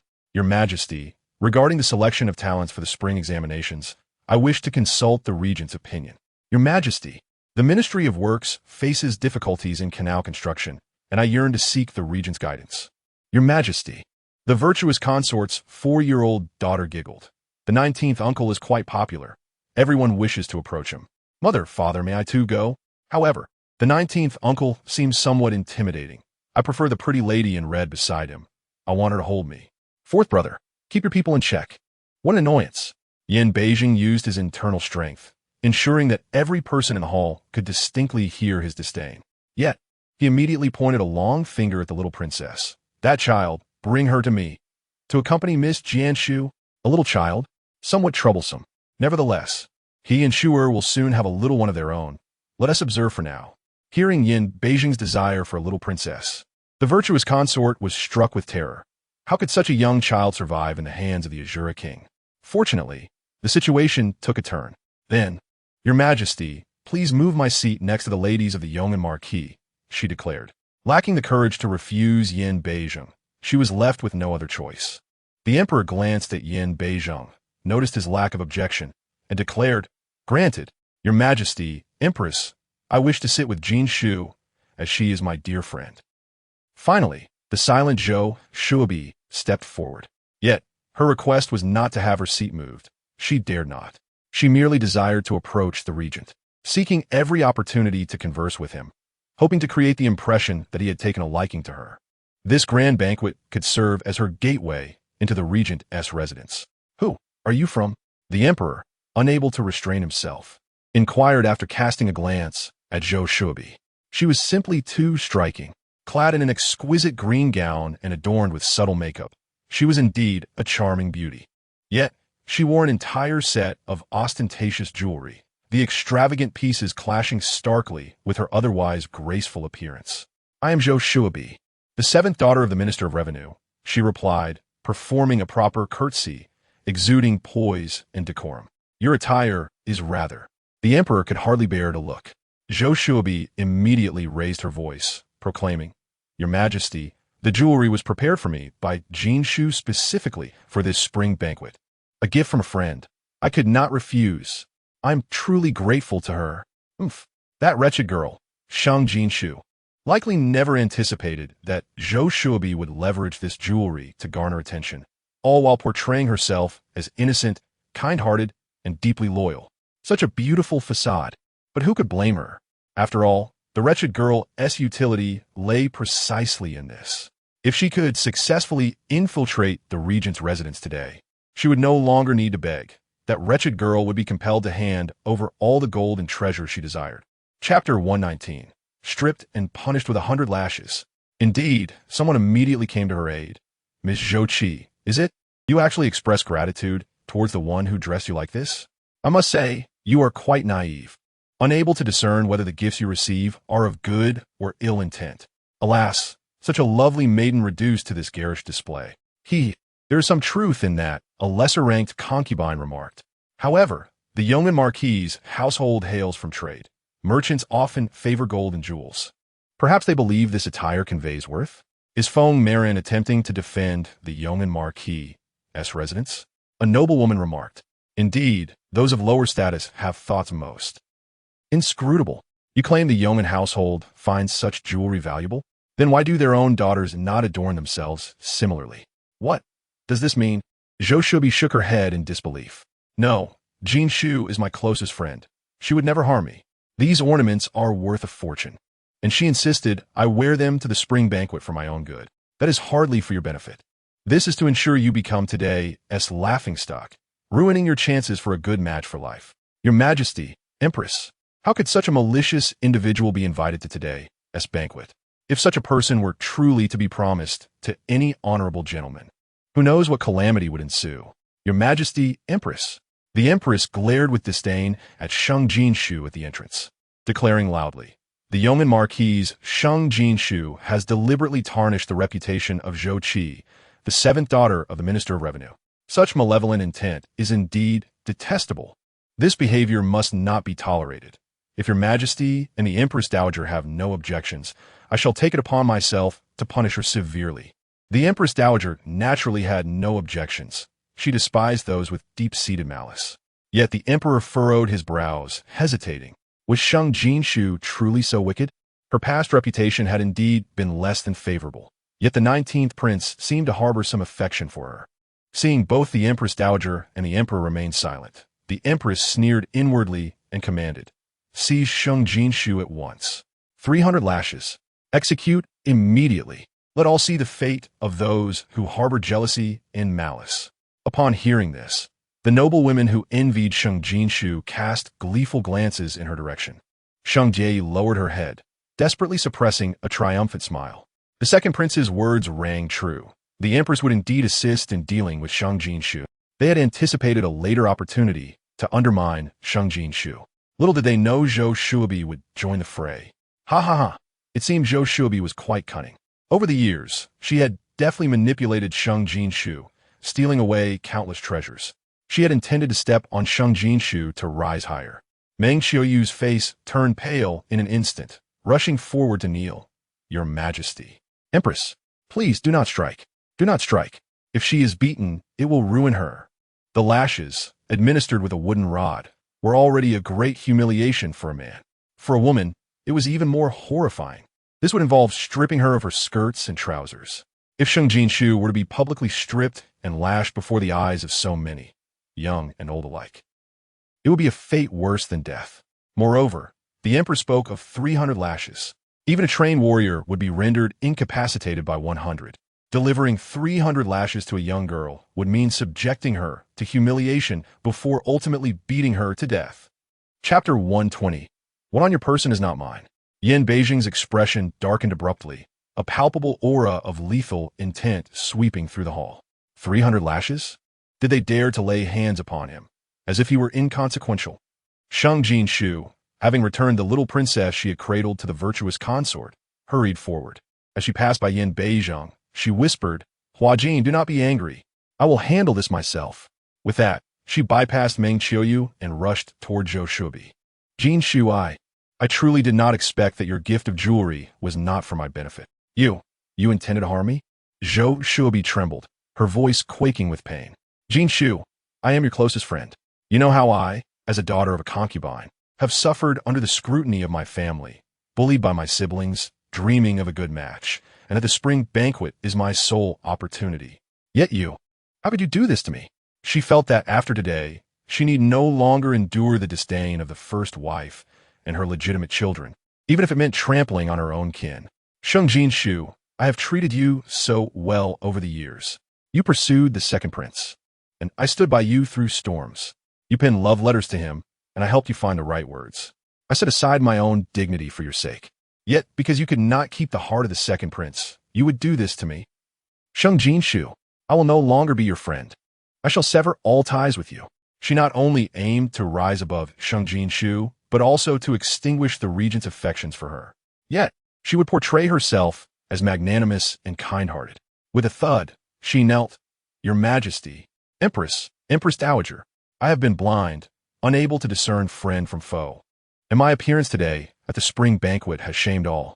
I am filled with remorse, regret, and anger. Today, I shall publicly sever ties with Sheng Jinxiu. However, given the years of friendship we shared, she may be unkind, but I cannot be unjust. The noble lady dares to plead for her. 300 strokes of the rod could cost her life. Although she has maliciously harmed the noble lady, the crime does not warrant death. The noble lady beseeches the empress to reduce the punishment from 300 strokes to 100. A cold laugh escaped Sheng Jinxiu's lips. Zhou Shuobi, have you finished speaking? Zhou Shuobi was momentarily taken aback, turning to meet Sheng Jinxiu's icy, profound gaze, which bore a sharpness she had never encountered before, sending a shiver down her spine. How could it be? How could Sheng Jinxiu regard her with such a terrifying expression? Was this still the foolish Sheng Jinxiu she had known? No, she must be mistaken. How could Sheng Jinxiu inspire fear? Jinxiu, you have harmed me. I wish to say no more to you. You should beseech the empress to agree to change the punishment from 300 strokes to 100. After all, you are merely a woman. Zhou Shuobi's words were abruptly silenced as a resounding slap struck her face. It was Sheng Jinxiu who had dealt the blow. With a sharp crack, the force of the slap sent her tumbling to the ground. I harmed you, Zhou Shuobi thought. So this jewelry is indeed a source of disgrace. Yet wasn't it she who had desired this very adornment? I wanted it, but you gave it to me.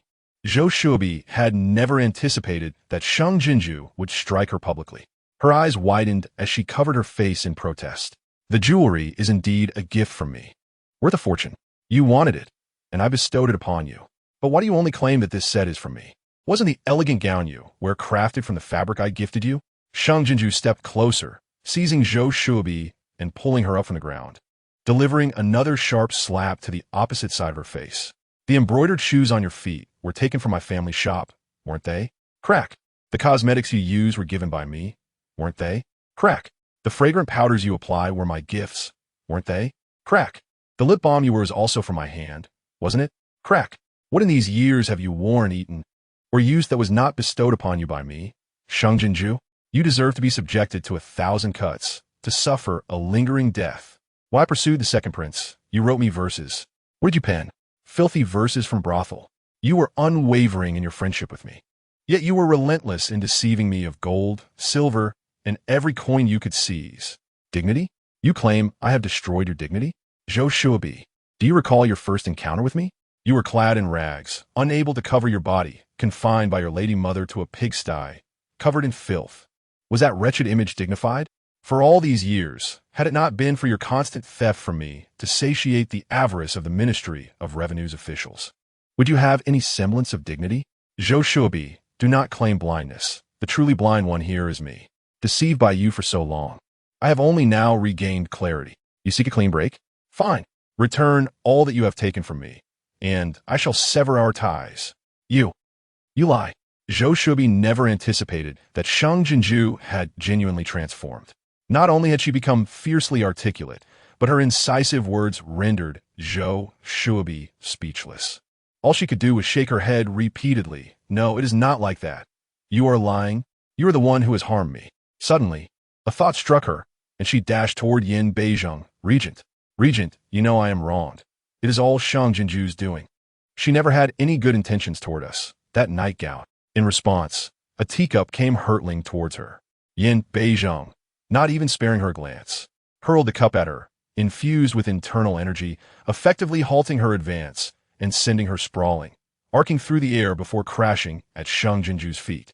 Without hesitation, Sheng Jinxiu pressed her foot down upon Zhou Shuobi's abdomen. Zhou Shuobi, if anyone harbors jealousy and malicious intent, it is you.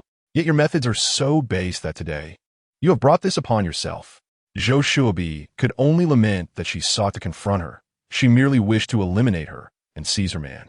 What a dream! The exchange between Sheng Jinxiu and Zhou Shuobi transpired with such swiftness that the onlookers were captivated by the spectacle, forgetting to intervene until the clash concluded, with Sheng Jinxiu emerging victorious. At that moment, Zhou Shuobi's luxurious ornaments lay scattered, her hair disheveled, and bloodied from the injuries sustained, crushed beneath Sheng Jinxiu's victorious stance, who nursed her aching hand. Sheng Jinxiu, do you not have any decorum left? Yin Zai charged forward, his face darkened with anger. You dare to lay your hands on Miss Zhou in front of the Emperor, Empress, and all of us? To disregard the Crown Prince, and even the Emperor, Empress, and court officials is an act of grave disrespect, bordering on treason. You deserve a death of 1,000 cuts. Sister, please stop. Sheng Die cautiously approached, standing beside Yin Zai. I understand your resentment towards the second prince for choosing to withdraw the engagement and marry me, but you cannot act with such lawlessness. She tugged at Sheng Jinxiu's arm. Sister, please, kneel and confess your sins. Get away. Sheng Jinxiu did not mask her disdain for Sheng Die, forcefully wrenching her arm free. However, due to Sheng Die's tight grip, the exquisite fabric ripped with a sound. The Imperial Concubine Zhen, upon hearing this, instinctively glanced at Yin Beizheng, who remained elegantly indifferent, sipping his wine, leaving her utterly astonished. The Lianhua gown had not been seen since the late Empress's passing. Yet Sheng Jinxiu donned it openly, a gift from Yin Beizheng. The craftsmanship of the Lianhua gown was notoriously intricate, requiring 3 years of labor by the late Empress herself. For Yin Beizheng to bestow this gown upon Sheng Jinxiu was tantamount to selecting a daughter-in-law for the late Empress. She cast a glance at her son, the 5th Prince Yan Zimo, who was engrossed in the banquet's delicacies. A wave of complexity washed over her.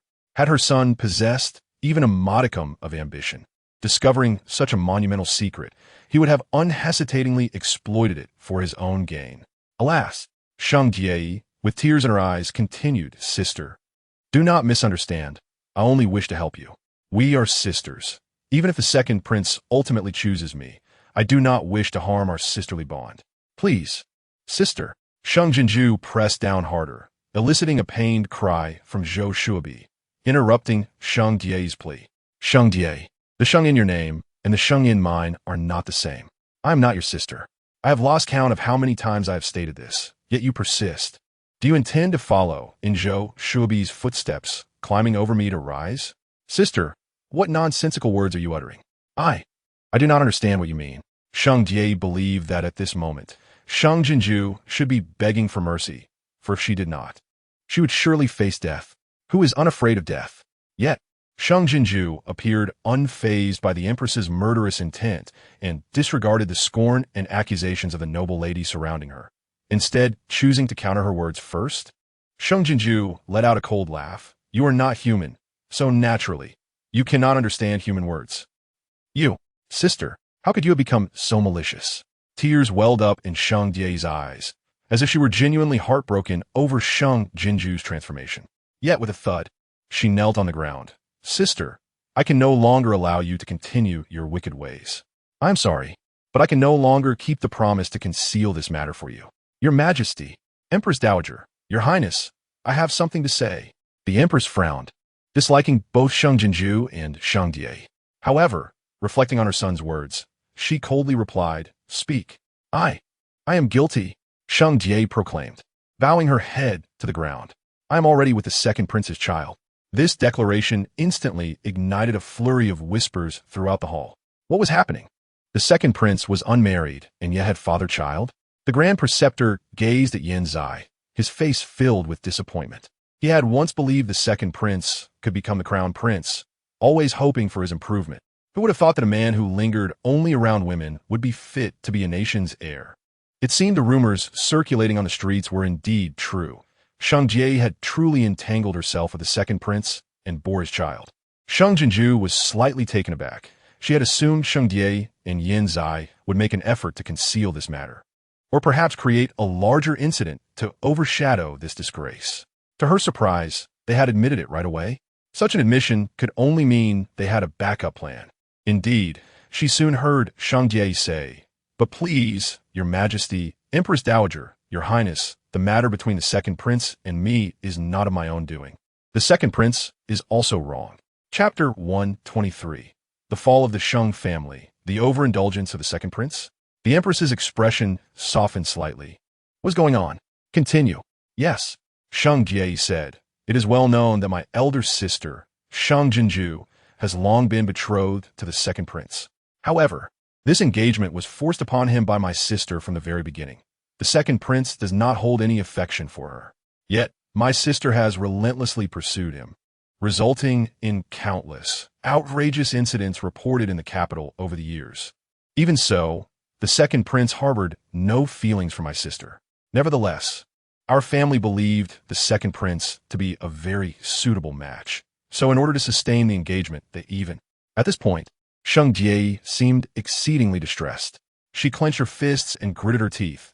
They even went so far as to administer the kind of drug to me and the second prince, forcing us into a relationship, resulting in this child. Gasps erupted around the room. Good heavens! The truth of this matter was such. The Yong'an Marquis had actually drugged Sheng Jie and the second prince, merely to bind the engagement?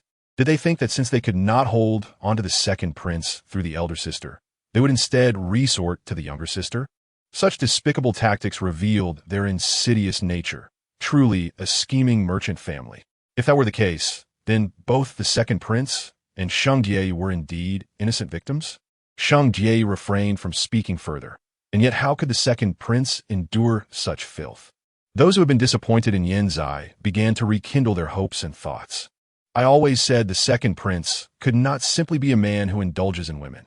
He has always been a paragon of virtue in our great Xingshi dynasty. To be so wronged, surely he must be concerned about the Imperial family's reputation, hence his endurance of such humiliation. I believe it also has to do with the child in Sheng Jie's womb. After all, the Imperial bloodline is of utmost importance, and this is his first child. Those who sought to undermine the Yong'an Marquis were beginning to stir. Everyone knew what the Yong'an Marquis was. The reason their two young masters could ascend to the court was due to the engagement with the second prince. To harm their own daughter for the sake of advancement was indeed a clever maneuver. To dare employ such means against the second prince, now publicly exposed. I believe their fortune is about to come to an end. Whispers filled the air as they speculated. If the Sheng family truly fell today, who would be the one to suffer the consequences? I suspect it would be the second prince and the empress's faction. Otherwise, why would the second prince resort to seducing Sheng Jinxiu? It turns out this spring banquet was not merely to facilitate the Empress Dowager in matchmaking for the young couple, but rather to aid the Empress's faction in dealing with the Sheng family. The Sheng family, overflowing with wealth, had been sustained by the court for so many years. It was indeed time to strike. Meng Qiuyu's eyes widened in disbelief as she absorbed the words spoken by her favored Sheng Die, to exonerate herself and the second prince. Was she willing to tarnish the entire yeoman marquisate? Die. She could no longer contain her emotions and stepped forward to question. What are you saying? What do you mean by you and the second prince being drugged? That is not what you told me before. Chapter 124. You seek evidence. I am the evidence. Mother, I had previously promised to help my sister and family conceal this matter. Sheng Die cried, tears streaming down her face. But for so long, my heart has been in torment. Mother, this is wrong. I cannot bear to watch you continue down this misguided path, and moreover, I have come to care for the second prince. I carry his blood. I cannot allow the father of my child and my child to suffer such indignities and injustices. Forgive me, Mother, for revealing everything. Mother, rest assured that even if I disclose the truth, I will not blame you for your actions. The second prince is benevolent and forgiving. He will not blame you either. As for the emperor, Empress Dowager, and Empress, the second prince, and I will also plead for you and the yeoman marquisate. In that moment, she portrayed herself as both wronged and virtuous, tender yet resilient, suffering yet forgiving. It was all too vividly acted. However, all the good was attributed to her, Sheng Die, and the second prince, while all the blame was laid upon Sheng Jinxiu and the yeoman marquisate. You, Meng Qiuyu trembled, pointing at Sheng Die, stammering out 3 U's in sheer rage, yet unable to utter another word. She fainted. Mother! Sheng Jinxiu hurried forward to catch Meng Qiuyu. Sheng Yunji, Sheng Qingyi, and Sheng Qingxin rushed forward without concern, shielding Meng Qiuyu and Sheng Jinxiu. Sheng Die, how dare you call me mother, after you have slandered us? Has your conscience been devoured by dogs? Sheng Qingyi was so furious he nearly tore Sheng Die apart. Yet, Yin Zai protected Sheng Die in his embrace, glaring fiercely at Sheng Qingyi. I forbid you to threaten Die any further.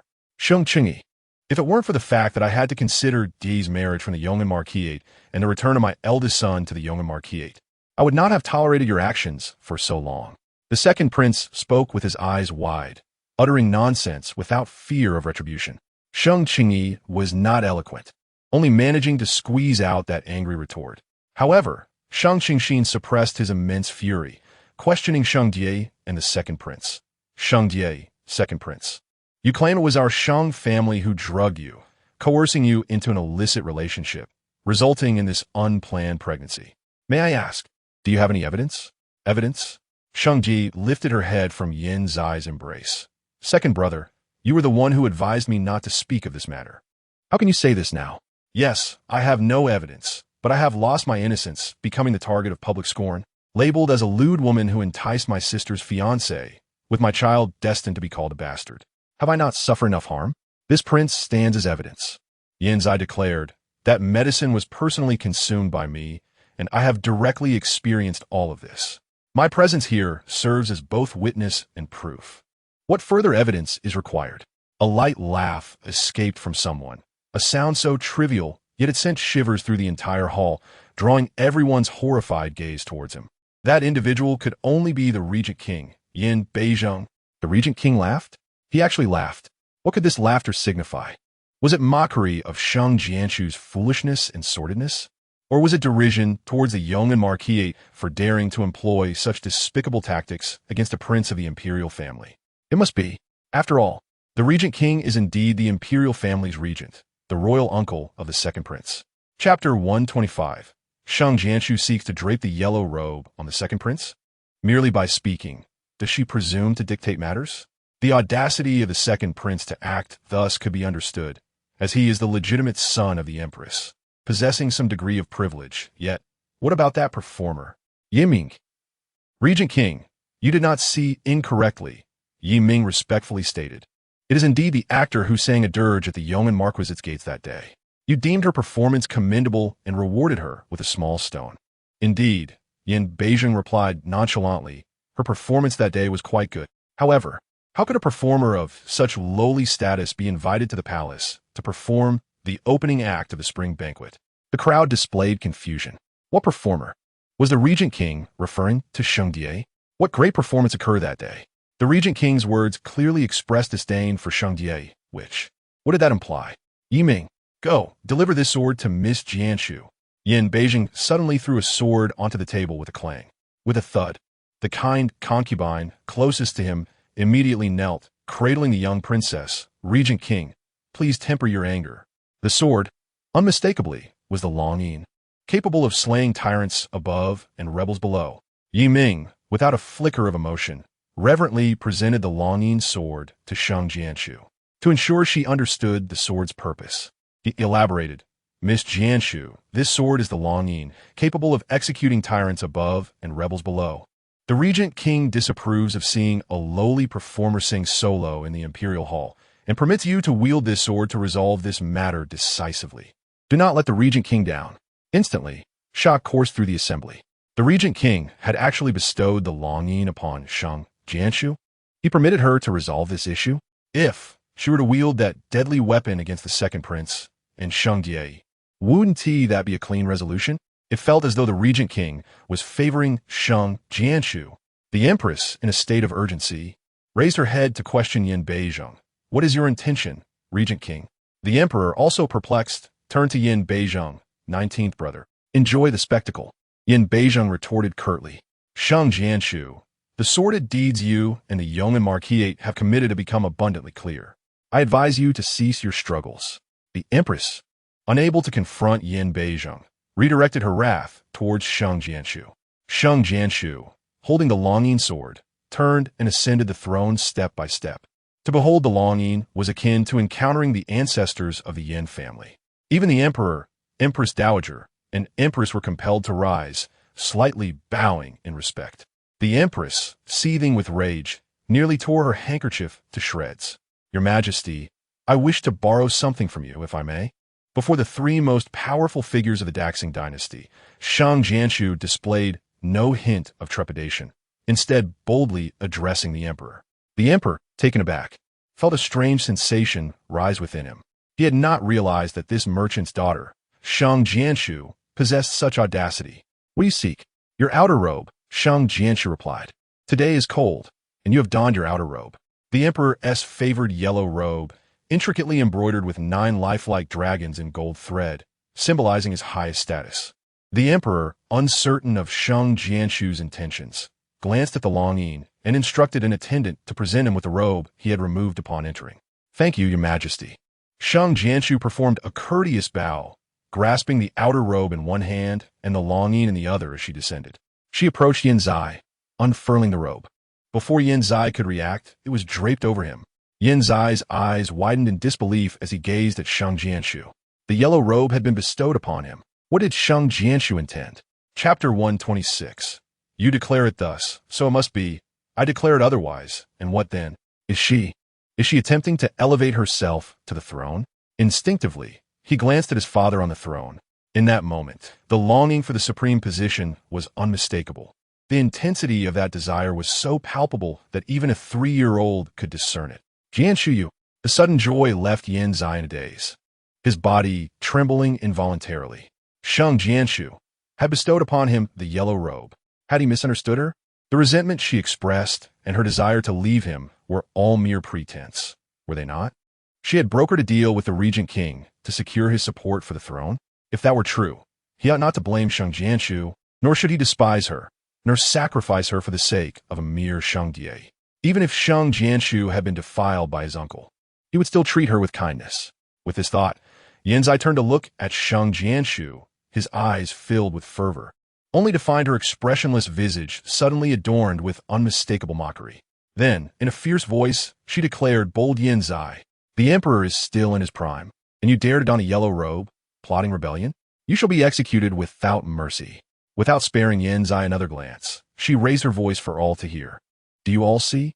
The second prince is guilty of heinous crimes, deserving of 1,000 deaths, to be executed by slow slicing. The empress, pale with fear, rushed over, snatching the robe from Yin Zai and throwing it to the ground, glaring fiercely at Sheng Jinxiu. Sheng Jinxiu, do you presume everyone is deaf and blind? With mere words, you dare so brazenly to slander the second prince. Your heart is truly wicked. Indeed, Sheng Jinxiu unabashedly affirmed, I wish to condemn the second prince with mere words. But did I not learn from him? He managed to slander me and my family with his words, accusing us of harming him and administering poison. Why then can I not declare that he plots rebellion with my own words? It is merely a matter of words. If he asserts it to be true, then how can I not assert otherwise? You, the empress, taken aback by Sheng Jinxiu's audacity, never anticipated she would dare to undertake such a reckless and perilous act, merely to defend herself and the yeoman marquisate. For a moment, she found herself at a loss for words. Prior to the spring banquet, when Yin Zai confided in the empress about entirely abandoning Sheng Jinxiu, she had initially disagreed. For it was she who had urged Yin Zai to draw near to Sheng Jinxiu, hoping to exploit the Sheng family's vast wealth to pave the way for Yin Zai's ascension as crown prince. As this matter had yet to come to fruition, Sheng Jinxiu's value had not been fully extracted. However, upon hearing Yin Zai speak of Sheng Jie's pregnancy and asserting that if he could crush Sheng Jinxiu, forcing the yeoman marquisate to concede that Sheng Jie was the rightful heir to the Sheng family's wealth, he could more easily acquire that wealth, along with the woman and child he desired. The empress contemplated this and found it reasonable. Furthermore, she had long been unable to tolerate Sheng Jinxiu's continuous antics that marred her son's reputation. Thus she agreed with Yin Zai, and together they devised a plan to eliminate Sheng Jinxiu and the yeoman marquisate. Chapter 127. The people sue the officials, only to be struck first. Their mother and son had always looked down upon Sheng Jinxiu and the yeoman marquisate, believing that eliminating them would be a trivial task.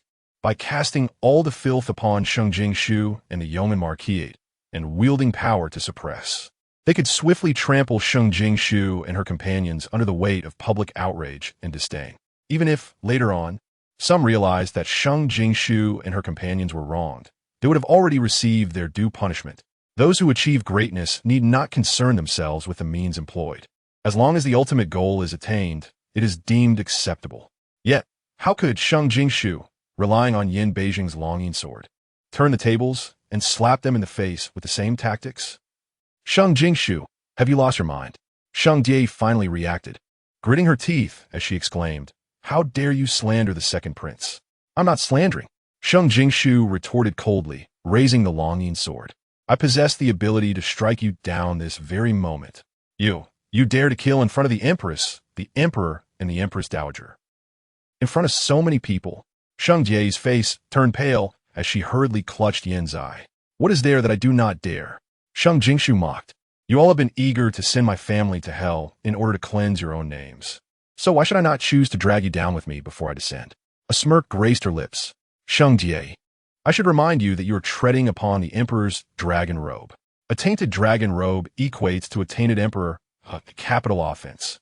Sheng Jie looked down and indeed found her foot resting on the edge of the dragon robe, causing her to retract it in fear.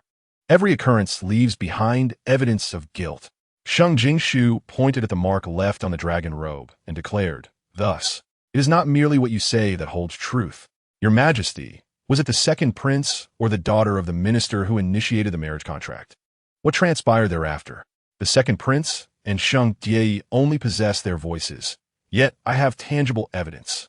I implore your Majesty to allow me to present the evidence for all present to examine. Knowing that Yin Zai and Sheng Jie would take this opportunity to suppress her, how could she possibly be unprepared? Yin Beijing had given her a team, and during this time, she had sent Yi Yu to collect various items. Your Majesty, we cannot allow Sheng Jinxiu to continue her malevolence. The Empress urgently implored the Emperor. Sheng Jinxiu is merely a merchant's daughter. Even if someone in her family holds an official position, she herself is not an official. By what right does she presume to intervene in matters concerning the second prince, surpassing the civil and military officials?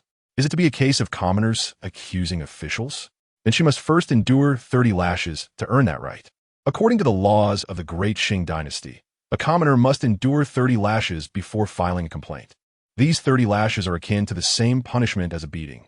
Though one need not strip in humiliation, a heavy hand could still prove fatal. A glint of malice flickered in the Empress's eyes. She would instruct her maid to inform the executioner to strike down this lowly merchant girl. Sheng Jinxiu. Sister, today the Empress Dowager hosts a spring banquet to unite these children in marriage. We cannot linger on the matter of the second prince. The noble consort Zhen stepped forward. She had considered that, even if the fifth prince was indifferent to power, a closeness to the regent might safeguard her life in future imperial struggles. Empress sister, please do not make things difficult for Miss Jinxiu. It is merely a matter of presenting some evidence for everyone to review.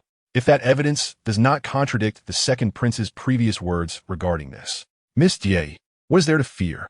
Chapter 128. Evidence? There is as much as you desire. Zhen Rumian. The Empress turned sharply, glaring fiercely at noble consort Zhen. Mind your own business.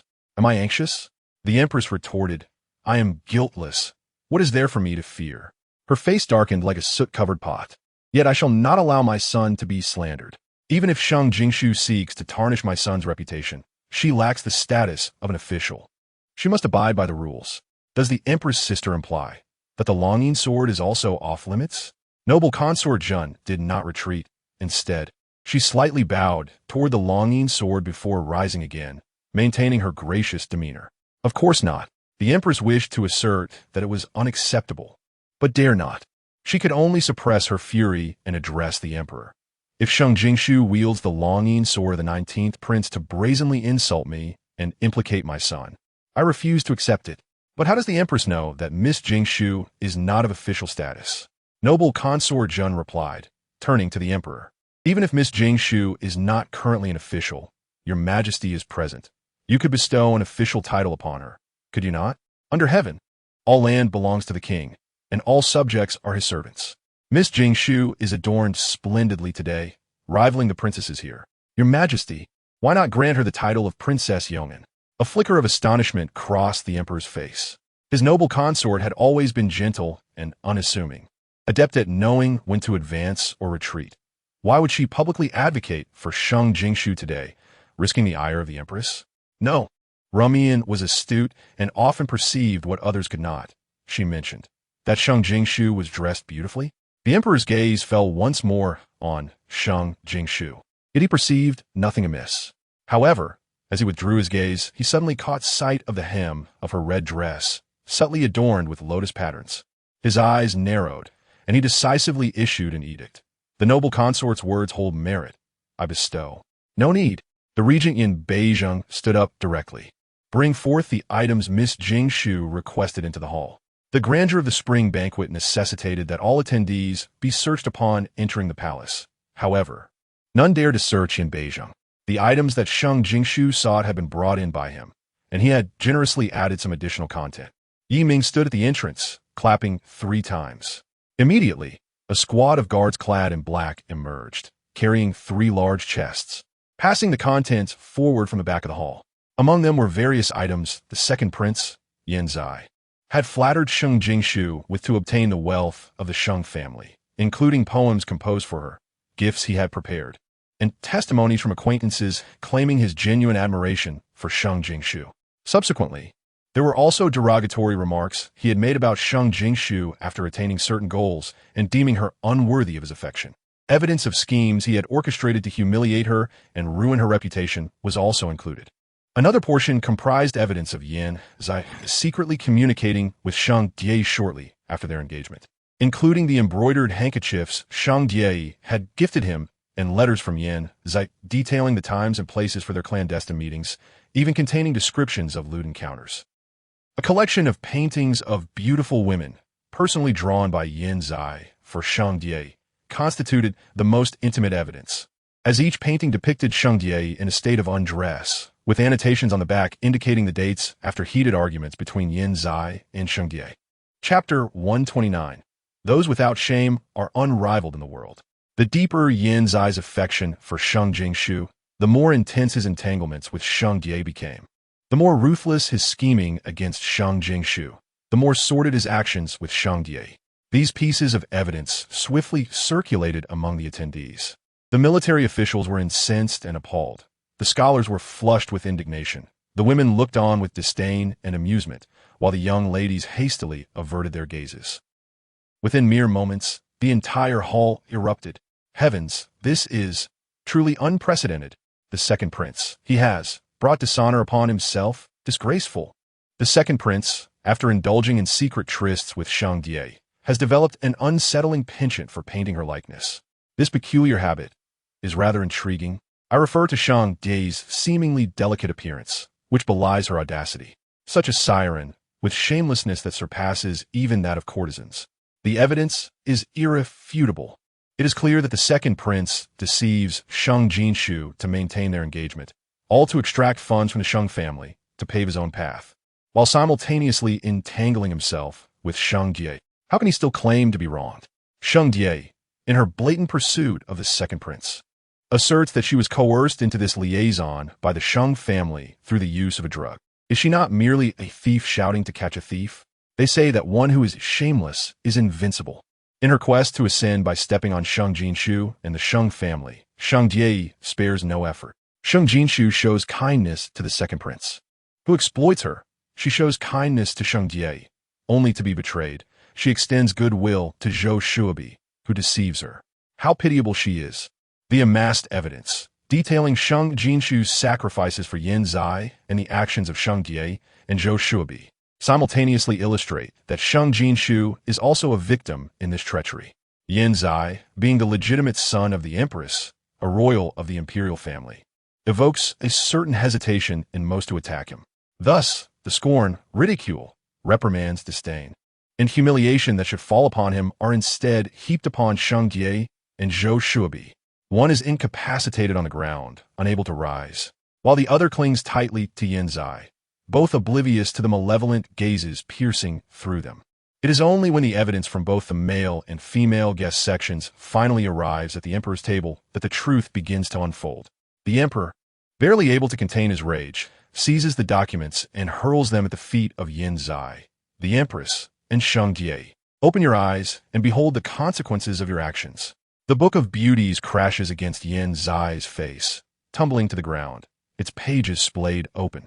Sheng Jinxiu's gaze immediately falls upon the illustration of Sheng Jinxiu in an exceedingly provocative pose, revealing even the most intimate details, her seemingly delicate face radiating allure and enticement.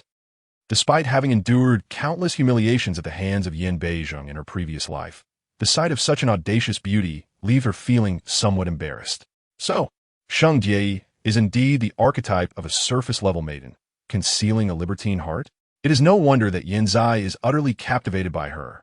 This illustration was not procured by her. The evidence here suggests it was prepared by Yin Beizheng. She finds it rather delightful. However, she fears the reaction of her mother and brothers upon witnessing this. In chapter 130, the question arises, how can one bear to deceive such a virtuous young lady? Sheng Jinxiu hurriedly glances at Meng Qiyu, who is fixated on the illustration on the ground. Her eyes wide with disbelief, her complexion paling in fury, nearly fainting from the shock. She has painstakingly nurtured Sheng Jinxiu for years, yet never taught her to engage in such shameless acts. She is far inferior to even the women of brothels. This is not her Jinxiu. Her Jinxiu is obedient, understanding, dutiful, and well-mannered. Not a treacherous wolf, not a seductress. Her Jinxiu is lost to her. Meanwhile, Sheng Yunjing, Sheng Chengyi, and Sheng Qingxin cast a cursory glance at the Book of Beauties before redirecting their attention to other pieces of evidence scattered on the ground. Is this what you claim? That we, the Sheng family, have manipulated and wronged you?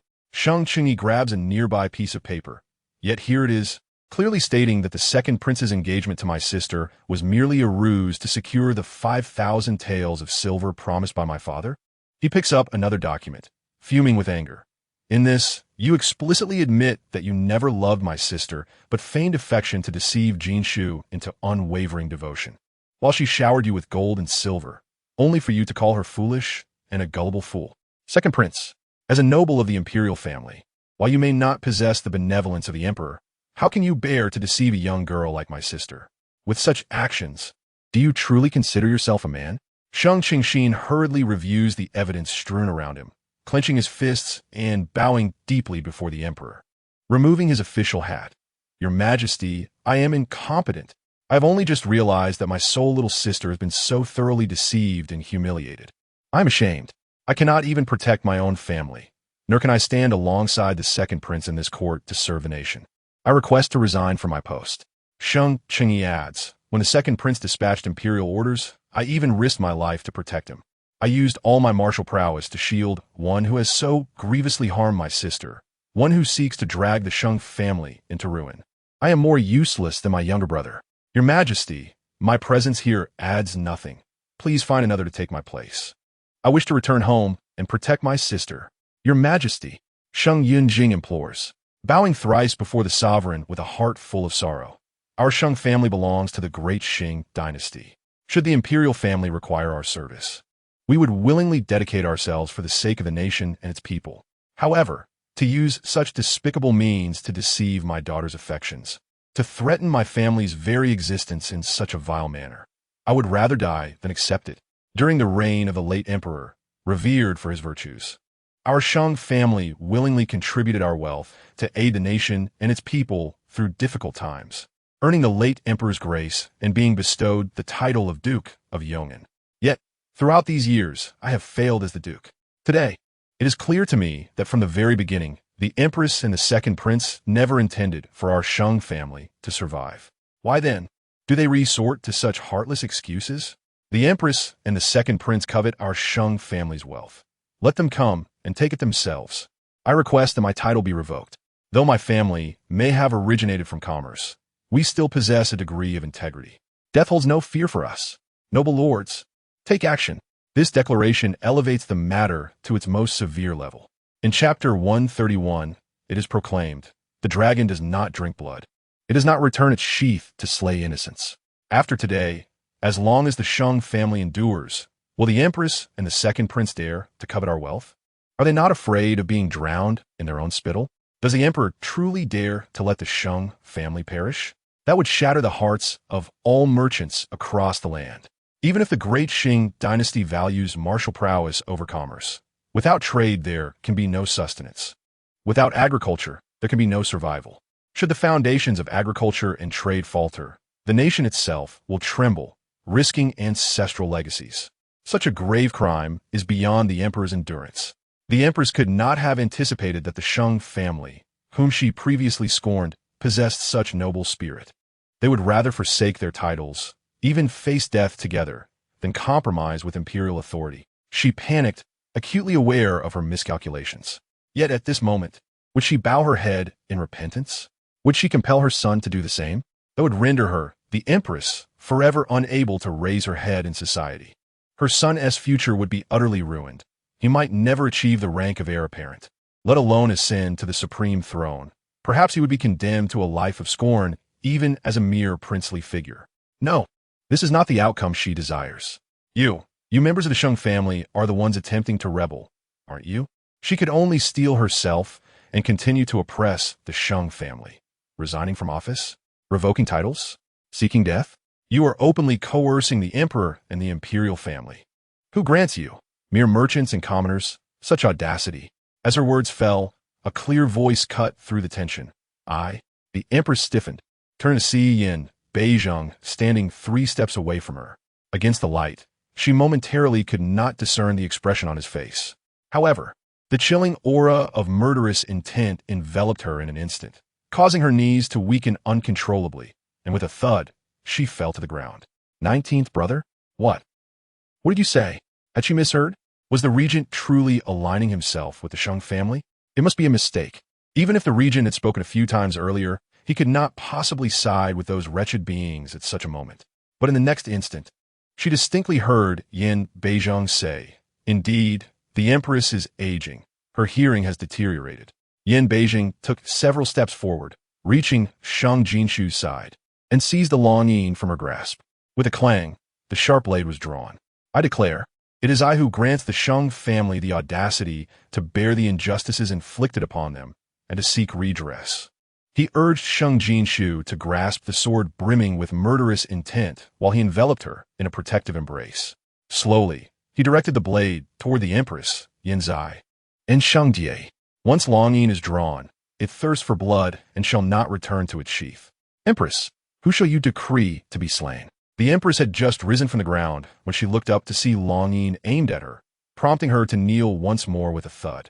Regent, what do you intend? She gasped, aghast that he would draw his sword against her. Yanzai's face was a mixture of pallor and rage.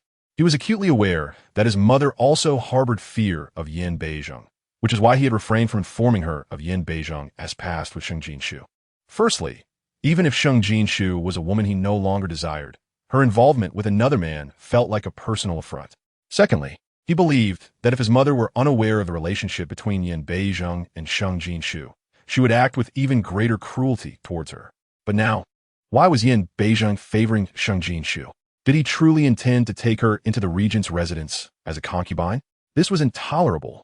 He could not bear the thought of them together. Chapter 132. Your Majesty, you are incompetent. What does the 19th uncle mean by this? Yanzai questioned. Is he implying that Sheng Jinxiu and her family are wronged? Could he be blaming his nephew? Yet, the uncle must not forget that Sheng Jinxiu is his nephew's fiancé. He knows her character better than anyone. Yin Beizheng, however, did not spare Yanzai even a glance. He turned to the emperor seated upon the throne.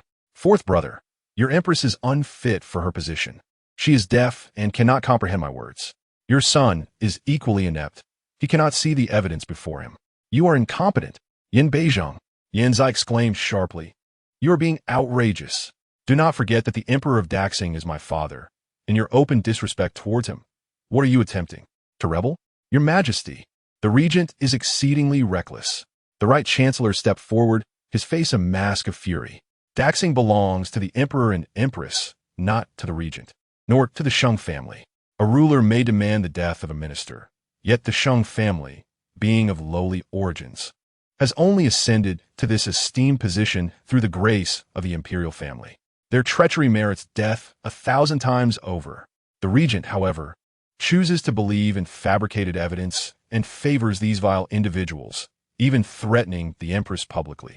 If all officials of Daxing were to act in such a manner, it would spell doom for Daxing. The Right Chancellor, being the empress's father and Yanzai's maternal grandfather, naturally sided with the empress and Yanzai. Right Chancellor, Yin Beizheng raised his voice slightly. What leads you to believe that the overwhelming evidence laid before us is false? The empress and the second prince claim it to be false, thus it must be false. The Right Chancellor retorted coldly. The offspring of the Imperial family, having been meticulously trained by the Grand Tutor and Royal Academy, could not possibly engage in such acts. But it seems the Grand Tutor and Royal Academy have failed in their teachings. Yin Beizheng narrowed his eyes. Suddenly, he leaped forward, holding Sheng Jinxiu in his arms, landing before the Grand Tutor and the Royal Academy's Chancellor. As soon as he steadied himself, the long sword swept across. A faint sound of the blade echoed, a thin line of blood appearing at the Chancellor's neck. Yin Beizheng had already retreated several steps with Sheng Jinxiu. Blood splattered, soaking the ground. Yet not a single drop touched either of them. The Chancellor of the Royal Academy, without even a chance to plead for mercy, clutched his neck in desperation, collapsing and convulsing on the ground. Moments later, his eyes widened in sheer terror, and he drew his last breath. Both the Grand Tutor and the Chancellor of the Royal Academy were connected to the Empress's maternal clan. The Grand Tutor was the Empress's elder brother, while the Chancellor was the Right Chancellor's cousin and the Empress's uncle. These two had tirelessly conspired for Yanzai, disregarding all else in their quest to elevate him to the position of heir apparent. Over the years, in their efforts to pave the way for Yanzai, they had engaged in embezzlement, bribery, extortion, land grabbing, and assassinations of dissenters. Yin Beizheng, having gathered evidence of their misdeeds, sought to execute them. Today was the opportune moment for such action. With a look of disdain, Yin Beizheng took out a handkerchief to wipe the blood from the blade of Longyin before sheathing it. Just days ago, the second prince, concerned that I might lose my martial prowess away for the battlefield, spent a fortune hiring the Jianghu organization, Anxiang Lu, to practice with me. I must say, my swordsmanship has improved a notch today. The second prince shows filial piety. Chapter 133. Teach you to be human, not a beast. The gruesome spectacle sent many noble women into terrified screams, with several fainting in shock. Some officials, unaccustomed to such displays, instinctively recoiled. Yan Zai and Sheng Die's expressions shifted dramatically. No wonder there had been no word from Anxiang Lu. They had assumed the organization had yet to make a move. But it seemed Yin Beizheng had intervened on Sheng Jinxiu's behalf. Could it be that Anxiang Lu had been utterly vanquished? Were their expenditures for naught? No, the plan could fail, and money could be recovered, but Yin Beizheng had. He had slain the Grand Tutor and the Chancellor of the Royal Academy. Uncle, you have killed my uncle and grandfather for Sheng Jinxiu? Yin Zai howled, his heart wrenched. It is that vile woman who has bewitched you, compelling you to conspire against me with these fabricated evidences. But do not forget, she is my fiancé. You take her and assist her in her malevolence. And do you not fear the scorn of the world? Second Prince, Yiming Ingtajishtet Koldi. Daxing belongs to the Yin family, and the regent is the authority of Daxing. Under the blade of Longyin, no unjust souls remain. Rather than berating the regent here, you would do well to discern the true nature of your uncle and grandfather's actions. Upon finishing, he called out, "Bring forth the evidence against Grand Tutor Zhao and Chancellor Zhao." Let it be circulated. Outside, another group entered, carrying 6 large chests, which they placed in the center of the hall. Opening one of the chests, they began to rummage through it, producing a substantial stack of incriminating evidence to distribute. Regarding the second prince's claim that Miss Jinxiu is your fiancé, Yi Ming continued, the regent has ascertained that this betrothal has not been formalized. In the Daxing dynasty, a marriage engagement requires the male party to present a handwritten and sealed document to the female party as proof.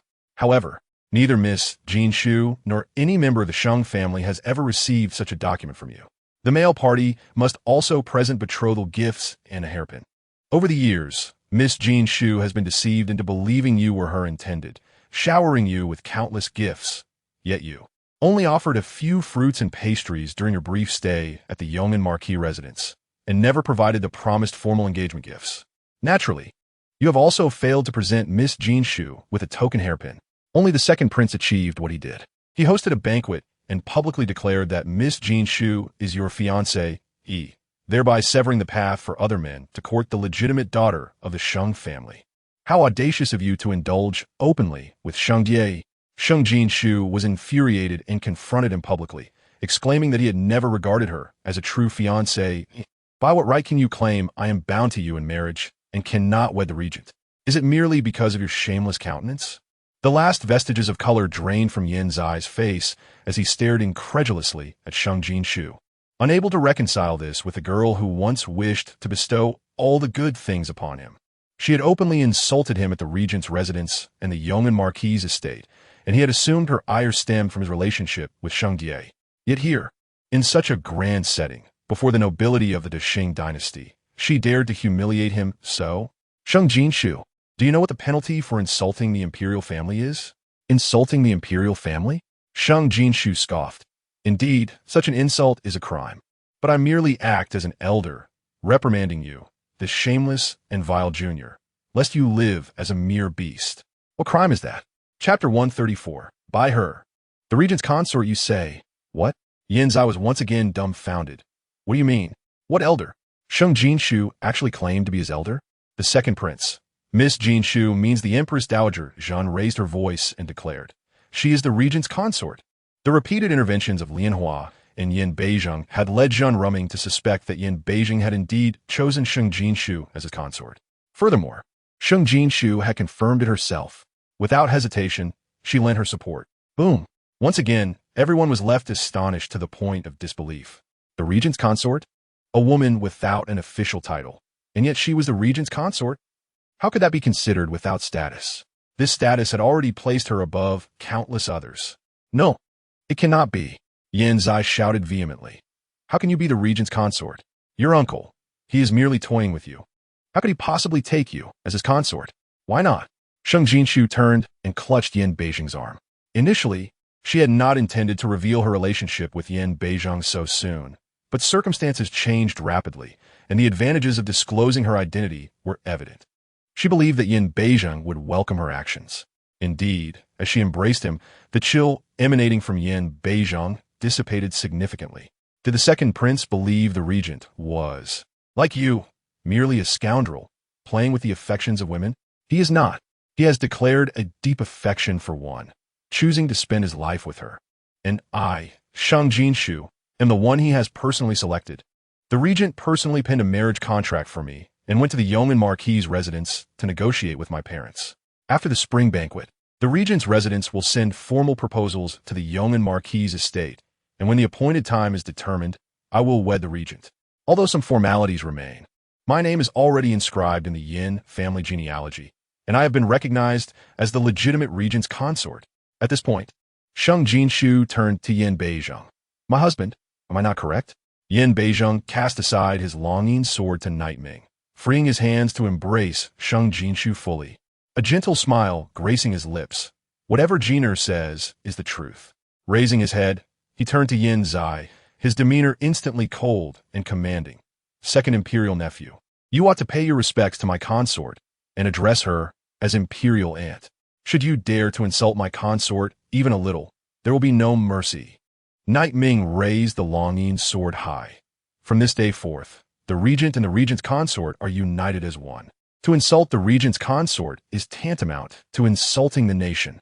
The elder officials and noble women suddenly recalled that when Yin Beizhong elevated the fourth prince to the throne, on the very day of the emperor's ascension, he had declared that to insult the regent was to insult the nation. They all turned their gazes toward the sovereign. Naturally, most assumed the sovereign would harbor discontent. Yet the emperor merely paused in surprise before rising. Good, good, good indeed. After repeating good thrice, the emperor unhesitatingly proclaimed, Miss Sheng Jinxiu, the legitimate daughter of the Sheng family, is gentle and kind, well-versed in propriety, virtuous and wise, and shall be titled Princess Yong'an, equivalent to a legitimate princess. She shall marry the regent and be titled first-rank lady, becoming the first-rank regent's consort. The Yong'an Marquis, Sheng Yunjing, and his wife Meng Qiuyu, who have rendered service to the nation and kindness to the people, nurturing good ministers and noble daughters for our Dashing. I am greatly comforted and shall elevate Sheng Yunjing to Prince Yong'an and Meng Qiuyu to Princess Yong'an. The Imperial Guard Sheng Qingyi, with a sincere heart and loyal service, is promoted to Deputy Commander of the Right Guard Imperial Forest Army, titled third-rank Loyal General. Compiler Sheng Qingxin, diligent and prudent, a pillar of the nation, is promoted to the position of Minister of Rights. The Emperor's successive bestowals filled the Grand Hall with an eerie silence, so profound that one could hear a pin drop.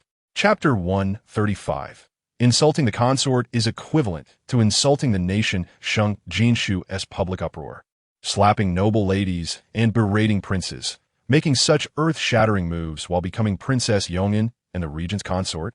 Sheng Yunjing's insistence against the empress, forcing the sovereign, resulted in the first instance in the history of the Qing dynasty where an outsider was granted a princely title. Sheng Qingyi and Sheng Qingxin, disregarding their careers, resigned in protest, yet they were elevated several ranks to become third-rank military and civil officials. Who could still claim the Sheng family was lowly? The emperor had bestowed upon the Sheng family an unparalleled honor. Who could still say Sheng Jinxiu was coarse, filthy, cruel, and foolish? The emperor proclaimed her gentle and kind, well-versed in propriety, virtuous and wise. The regent promised her deep affection, placing her on equal footing with the nation. Father, how could you issue such a decree? How could you grant the Sheng family such honor? Is it because your uncle has taken a liking to Sheng Jinxiu? Yin Zai, unwilling to relent, shouted, by elevating Yin Beizhong so high, allowing him to overshadow you. Do you not fear he may indeed harbor treacherous intentions and usurp the throne from you? The assembly gasped in shock. Had the second prince lost his senses? How daring to speak such words before the regent and the emperor. However, the regent's actions today were indeed too audacious. Even his chosen consort dared to belittle the empress and the princes, although the evidence did not suggest any wrongdoing. It was the second prince and the empress who had first acted unjustly towards her and the Sheng family, calculating and exploiting them. Yet in the royal court, what does it matter if she and the Sheng family are wronged? By dragging the regent into confrontation with the royal family, surely something monumental was about to unfold. As such thoughts crossed their minds, the seasoned officials who had witnessed the bloody struggle among the princes for power in the past discreetly glanced toward the palace doors, contemplating how to hastily excuse themselves and flee with their families. Little did they know, in the next moment, the sovereign, his face flushed with fury, stormed down, "Scoundrel! My throne was bestowed by my 19th brother. If he desires it, I shall abdicate without hesitation. From the moment I ascended, I have never regarded this realm as solely mine. This realm belongs to the Yin family, to the people of Sheng. The regent is loyal to his ancestors and to the people. How could he ever entertain treacherous thoughts? I would stake my life to assure you. Anyone could plot against me, anyone could betray me, but the regent never would. My 19th brother has always known that his ambitions lie not within Sheng, but across the 4 nations. To unify the realm and rule for generations is the very dream of the Yin family's ancestors. I may lack the capability, but my 19th brother possesses it. 19th brother is still young. As long as he safeguards Daxing and provides a robust rear for him, perhaps the ancestral dreams of the Yin family will truly come to fruition. For the sake of a woman with ulterior motives, how foolish you are, second prince. I am deeply disappointed in you. Yin Zai felt as if he had plunged into an icy abyss, a burning pain on his face, yet his entire body felt cold, as if his very blood might freeze. He was aware of the close relationship between his father and the regent, but had that not changed over time?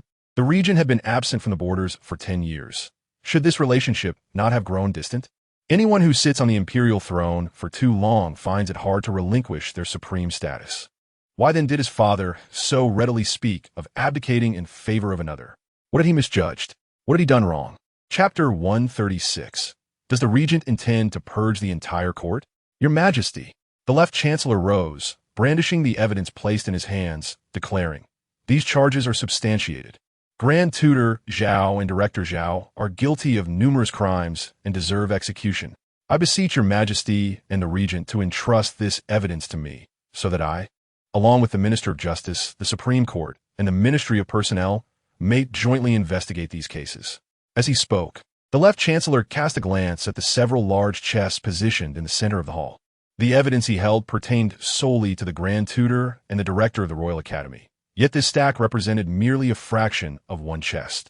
There lay 6 chests in total, neatly arranged. The left chancellor stood erect, yet the officials dared not utter a word. Some struggled to suppress their rising panic, their bodies trembling ever more violently. 19th brother, do you see?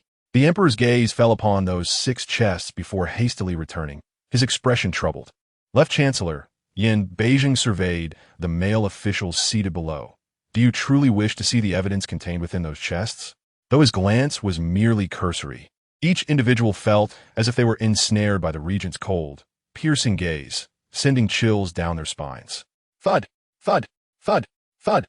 An official, paralyzed by fear, fell to his knees, too frightened to plead for mercy, too terrified to raise his head. The regent declared these to be incriminating evidences. Those 6 chests are filled with proof of wrongdoing. Grand Tutor Zhao and Director Zhao now lie lifeless in the hall. What then of them? The left chancellor hesitated momentarily before kneeling. He neither requested to see the evidence nor dismissed it. You cunning old fox, Yin Beijing suddenly scoffed, pointing at the left chancellor and addressing the emperor. 4th brother, after all these years, this old fox remains as wily as ever, does he not? The emperor exhaled in relief, responding playfully, "Indeed, I have been deceived by this old fox more times than I can count. 19th brother, you have returned. Do assist me in seeking retribution. Then let him investigate." Yin Beijing commanded. Yi Ming, deliver the chest to the left chancellor. Regent, the left chancellor quickly interjected. This old minister's eyesight is failing. I fear I may not fulfill the expectations of your Majesty and the regent. Who is it that just now requested an investigation? The emperor chuckled. Surely it cannot be that little silk-haired dog cradled in the empress's arms? The left chancellor hesitated before bowing low. Woof, woof, woof. The emperor's smile froze on his face. Enough, Yin Beijing declared. I am in a good mood today. With the left chancellor willing to negotiate, let this matter of evidence come to a close. Yi Ming, clear the hall. The left chancellor bowed 3 times. Expressing gratitude, I thank your Majesty and the regent for this opportunity. We shall henceforth act with clarity and caution. adhering strictly to our duties for the sake of the nation and its people, dedicating ourselves wholeheartedly. All the officials knelt in unison, proclaiming their loyalty. The ladies in attendance also knelt, anxiously reflecting on whether they had ever offended in any way. In the vast hall, only the empress remained composed in her seat, while the emperor, Yin Beizhong, and Sheng Jinxiu stood at the center. Chapter 137. Does my woman require your intervention? Yiming quietly escorted the incriminating evidence away, along with the lifeless bodies of Grand Tutor Zhao and Director Zhao. Their positions were vacated and the carpet replaced, as if nothing had transpired. Yet all present were drenched in cold sweat, acutely aware that it is far better to offend the sovereign than to incur the wrath of the regent. Your Majesty, Sheng Jinxiu bowed to the emperor, calmly stating, "Since your Majesty has faith in the evidence I presented, I would like to address your Majesty, the empress, and all present with a few words. Speak freely, dear sister-in-law." The emperor generously invited. Excellent. At last, there exists a woman who captures 19th brother's heart. With a woman by his side, 19th brother is bound to remain in the capital for an extended period. As a ruler, he has diligently devoted himself to governance. Yet his gentle nature has led to a disconnect in political affairs, often leaving him feeling overwhelmed by circumstances beyond his control. 19th brother's actions against Grand Tutor Zhao and Director Zhao filled him with unexpected joy, for these two had increasingly slipped from his grasp, forming factions and acting with impunity. He had hesitated to act due to concern for the empress and second prince, fearing the repercussions could be extensive. 19th brother presented the evidence, wielding a sword of judgment over the officials. His misdeeds were exposed, and all the emperor needed to do was be a good sovereign. Yet his heart remained restless. Having emerged from the bloody storms of the past, he often felt a pang of fear. However, 19th brother was able to resolve the issues that had long plagued him, despite being his younger brother, even by more than a decade, with the borders secure. If 19th brother were willing to marry and settle in the capital, he could assist in eliminating threats to imperial authority. With this thought, the emperor warmly addressed Sheng Jinxiu. If there are any grievances you have endured, please tell me, and I shall advocate on your behalf. No sooner had he spoken than he received a chilling warning from the regent. The implication was unmistakable. Does my woman require your intervention? The emperor paused, offering a sheepish smile, and fell silent. What I desire is merely to resolve matters definitively between myself and second Prince Yin Zai. Sheng Jinxiu remained oblivious to the subtle exchange between the emperor and Yin Beizhong, her gaze shifting to the empress, Yin Zai, and Sheng Jie. As a cold smile graced her lips before she spoke icily. In years past, when I had yet to reach the age for marital discussions, the second prince brought exquisite pastries from the palace kitchen to the residence of the Marquis of Yong'an, praising my beauty, grace, kindness, and gentility. Professing that he was smitten at first sight and determined to forge a union with the Marquis of Yong'an's family, vowing that in this life and the next, he would marry no one but Sheng Jinxiu. At that time, I was merely an innocent young lady, easily swayed by the sweet words of the second prince, inevitably developing a fondness for him, only to be deceived, used, and schemed against. Yet, once the second prince utilized the wealth of the Sheng family to build roads, dig canals, provide relief for impoverished students, and offer porridge to the displaced, and after he garnered a reputation for benevolence, he gradually distanced himself from me. At this point, a hint of pain flickered across Sheng Jinxiu's face. Steadying her emotions, she continued, "It is my fault for being young and unable to discern human nature, which led to several years of suffering.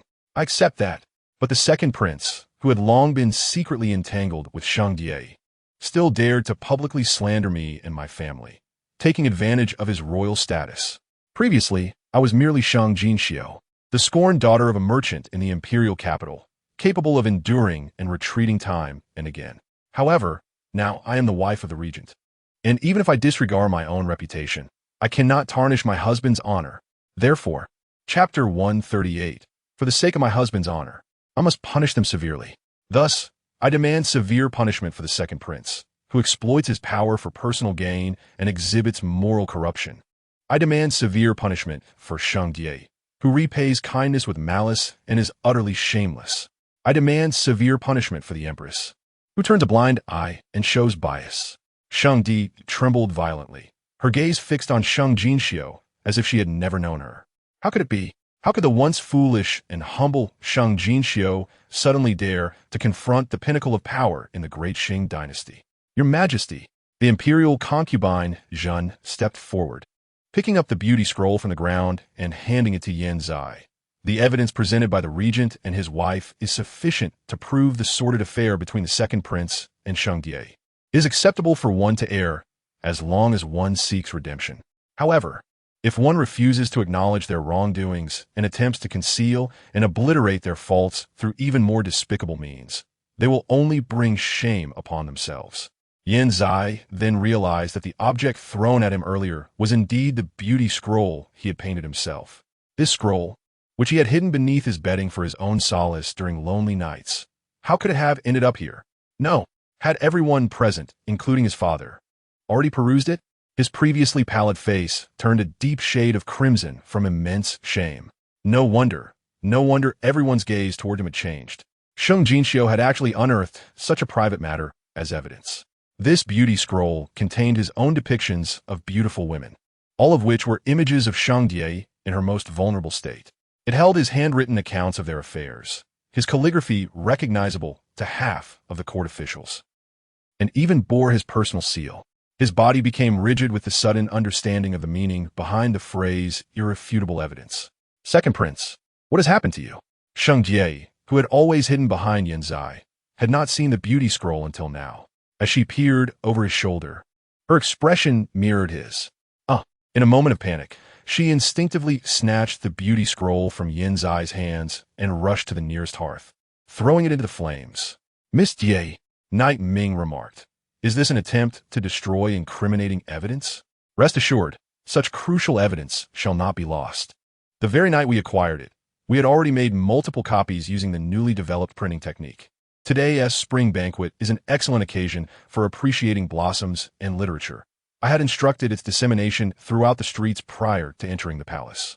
By now, each person should possess a copy. Boom, boom. Sheng Jie felt her world collapse entirely. Today should have been a day of glory, where her maternal lineage elevated her status. Instead, she found her true self exposed, her essence laid bare. She was finished. From this day forth, she would be irrevocably branded as a shameless and debased wretch. Her dream of becoming the second prince's consort was shattered. The great Shing dynasty would never accept a prince's consort who had been publicly humiliated. Her aspirations to rise above those who once looked down upon her would also come to naught. Chapter 139. The speed at which Sheng Jie's countenance changes. From this moment onward, she would only find herself unable to raise her head, subjected to further scorn and disdain. Why? Why did it come to this? This was not the outcome I desired. It was not. She could not accept it, even crying out in desperation. Suddenly, she turned, her face twisted with malice, glaring fiercely at Sheng Jinxiu. It is you. You are the one behind this, aren't you? You claimed not to desire to climb higher. If you truly wish to avoid the royal family, why did you agree to betroth yourself to the second prince? You. I see now. You must have been entangled with the king of Azura all along. You surely knew his power surpassed that of the second prince, which is why you shamelessly attached yourself to him. Sheng Jinxiu, your heart is truly wicked. In your quest to ascend the ranks alongside the regent, you have resorted to such vile tactics against me and the second prince. The grotesqueness of her contorted face, the sharpness of her voice, and the venom in her gaze all laid bare her ugliness. Yet she suddenly fell to her knees, tears streaming down her face. Your Majesty, Empress, Grand Empress Dowager, I am wronged. It is Sheng Jinxiu who seeks to cast me into eternal damnation. I am innocent. I beseech your Majesty.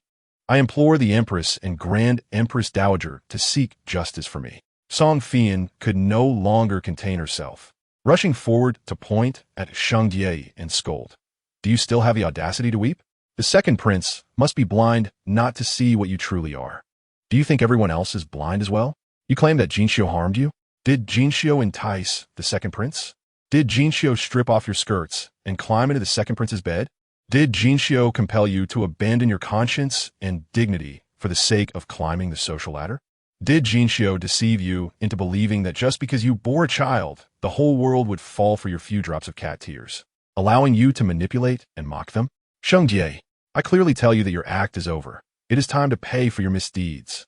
With that, Song Fian turned, saluting Yin Beizheng with military decorum. Regent, I can no longer tolerate this wretch.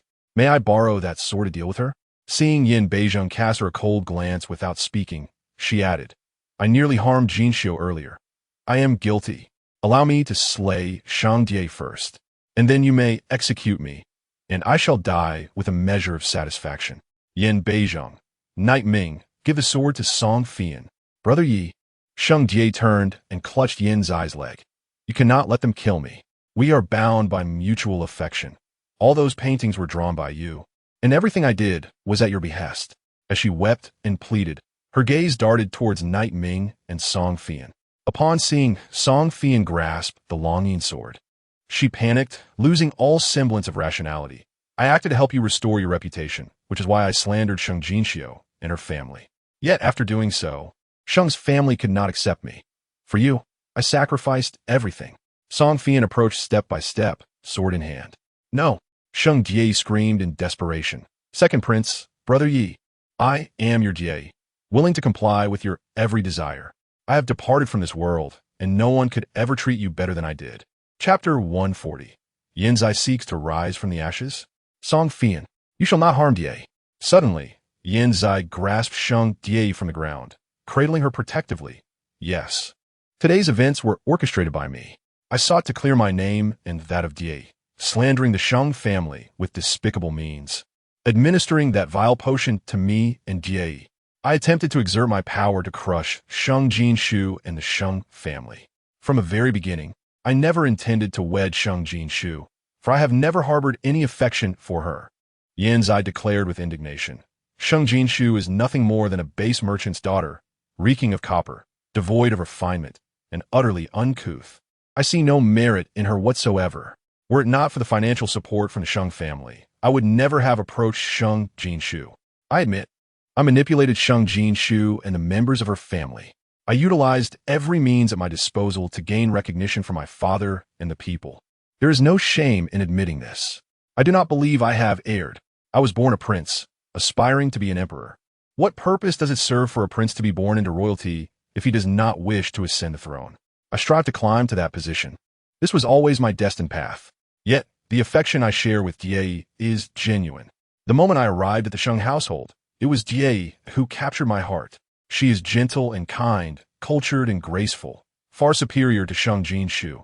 I was irresistibly drawn to her. Thus, we became entwined. It is I who have wronged Jie, causing her distress and forcing her into a state of despair. The painting of that beautiful woman, I compelled her to create it. I depicted my own beloved, a mere indulgence within our private chamber. Who would have imagined that Yin Zai would confess to all these transgressions, doing so with such righteous fervor? Even though his words sound utterly shameless, there's a sense of candor in his ambition and a sincerity in his feelings for Sheng Jie. He merely desires both power and beauty, employing less than honorable methods. Throughout history, emperors and ministers alike, who among them has truly acted with integrity? He is merely a tad despicable, a bit selfish, somewhat ruthless, and has shown a touch of cruelty towards Sheng Jinxiu and her kin. That is all. Brother Yi, I am sorry, it is all my fault. Were it not for the child we conceived, you would not. You would not engage in such acts of humiliation and disdain. It is the burden of me and the child that has dragged you down. You once promised me you would sincerely seek my sister's forgiveness, even if it meant our family of 3 kneeling before her. I was too impatient. Fearing our child would be scorned, I urged you to marry me. Sheng Jie nestled deeper into Yin Zai's embrace, weeping inconsolably. Some soft-hearted noble women witnessing this scene were unexpectedly moved. Alas, the second prince and Sheng Jie seem rather pitiable. Indeed, if the second prince had always admired Sheng Jie, how arduous it must have been for him to conceal his feelings all these years. The second prince finds himself in a predicament. Although the queen's family appears illustrious, due to their scholarly origins, the emperor's ascension has allowed many commoners into the royal academy. There is little wealth to be gained. The second prince is impoverished, seeking funds, setting his sights on the Sheng family, which can be considered a viable path. It is entirely normal for a prince to be ambitious, as long as he does not plot treason. Ambition will only serve to refine him. In recent years, the second prince has indeed accomplished many good deeds with the funds from the Sheng family. Chapter 141. on the crimes of the second prince and Sheng Jinxiu. That beautiful woman's album. The artwork is quite commendable in the boudoir. Who does not possess a few sketchbooks? Yet the second prince's standards are higher, insisting on creating them himself. Young love should not be overly scrutinized. After all, the royal lineage holds greater importance. Sheng Jinxiu gazed at the entwined Yin Zai and Sheng Jinxiu, a cold smile gracing her lips. She almost forgot that Yin Zai is a man of remarkable adaptability, adept at using eloquent rhetoric to absolve himself, painting himself as an innocent victim. This mirrors the effect of Sheng Jinxiu's tearful lamentations. Thus, they swiftly grasp each other's intentions, collaborating to perform a compelling act of helplessness and profound affection. Yin Zai is indeed audacious, daring to publicly acknowledge his ambition for the throne. He is also ruthless, willing to tarnish his own reputation. Yet he believes that by doing so, he can rise from the ashes, compelling everyone to accept his desire to become a formidable leader. In his past life, he may have succeeded, but in this life, with her presence, he will not even have the chance to dream. So, am I, Sheng Jinxiu, the one obstructing your union? Sheng Jinxiu taunted. Were it not for my sister's fervent desire to marry the second prince, I would not have had to conduct myself in secrecy. Sheng Jinxiu, with reddened eyes, looked up at Sheng Jinxiu with profound grievance, but only managed a fleeting glance before lowering her head in haste to explain. Regent Wang, please do not misunderstand. My words are not to imply that my sister, now with you, still harbors feelings for the second prince. My sister is merely. She, who is steeped in filth, seeks only to sully Sheng Jinxiu, even attempting to plunge a dagger into her heart. Therefore, the second prince admits to deceiving my family, confessing to slander and plotting against me and my family. And you have acknowledged your illicit affair with the second prince, have you not? Sheng Jinxiu interrupted Sheng Jinxiu directly, before either Sheng Jinxiu or Yin Zai could respond. She continued, Then I implore the emperor to impose severe punishment upon the second prince Yin Zai for crimes of fraud and slander against the royal family, as well as for the crime of adultery. By the way, the emperor may not yet be aware of Sheng Jinxiu's origins. Allow me to briefly enlighten you. Her deceased mother was my mother's sister, yet her mother was married outside. Strictly speaking, although she bears the Sheng surname, she has no connection to our family whatsoever.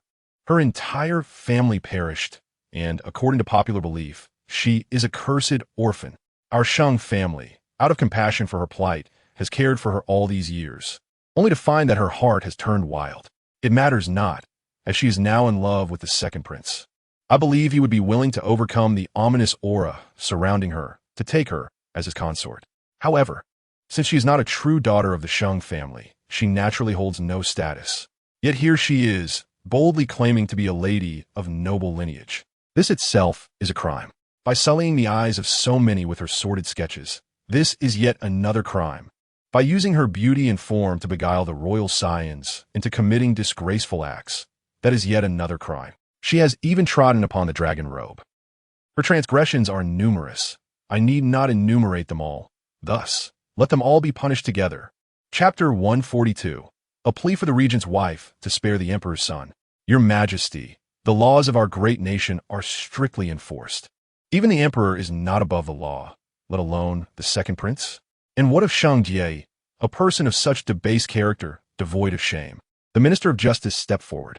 He hails from a prominent family and is considered honest and diligent in his duties, yet with many siblings. Who knows if any of them have committed acts unknown to him, especially under the regent's watch? Naturally, he chose to align himself with the regent and his wife, promptly clarifying his stance.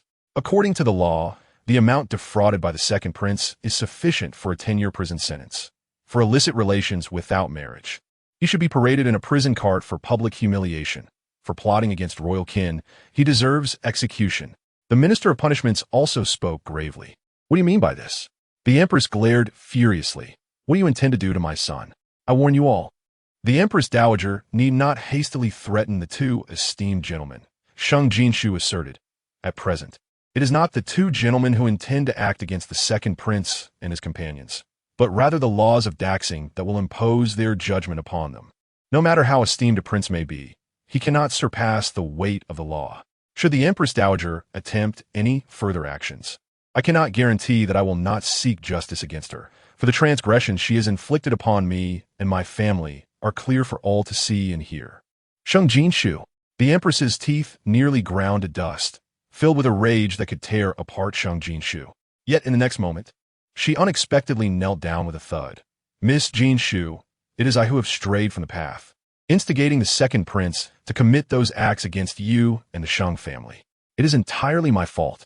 As the empress, I lacked the means to pave the way for my own son, and thus turned my schemes upon you, compelling the second prince to visit you at the Sheng residence. For years, the second prince has expressed his discontent towards you, repeatedly urging me to abandon this plan, yet I have persistently restrained him, preventing him from severing ties with you. Every fault lies with me. You have suffered injustice and harm, and if you seek vengeance, direct it towards me. I am willing to take responsibility for my misdeeds, only imploring you not to hold my son accountable. Having spoken, she resolutely bowed her head to Sheng Jinxiu, then slightly turned to bow to Yin Beizheng. My dark intentions and poor parenting are to blame. I am willing to pay the ultimate price for my sins, beseeching the regent to spare my son.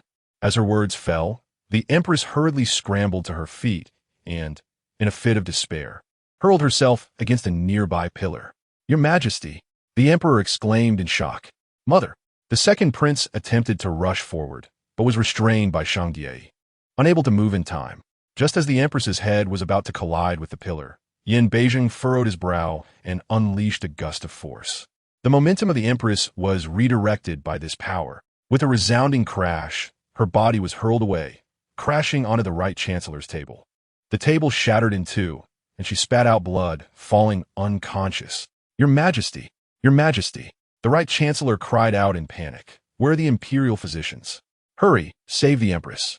At this critical moment, several imperial physicians, already present at the banquet, quickly surrounded her, administering needles and medication for what seemed an eternity before the empress finally opened her eyes again. Yet, she was acutely aware of the immense pain coursing through her body. Several of her ribs had been broken, and she had sustained severe internal injuries. Chapter 143. I demand an apology on your knees. Sheng Jinxiu's mood soured instantly. She never anticipated that the empress would resort to such extreme measures to protect Yin Zai. She was on the verge of ensuring that Yin Zai and Sheng Jie would pay dearly. Even if she could not have Yin Zai incarcerated in the Dali Temple, she could at least compel the emperor to agree to some form of punishment. They sought to tarnish her reputation at the spring banquet, and she wished for them to face the consequences, to be humiliated and driven out of the palace, scorned by all of the capital and the realm.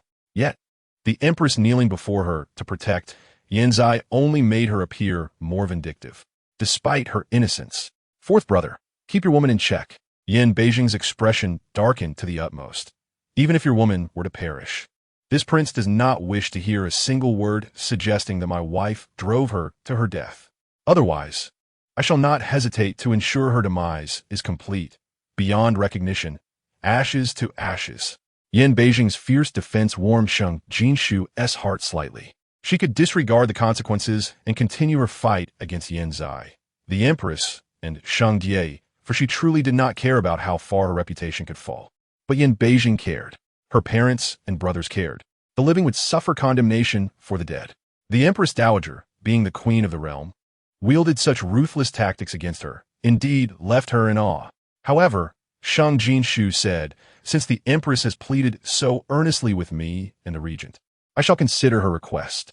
If the second prince and Shang Jie can sincerely apologize to me, I shall forgive this matter and refrain from pursuing it further. You, the empress could not suppress a gasp, expelling a breath of disbelief. She could not truly collide with the pillar to her death. She had prepared to alter her course before the regent's force struck her, merely grazing the pillar. It would only leave her with some injuries, not death. Yet this strike from the regent had grievously injured her. She had humiliated herself to such a degree, relinquishing her dignity as empress. Surely Sheng Jinxiu would allow the matter to rest now. Yet Sheng Jinxiu clung to her son relentlessly. Empress Dowager, do not be agitated. Sheng Jinxiu feigned concern. You are of an age that cannot endure such emotional upheaval. I harbor no intentions of forcing you. Look, you have already admitted to utilizing me, plotting against me and my family. I have no desire to retaliate against you. Now that I have become your sister-in-law, calling you sister makes us family, does it not? However, While the schemes were yours, it was the second prince and Sheng Jinxiu who harmed me and my family. I merely wish for them to bow before me and apologize, and I shall forgive all the wrongs done to me and my family. This is not an unreasonable request, is it? The matters at hand cannot be muddled over, and though I cannot strip Yin Zai and Sheng Jinxiu of their skin, I shall ensure they never forget this day. They will forever remember how they knelt before me, begging for mercy. Second prince, apologize to your royal aunt. The emperor glanced at Yin Beizhong, noticing he stood behind Sheng Jinxiu without objection, and thus turned, delivering a swift kick to Yin Zai's lower body. With a thud, Yin Zai collapsed to the ground. Chapter 144. If I do not die, I shall have my chance to turn the tide. The sound evoked pain in all who heard it. A flicker of compassion crossed the emperor's eyes. Though he was deeply disappointed in this son, he still did not wish to truly consign Yin Zai to the dungeons of Dali Temple or strip him of his noble status. Just kneeling to apologize. What is the harm in that? He has committed wrongs, engaging in vile acts. If the 19th brother can escape severe punishment, it is already a leniency. After all, had the 19th brother's former temperament prevailed, this son would not survive the day. Miss Sheng, I am truly sorry. Please forgive my past transgressions. Yin Zai felt an overwhelming sense of humiliation and rage, his fists clenched tightly within his sleeves. How could he have anticipated a day when he would kneel in apology to a woman he had long looked down upon, freely manipulating, humiliating, and trampling on? Having reached this point, he had no alternative but to endure this humiliation. Yet he would not let it end here. From this moment forth, Sheng Jinxiu, this wretched woman, would become a thorn in his side. He would repay this humiliation and pain tenfold. Cousin, I am so sorry. It is my fault. My selfishness has harmed you. And if you could find it in your heart to forgive me, I would be eternally grateful. Sheng Jinxiu knelt beside Yin Zai, tears streaming down her face. I know the harm I have inflicted upon you, and perhaps I can never make amends. But I swear on my deceased mother that I will never again commit any wrongdoing. Sheng Jinxiu, my only mistake was not killing you sooner, allowing you to attend the spring banquet, letting you, the Azura King, lead to my downfall. But it matters not. As long as I, Sheng Jinxiu, live, I shall have my chance to reclaim my fortune. One day, I shall make you wish for life, yet find no solace in death. Turning once more, she cried out to Meng Qiuyu with even greater intensity, Aunt, I'm so sorry. Jie has erred again, and I nearly brought harm upon you. Enough, Meng Qiuyu coldly interrupted Sheng Jinxiu.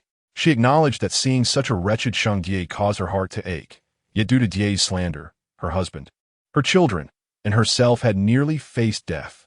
While her heart may be soft, she was not foolish. Were it not for the regent prince's support today, she might have truly encountered her long-departed sister.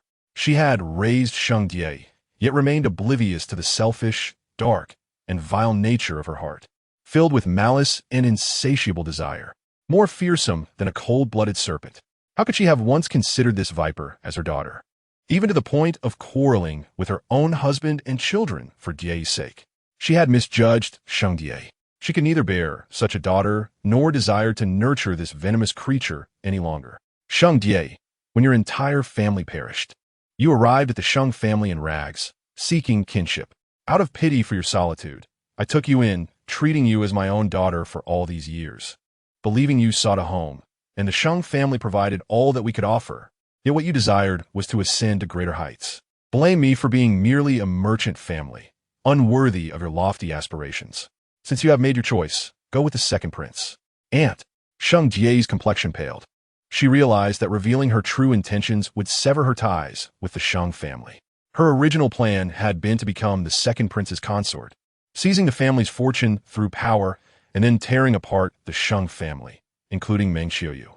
However, her scheme had faltered. For the time being, she would not acquire the Sheng family's wealth. She needed to leave the Sheng family and reach the second prince's residence to gain some standing. Is Aunt intending to marry me off to the second prince? Sheng Jinxiu lowered her eyelids, concealing her cunning thoughts. Jie thanks you for your support. Chapter 145. Her greatest fear has materialized. Cousin is not a member of the Sheng family. Why will my mother need to support her? Sheng Qingyi openly expressed his disdain for Sheng Jinxiu. Since ancient times, marriage has been dictated by parental commands and matchmaking. Miss Jie's parents have passed. There are no ties between her and the second prince.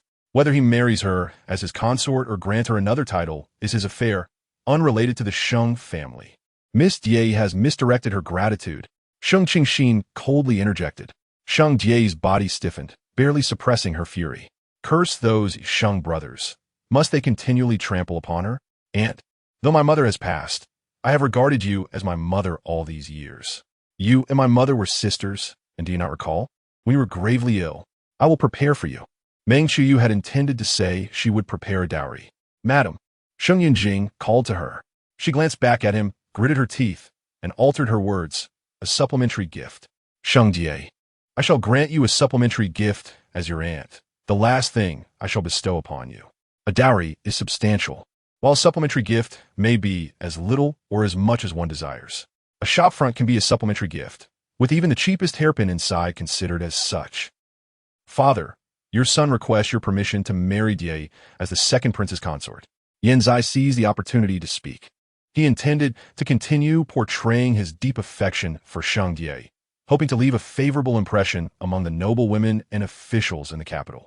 Yet he was acutely aware that he could never marry Sheng Jie. Indeed, as soon as he finished speaking, the voice of the right chancellor rang out. No. The second prince must not marry a cursed solitary girl as his consort. The right chancellor's words were not without merit. The empress and the second prince's faction concurred. The second prince is of the Imperial family, and Sheng Ji carries a heavy curse, which could jeopardize the Imperial lineage. She must not be the primary consort, let alone being the primary consort, even as a secondary one. No one of her kind should hold a position within the royal family. To harm the imperial fortune and jeopardize our flourishing dynasty is already a grave sin. If she were to bring misfortune upon her husband, mother, or the official did not utter the latter part, but everyone turned their gaze towards the emperor. A cursed solitary girl, who brought ruin upon her entire family, could not be allowed to harm the imperial family or the emperor. It would spell disaster. No, a cursed solitary girl must not enter the royal family. Indeed, a cursed solitary girl must not be granted any status. A being of ill omen, who had decimated her entire family, would only bring misfortune upon others. Moreover, with her questionable character and moral decay, were it not for the second prince's child within her, such a wretched creature should have been confined and drowned in a bamboo cage. The second prince had once been so favorable. Perhaps it was being with this cursed solitary girl that had led to his transformation. Sheng Jie did not anticipate that not a single soul within the Grand Hall would support the second prince in granting her a title. Stripped of the Sheng family's protection, her most dreaded fears had come to fruition. She longed to defend herself, to proclaim that she bore no ill omen, that her parents had perished by misfortune, and that she had been too young to remember their appearances. But without a single relative who would believe her, she could only clutch tightly to Yan Zai's garments, hoping he might utter a single word on her behalf. Yet Yan Zai merely bowed his head, saying nothing. Chapter 146.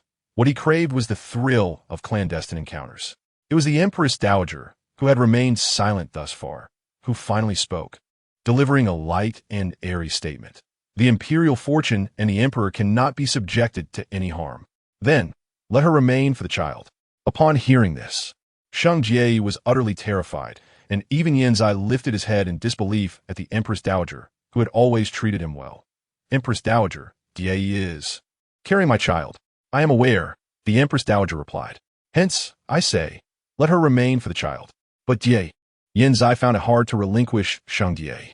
Although, after their secret affair became the talk of the town, he had no intention of marrying her as his primary consort.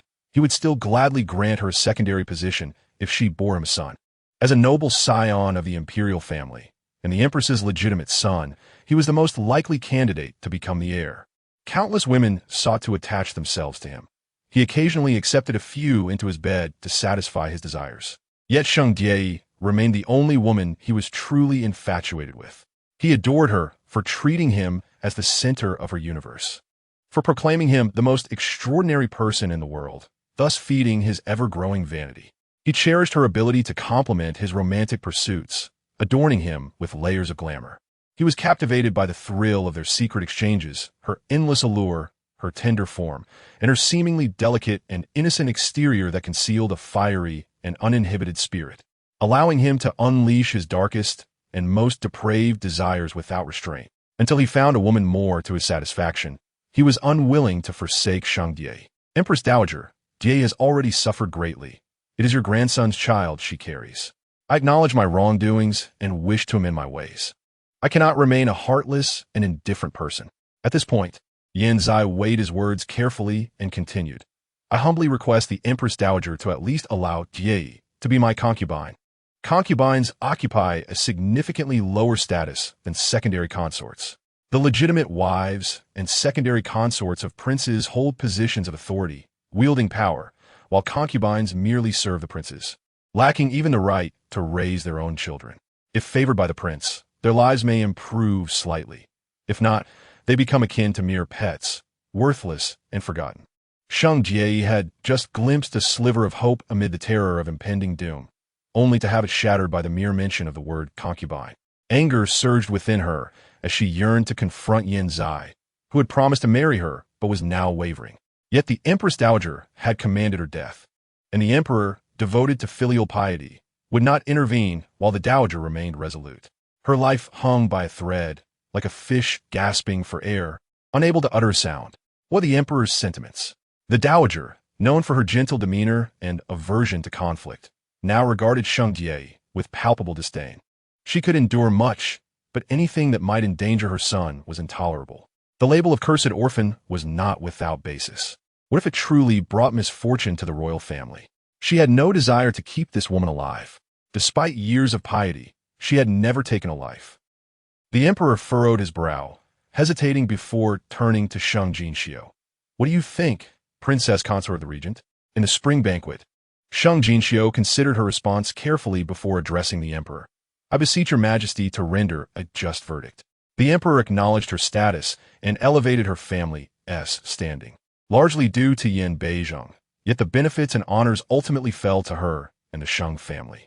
Thus, recognizing the Emperor's reluctance to harm Yan Zai, she was willing to yield. As for Sheng Jinxiu, wouldn't death be too merciful? By allowing Sheng Jinxiu to linger, she could wait for the latter to falter time and again, relishing the opportunity to crush her, just as Sheng Jinxiu had done in a previous life. With the bloodline of the second prince coursing through her, Sheng Jinxiu was spared the death penalty, but her fate was grim. The Emperor declared, "Enter the second prince's residence and become a lowly servant. Your majesty is wise." A voice rang out. Concubines are entitled to positions. But with Sheng Jinxiu's lowly status and the ominous title of cursed orphan, granting her a name and rank may invite trouble. It is most fitting for her to serve as a personal maid to the second prince. Minister Hu's words struck true. A personal maid in the princess residence was akin to a common maidservant. Once the second prince married several fortunate consorts, any children born could be entrusted to the main consort, likely avoiding major complications. However, since Sheng Jinxiu was to serve as a lowly maid, it was proposed that she be stripped of her surname, for she was unworthy of sharing the Sheng name. Sheng Jinxiu clenched her fists, her nails digging painfully into her palms. She had desperately sought to marry into the Sheng family, only to be told she was unworthy of the surname. She had sacrificed everything to become the second prince's consort, to ascend as the crown princess, yet now she was relegated to the status of a mere maidservant. Despite her resentment and unwillingness to accept this fate, the spring banquet had marked her as the ultimate loser. Suppressing her anguish and bitterness, she implored Yan Zai, "Regardless of whether I'm a lowly maid or something else, I only wish to be with you forever." As she poured her heart into his gaze, her words trailed off as she fainted softly in his arms. "Jie, what is wrong? Wake up." Yan Zai's panic was genuine, stirred by her silent suffering and his guilt, especially for the child she carried. If it were a son, he would be the crown prince of the great Shing dynasty. Though he had lost face before his ministers today, time would heal this disgrace. As long as he remained the second prince and had an heir, he still harbored the possibility of rising to prominence. The empress hesitated before instructing the royal physician, "Dr. Zhang, please check on Sheng Jinxiu." Dr. Zhang examined her briefly, concluding that she had fainted from the overwhelming stress and anger, assuring everyone that a period of rest would restore her, and that the fetus showed no signs of distress. "Take this lowly maid away," the empress declared, wishing to see no more of Sheng Jinxiu. The emperor cast a cold glance at her, stating, "The empress has committed a grave error. By ancestral decree, she should be deposed and replaced." However, considering it is her first offense. She shall be confined to the inner palace for 3 months, pending observation. During this time, all her duties shall be managed by the imperial noble consort. From this day forth, the second prince, Yin Zai, is stripped of his political rights due to his moral failings and is to attend the Royal Academy to reform his character. After 1 year, I shall personally assess his progress. Sheng Jinxiu shall no longer bear the Sheng surname and will be relegated to a lowly maid, never to regain the status of a common citizen or noble. The emperor's proclamations left the empress pale, prompting him to add, Noble Lady Zhao Shiqi is granted in marriage to the second prince as his primary consort. Noble Lady Zhao Yuruo is also granted to the second prince as a secondary consort, by marrying the noble ladies of the empress's maternal family to Yin Zai. The emperor offered both a slap and a sweet reward. Yet, despite this, the empress faced a devastating blow, fainting once more. The banquet was cleared, and the empress, Yin Zai, and Sheng Jinxiu were no longer present. Zhou Shuobi, who had been feigning unconsciousness on the floor, was also dragged away. Before her removal, Sheng Jinxiu knelt beside her, whispering, Shuobi, I know you are awake. You thought that by stepping on me, this spring banquet would mark your glorious beginning? Alas, this is the end point I have chosen for you. From this day forth, the life of luxury you borrowed from me shall come to an end. You will regress step by step into your former disgrace. Sheng Jinxiu, Zhou Shuobi's eyes flew open, desperate to retort. But she was met with Sheng Jinxiu's icy gaze, sharp enough to pierce her very soul. A chill ran down her spine, and she fell silent, only to be humiliated as she was dragged away. Finally, the spring banquet commenced in earnest after these interruptions.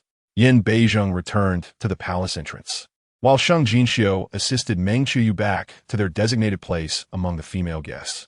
Sheng Yunjing, Sheng Chengyi, and Sheng Chengxin resumed their seats at the end of the male guest table. Yet, everyone knew that this end seat was the most esteemed position. The Sheng family had thus become the first house of a different surname in the Great Qing dynasty, intricately linked to the regent. No one dared to belittle them, to trample upon them, or covet their wealth. However, the 3 young masters of the Sheng family still cast greedy glances. In the following moments, numerous noble women approached Meng Qiuyu, praising her elegance and fortune, commending her well-raised daughter and son, then bringing forth their own daughters. Meanwhile, officials congratulated Sheng Yunjing, Sheng Chengyi, and Sheng Chengxin, extolling Sheng Yunjing's extraordinary demeanor and ironclad integrity, while praising Sheng Chengyi, Sheng Chengxin, and the absent Sheng Chengluo as heroic youths of exceptional grace and charm. When the subject of their unmarried brother arose, Sheng Chengxin deflected, stating he could not overstep his elder brother, pushing Sheng Chengyi to the forefront, where he was soon surrounded by admiring officials. Afterward, there were bold, noble ladies who took the initiative to approach and present handkerchiefs, pouches, and jade pendants to Sheng Chengyi and Sheng Chengxin, expressing their admiration. Upon witnessing the lively scene across the way, Yin Beizheng's expression suddenly soured.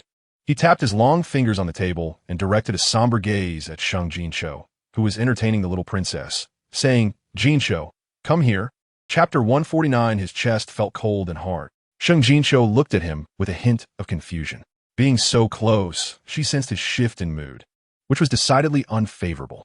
Yet, she could not fathom the cause of his sudden displeasure. After a moment's hesitation, she rose, cradling the little princess. Regent's consort. The virtuous consort's heart instantly fluttered. The child has caused enough commotion and must be feeling a bit weary. I wish to hold her to sleep for a while, if that is permissible. The virtuous consort's cautious demeanor made Sheng Jinxiu feel somewhat embarrassed, quickly handing the child over. Your Highness, the little princess is truly adorable. Thank you. The virtuous consort hurriedly took the child. Roar, are you tired? Close your eyes. We shall sleep now. She hoped the child would sleep through the spring festival banquet until the Azura King departed. She genuinely admired Sheng Jinxiu for daring to rely on the Azura King while also aspiring to be the regent's consort. Was she not afraid that the regent would take offense and resort to violence? After all, the Azura King had once drawn his sword, resulting in the demise of 2 high-ranking officials and instilling fear among the civil and military officials alike. What the virtuous consort did not realize was that Sheng Jinxiu was indeed frightened. From the moment she approached Zhou Shuobi, her fear had begun. And now, While it seemed everything had returned to tranquility, there had been loss of life. The Sheng family and the Empress's clan had become sworn foes.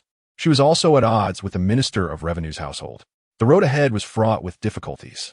Furthermore, after publicly acknowledging her position as the regent's consort, it was likely that the regent would make her weep tonight.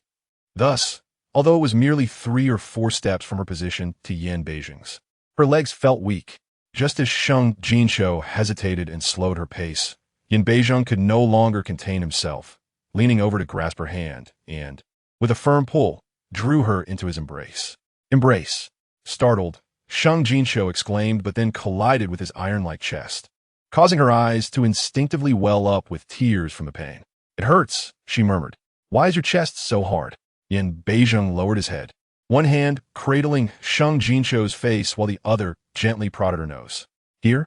The slight tickle evoked an indescribable sensation, causing her cheeks to flush. She quickly recoiled. No, I'm fine. However, Yin Beijing disliked the distance she maintained, decisively moving his large hand to her waist and pressing her closer. Sheng Jinxiu hastily placed her hands against his chest. Embrace, you called me over. Is there something you need? I do not like you being so far away. Yin Beijing easily seized her hands, forcing her face to rest against his heart. I also do not like the absence of gifts. Gifts? Sheng Jinxiu was perplexed by his words. Elder brother received 13 gifts. Yin Beijing said, second brother received 9 gifts. Yet, I have not received a single gift. This left Sheng Jinxiu momentarily stunned. Yin Beijing desired gifts from others? But did he not disdain the presence of women other than her? Had he truly changed in this life? Why would he want those noble ladies to present him with tokens of admiration? Was it because she had done something amiss today that displeased him? Or did he perceive her actions against Zhou, Shuobi, and Yin Zai's cunning, who had captured his interest? Nan Shuwei had yet to appear. Was there someone else he fancied? What should she do to win his favor? The thought that he sought gifts from other women was something she had never considered.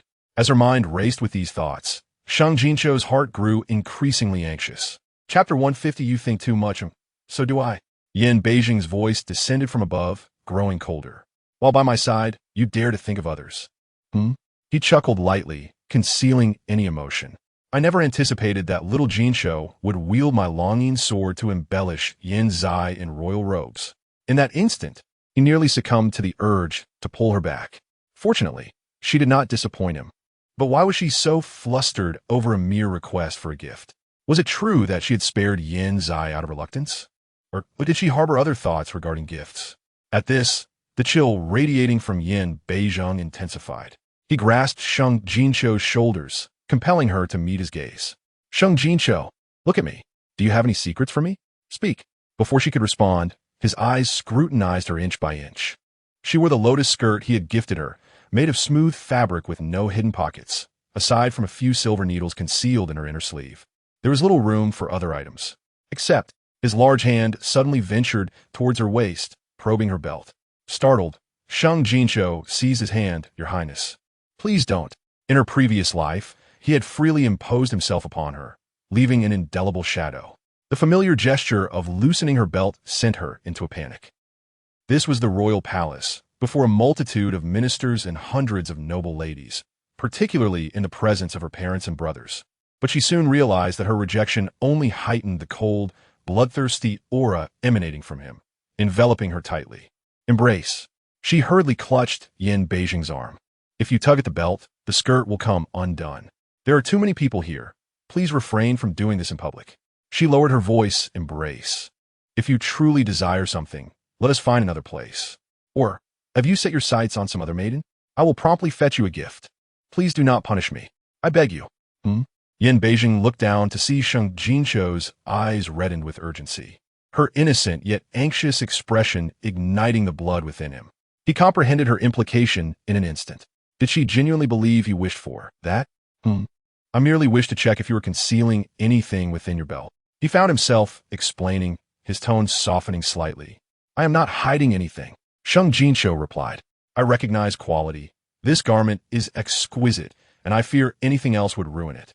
I have brought nothing with me. The silver needles are merely wrapped in cloth on my hand. I carry no weapons.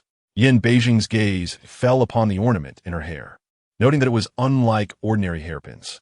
Without a second thought, he reached out and yanked it free, causing her hair to cascade down.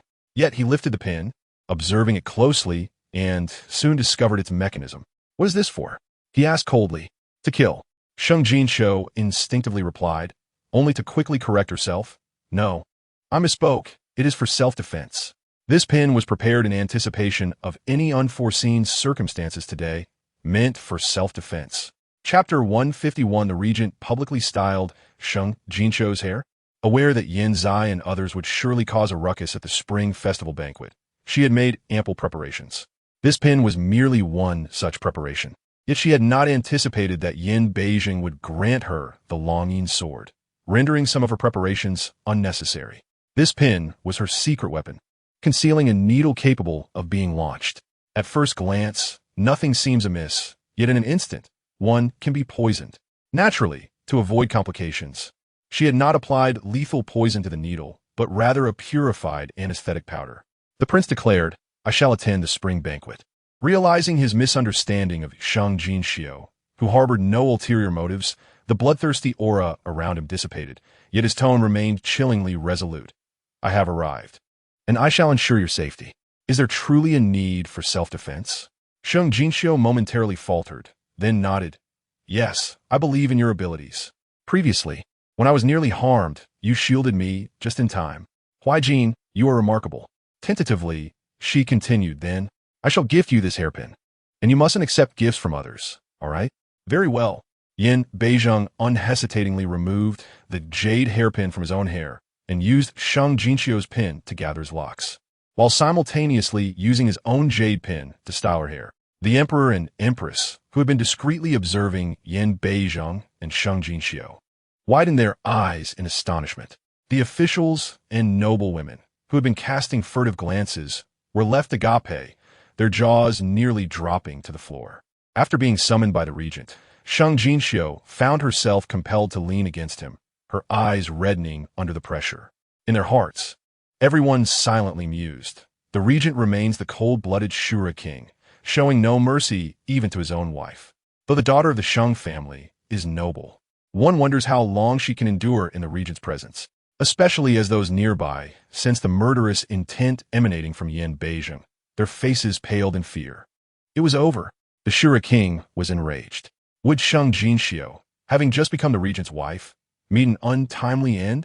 Yet, even if she perished today, she had already secured immense prestige for the Sheng family, which was worth it.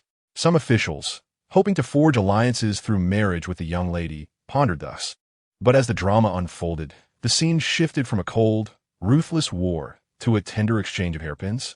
The regent actually used his own jade pin to assist Sheng Jinxiu. The hand that had once commanded armies was now delicately styling a woman's hair. Was the regent truly so multifaceted, or had they merely been acquainted with a false version of him? How had the Grand Tutor and the president of the Royal Academy met their demise? Moreover, they only now realized how aesthetically pleasing and harmonious the regent and Sheng Jinxiu appeared together. 19th brother. The emperor observed an unprecedented gentleness in Yin Beijing's demeanor and spoke. "Since you had chosen your princess, why not select your concubines and maidens as well?" "Indeed, the emperor speaks wisely." The empress immediately concurred. Today, she intended to matchmake several princes and promising young men from Daxing. However, having the regent present instilled a sense of trepidation. Had he not chosen enough? They should hasten to select and return to bear children. Chapter 152. Jinxiu. You may place your trust in me. Sheng Jinxiu's heart sank.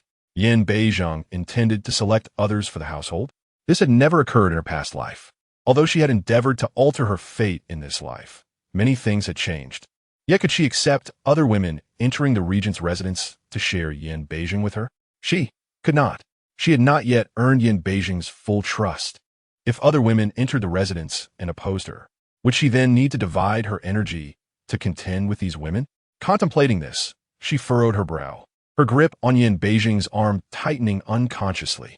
An unfamiliar emotion from her past life lurked within her turmoil and unease, yet she remained unaware. Selecting others? Yin Beijing had styled Sheng Jinxiu's hair and noticed her tense hand, a smirk crossing his lips as he took her hand in his, drawing her back into his embrace. A host of frivolous women, worthy of my attention. Yet you have chosen Sheng Jinxiu? The empress was perplexed. In this life, I shall have only Jinxiu by my side, Yin Beizheng declared. Anyone who dares approach me, within 3 steps, shall face death. In this life, my household shall have but one princess. Anyone daring to set foot in my regent's residence shall be dealt with harshly, ignoring the implications of his words. He lowered his head to Sheng Jinxiu, saying, Your blood binds this marriage. Do you wish for others to intrude? No, I do not. Sheng Jinxiu replied eagerly, realizing her fervor might have revealed too much. I am not jealous.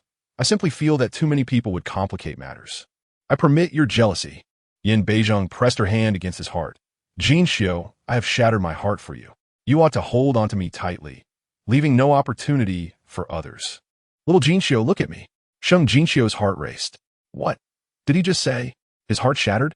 This man, so formidable, could utter such evocative words? Perhaps it was mere coincidence. He had been gravely injured by a hidden weapon, indeed, nearly injuring his heart. Then Yin Beizheng continued. Little Jinxiu, you find it troublesome to share me with other women. Coincidentally, I feel the same. You are unwilling to share me, yet fear that I shall choose another woman. Thus, you are questioning me? Sheng Jinxiu, Little Jinxiu, whatever I utter shall be fulfilled. Your doubts displease me. He leaned closer, holding her tightly, his lips brushing against her ear. Little Jinxiu, I have no desire for gifts from other women. What I desire is your gift. You have given it to me now. Thus, I shall not hold the matter of gifts against you. But, Jinxiu, you may trust me more. Yet you do not. Sheng Jinxiu regretted her past actions. Had she known his thoughts, why would she have been so anxious, allowing him to grasp at her errors? Then, what is your desire? She asked, a touch of vulnerability in her voice. This demeanor entirely contrasted with her previous sharpness when confronting Yin Zai. This aspect greatly pleased Yin Beizheng. Little Jinxiu, we shall return home. I must punish you. Chapter 153. Little Jinxiu has been spirited away by the regent. The only punishment Sheng Jinxiu could envision was one that penetrated her very soul. Regent, is it too late for me to admit my mistakes? She gazed at him with pleading eyes, her expression endearing. It is too late, he replied coldly, as was his nature, before rising with Sheng Jinxiu in tow. I am injured and should not overexert myself. Let us return to rest. With that, he embraced Sheng Jinxiu and exited the grand hall. Seeing this, Sheng Yunji grew anxious. Even though everyone knew his daughter was the regent's wife, without a formal wedding, he felt that the regent could not simply whisk his daughter away. Spotting the wine on the table, he rolled his eyes and lifted the jug. Excellent wine. I am in high spirits today. Let us drink. Drink. With a loud thud, he pretended to collapse onto the table. Before doing so, he discreetly signaled to his 2 sons. What's happened to father? Sheng Qingyi did not grasp Sheng Yunji's hint. Father is drunk. Sheng Qingxin quickly understood, moving forward to support Sheng Yunji, and announced loudly to the emperor, Your Majesty, my father cannot handle his liquor. Please allow me to take him home to sober up. Your Majesty, I shall return as well. Sheng Qingyi finally grasped the situation and hurriedly added, Go, you may leave. The emperor waved his hand. Sheng Yunjing feigned inebriation. Yet he found himself genuinely a bit tipsy. His younger brother had married and was on amiable terms with the princess, eager to bring her back to the mansion. Perhaps they were even preparing to have children. Should he start preparing gifts for the little one in anticipation of bestowing rewards later? He was filled with joy. The Sheng family hurriedly caught up with Yin Beizheng and Sheng Jinxiu at the palace gates. Yin Beizheng had already escorted Sheng Jinxiu into his exclusive carriage. And as the curtain was about to be drawn down, Sheng Yunjing called out, Regent, please. Yin Beizheng's voice overshadowed his. Thank you, esteemed father-in-law, for your understanding. Yiming, move. Yiming, glancing at the astonished Sheng Yunjing, respectfully took on the role of the carriage driver and led the regent's carriage away. Father, were we not here to prevent the regent from taking my sister to his residence? Why do you still say please? Sheng Qingyi was agitated. What I meant was, please proceed slowly. It is not merely a request. The regent, he is being unreasonable. Sheng Yunjing's face turned crimson with frustration. How could he have anticipated that someone like the regent would resort to such childish antics? Watching the carriage disappear into the distance, he stamped his foot in exasperation. Alas, a miscalculation for Yin Beizheng. As long as the ultimate aim was to hold Sheng Jinxiu in his embrace, nothing else mattered. Yet, This was the first time he had employed such a tactic. After the curtain fell, he turned to see Sheng Jinxiu gazing at him in disbelief, and he furrowed his brow, instinctively placing a hand over his heart. With a scoff, even if he did not cry out in pain. It tightened Sheng Jinxiu's heart, and she hurried to support his arm. Why, Jean, are you unwell? Is your wound reopening? Come sit down. Let me take a look. She urged him to sit on the soft couch and began to tug at his clothing, anxiously inspecting his injury. Just as her hand brushed against the smooth fabric, it was enveloped by his large palm, his deep-set eyes glinting with a comprehensible meaning. Little sure, are you so eager? More impatient than I? Chapter 154. If given another chance, I would still make you feel pain. He leaned closer, the space between them reduced to a mere fist's distance. Nearly brushing against her nose, his fervent gaze descending to her luscious lips. His throat involuntarily bobbed. His palm began to heat up. Little Jeaner, do you not find this scene somewhat familiar? Familiar? Sheng Jinxiu momentarily failed to grasp his meaning. Our first encounter was in a carriage, Yin Beijing remarked. And yet, in such a brief span of time, you have forgotten? I had instructed you to remember it well, had I not? Unavoidably, Sheng Jinxiu recalled that past affair, a tempestuous event that had made her soul tremble. He had ravaged her like a storm, claiming her in the most direct manner. He uttered the most ruthless and bloodthirsty words while engaging in the most intimate acts. In her past life, she had utterly loathed the experience. In this life, that pain, which had intertwined with her very essence, now seemed to possess an additional layer of complexity, a strand of emotion tangled within her heart, giving rise to an unprecedented impulse. I remember. She lowered her eyelids, her gaze inadvertently sweeping over his lips. Had he kissed her then? That memory was too profound, reaching a certain limit, only to become somewhat hazy. It made her shy to recall. What were your thoughts of me back then? Yin Beijing suddenly posed the question. His voice was low, dark, and hoarse, as if suppressing a beast within him that yearned to break free. Sheng Jinxiu felt a similar sensation, like scalding water coursing through her heart to her very core. What had she thought of him back then? In her past life, her first glimpse of him had been one of terror, followed by feelings of grievance, pain, and resentment. In this life, her first look had also been one of fear, then shock, guilt, and panic.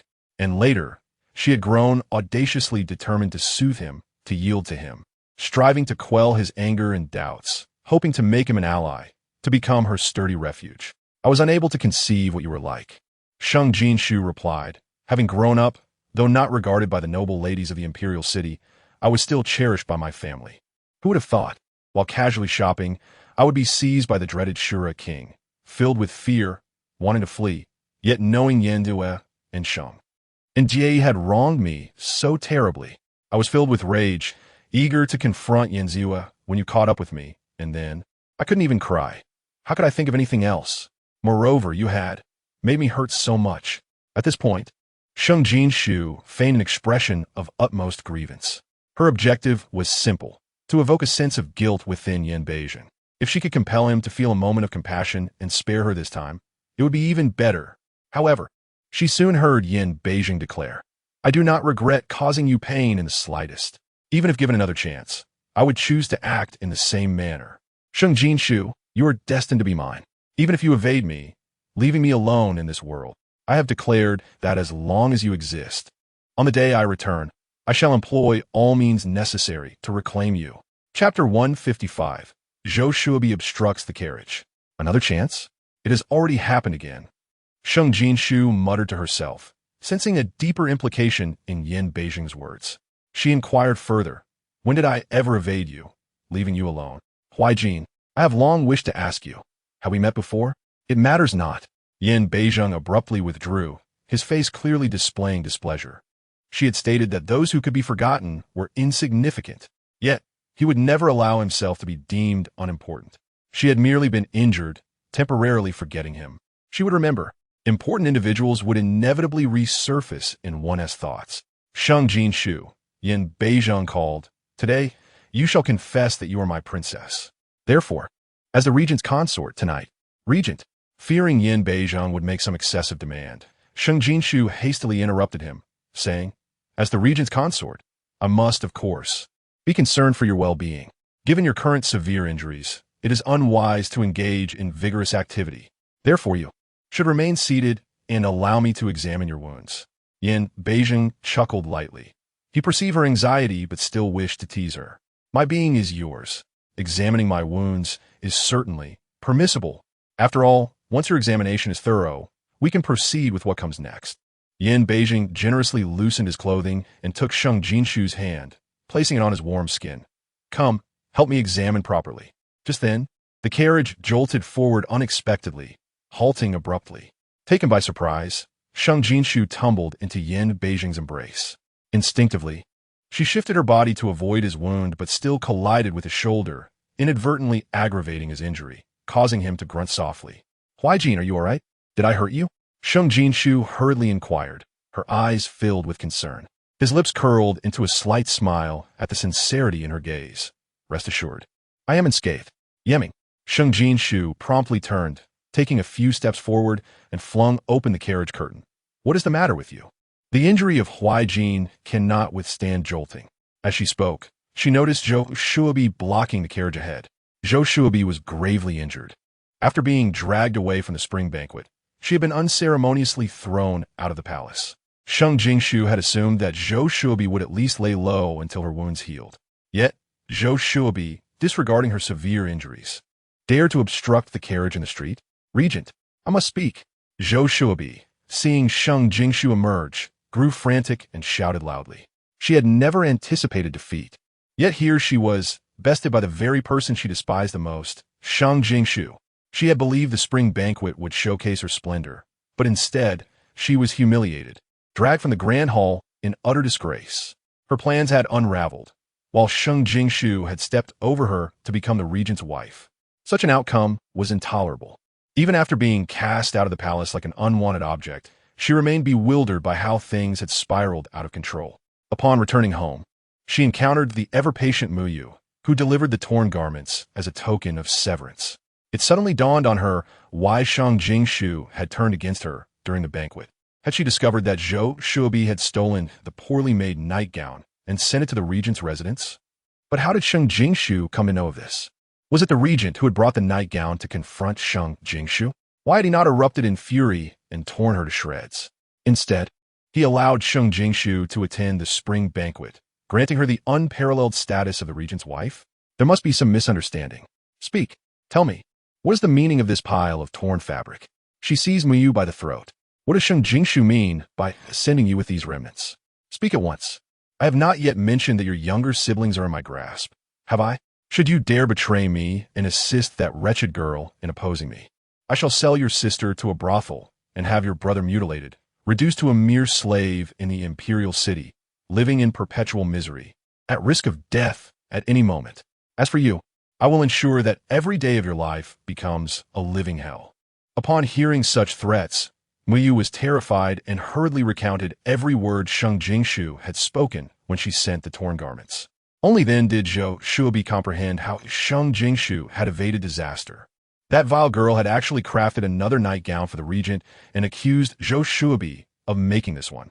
No, she could not concede defeat so easily. She could not allow Sheng Jinxiu's scheme to succeed. Her gaze fell upon the scraps of fabric in the brocade box, yearning to piece the gown back together and present it to the regent. Wait, even if she could not immediately restore the garment. As long as the regent would agree to her reconstruction, there remained hope. Sheng Jinxiu, with the regent as her backing, enjoyed a lofty status, allowing the entire Sheng family to ascend alongside her. She no longer regarded the second prince, Yanzai, with any respect. In fact, she felt no fear towards the emperor, empress, or dowager empress. But if the regent were to abandon Sheng Jinxiu, that detestable girl would deserve to perish in the most painful and disgraceful manner.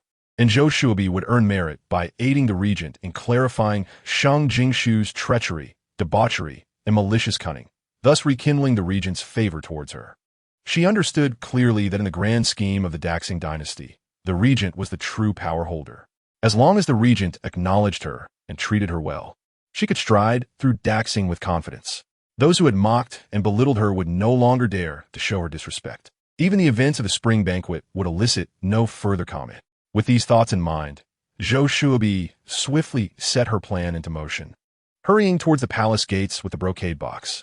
She intended to intercept Yin Beizhong as he exited the palace. However, to her surprise, she encountered the regent's carriage midway. Without hesitation, she launched her scheme. "Regent, you have been deceived by Sheng Jinxiu. This nightgown was made for the second prince, not for you," Zhou Shubi cried, her voice filled with feigned innocence. "I have been raised with strict morals and would be ashamed to look at a man, let alone create such intimate garments for you without your acknowledgement. Besides, I have no knowledge of your measurements.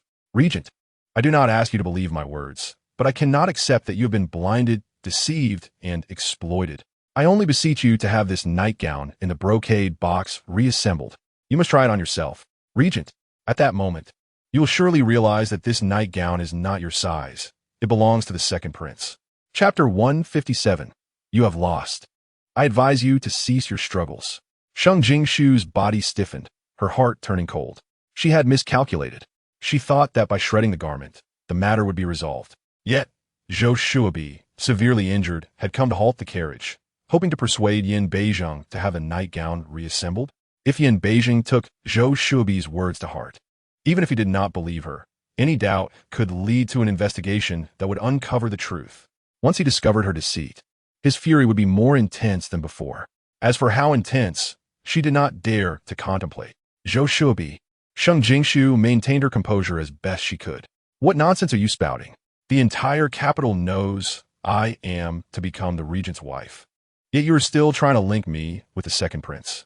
What is your true intention? You claim that a pile of torn fabric is my intimate garment for the second prince? Miss Zhou, have you succumbed to a delusion?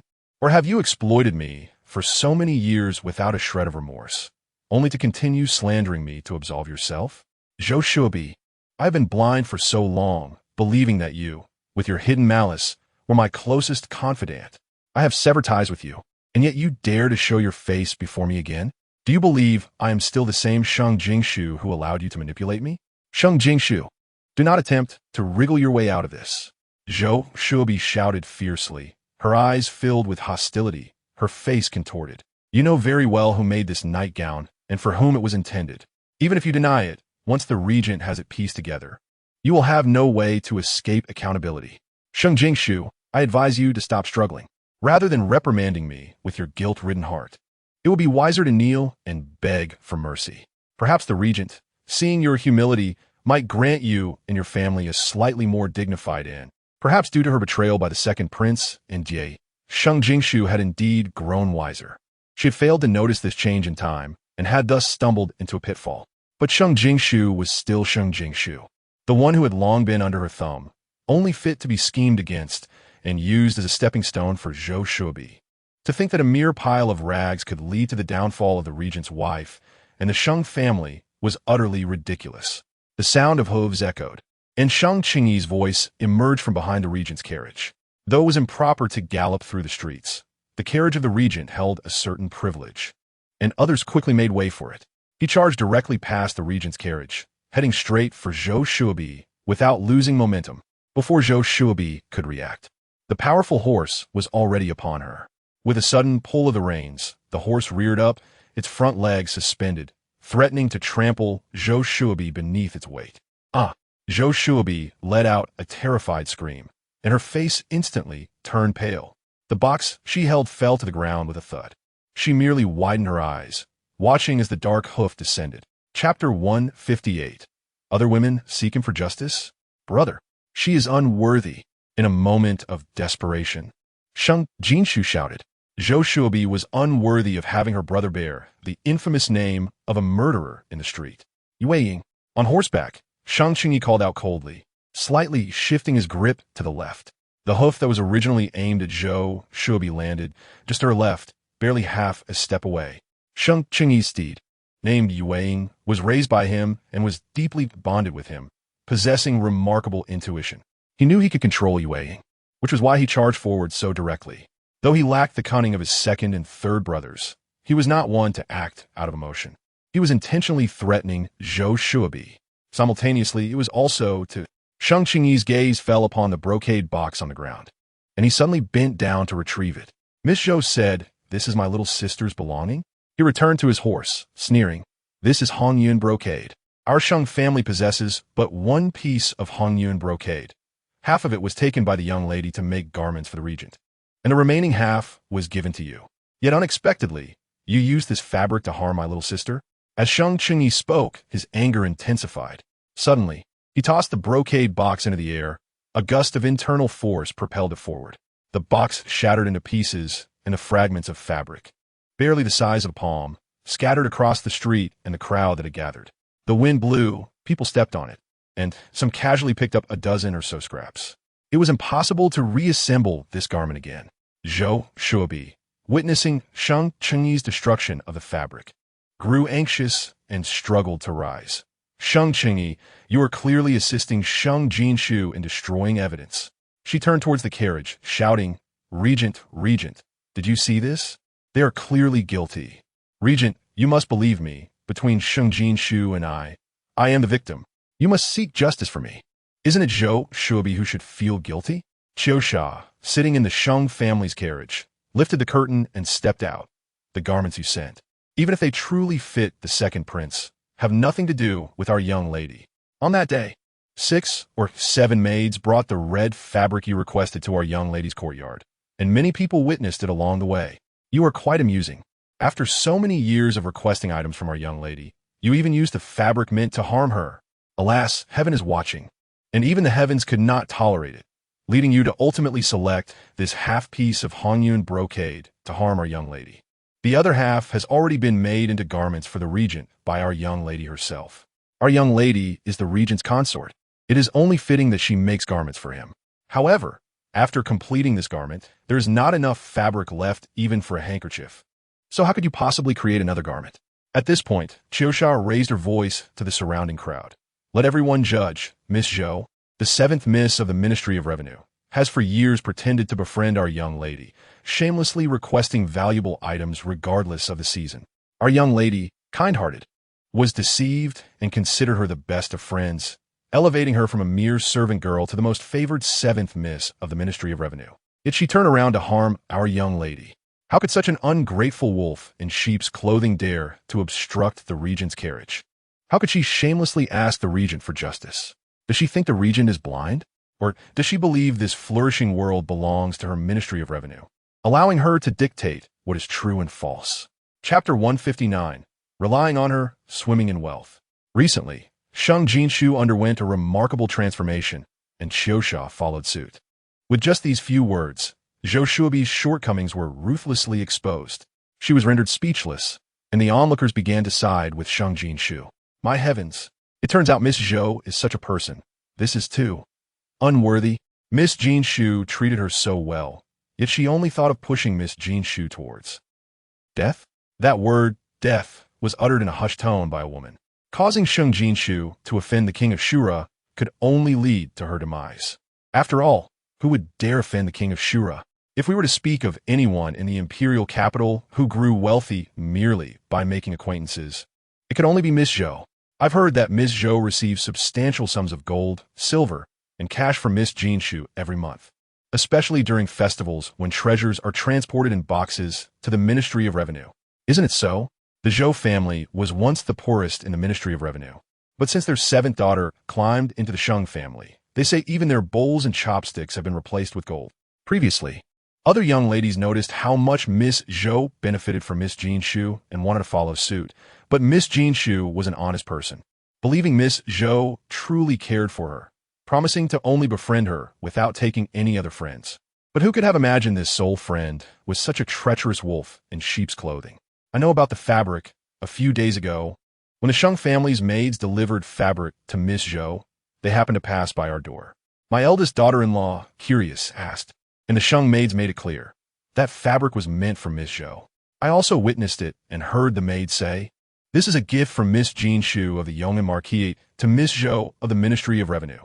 Miss Jinxiu and Miss Shuobi are the best of friends." Yes, yes. At that moment, I felt a twinge of jealousy, thinking, what do a few pieces of fabric matter? But do you know how the maids responded? They said a few pieces of fabric were nothing, but the ones Miss Jinxiu gifted to Miss Shuobi were of a quality none of you have ever seen. I was unconvinced. I wanted to touch that fabric, but the maids scolded me soundly. Yet I clearly saw that the top piece of red fabric was just like this. An old woman raised a scrap of fabric. What Granny sure said is true. I also inquired about such fine fabric, red no less. Could it be for a wedding dress? Is Miss Zhou's good fortune approaching? The maid said it was naturally for Miss Shuobi's garments. Miss Shuobi now only wears clothes made from the fabric gifted by Miss Jinxiu. Moreover, our young lady said that Miss Zhou would surely find a suitable husband at the spring banquet hosted by the Empress Dowager and the Empress. This red fabric was specifically requested by Miss Zhou, and our young lady gave her all the fine fabric she was reluctant to part with. Listen, this is how good Miss Jinxiu was to Miss Zhou. How could Miss Zhou have the heart to betray her and harm her? Chapter 160. Will the regent's consort lack friends? Bah, such a wretched girl. What right does she have to call herself Miss Zhou? She is but a lowly offspring born of a concubine. Even the minister Zhou himself does not wish to acknowledge her. Tossed into a pigsty to grow up, nearly starving to death before escaping into the streets, where she finally encountered Miss Jinxiu. Miss Jinxiu, not minding her filth and stench, had her bathed and groomed, turning her into a semblance of a person. But now it appears she was never deserving of being human. The Ministry of Revenue's secretary has raised such a creature, yet still dares to release her? Indeed, she ought to be confined back to the pigsty, to continue her company with a herd of soulless swine. These discussions went unchecked, growing louder and more fervent, nearly unanimously condemning Zhou Shuobi, mercilessly berating her to the point of ridicule, the insults becoming increasingly grotesque. Zhou Shuobi's complexion turned ashen, her body trembling and chilled to the bone. Yet she found herself utterly speechless. It seemed that Sheng Jinxiu had long since discerned her true intentions for approaching the Sheng family over the years. Sheng Jinxiu had seen through her motives and had begun to orchestrate her downfall. The generous gifts of exquisite fabric from Mu Yu were merely bait to dig her grave. Thus, Sheng Jinxiu was aware that Mu Yu was in her employ. Was the lavish yet ostentatious jewelry presented to her a deliberate trap? Sheng Jinxiu knew she would attempt to climb the social ladder at the spring banquet, and that her coveted prize was the regent. Sheng Jinxiu had discovered her theft of the prince's nightgown, predicting that she would present it to the regent, and thus had even crafted a gown for the regent while framing her in return. It must be said, Zhou Shuobi was indeed clever, quickly realizing the reasons for her current predicament. Yet even with this knowledge, she found herself powerless to resist. The nightgown truly belonged to Sheng Jinxiu. But with events having transpired, if Sheng Jinxiu adamantly denied it, Zhou Shuobi had no recourse against her, regardless of whether she acknowledged it or not. The nightgown was undeniably Zhou Shuobi's scheme. It served as irrefutable evidence of her betrayal against Sheng Jinxiu. Not only had she lost the opportunity to ascend to the regent's favor at the spring banquet, but due to her failed machinations, she would become a pariah throughout the royal capital. More dreadfully, as everyone believed her actions to be a fault of the Ministry of Revenue, upon her return, she would undoubtedly face dire consequences, and her father and the lady's means. Sheng Jinxiu, you cannot treat me this way. Zhou Shuobi glared fiercely at Sheng Jinxiu, standing upon the regent's carriage, her eyes filled with icy resentment. Have you forgotten? When all the noble ladies of the capital scorned you for being a lowly merchant's daughter, I was the only one who chose to befriend you. Sheng Jinxiu, you cannot betray me, for besides me, Zhou Shuobi, you shall find no other friend. Sheng Jinxiu let out a cold laugh. Do you think I still cherish a friend who is ungrateful?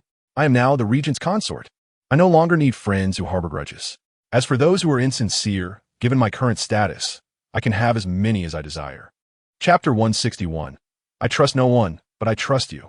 Just a single phrase was sufficient to shatter Zhou Shuobi's already fragile pride. She lay sprawled on the ground, her head raised high to catch a glimpse of Sheng Jinxiu's face. She was taken aback at how this once disregarded girl had become so astute. When it came to retaliating against her, Zhou Shuobi found herself utterly defenseless. Behind Sheng Jinxiu, the carriage curtain shielded Yan Beijing's figure. He remained silent, not even a whisper escaping him. The curtain remained still. Elder brother, I have severed ties with Miss Zhou Qi. This person is of no concern to us. Let's depart. Sheng Jinxiu discreetly relaxed her tightly clenched fist within her sleeve, casting Zhou Shuobi not a single glance thereafter. Very well. Sheng Qingyi redirected his gaze from Zhou Shuobi, observing the carriage of the regent, and added, The regent's carriage is spacious and comfortable. Little sister, please return and take a seat while I lead the way. Before we return home, I shall ensure no petty individuals disturb you and the regent." Hearing this, Sheng Jinxiu was slightly taken aback. Her brother was employing subtle tactics. When he mentioned returning home and leading the way, it was clear the destination was the Prince of Yong'an's residence, not the regent's. She felt a twinge of anxiety, fearing that Yin Beizheng in the carriage might object. However, after a brief wait, no sound emerged from within, which eased her heart. "Then, I shall trouble you, elder brother." With that, she re-entered the carriage. She found Yin Beizheng reclining on the soft couch, propping his head with one hand, his hair cascading around him, exuding an air of languor. The hairpin, adorned with tassels, which rightfully belonged to her, was perched upon his head, though it seemed ill-fitting. He wore it with an alluring charm. A beauty like a flower, a gentleman like jade, both could be seen in this man, who was feared by all as the king of Shura. "Why, Jean, after you take me home? Shall we dine at home or return to the regent's residence?" Sheng Jinxiu inquired of Yin Beizheng. He did not oppose her brother's words, so she took it as his consent to let her return home. The red cloud brocade. Yin Beizheng kept his eyes closed, his tone slightly frigid. "I have over a dozen pieces. Tomorrow, I will have Yi Ming deliver them to the Prince of Yong'an's residence, to be made into nightgowns for me." Sheng Jinxiu was taken aback. Although red cloud brocade was rare, she believed Yin Beizheng would possess at least one piece. This man was capable of anything. A dozen pieces were nothing. Yet what troubled her was Zhou Shuobi's words. He had indeed believed her. "But did you not say that needlework is laborious? I could cease it in the future." Was he reneging on his promise, or was he deliberately punishing her? "The garments I wear intimately must not be touched by others," Yin Beizheng declared. He suddenly opened his eyes, a chill emanating from his deep gaze. "Little Shuer, remember this. I trust no one, but I trust you. I have fought on the frontier for 10 years, returning late. Thus, I can excuse past matters. But from now on, you are mine, solely mine." Before his words had faded, he had already grasped the back of her head, showering her with fervent kisses, infused with his unique dominance and icy aura. Yet, it was also laced with a refreshing fragrance that penetrated her very soul. Chapter 162. What is wrong with indulging his own woman? Yin Beizheng was a man who would not tolerate the slightest grain of sand in his eyes. Sheng Jinxiu understood that no matter how she schemed, with her current means, she could not earn Yin Beizheng's complete trust. However, as long as he was willing to let the incident regarding the nightgown slide, it would be as though it had never happened. And he had already indicated such an intention. With this thought, Sheng Jinxiu loosened her grip on Yin Beizheng's chest and instead wrapped her arms around his waist, allowing him to deepen the kiss as if punishing her. The kiss lingered long, and it was not until she felt on the verge of suffocation that she offered a slight resistance. Only then did Yin Beizheng release her, his eyes ablaze with unmistakable desire. "This shall not happen again." He did not specify the reason, and Sheng Jinxiu chose to feign ignorance. Softening her tone, she clutched at his garments. "Then you must be gentler with me in the future. No matter what concerns arise pertaining to me, you must address them personally, disregarding what others may say. Naturally, regarding matters about you, I shall only believe what you say." "What? You've just caused me trouble, and now seek a promise from me?" Yin Beizheng grumbled. "Do you think I would fall for this? You're mine. How could you not?" Sheng Jinxiu nestled comfortably against him. "With me in your embrace, who else could you desire? We are indeed a legitimate couple, destined to be together for all eternity." He had only spoken of wanting her for this lifetime, yet he was unaware that in a previous life, they had been entangled as well. Since they were already intertwined in 2 lifetimes, she would not mind being entwined for a few more. Yin Beizheng paused momentarily, and in the next instant, a satisfied smile graced his lips. A warm and gentle aura spread throughout the carriage, enveloping it in a comforting embrace. "You are right. I am indeed fond of this approach," he mused, seemingly growing more indulgent towards this woman. Previously, upon returning to the capital and hearing rumors of her involvement with Yin Zai, he had been furious enough to contemplate severe repercussions. However, he pondered, what was wrong with pampering his own woman? As his mood lightened, the regent prince graciously spared Sheng Jinxiu from any punishment regarding her nightgown. "But did you not express your aversion to having others make your intimate garments?" Sheng Jinxiu replied joyfully. "Then I shall craft them for you myself. A few nightgowns will not burden me." After a moment's thought, Wishing to continue pleasing this formidable man, she added, though I am often unenthusiastic about making clothes for myself, I am more than willing to do so for you. Fear not, I shall manage this matter, Yin Beizhong assured her. However, from now on, I wish for you to contemplate every aspect relating to me in this manner. As he spoke, he drew her closer, enveloping her in a warm embrace. Yiming, please inform Prince Yongin and his consort that I shall be dining at their residence this evening. Understood, Your Highness. Sheng Jinxiu felt her heart swell with warmth once more, reassured by the care Yin Beizhong exhibited towards her. Why had she squandered the affection of such a commendable man in her previous life? The carriage continued its steady journey, undisturbed by any jolts.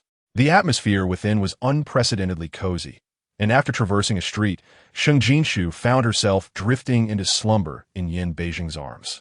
The sight of her peaceful repose deepened the smile upon his lips. She was gradually lowering her defenses against him, which pleased him immensely. He gently patted her back, as if guarding the most treasured possession in the world. Alas, this serenity was short-lived.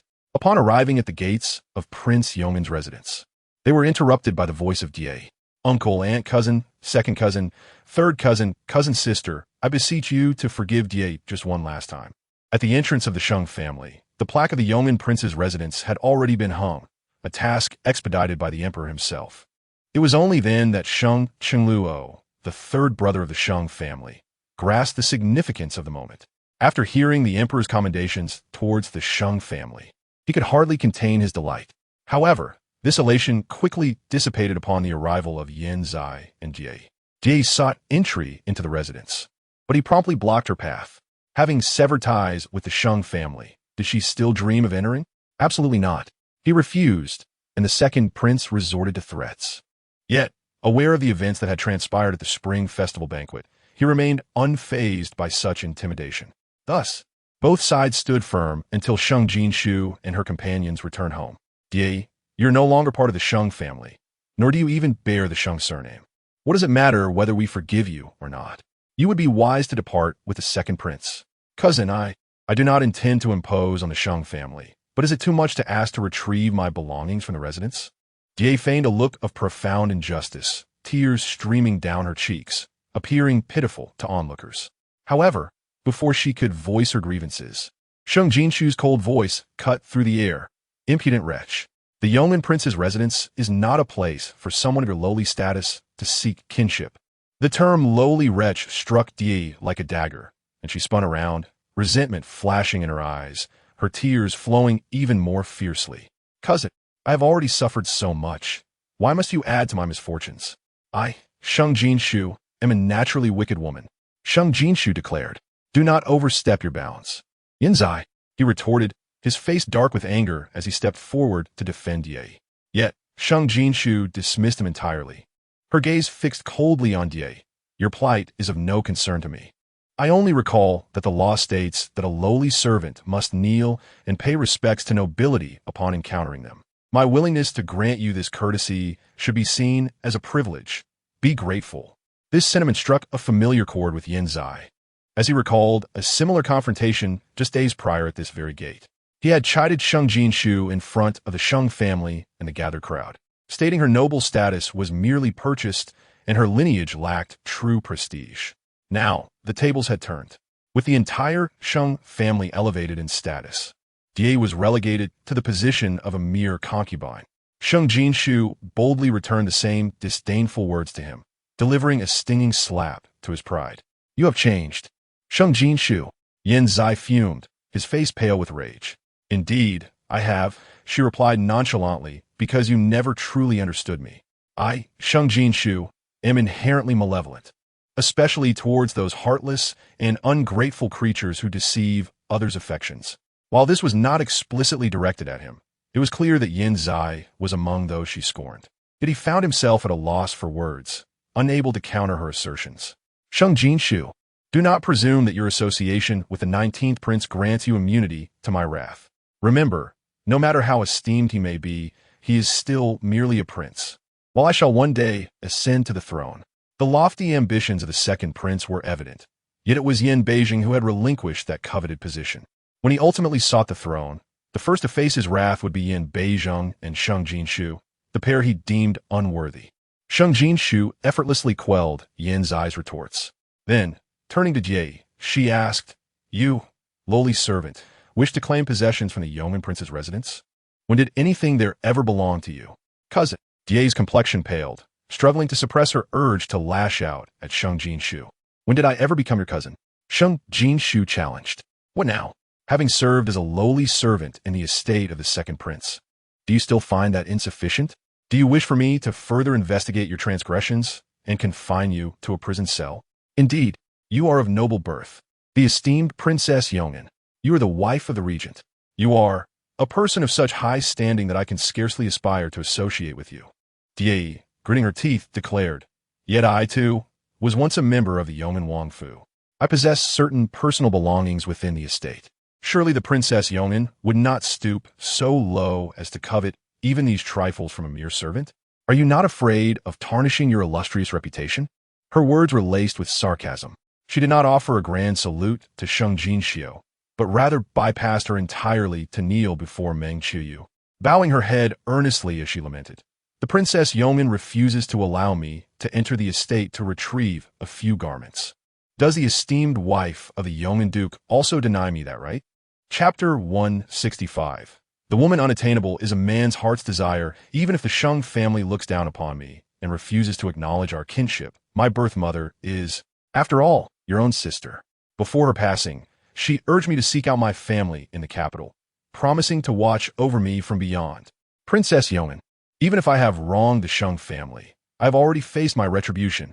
Now, you reside high above as a figure of nobility, while I am but a weed to be trampled underfoot. Could you not, for the sake of my late mother and the life I once saved, show me a modicum of compassion and allow me to retrieve a few personal items?" Jie. Meng Qiuyu furrowed her brow. She felt resentment towards Jie and was utterly disappointed in her. Yet, this was a child she had cherished and nurtured for many years. As the child knelt before her, weeping and calling herself a servant, her heart ached. "Princess Yong'an, Jie has committed grievous offenses and no longer dares to seek your forgiveness." Seeing Meng Qiuyu's resolve falter, Jie seized the moment to intensify her plea. Jie only wishes to enter and retrieve her belongings. She does not yearn to continue as your relative. If you and the Sheng family disapprove, Jie will avoid you in the future and will never again dare to offend your noble selves. This, Meng Qiuyu, despite everything, could not bring herself to be unyielding. People naturally aspire to rise, and Jie desires a life of wealth and comfort. This is not an unforgivable sin, especially considering that she owes Jie a life. Very well, she finally spoke. A smile blossomed on Jie's face. Mother was right. Very well. Jie, as a lowly servant, you should bow deeply each time you see us. Yet my mother, understanding that you carry the blood of nobility, will let you rise. Sheng Jinxiu deliberately misinterpreted Meng Qiuyu's words. The Princess Yong'an graciously permits that in the future, should you encounter her or the Sheng family, you may avoid us without facing repercussions for your earlier disrespect. Sheng Jinxiu. Jie could no longer contain herself and sprang to her feet, almost stumbling as Yin Zai caught her. Grasping his hand, she displayed a hint of triumph and spoke fiercely. "One should leave room for others, lest future encounters turn sour. Why must you pursue me to the bitter end? Ah, I see. You are still resentful that I have won the affections of the second prince, are you not? You once cherished him so deeply. How could those feelings simply vanish?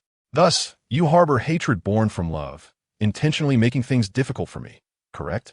Jie spoke these words to confront Sheng Jinxiu, but Yin Zai absorbed her words, feeling an unfamiliar stirring within him. Could it be that Sheng Jinxiu still harbored feelings for him? Hatred is, after all, a form of intense emotion. Indeed, Sheng Jinxiu appeared far more attractive than before. If only her demeanor were not so domineering and dismissive, he might be willing to grant her another chance. During the spring banquet, she had adorned him with a golden robe, a truly splendid moment. Even if she sought to belittle him, if her intentions were to capture his attention, he had to acknowledge that she had succeeded in that audacious endeavor. Chapter 166. Second Prince, do you intend to bring disgrace upon the royal family? Neither Jie nor Sheng Jinxiu realized that Yin Zai had developed such absurd notions. Yet, no matter how you torment me, the second prince would never choose you. Why must you make things difficult for both of us? Die continued to revel in her singular pride. At the very least, she had snatched Yin Zai from Sheng Jinxiu's grasp. I believe I understand why you and Yin Zai have become involved. Sheng Jinxiu mocked. It is simply because both of you possess equally thick skins and share an utter inability to comprehend reason. From where do you infer that I still wish to associate with Yin Zai? And why would I desire to entangle myself with a lowly servant such as you? I stand here merely to inform you that even if you renounce your humanity, do not dare to bark at the door of the Sheng family. For we, the Sheng family, possess nothing that belongs to you. Having become a dog, do you still aspire to be human? Does Sheng Jinxiu truly believe she does not understand why Die has returned? How? How can you say such things? Die sensed impending doom and hastily attempted to clarify, only to be silenced by Sheng Jinxiu's words. Die, have you forgotten the state in which you first approached the Sheng family? Clad in nothing but a coarse garment barely sufficient to cover your body. Your hair tied with a withered branch, and your feet shod in grass-woven shoes. Were these not the very items you set ablaze the moment you donned the new garments, shoes, and hairpin provided by the Sheng family? Where then? Do you claim to possess any personal belongings within our household? All right. Sheng Jinxiu pointed to the attire Die wore. That outfit is indeed from the Sheng family. Since you have come to settle accounts with us, you might as well return those items you wear. She cast a sidelong glance at Yin Zai. Surely, upon reaching the second prince's estate, he would not deny you even a garment, a pair of shoes, or a hairpin. Is that not so, second prince? Die, caught off guard by Sheng Jinxiu's words, felt her greatest fears unveiled. The truth that her possessions had all come from the Sheng family, and that she was forbidden from taking even one item with her. Sheng Jinxiu, are you truly intent on driving me to despair? Die's face contorted with rage, her eyes betraying her fury. Am I coercing you? Sheng Jinxiu replied calmly. Without a hint of agitation, I merely stated the facts. Or is it that you and the second prince eagerly rushed to the Sheng family merely to take something? Has the faade not already been shattered? Why do you still have the audacity to ask for anything? And why should the Sheng family owe you a single thing? Jinxiu speaks the truth. Sheng Qinglu added, your fate, whether life or death, bears no relation to our family. From this day forth, the yeoman Wang Fu shall not permit you to cross our threshold. Sheng Qingyi chimed in. If the second prince believes his dignity to be of no consequence, he should at least consider the royal family's reputation. Do not bring shame upon the entire dynasty. Their words were blunt and unyielding. The second prince's face turned a deep shade of fury, wishing desperately to vanish into the earth. Very well. You refuse to allow me to retrieve my belongings. Die raised her hand to wipe away her tears, her voice dripping with resentment. Then surely I can trade for something, can I not? I saved Meng Qiuyu's life. Using this life-saving grace, may I not exchange it for access to the Sheng family's private treasury? Or do you, the Sheng family, who profess to care for Meng Qiuyu, truly believe her life is worth less than a mere small treasury? Chapter 167. The heartless one accuses others of betrayal. Die, you have indeed returned for that private treasury. Sheng Chengluo exclaimed in anger. I knew that someone like you would only return for wealth. Yes, I have come back solely for that private treasury. Die no longer feigned humility or submission. She raised her chin high, her eyes brimming with disdain. What else did you think I returned for? Our emotional ties? Die, you truly returned for money? Meng Qiuyu felt her heart ache once more. She nearly reproached Sheng Jinxiu for being too harsh on Die. Yet, in a mere moment, Die proved how absurd her soft-heartedness was. So, all those years of claiming to regard me as your biological mother, promising to be filial for life, were all lies? Was your affection for the Sheng family merely a facade? How could it be false? Die replied, years ago, I traveled thousands of miles to the Imperial capital, yearning to win the hearts of you, my family. Was that not genuine? My father, though merely a county clerk, held a higher rank than common folk. Moreover, your family, as merchants, was deemed lowly, yet I did not disdain you. I came joyfully seeking kinship with you. But how did you treat me? At our first meeting, you dressed me in garments discarded by Sheng Jinxiu, adorned me with headpieces she did not desire. At that moment, I realized you could never regard me as family, nor treat me sincerely. From then on, I knew I must devise my own plans. Die's words dripped with grievance and fury, as if she were indeed the one wronged and mistreated by the Sheng family. Meng Qiuyu gazed at Die in disbelief. feeling as if she were looking at a stranger. At that time, the new garments had required time to make, and since her biological daughter, Jinju, shared the same size as Die, she had offered Die the new clothes and headpieces, which were Jinju's favorites. To persuade Jinju to part with these unworn treasures for her sister, she had exerted considerable effort. Yet, after Die had been transformed from a disheveled girl into a refined young lady of the Sheng family, her joyful demeanor had moved Meng Qiuyu deeply. She had believed Die felt satisfied, but had the young Die truly harbored such thoughts? To scheme for herself? At such a tender age, she had already mastered the art of performance in front of others. Could she possess such profound thoughts? For so many years, I have endeavored to treat you well, yet you have persistently regarded me as an outsider. Despite my proficiency in music, chess, calligraphy, and painting, when the second prince visited, you only presented your own daughter, even though she was utterly lacking in talent and refinement. Admit it, your Sheng family, thriving in commerce, is cunning beyond measure. Your claims of adopting me out of pity and promising to treat me kindly were merely to cultivate a reputation of benevolence, while in truth, I have endured a miserable existence within your household. Meng Qiuyu, I endured endless trials to procure that miraculous medicine for you, only to be tormented by the eccentric He Jioming. Yet, after you consumed the life-saving elixir I obtained through humiliation, you forgot my kindness and even harbored ulterior motives, wishing to wed me to the crippled heir of the Nanjing estate. Chapter 168. Die's Resentment, Insatiable Selfishness in the Grand Capital. Four renowned young gentlemen captured the admiration of all.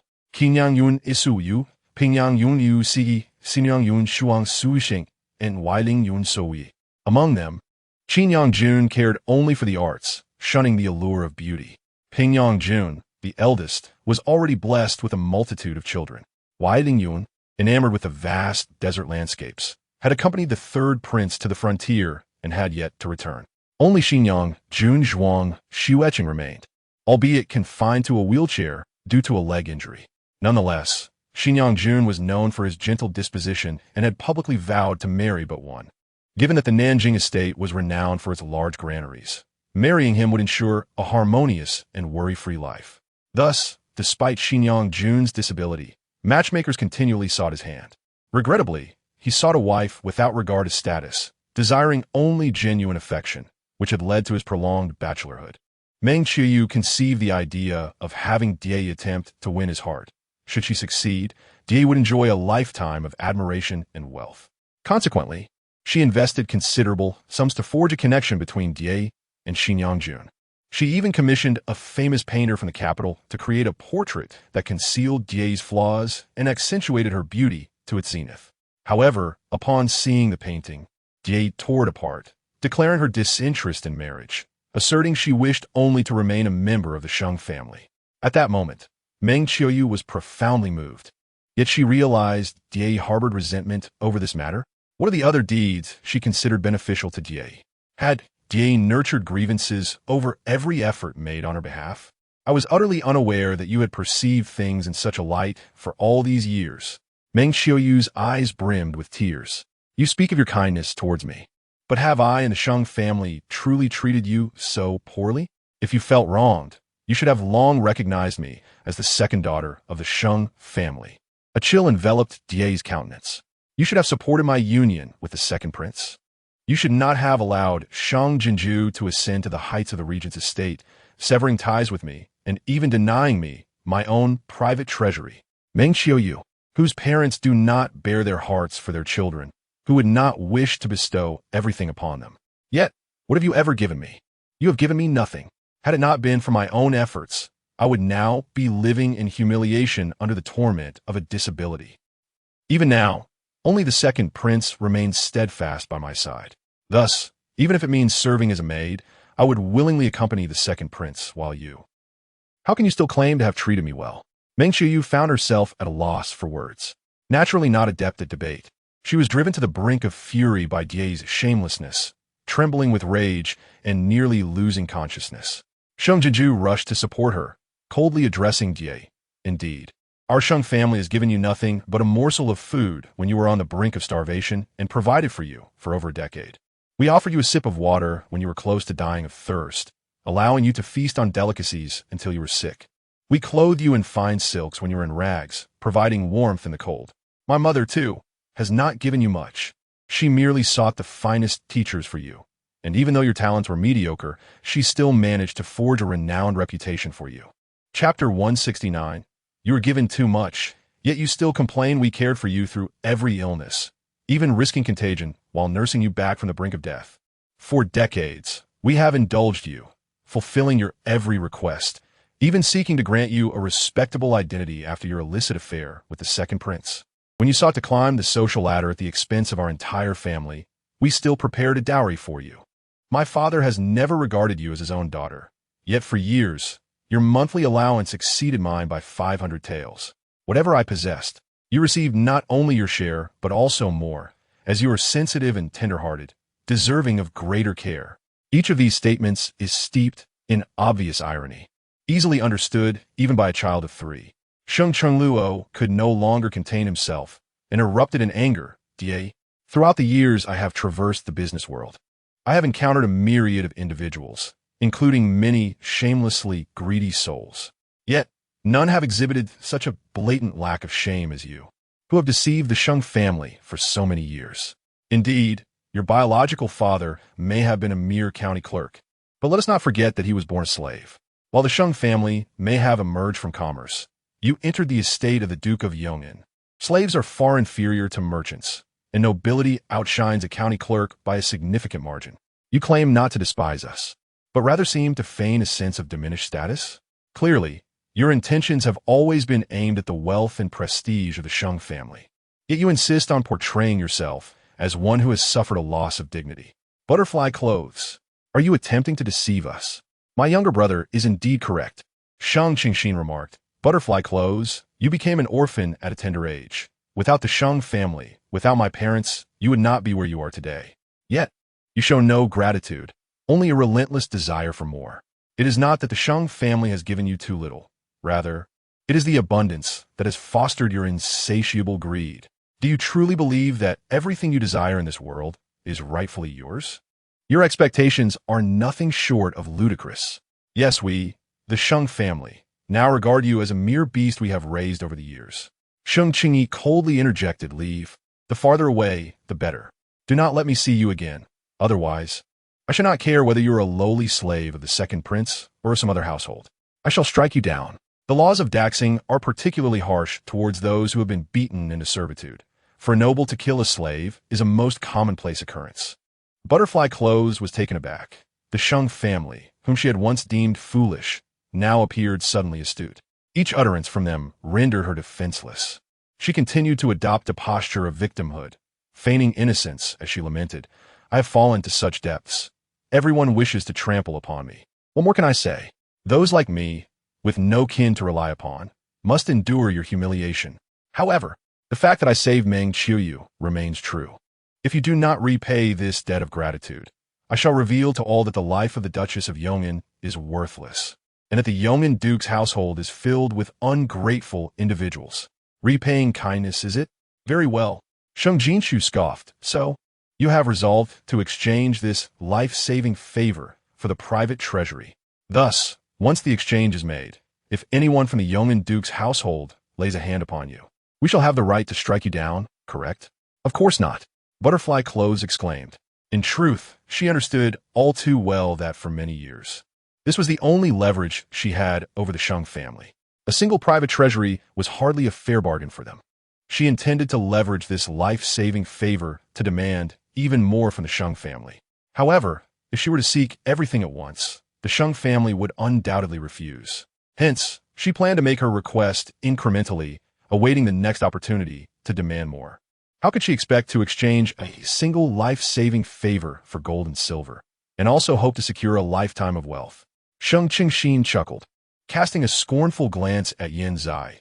Is this how the second prince manages his household servants?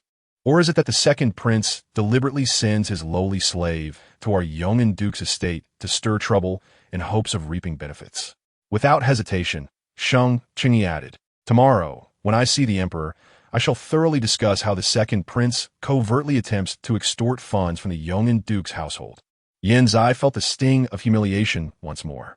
The moment Sheng Jinxiu began recounting the kindness the Sheng family had shown to Butterfly Clothes, he sensed the tide turning against him. Previously, when Butterfly Clothes had nestled in his embrace, she had spoken nothing but ill of the Sheng family. Second Prince, I am but an outsider. The Sheng family would not extend any genuine kindness toward me. The lavish gifts they have offered are merely for show. In truth, I am continuously bullied by them. Second Prince, my cousin has tossed aside unwanted clothing and jewelry to me, making me feel like a pitiful dog at her mercy. Brother Yi, the Sheng family has shown me no kindness. Only you. Only you are good to me. Brother Yi, Sheng Jinxiu is foolish, selfish, and utterly base, yet she is envious of my talents in music and art. I'm so afraid of her. Butterfly Clothes had uttered such words countless times. He had been thoroughly pampered by her, believing her to be a remarkably understanding woman, and naturally, he had taken her words at face value. But now, doubt began to creep into his heart. His mother had warned him that Butterfly Clothes was a formidable woman, one who had previously manipulated the Sheng family. He was advised to be wary of her, lest he be enchanted and ruin his reputation and prospects. Was it truly because of Butterfly Clothes' seduction that he had so disgracefully fled the spring banquet, nearly facing the wrath of the regent and the emperor? It seemed that every misfortune began with the exposure of his relationship with Butterfly Clothes. Was it that she could only thrive in the shadows, or that once he acknowledged her, the misfortune surrounding her would inevitably befall him? As these thoughts swirled in his mind, Yanzai felt increasingly restless. Furrowing his brow, he declared, I shall manage my own affairs, and from this point forward, I will ensure my people are well taken care of. I only accompanied Butterfly Clothes here. After a moment of hesitation, he added, I'm not fully aware of the entangled grievances between Butterfly Clothes and the Sheng family, but if she has proposed to exchange a life-saving favor for the private treasury, and the Sheng family agrees, I can assure you it will only be this once. He too wished for Butterfly Clothes to extract more from the Sheng family, but he could not afford to lose all sense of dignity. He aspired to be an emperor, not wanting to be criticized in the future over trivial matters of wealth. However, he was determined to acquire that private treasury, which Butterfly Clothes claimed was worth at least 5 years' income for the Sheng family. With the Sheng family earning millions in gold and silver annually, he was resolute not to let this lucrative opportunity slip away. Very well. Even as Meng Qiuyu hesitated, Sheng Jinxiu readily agreed.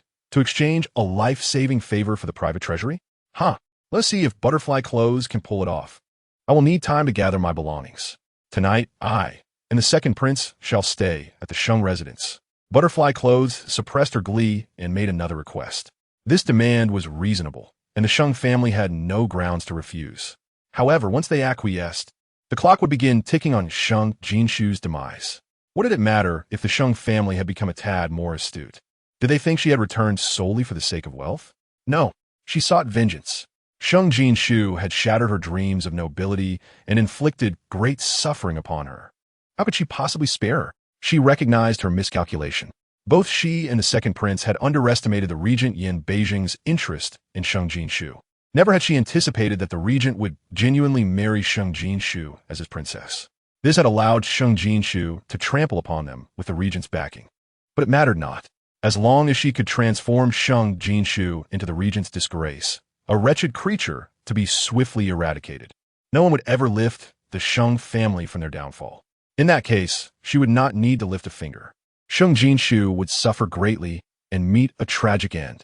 Doubt began to gnaw at Sheng Jinxiu's mind. If Butterfly Clothes merely desired the private treasury, she should possess the ledger. It was feasible to verify the accounts without entering the estate. Why then insist on staying the night? Yet, before she could unravel the intricacies of the matter, Sheng Yunjing had already consented. Very well. However, from the moment you step into the Yong'an Duke's estate, you are confined to Butterfly Clothes' quarters. Until all your belongings are packed and moved outside, you are not to step foot beyond the courtyard. He thought that as long as he restricted the movements of Die and Yanzai for a single night and deployed someone to closely monitor that courtyard, nothing untoward should occur. You can rest assured that aside from Die's courtyard, this prince has no desire to visit any corner of your Yong'an Wangfu. At such a moment, Yanzai felt a surge of pride. He wrapped his arm around Die's waist, feigning kindness towards her, and strode into the Yong'an Wangfu, oblivious to the pace needed for the pregnant Die. As he crossed the threshold, he inadvertently tripped her. He Sheng Jinxiu scoffed softly and chose not to glance at the couple again. She approached the carriage and called inside. Huijin, those two bothersome flies have left. You may come down now. Yin Beijing's overly cold voice drifted out. Yiming hastily pulled aside the curtain, allowing Yin Beijing to descend from the carriage. Once on solid ground, he slightly tilted his head and instructed Yiming attend to a few matters. Sheng Jinxiu assumed he was discussing official business with Yiming and took a few steps back, refraining from eavesdropping. When he turned back and noticed Sheng Jinxiu standing at a distance, the once gentle Yin Beijing frowned and strode towards her, pulling her into his embrace. Why stand so far away? This prince is gravely injured. If you don't support me, are you waiting for me to fall? Sheng Jinxiu genuinely wanted to retort that someone like him should not allow himself to stumble in public. However, considering her scrutinized status in front of this man, she swallowed her words. Upon entering the estate, Meng Xiu could only gather her shattered heart from Die's distress and head to the kitchen to arrange dinner. Sheng Jinxiu took Yin Beijing back to her quarters to examine his injuries. During their time in the carriage, he had not cooperated and sat on her soft couch, even beginning to loosen his clothing on his own. In the midst of removing his outer garments, the sight of the bright red stain overwhelmed Sheng Jinxiu. Has your wound reopened? Why didn't you say so earlier? She quickly turned to fetch her medicine box and scissors from the basket before returning to Yin Beijing's side. Your clothing is soaked with blood and stuck to the wound. If I remove it directly, it will hurt. I'll use scissors. Sheng Jinxiu intended only to cut away the part of the clothing covering Yin Beijing's wound before peeling it off. However, before she could finish her sentence, Yin Beijing suddenly tore at his garment. With a sharp intake of breath, the fabric adhered to his skin was brutally ripped away, and before he could fully remove it, fresh blood began to flow profusely from the wound. Yin Beijing, are you out of your mind? Don't you feel pain? Sheng Jinxiu instinctively shouted at him. Yet, Yin Beijing remained unfazed, replying, Xiao Jinga, I enjoy seeing you flustered on my behalf. Just a little pain can elicit your concern, allowing me to truly feel that you care for me. I welcome it. Sheng Jinxiu. Perhaps he was overthinking it. She was merely upset that he had wasted her earlier efforts to heal him. As a doctor, how could she endure seeing a patient mistreating their own body after she had painstakingly rescued them from the brink? However, he deliberately elongated his tone, an icy threat lacing his voice. You seem to be growing increasingly audacious before me. Sheng Jinxiu tightened her grip on the scissors and quietly placed them on a low table, then took out soft cloth and hemostatic powder to tend to Yin Beijing's wound. Huijin, you were right. Seeing you bleed so much makes me quite anxious. I wonder if any of this blood is mine. It's rather distressing. You don't feel pain, I do. The wound on her wrist, still unhealed, constantly reminded her of her previous reckless actions. After saying this, the pain became even more pronounced. Sheng Jinxiu, Yin Beijing's tone suddenly turned serious. This time, you are sincere, aren't you? Truly, more genuine than gold. Sheng Jinxiu replied, while treating his wound. She did not notice Yin Beijing's unwavering gaze upon her, where momentary pain flickered before it was swiftly replaced with tenderness. After a moment's hesitation, he asked again, Then this time, you won't abandon me, will you? I won't. Even in death, I would be bound to you. Sheng Jinxiu said as she cleaned the blood from Yin Beijing's wound, discovering it was not as severe as she had feared. Breathing a sigh of relief, she gently applied the powder with her fingers. Sheng Jinxiu, have I ever told you that I hold affection for you? Not in relation to anything else, but purely for you as a person? Sheng Jinxiu's head snapped up. Did she just hear what she thought she heard? This man, Yin Beijing, was expressing feelings for her? The ruthless king of Shura actually had the capacity to reveal his heart to a woman? What? What did you say? Her eyes brimmed with confusion and doubt. I didn't hear clearly. Please repeat that. She genuinely wished to confirm whether she had misheard. But before she could finish her sentence, he suddenly leaned in, capturing the back of her head with his large hand, and pressed his lips against hers. This time, although he remained assertive, the kiss was imbued with remarkable tenderness. The fierce rush transformed into a gentle, lingering spring rain, intertwining their breaths. Even through such fervent physical expression, she could clearly sense the depth of his affection for her, potent and undeniable. Though compelled to accept, she was also taken aback. It turned out this man's feelings for her were so profound. He had hidden them so well that even until her previous life's end, She remained unaware that his devotion encompassed more than just carnal desires. He sought her heart as well. A long, drawn-out kiss nearly submerged her in his tender embrace. Yet her heartbeat quickened, and amidst this entanglement, she felt an unexpected thrill, not merely from the joy of his affections being laid bare, but from a deeper, more personal delight blossoming within her. It was a woman's elation toward a man. Realizing this, Sheng Jinxiu abruptly pushed Yin Beizheng away. Yin Beizheng, still lost in the moment, gazed at her with a dazed expression, further igniting her inner warmth. You still have injuries. It's not advisable. Not suitable for strenuous activities. It would hinder your recovery. Sheng Jinxiu's cheeks flushed as she stammered her words. It's just a minor injury. I told you I'm not afraid of pain. Seeing her flustered demeanor, Yin Beizheng's previous disappointment faded. But if you're concerned about the pain, I can relent this once and not pursue further. He had not intended to go further. He merely wished to kiss her fervently. However, when he uttered the word relent, he too felt a pang of confusion. When had he, Yin Beizheng, ever yielded to anyone? Except for her. The past her, the present her.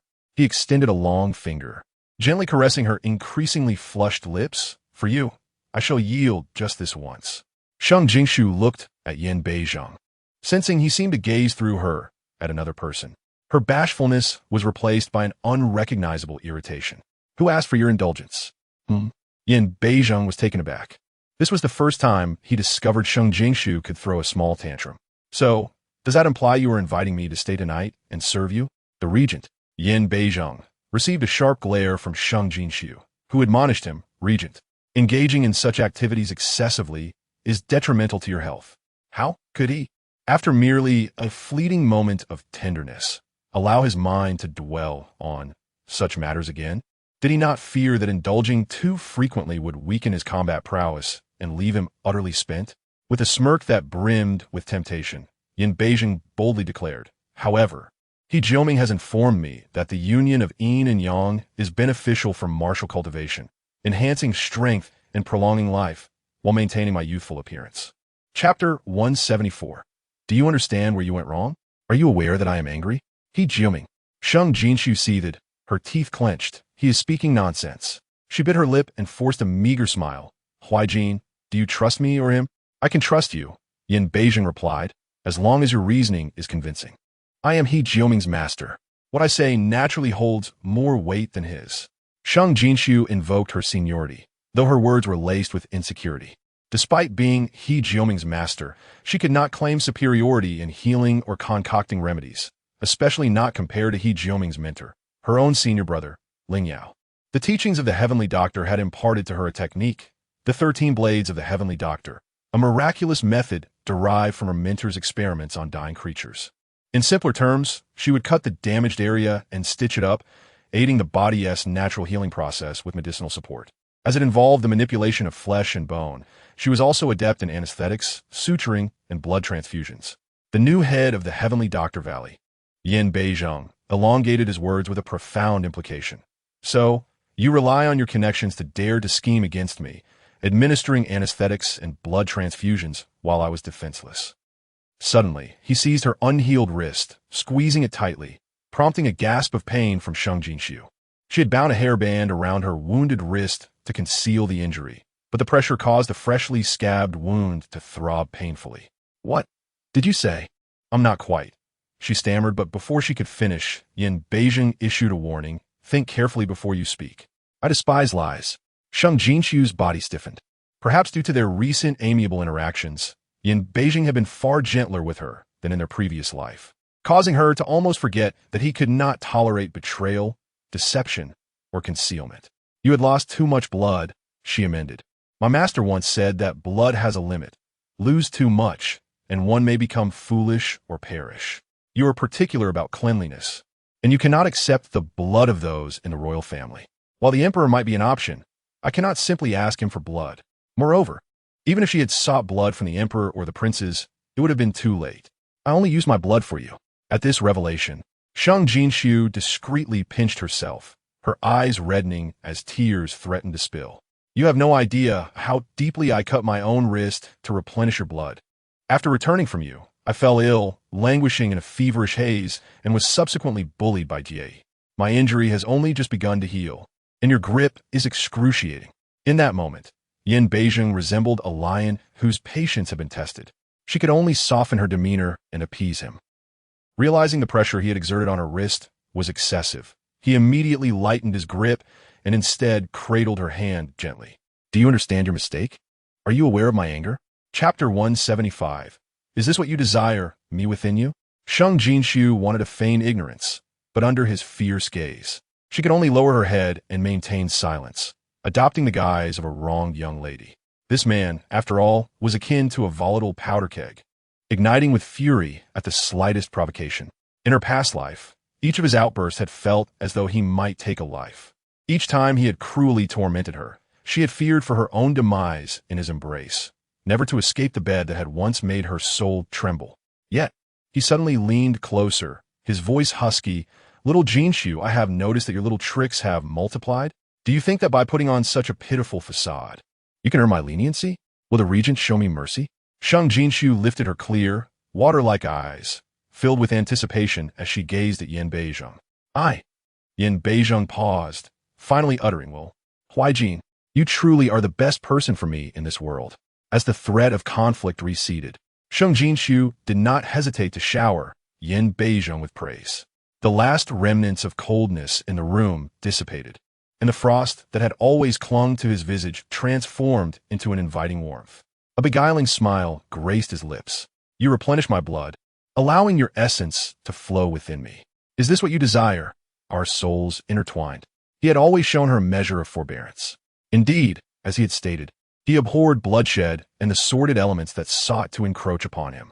In this world, only she remained untainted, her blood pure. Even the brother he had supported to the throne could not claim the same. Born of the royal lineage, he had fought his way through its murkiness. He understood all too well the madness that ambition could incite. The Empress Dowager feared him, not merely for the past, but for her inability to secure her son's reign. The Empress, princes, and princesses feared him out of concern for their own lives. The ministers trembled at his might, aware of his control over military and political power, capable of dismantling their schemes with ease. His possession of overwhelming evidence against countless wrongdoings only solidified their dread. As for the emperor, as the fourth brother, the emperor had indeed treated him well, grateful for his assistance in ascending the throne. He respected Yin Beizheng's ability to navigate the court and unify the realm. Yet, did the emperor truly harbor no reservations? While Yin Beizheng was away at the borders, the emperor had nurtured 3 formidable generals, General Song Pulu, General Zhao Feihu, and the emperor's own son, the third prince Yin Zian. He claimed it was to safeguard the borders, allowing Yin Beizheng a few peaceful years in the capital. But was there not an underlying caution? Perhaps, initially, the emperor harbored no ill will. However, once power had touched him, how many would willingly relinquish it? Regardless of the emperor's noble intentions, he could not genuinely relinquish the throne. After all, his sons had grown to marrying age without a crown prince being established. Yet, as an experienced emperor, he had learned to perform in the palace, to act before the princes and ministers, ultimately deceiving even himself into believing he was merely acting for his younger brother's benefit. In truth, it was all a scheme to keep Yin Beizheng in the capital, suppressing those who would conspire against royal authority while conveniently allowing him to resolve long-standing issues. This also facilitated separation from the army, enabling others to infiltrate. Chapter 176. Whose wickedness is so delightful. He perceived all these machinations with clarity. Yet, he remained indifferent. The emperor remains loyal to the power held by the Yin family, devoted to the prosperity of the great Sheng dynasty, which can be seen as a convergence of paths. Moreover, his military strength extends far beyond the few visible factions. Even those apparent forces cannot be infiltrated by the emperor at will. As long as he remembers the kindness he once bestowed upon them and cherishes the bond of brotherhood, he will remain the regent of the great Sheng. After all, his ambitions have never been confined to this land alone, but encompass the entire world. Furthermore, he now has by his side a woman who cares for him deeply and is willing to sacrifice her own blood for his salvation. His little Shu'er wishes for him to be more gentle, and so he shall strive to soften his demeanor. Reflecting on this, he realizes that he has never felt such ease in many years. Yet, little Shu'er, I am not particularly fond of this notion of you within me. Perhaps we could try a different approach? How about me within you? Boom. Sheng Jinxiu once again questions whether she has mistakenly come to know a false Yin Beijing. Such playful banter is not what one expects from a regent. Yet, the meaning in his eyes is so transparent. If the prince continues to jest in such an unseemly manner, I shall. She had intended to say she would throw him out, but she ultimately refrained, understanding that she ought not to act too recklessly before him. Instead, she said, "Let the prince remain here. I am busy and have no time to indulge in such trivial conversation." "You find it trivial?" Yin Beijing's gaze darkened slightly. Yet he chuckled softly. "Ah, you will soon discover just how much you will come to enjoy this triviality." Did he not realize that she felt a touch of fear when entangled in affection with him? Although he was unaware of the source of her trepidation, was it perhaps that he was too formidable? While she appeared too tender, too delicate, he was a man of decisive action, even in matters of romance, seizing what he desired. If he found her company tedious, it was merely out of consideration for her feelings, providing her with time. If she did not require it, it would indeed align more with his intentions. Sheng Jinxiu misunderstood Yin Beijing's words, perceiving them as mere teasing. However, he shifted his gaze to her wrist and stated, "Little Shuer, even if I am your husband, I do not wish for you to harm yourself in your efforts to save me. Henceforth, your foremost duty in such circumstances is to protect yourself." This was the very essence of his anger. "If it were not for you, how could I ever act so?" Sheng Jinxiu murmured. She was not overly concerned about his demise or the potential for severe repercussions. After all, would she not have a strong arm to lean on? Or perhaps she would feel an even greater sense of guilt towards him. However, Yin Beijing misinterpreted Sheng Jinxiu's words as a willingness to sacrifice solely for him. His mood brightened, yet he spoke with utmost seriousness. "Sheng Jinxiu, remember, I am a man, and a man is born to protect his woman. Do not recklessly harm yourself, even for my sake. Do you understand?" The gravity in his words warmed her heart further.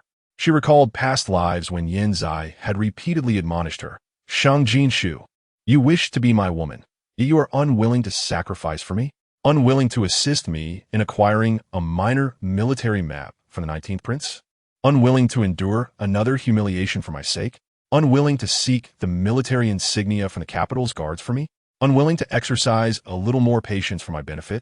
After all, you are but a wilted flower, so what harm would it do to share a bed with the 19th prince once more, securing his support for me to ascend as crown prince?" In her past life, Yin Zai had uttered countless demands for her sacrifice, yet he had never acknowledged her own contributions. Once their faade was shattered, all cruelty and malice were laid bare. Yin Zai's kindness was tainted by his wickedness, while Yin Beijing's flaws revealed an unexpected benevolence. Chapter 177. Dogs and Dogs Discuss Their Own Desires. Meanwhile, in the Sheng family small flower hall, Sheng Qingyi, Sheng Qingxin, and Sheng Chenglu gathered together. "This is intolerable. I cannot abide this insult." Sheng Qingyi slammed the table. "That ingrate Die treats my little sister and our Sheng family in such a manner, and we are expected to allow her to transfer her private treasury to the second prince? I refuse to accept it. She owes a debt of gratitude to our mother, but not to me. If our mother has consented to her moving her treasury, I have not. I shall go to her residence and drive her out this instant." With that, Sheng Qingyi rose decisively. He turned to Sheng Qinglu and commanded, "Third brother, go fetch a few black dogs and draw their blood. Once I expel that ingrate, I shall sprinkle the black dog blood over the ground she once occupied to ward off ill fortune." "Obtaining black dog blood is no difficult task," Sheng Qinglu replied.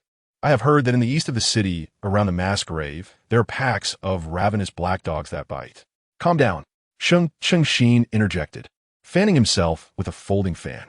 "Since our mother has agreed to let Die take her private treasury, we would lose our family's dignity if we would go back on our word, and it would put her in a difficult position.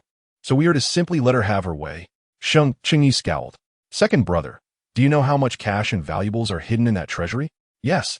"Second brother, over the years, Die has subtly demanded so much. Her treasures surpass those of our little sister." Sheng Qinglu's eyes also glimmered with greed. "Had I known she was so ungrateful, I would never have allowed her to take those valuables, no matter how pitifully she pleaded." "I do not oppose your desire to reclaim those items," Sheng Qingxin asserted. "However, If we take them back, we must do so without giving her any leverage. Ideally, we should compel her to return them willingly, and ensure she pays a heavy price for the transfer of her treasury. The usually gentle Sheng Jinxiu's gaze darkened as he coldly declared, at the spring banquet, our little sister fearlessly fought for the Sheng family, enabling our family to return united. We owe our survival to her protection, which fills us with shame. It should have been our duty as her brothers to safeguard and cherish her, ensuring she suffered no harm. Thus, it is our turn to act. He rose slowly. Eldest brother, third brother, I have devised a plan. You must execute it accordingly. Eldest brother, you possess formidable martial skills. Tonight, you will go to Die's residence. Third brother, your wits are sharp. You must leave the estate and ensure. Sheng Jinxiu lowered his voice, meticulously outlining the entire plan. Meanwhile, in the City courtyard, Die led Yan Zai directly to her private treasury. Upon entering, Yan Zai's previously gloomy disposition was instantly brightened by the sight of an abundance of glittering treasures. Even as the favored son of the emperor and empress, having visited the royal treasury, he had never witnessed such a collection of exotic rarities all at once. Towering red corals, night pearls the size of an infant's fist, flawless jade pillows, curtains strung with glistening rubies, entire chests brimming with gleaming gold, and the least conspicuous silver, carelessly piled in the corners. Die, can you truly take all of this? Yan Zai marveled.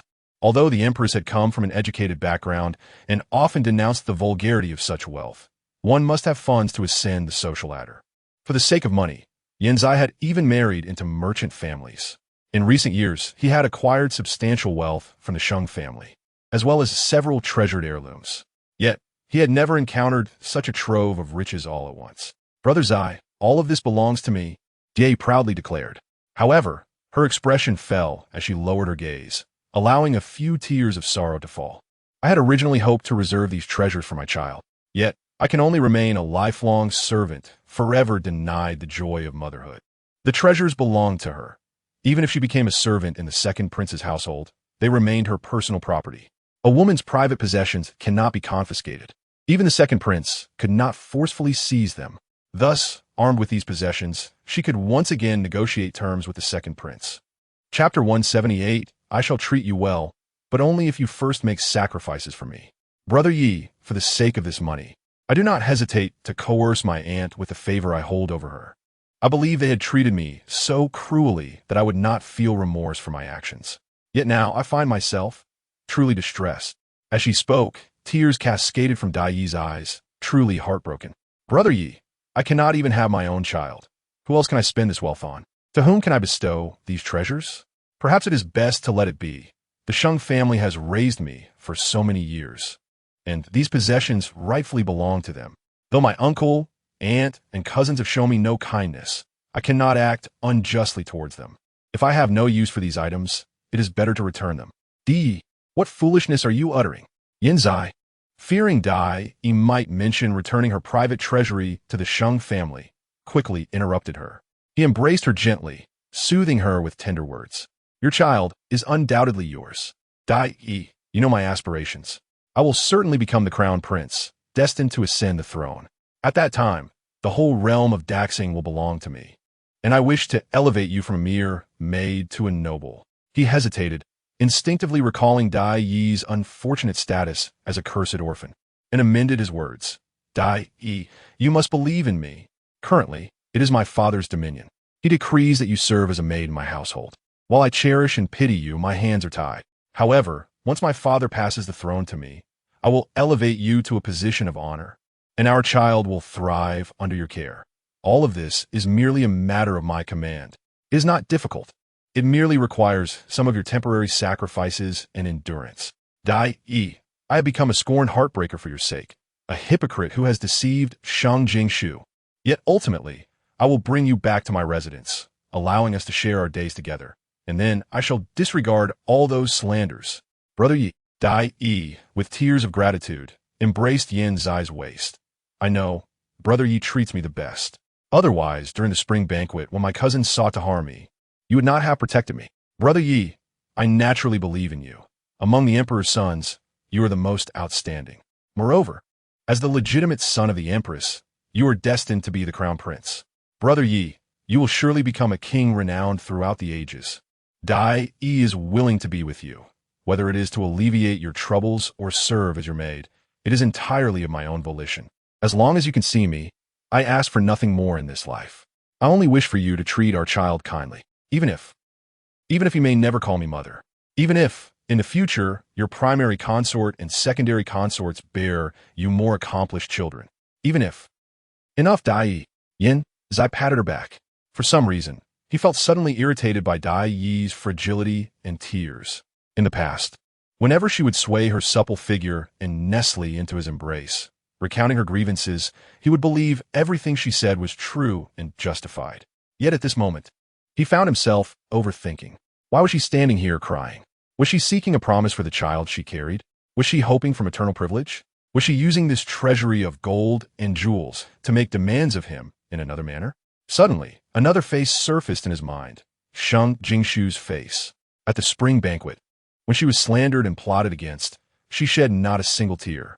She took the sword from a 19th prince without fear and boldly approached the emperor, claiming his dragon robe for herself. Chapter 179, I await the moment he destroys you with his own hands. As he contemplated this, Yin Zai's heart grew increasingly uncomfortable. Even the sight of the room, filled with treasures, seemed to dim. Dai Yi's private treasury contained such an abundance of gold and jewels. What of Sheng Jinxiu's? What of the entire Sheng family? If his affair with Dai Yi had not been revealed, if he could continue to possess Sheng Jinxiu, would he not ultimately gain even more? Dai Yi once claimed that by obtaining her, he would also acquire the Sheng family.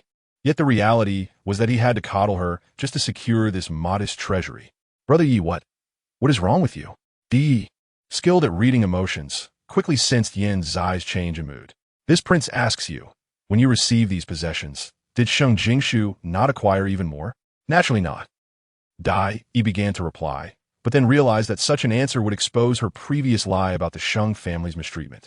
She altered her response. Perhaps she did receive some? I do not know. I am not a true daughter of the Sheng family. Indeed, you are merely an orphan. Yin Zai remarked, his tone laced with disdain and regret. Dai Yi's heart sank. What was he disdainful of? Was it her status as a cursed orphan? What did he regret? Regret not having the true daughter of the Sheng family? Did he still harbor feelings for Sheng Jinxiu? Brother Yi, do you still have feelings for my cousin? Dai Yi tentatively inquired, adopting a more humble and pitiable demeanor. If you like her, I can yield. This prince has no such thoughts. Yin Zai coldly interrupted her. He had just severed ties with Sheng Jinxiu. And to admit now that he still coveted her? No, he had no affection for Sheng Jinxiu. He only desired her status and the wealth that accompanied her. But something that was rightfully his had suddenly vanished. He was displeased. The future is the future. You are currently nothing more than a maid by my side. Mind your place, and in the future, address me as your highness. All other titles are to be retracted. Dai Yi was taken aback, tears welling in her eyes, but refusing to fall. Her suspicions were validated. The second prince indeed still had feelings for Sheng Jinxiu. Had he already grown weary of her so quickly? Damn it. It must be that Sheng Jinxiu had secretly bewitched the second prince while she was absent. She had known that wretched little minx would not obediently serve the Azura king, even if the regent had granted that little harlot the title of princess. The Azura king was ruthless and capricious. He could very well end her life at any moment. Thus, that little minx was merely feigning affection for the Azura king, just as she had for the second prince. Only, she pursued nobility, the title of prince's consort, or even the empress. As for that little harlot, Sheng Jinxiu, she likely still dreamed of so-called true love, right? Yes, your highness. Dai Yi emerged from Yin Zai's embrace, her body swaying as if she might collapse at any moment, and knelt before him. The humble maid Dai Yi shall henceforth remember her place. Beneath her lowered lashes lay a chilling malice. Sheng Jinxiu, even if you have secretly bewitched the second prince, what of it? Once tonight passes, regardless of the mountains of gold and silver behind you, the second prince shall not cast your glance. The Azura king will personally ruin you. Chapter 180 Money and desire have ensnared Yin Zai. Rise. Upon seeing Dai Yi prostrated at his feet, an unfamiliar sensation surged within Yin Zai. Yes, just like this. Do not attempt to make demands of him. To earn his compassion, one must kneel at his feet and submit completely. Yin Zai's gaze fell upon Die, who bowed her head, revealing a slender, snow-white neck. Instantly, a surge of fire coursed through his veins. He seized Ye, pulling her up forcefully. With a swift motion, he swept all the jewels from the table to the floor, pinning Die against the tabletop, ravenously kissing her neck. The sound of precious stones clattering to the ground was melodious to his ears. Die's soft and tender form was his utmost fascination. Desire filled his eyes as he violently tore at her garments. "Your Highness, you." Die was taken aback, surprised that Yin Zai could feel such interest at this moment. Initially astonished, her complexion paled slightly. Yet soon, she entwined her arms around Yin Zai's neck. "Why does your Highness suddenly desire me? You are but a lowly servant to this prince. I shall take you whenever I wish."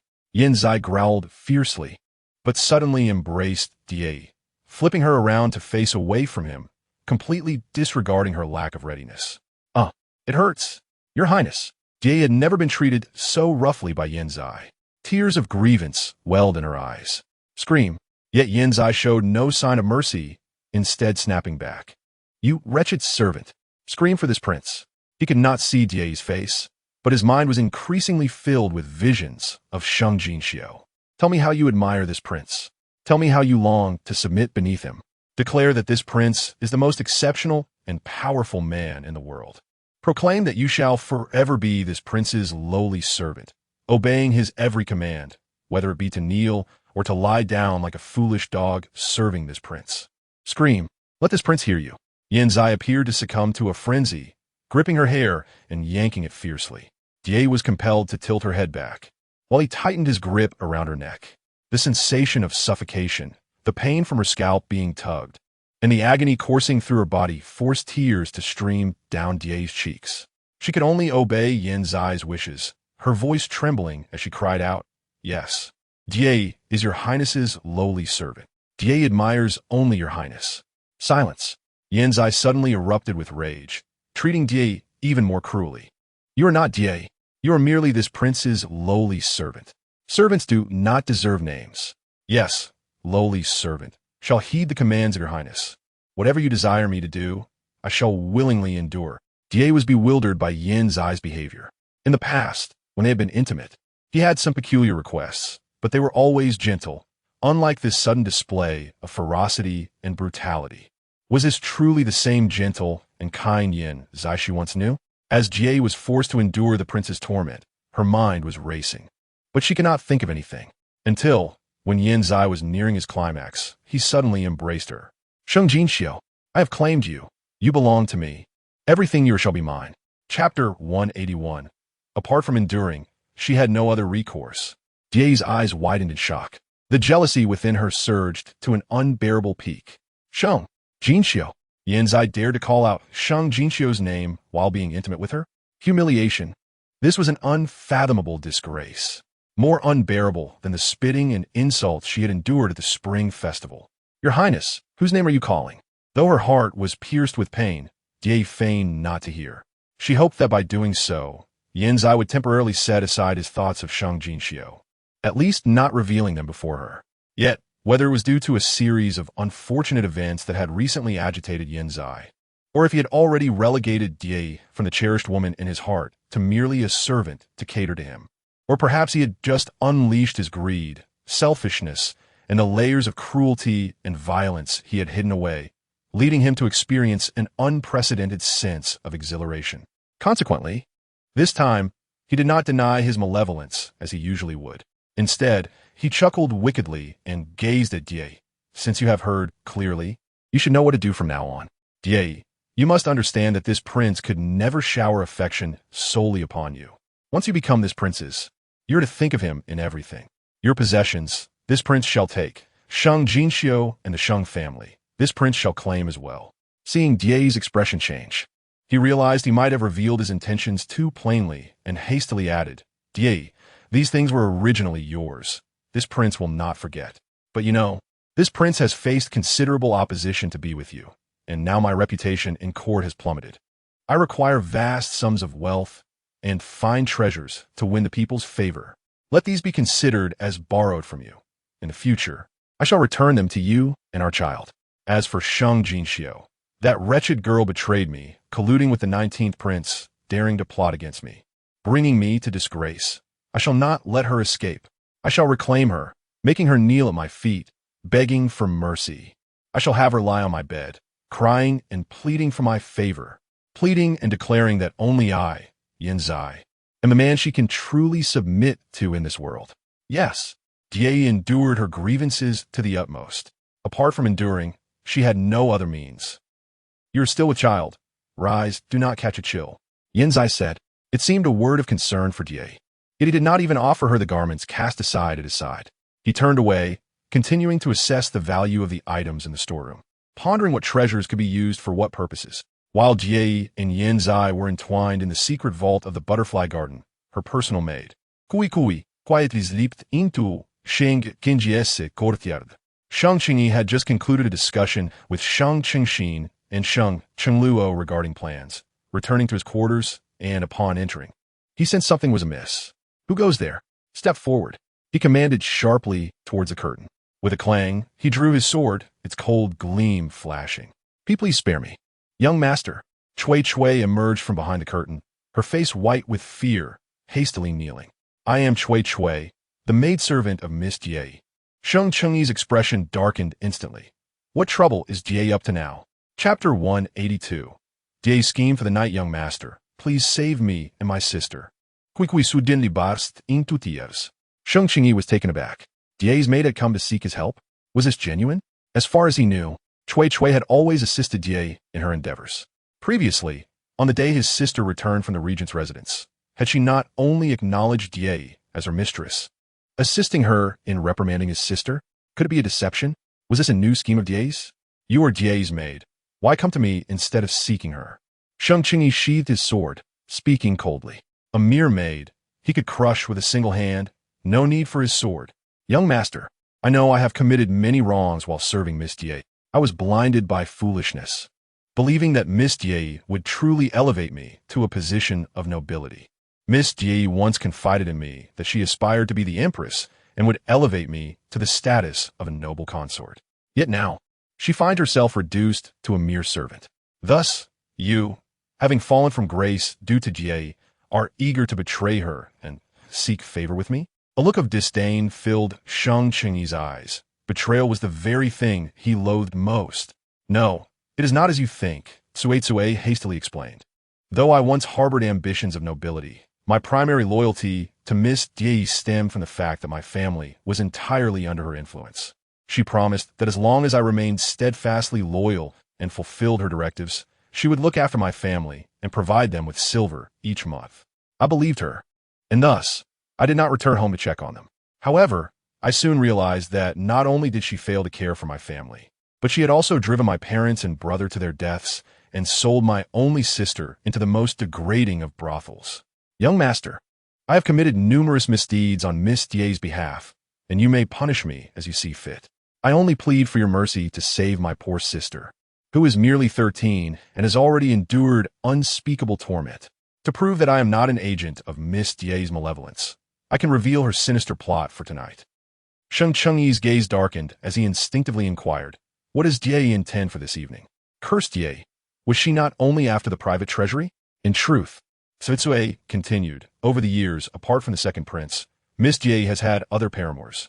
The third young master of the Zhao family, Zhao Dexing, is another of her lovers. Sheng Jinxiu immediately recalled tales of Zhao Dexing, merely in his mid-20s, yet already burdened with 4 wives and 11 concubines, as well as a host of nameless women. He was notorious for his lewd behavior, often boasting of his conquests and openly harassing beautiful maidens, leaving a trail of ruin in his wake. He was a scoundrel despised by all reputable families in the capital. Yet due to his mother's status as a princess and his father's position as the current chancellor, few dared voice their outrage. The Sheng family, aware of Zhao Dexing's infamy, had taken to sending lavish gifts to the princess and the chancellor's residence annually. Furthermore, with his sister betrothed to the second prince, it was commonly understood that Zhao Dexing would not dare to pursue the daughters of the Sheng family.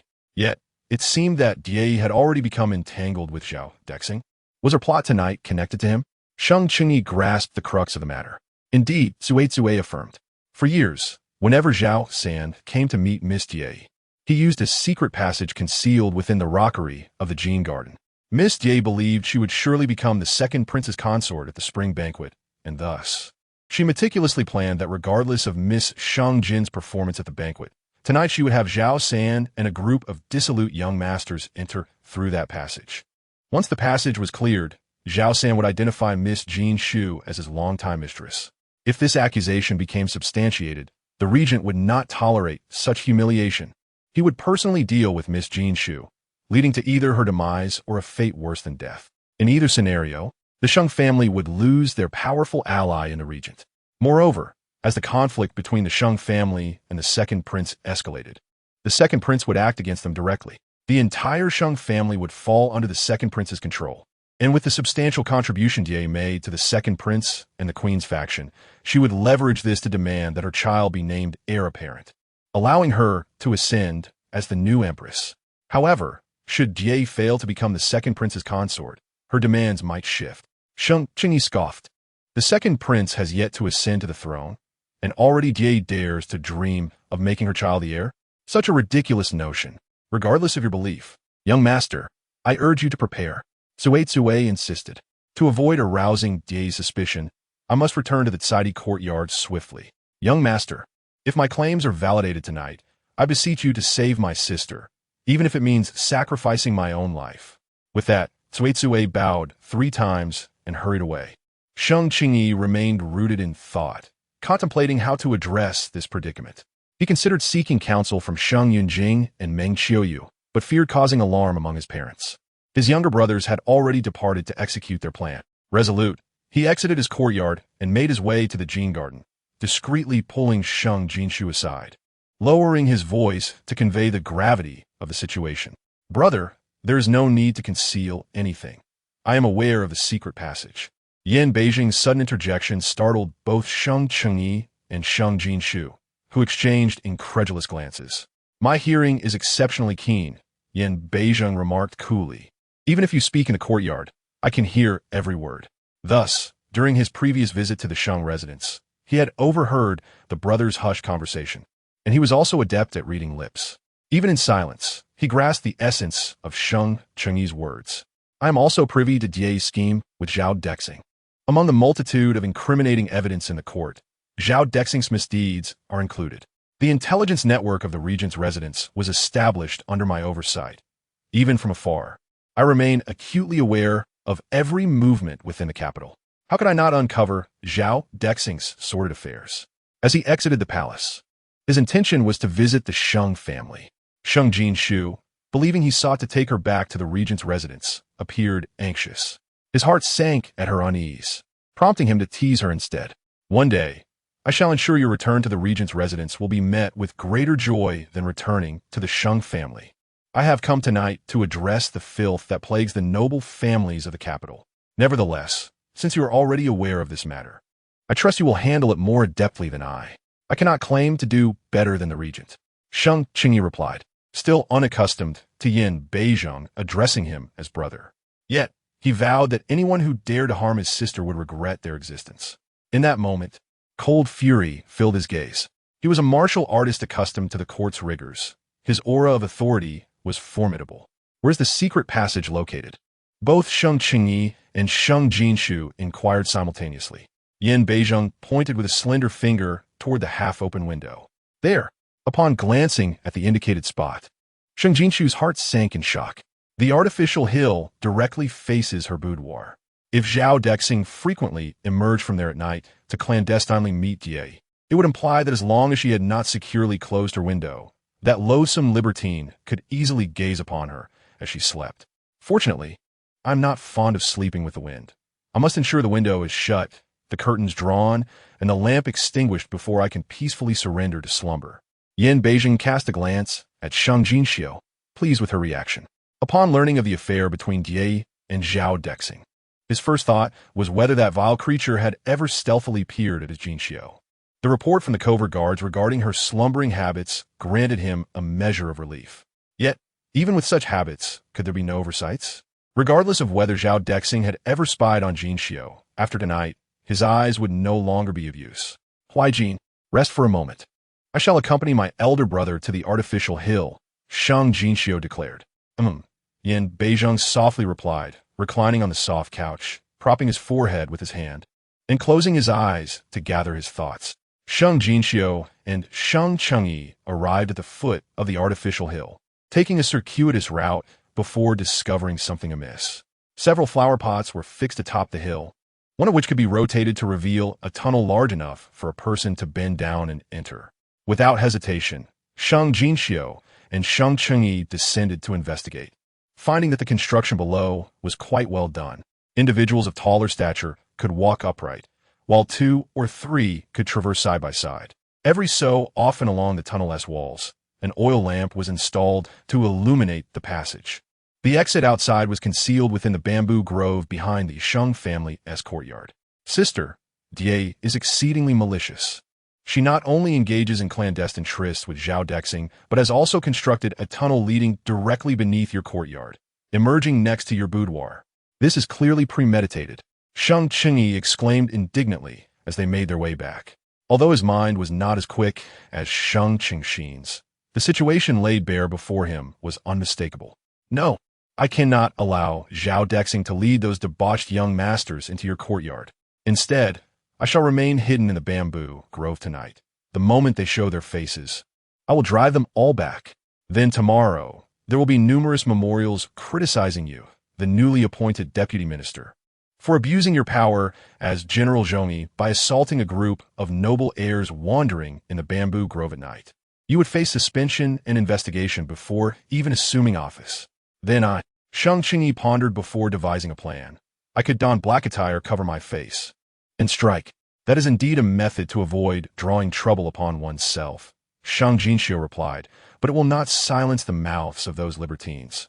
Since Zhao Dexing has mentioned the existence of a tunnel, as long as we cannot destroy it before nightfall, its presence will lead those rascals to believe Zhao Dexing truly has an affair with the Sheng family's daughter. What should we do? Sheng Chengyi asked anxiously. I have examined it. Unless we use explosives, this tunnel cannot be destroyed swiftly. But explosives are forbidden.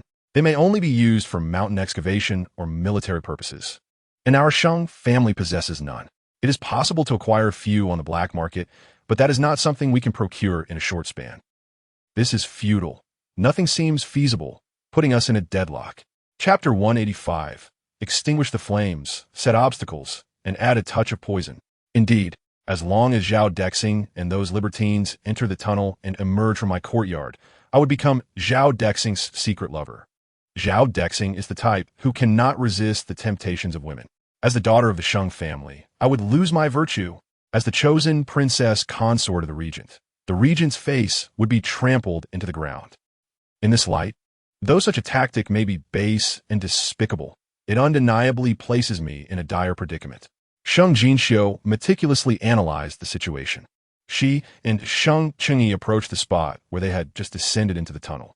She refrained from climbing back up, merely gazing at the earthen wall at the tunnel's end, calmly stating, Elder brother before the spring banquet, in the eyes of all, our Sheng family possesses 2 daughters. Sheng Chengyi looked at Sheng Jinxiu, momentarily perplexed by her meaning. Elder brother, do you think if we continue digging from here, we could reach Die's courtyard? Would half a day's time suffice? No sooner had Sheng Jinxiu's words fallen than a hole suddenly appeared in the earthen wall. A pickaxe was thrust through. The entire wall collapsed with a crash. Hurry, we must complete this quickly. Night Moon, covered in dirt, directed the other covert guards to move the earth.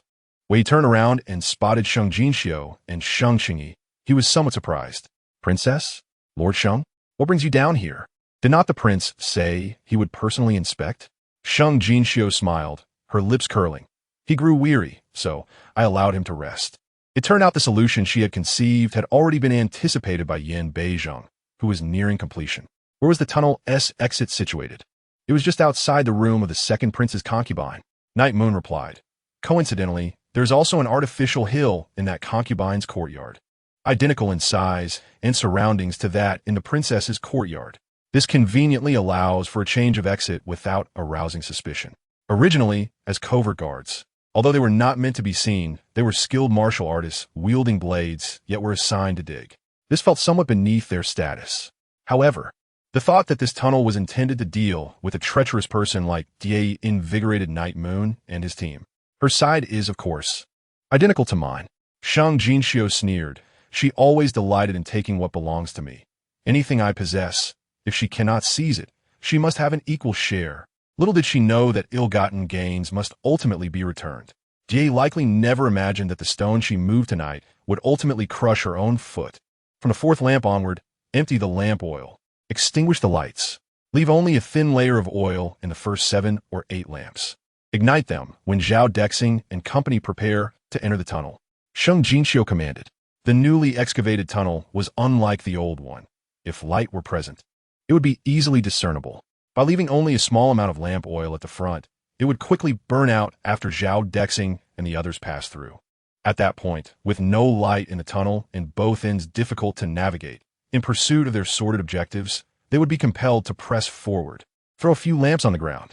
Sheng Qingyi coldly interjected. Only toss the lamp bases. Leave the lamp posts on the walls. When they cannot see the light, they will stumble and fall. If they wish to harm my sister, they will first get bruised and battered in here before exiting. Elder brother, you have grown wicked, Sheng Jinxiu remarked, gazing at Sheng Qingyi with a wistful expression. Turning around, she tossed a package of medicine to Night Moon. Then let us also add a touch of this colorless and odorless poison. Chapter 186. Sheng Jinxiu is in trouble. Yes. Night Moon smirked, clearly delighted.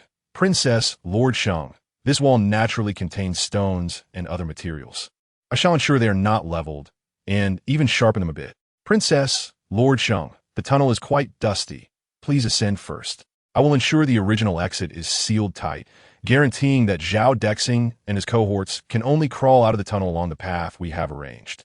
Once the task is complete, I shall speak favorably on your behalf, so that your family's regent bestows upon you a reward. Sheng Jinxiu pleasantly offered this favor. Thank you, Princess. Night Moon and the others gratefully accepted, believing it to be a joyous arrangement. Yet, they would never anticipate that later the regent would summon them forth. The princess said you all performed admirably. Night Moon and the others exclaimed. The princess has overpraised us. Heavens, the regent truly intends to reward them merely for digging a tunnel? This is breathtaking. Yin Beizhong. So, when did you all conspire to be with this king's woman? His woman seeks rewards from a group of other men? This king grants you a return to the dark camp for 3 months of training. Yue and the others. Reforge and face near death. What have they done wrong? This is a side note. At this moment, Sheng Jinxiu realized that this deadlock could once again be broken, and her spirits soared as she prepared to return and appease Yin Beizhong, although that man must believe in her innocence due to his personal demand for her purity, which prompted him to assist her against Zhao Dexing. As long as he treated her kindly, it would be advantageous for her to indulge him. However, as she turned, she neglected to watch her footing and stepped on a stone hidden in the mud, causing her body to lurch forward abruptly and crash against the wall. Princess, Shuer, Yue, and Sheng Qingyi exclaimed in shock. Sheng Jinxiu managed to steady herself with one hand against the wall, yet a sudden, sharp pain radiated from the back of her head throughout her entire body, overwhelming her, and beads of sweat began to form. Before she could take any emergency measures, everything before her grew increasingly blurred, and she felt as if she had lost control of her body. In her daze, she sensed her elder brother carrying her towards the exit. She was caught by Yin Beizhong and laid upon the bed. Yin Beizhong roared in anger, questioning He Jiuming why he had arrived so slowly. She saw Yin Beizhong with reddened eyes guarding her bedside, a single tear seemingly falling upon her heart. Burning hot, she wished to comfort him not to worry, yet she could not part her lips. She fell into another peculiar dream. Brother Beizhong, wait for me, I will rescue you soon. A young girl, no more than a few years old, clutched a luminous pearl, her body smeared with blood, crouched atop a cave, calling into the pitch-black abyss. Inside, there was no response. The luminous pearl illuminated only the entrance, revealing nothing of the scene within. The girl wiped her tears with the back of her hand, unsteadily rising to her feet. Yet in her eyes was a calmness and composure that only an adult could possess. She raised the luminous pearl, searching for vines. With stones in her teeth, she broke and twisted the vines into a single strand. Brother Beizhong, wait a moment longer, I will soon be ready. Some of the vines bore thorns, which she diligently removed, her small hands, often pricked, soon covered in blood. The girl's movements quickened. The night remained deep, and she began to carry the long vine back. But at that moment, pairs of eerie green eyes appeared in the forest. Chapter 187. She is a natural genius. Only forgotten? The lingering spirits. The girl glared hatefully at the eyes surrounding her. Each pair belonged to a ferocious wolf. A total of 21 wolves from 3 packs. The forest had been drenched in rain, and she had no flint to ignite a fire to deter the wolves. Her body was stained with blood, provoking the wolves as they edged closer. Strangely, Sheng Jinxiu could clearly discern the girl's thoughts. Suddenly, a pair of cold, ruthless eyes darted toward the girl. All the wolves sprang into action. Quick, run. You must run. The dreamt of Sheng Jinxiu's heart raced. The girl fled. Yet she did not discard the long vine clutched in her hands. Unfortunately, the direction she wished to go was blocked by 5 or 6 wolves. She could only veer into the wider part of the forest. She understood that if she ventured deeper into the thicket, she would be ensnared by various shrubs and vines. But the wolves were more agile than she. She must survive. She needed to live to rescue her brother Beijing. Yet the late-night woods were shrouded in darkness. The tiny luminous pearl could not illuminate the path ahead. When she unwittingly ran to the edge of a cliff, she stepped into emptiness, and it was too late. Her body plummeted straight down. The chilling wind rushed past her ears. The cliff was high, but her body was cushioned by a tree growing on the edge before crashing to the valley below, where a loud thud echoed in the darkness. She landed in the creek, her head striking a protruding rock. Blood flowed, and the luminous pearl she gripped tightly rolled away. A torrent swept her, and the vines entwined around her downstream. No, do not sleep. Sheng Jinxiu suddenly felt urgency, unaware of the reason behind it. It seemed a voice deeply engraved in her soul compelled her to shout. Girl, wake up. Your brother Beijing is still waiting for you to save him. Wake up. Suddenly, the scene changed. Girl, master is poisoned by over a dozen toxins and will not live long. An old man with silvery hair was left with only a breath. No, master. I have already helped you remove the tumor from your brain. You will recover. The girl wept inconsolably. It was the pain and despair of losing a loved one. Jeaner, do not cry. Life and death are fated. Our bond as master and disciple in this life has concluded. But did you not say you are a reborn individual? In this world, there exist parallel realms? Then, master, will be waiting for you in another parallel world. Yet not all can be reborn with memories. Master, even if you can go to another parallel world, you will no longer remember me. Tears streamed from Sheng Jinxiu's tightly shut eyes, filling the room with profound sorrow. He Jiuming, I will grant you 1 more quarter of an hour.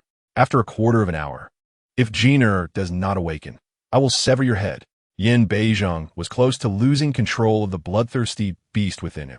Jeaner, you, a natural genius, the 13 knives of the divine healer shall be passed to you. My heart is content. Remember my words.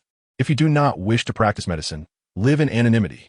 Should you engage in the healing arts, the divine healer valley, it shall be entrusted to you. The scene shifted again.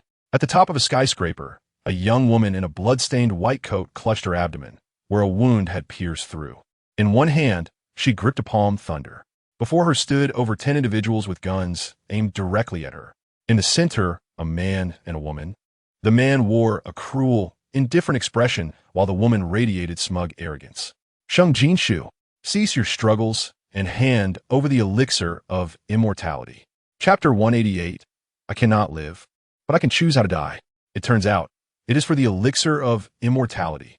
The young woman laughed mockingly. So, Lung Zifeng, you pursued me, drew near, even colluded with this green tea BTCH to harm my master.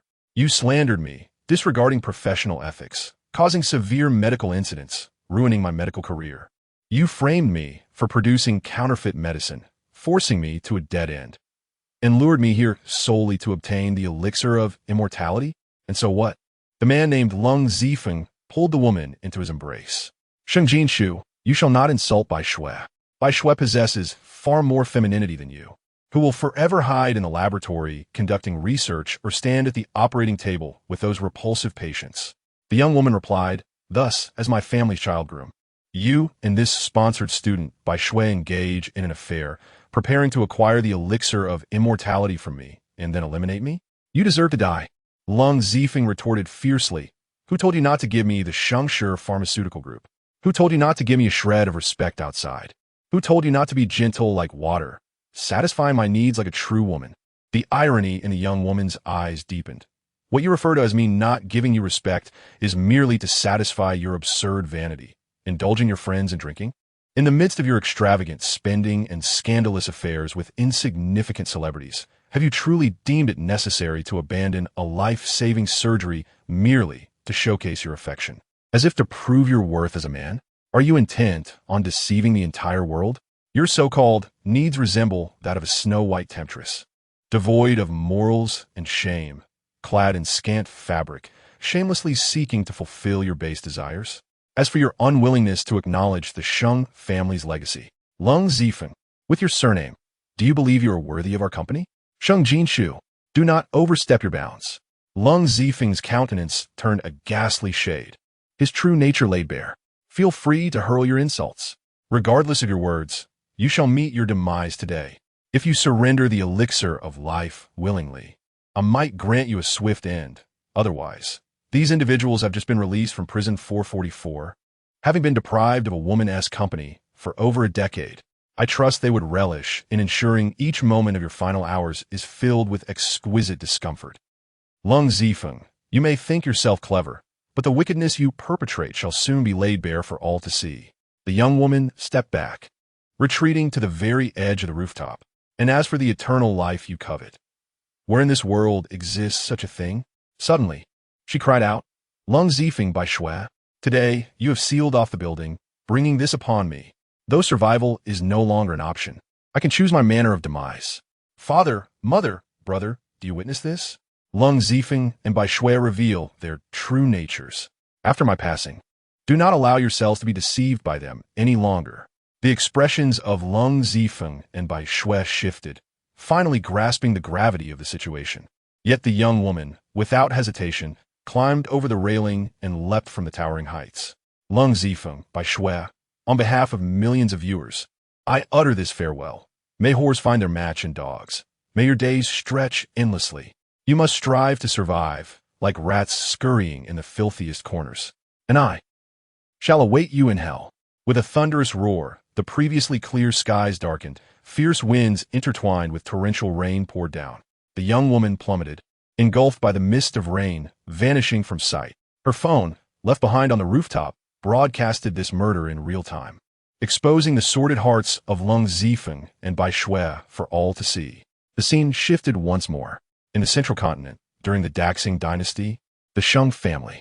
As the newborn's wail pierced the air, the rain that had poured for 7 nights abruptly ceased. The clouds parted, revealing a sky ablaze with radiant light. Sheng Jinxiu, lying on her bed, suddenly opened her eyes, locking gazes with Yan Beizheng, whose eyes were filled with both fury and concern.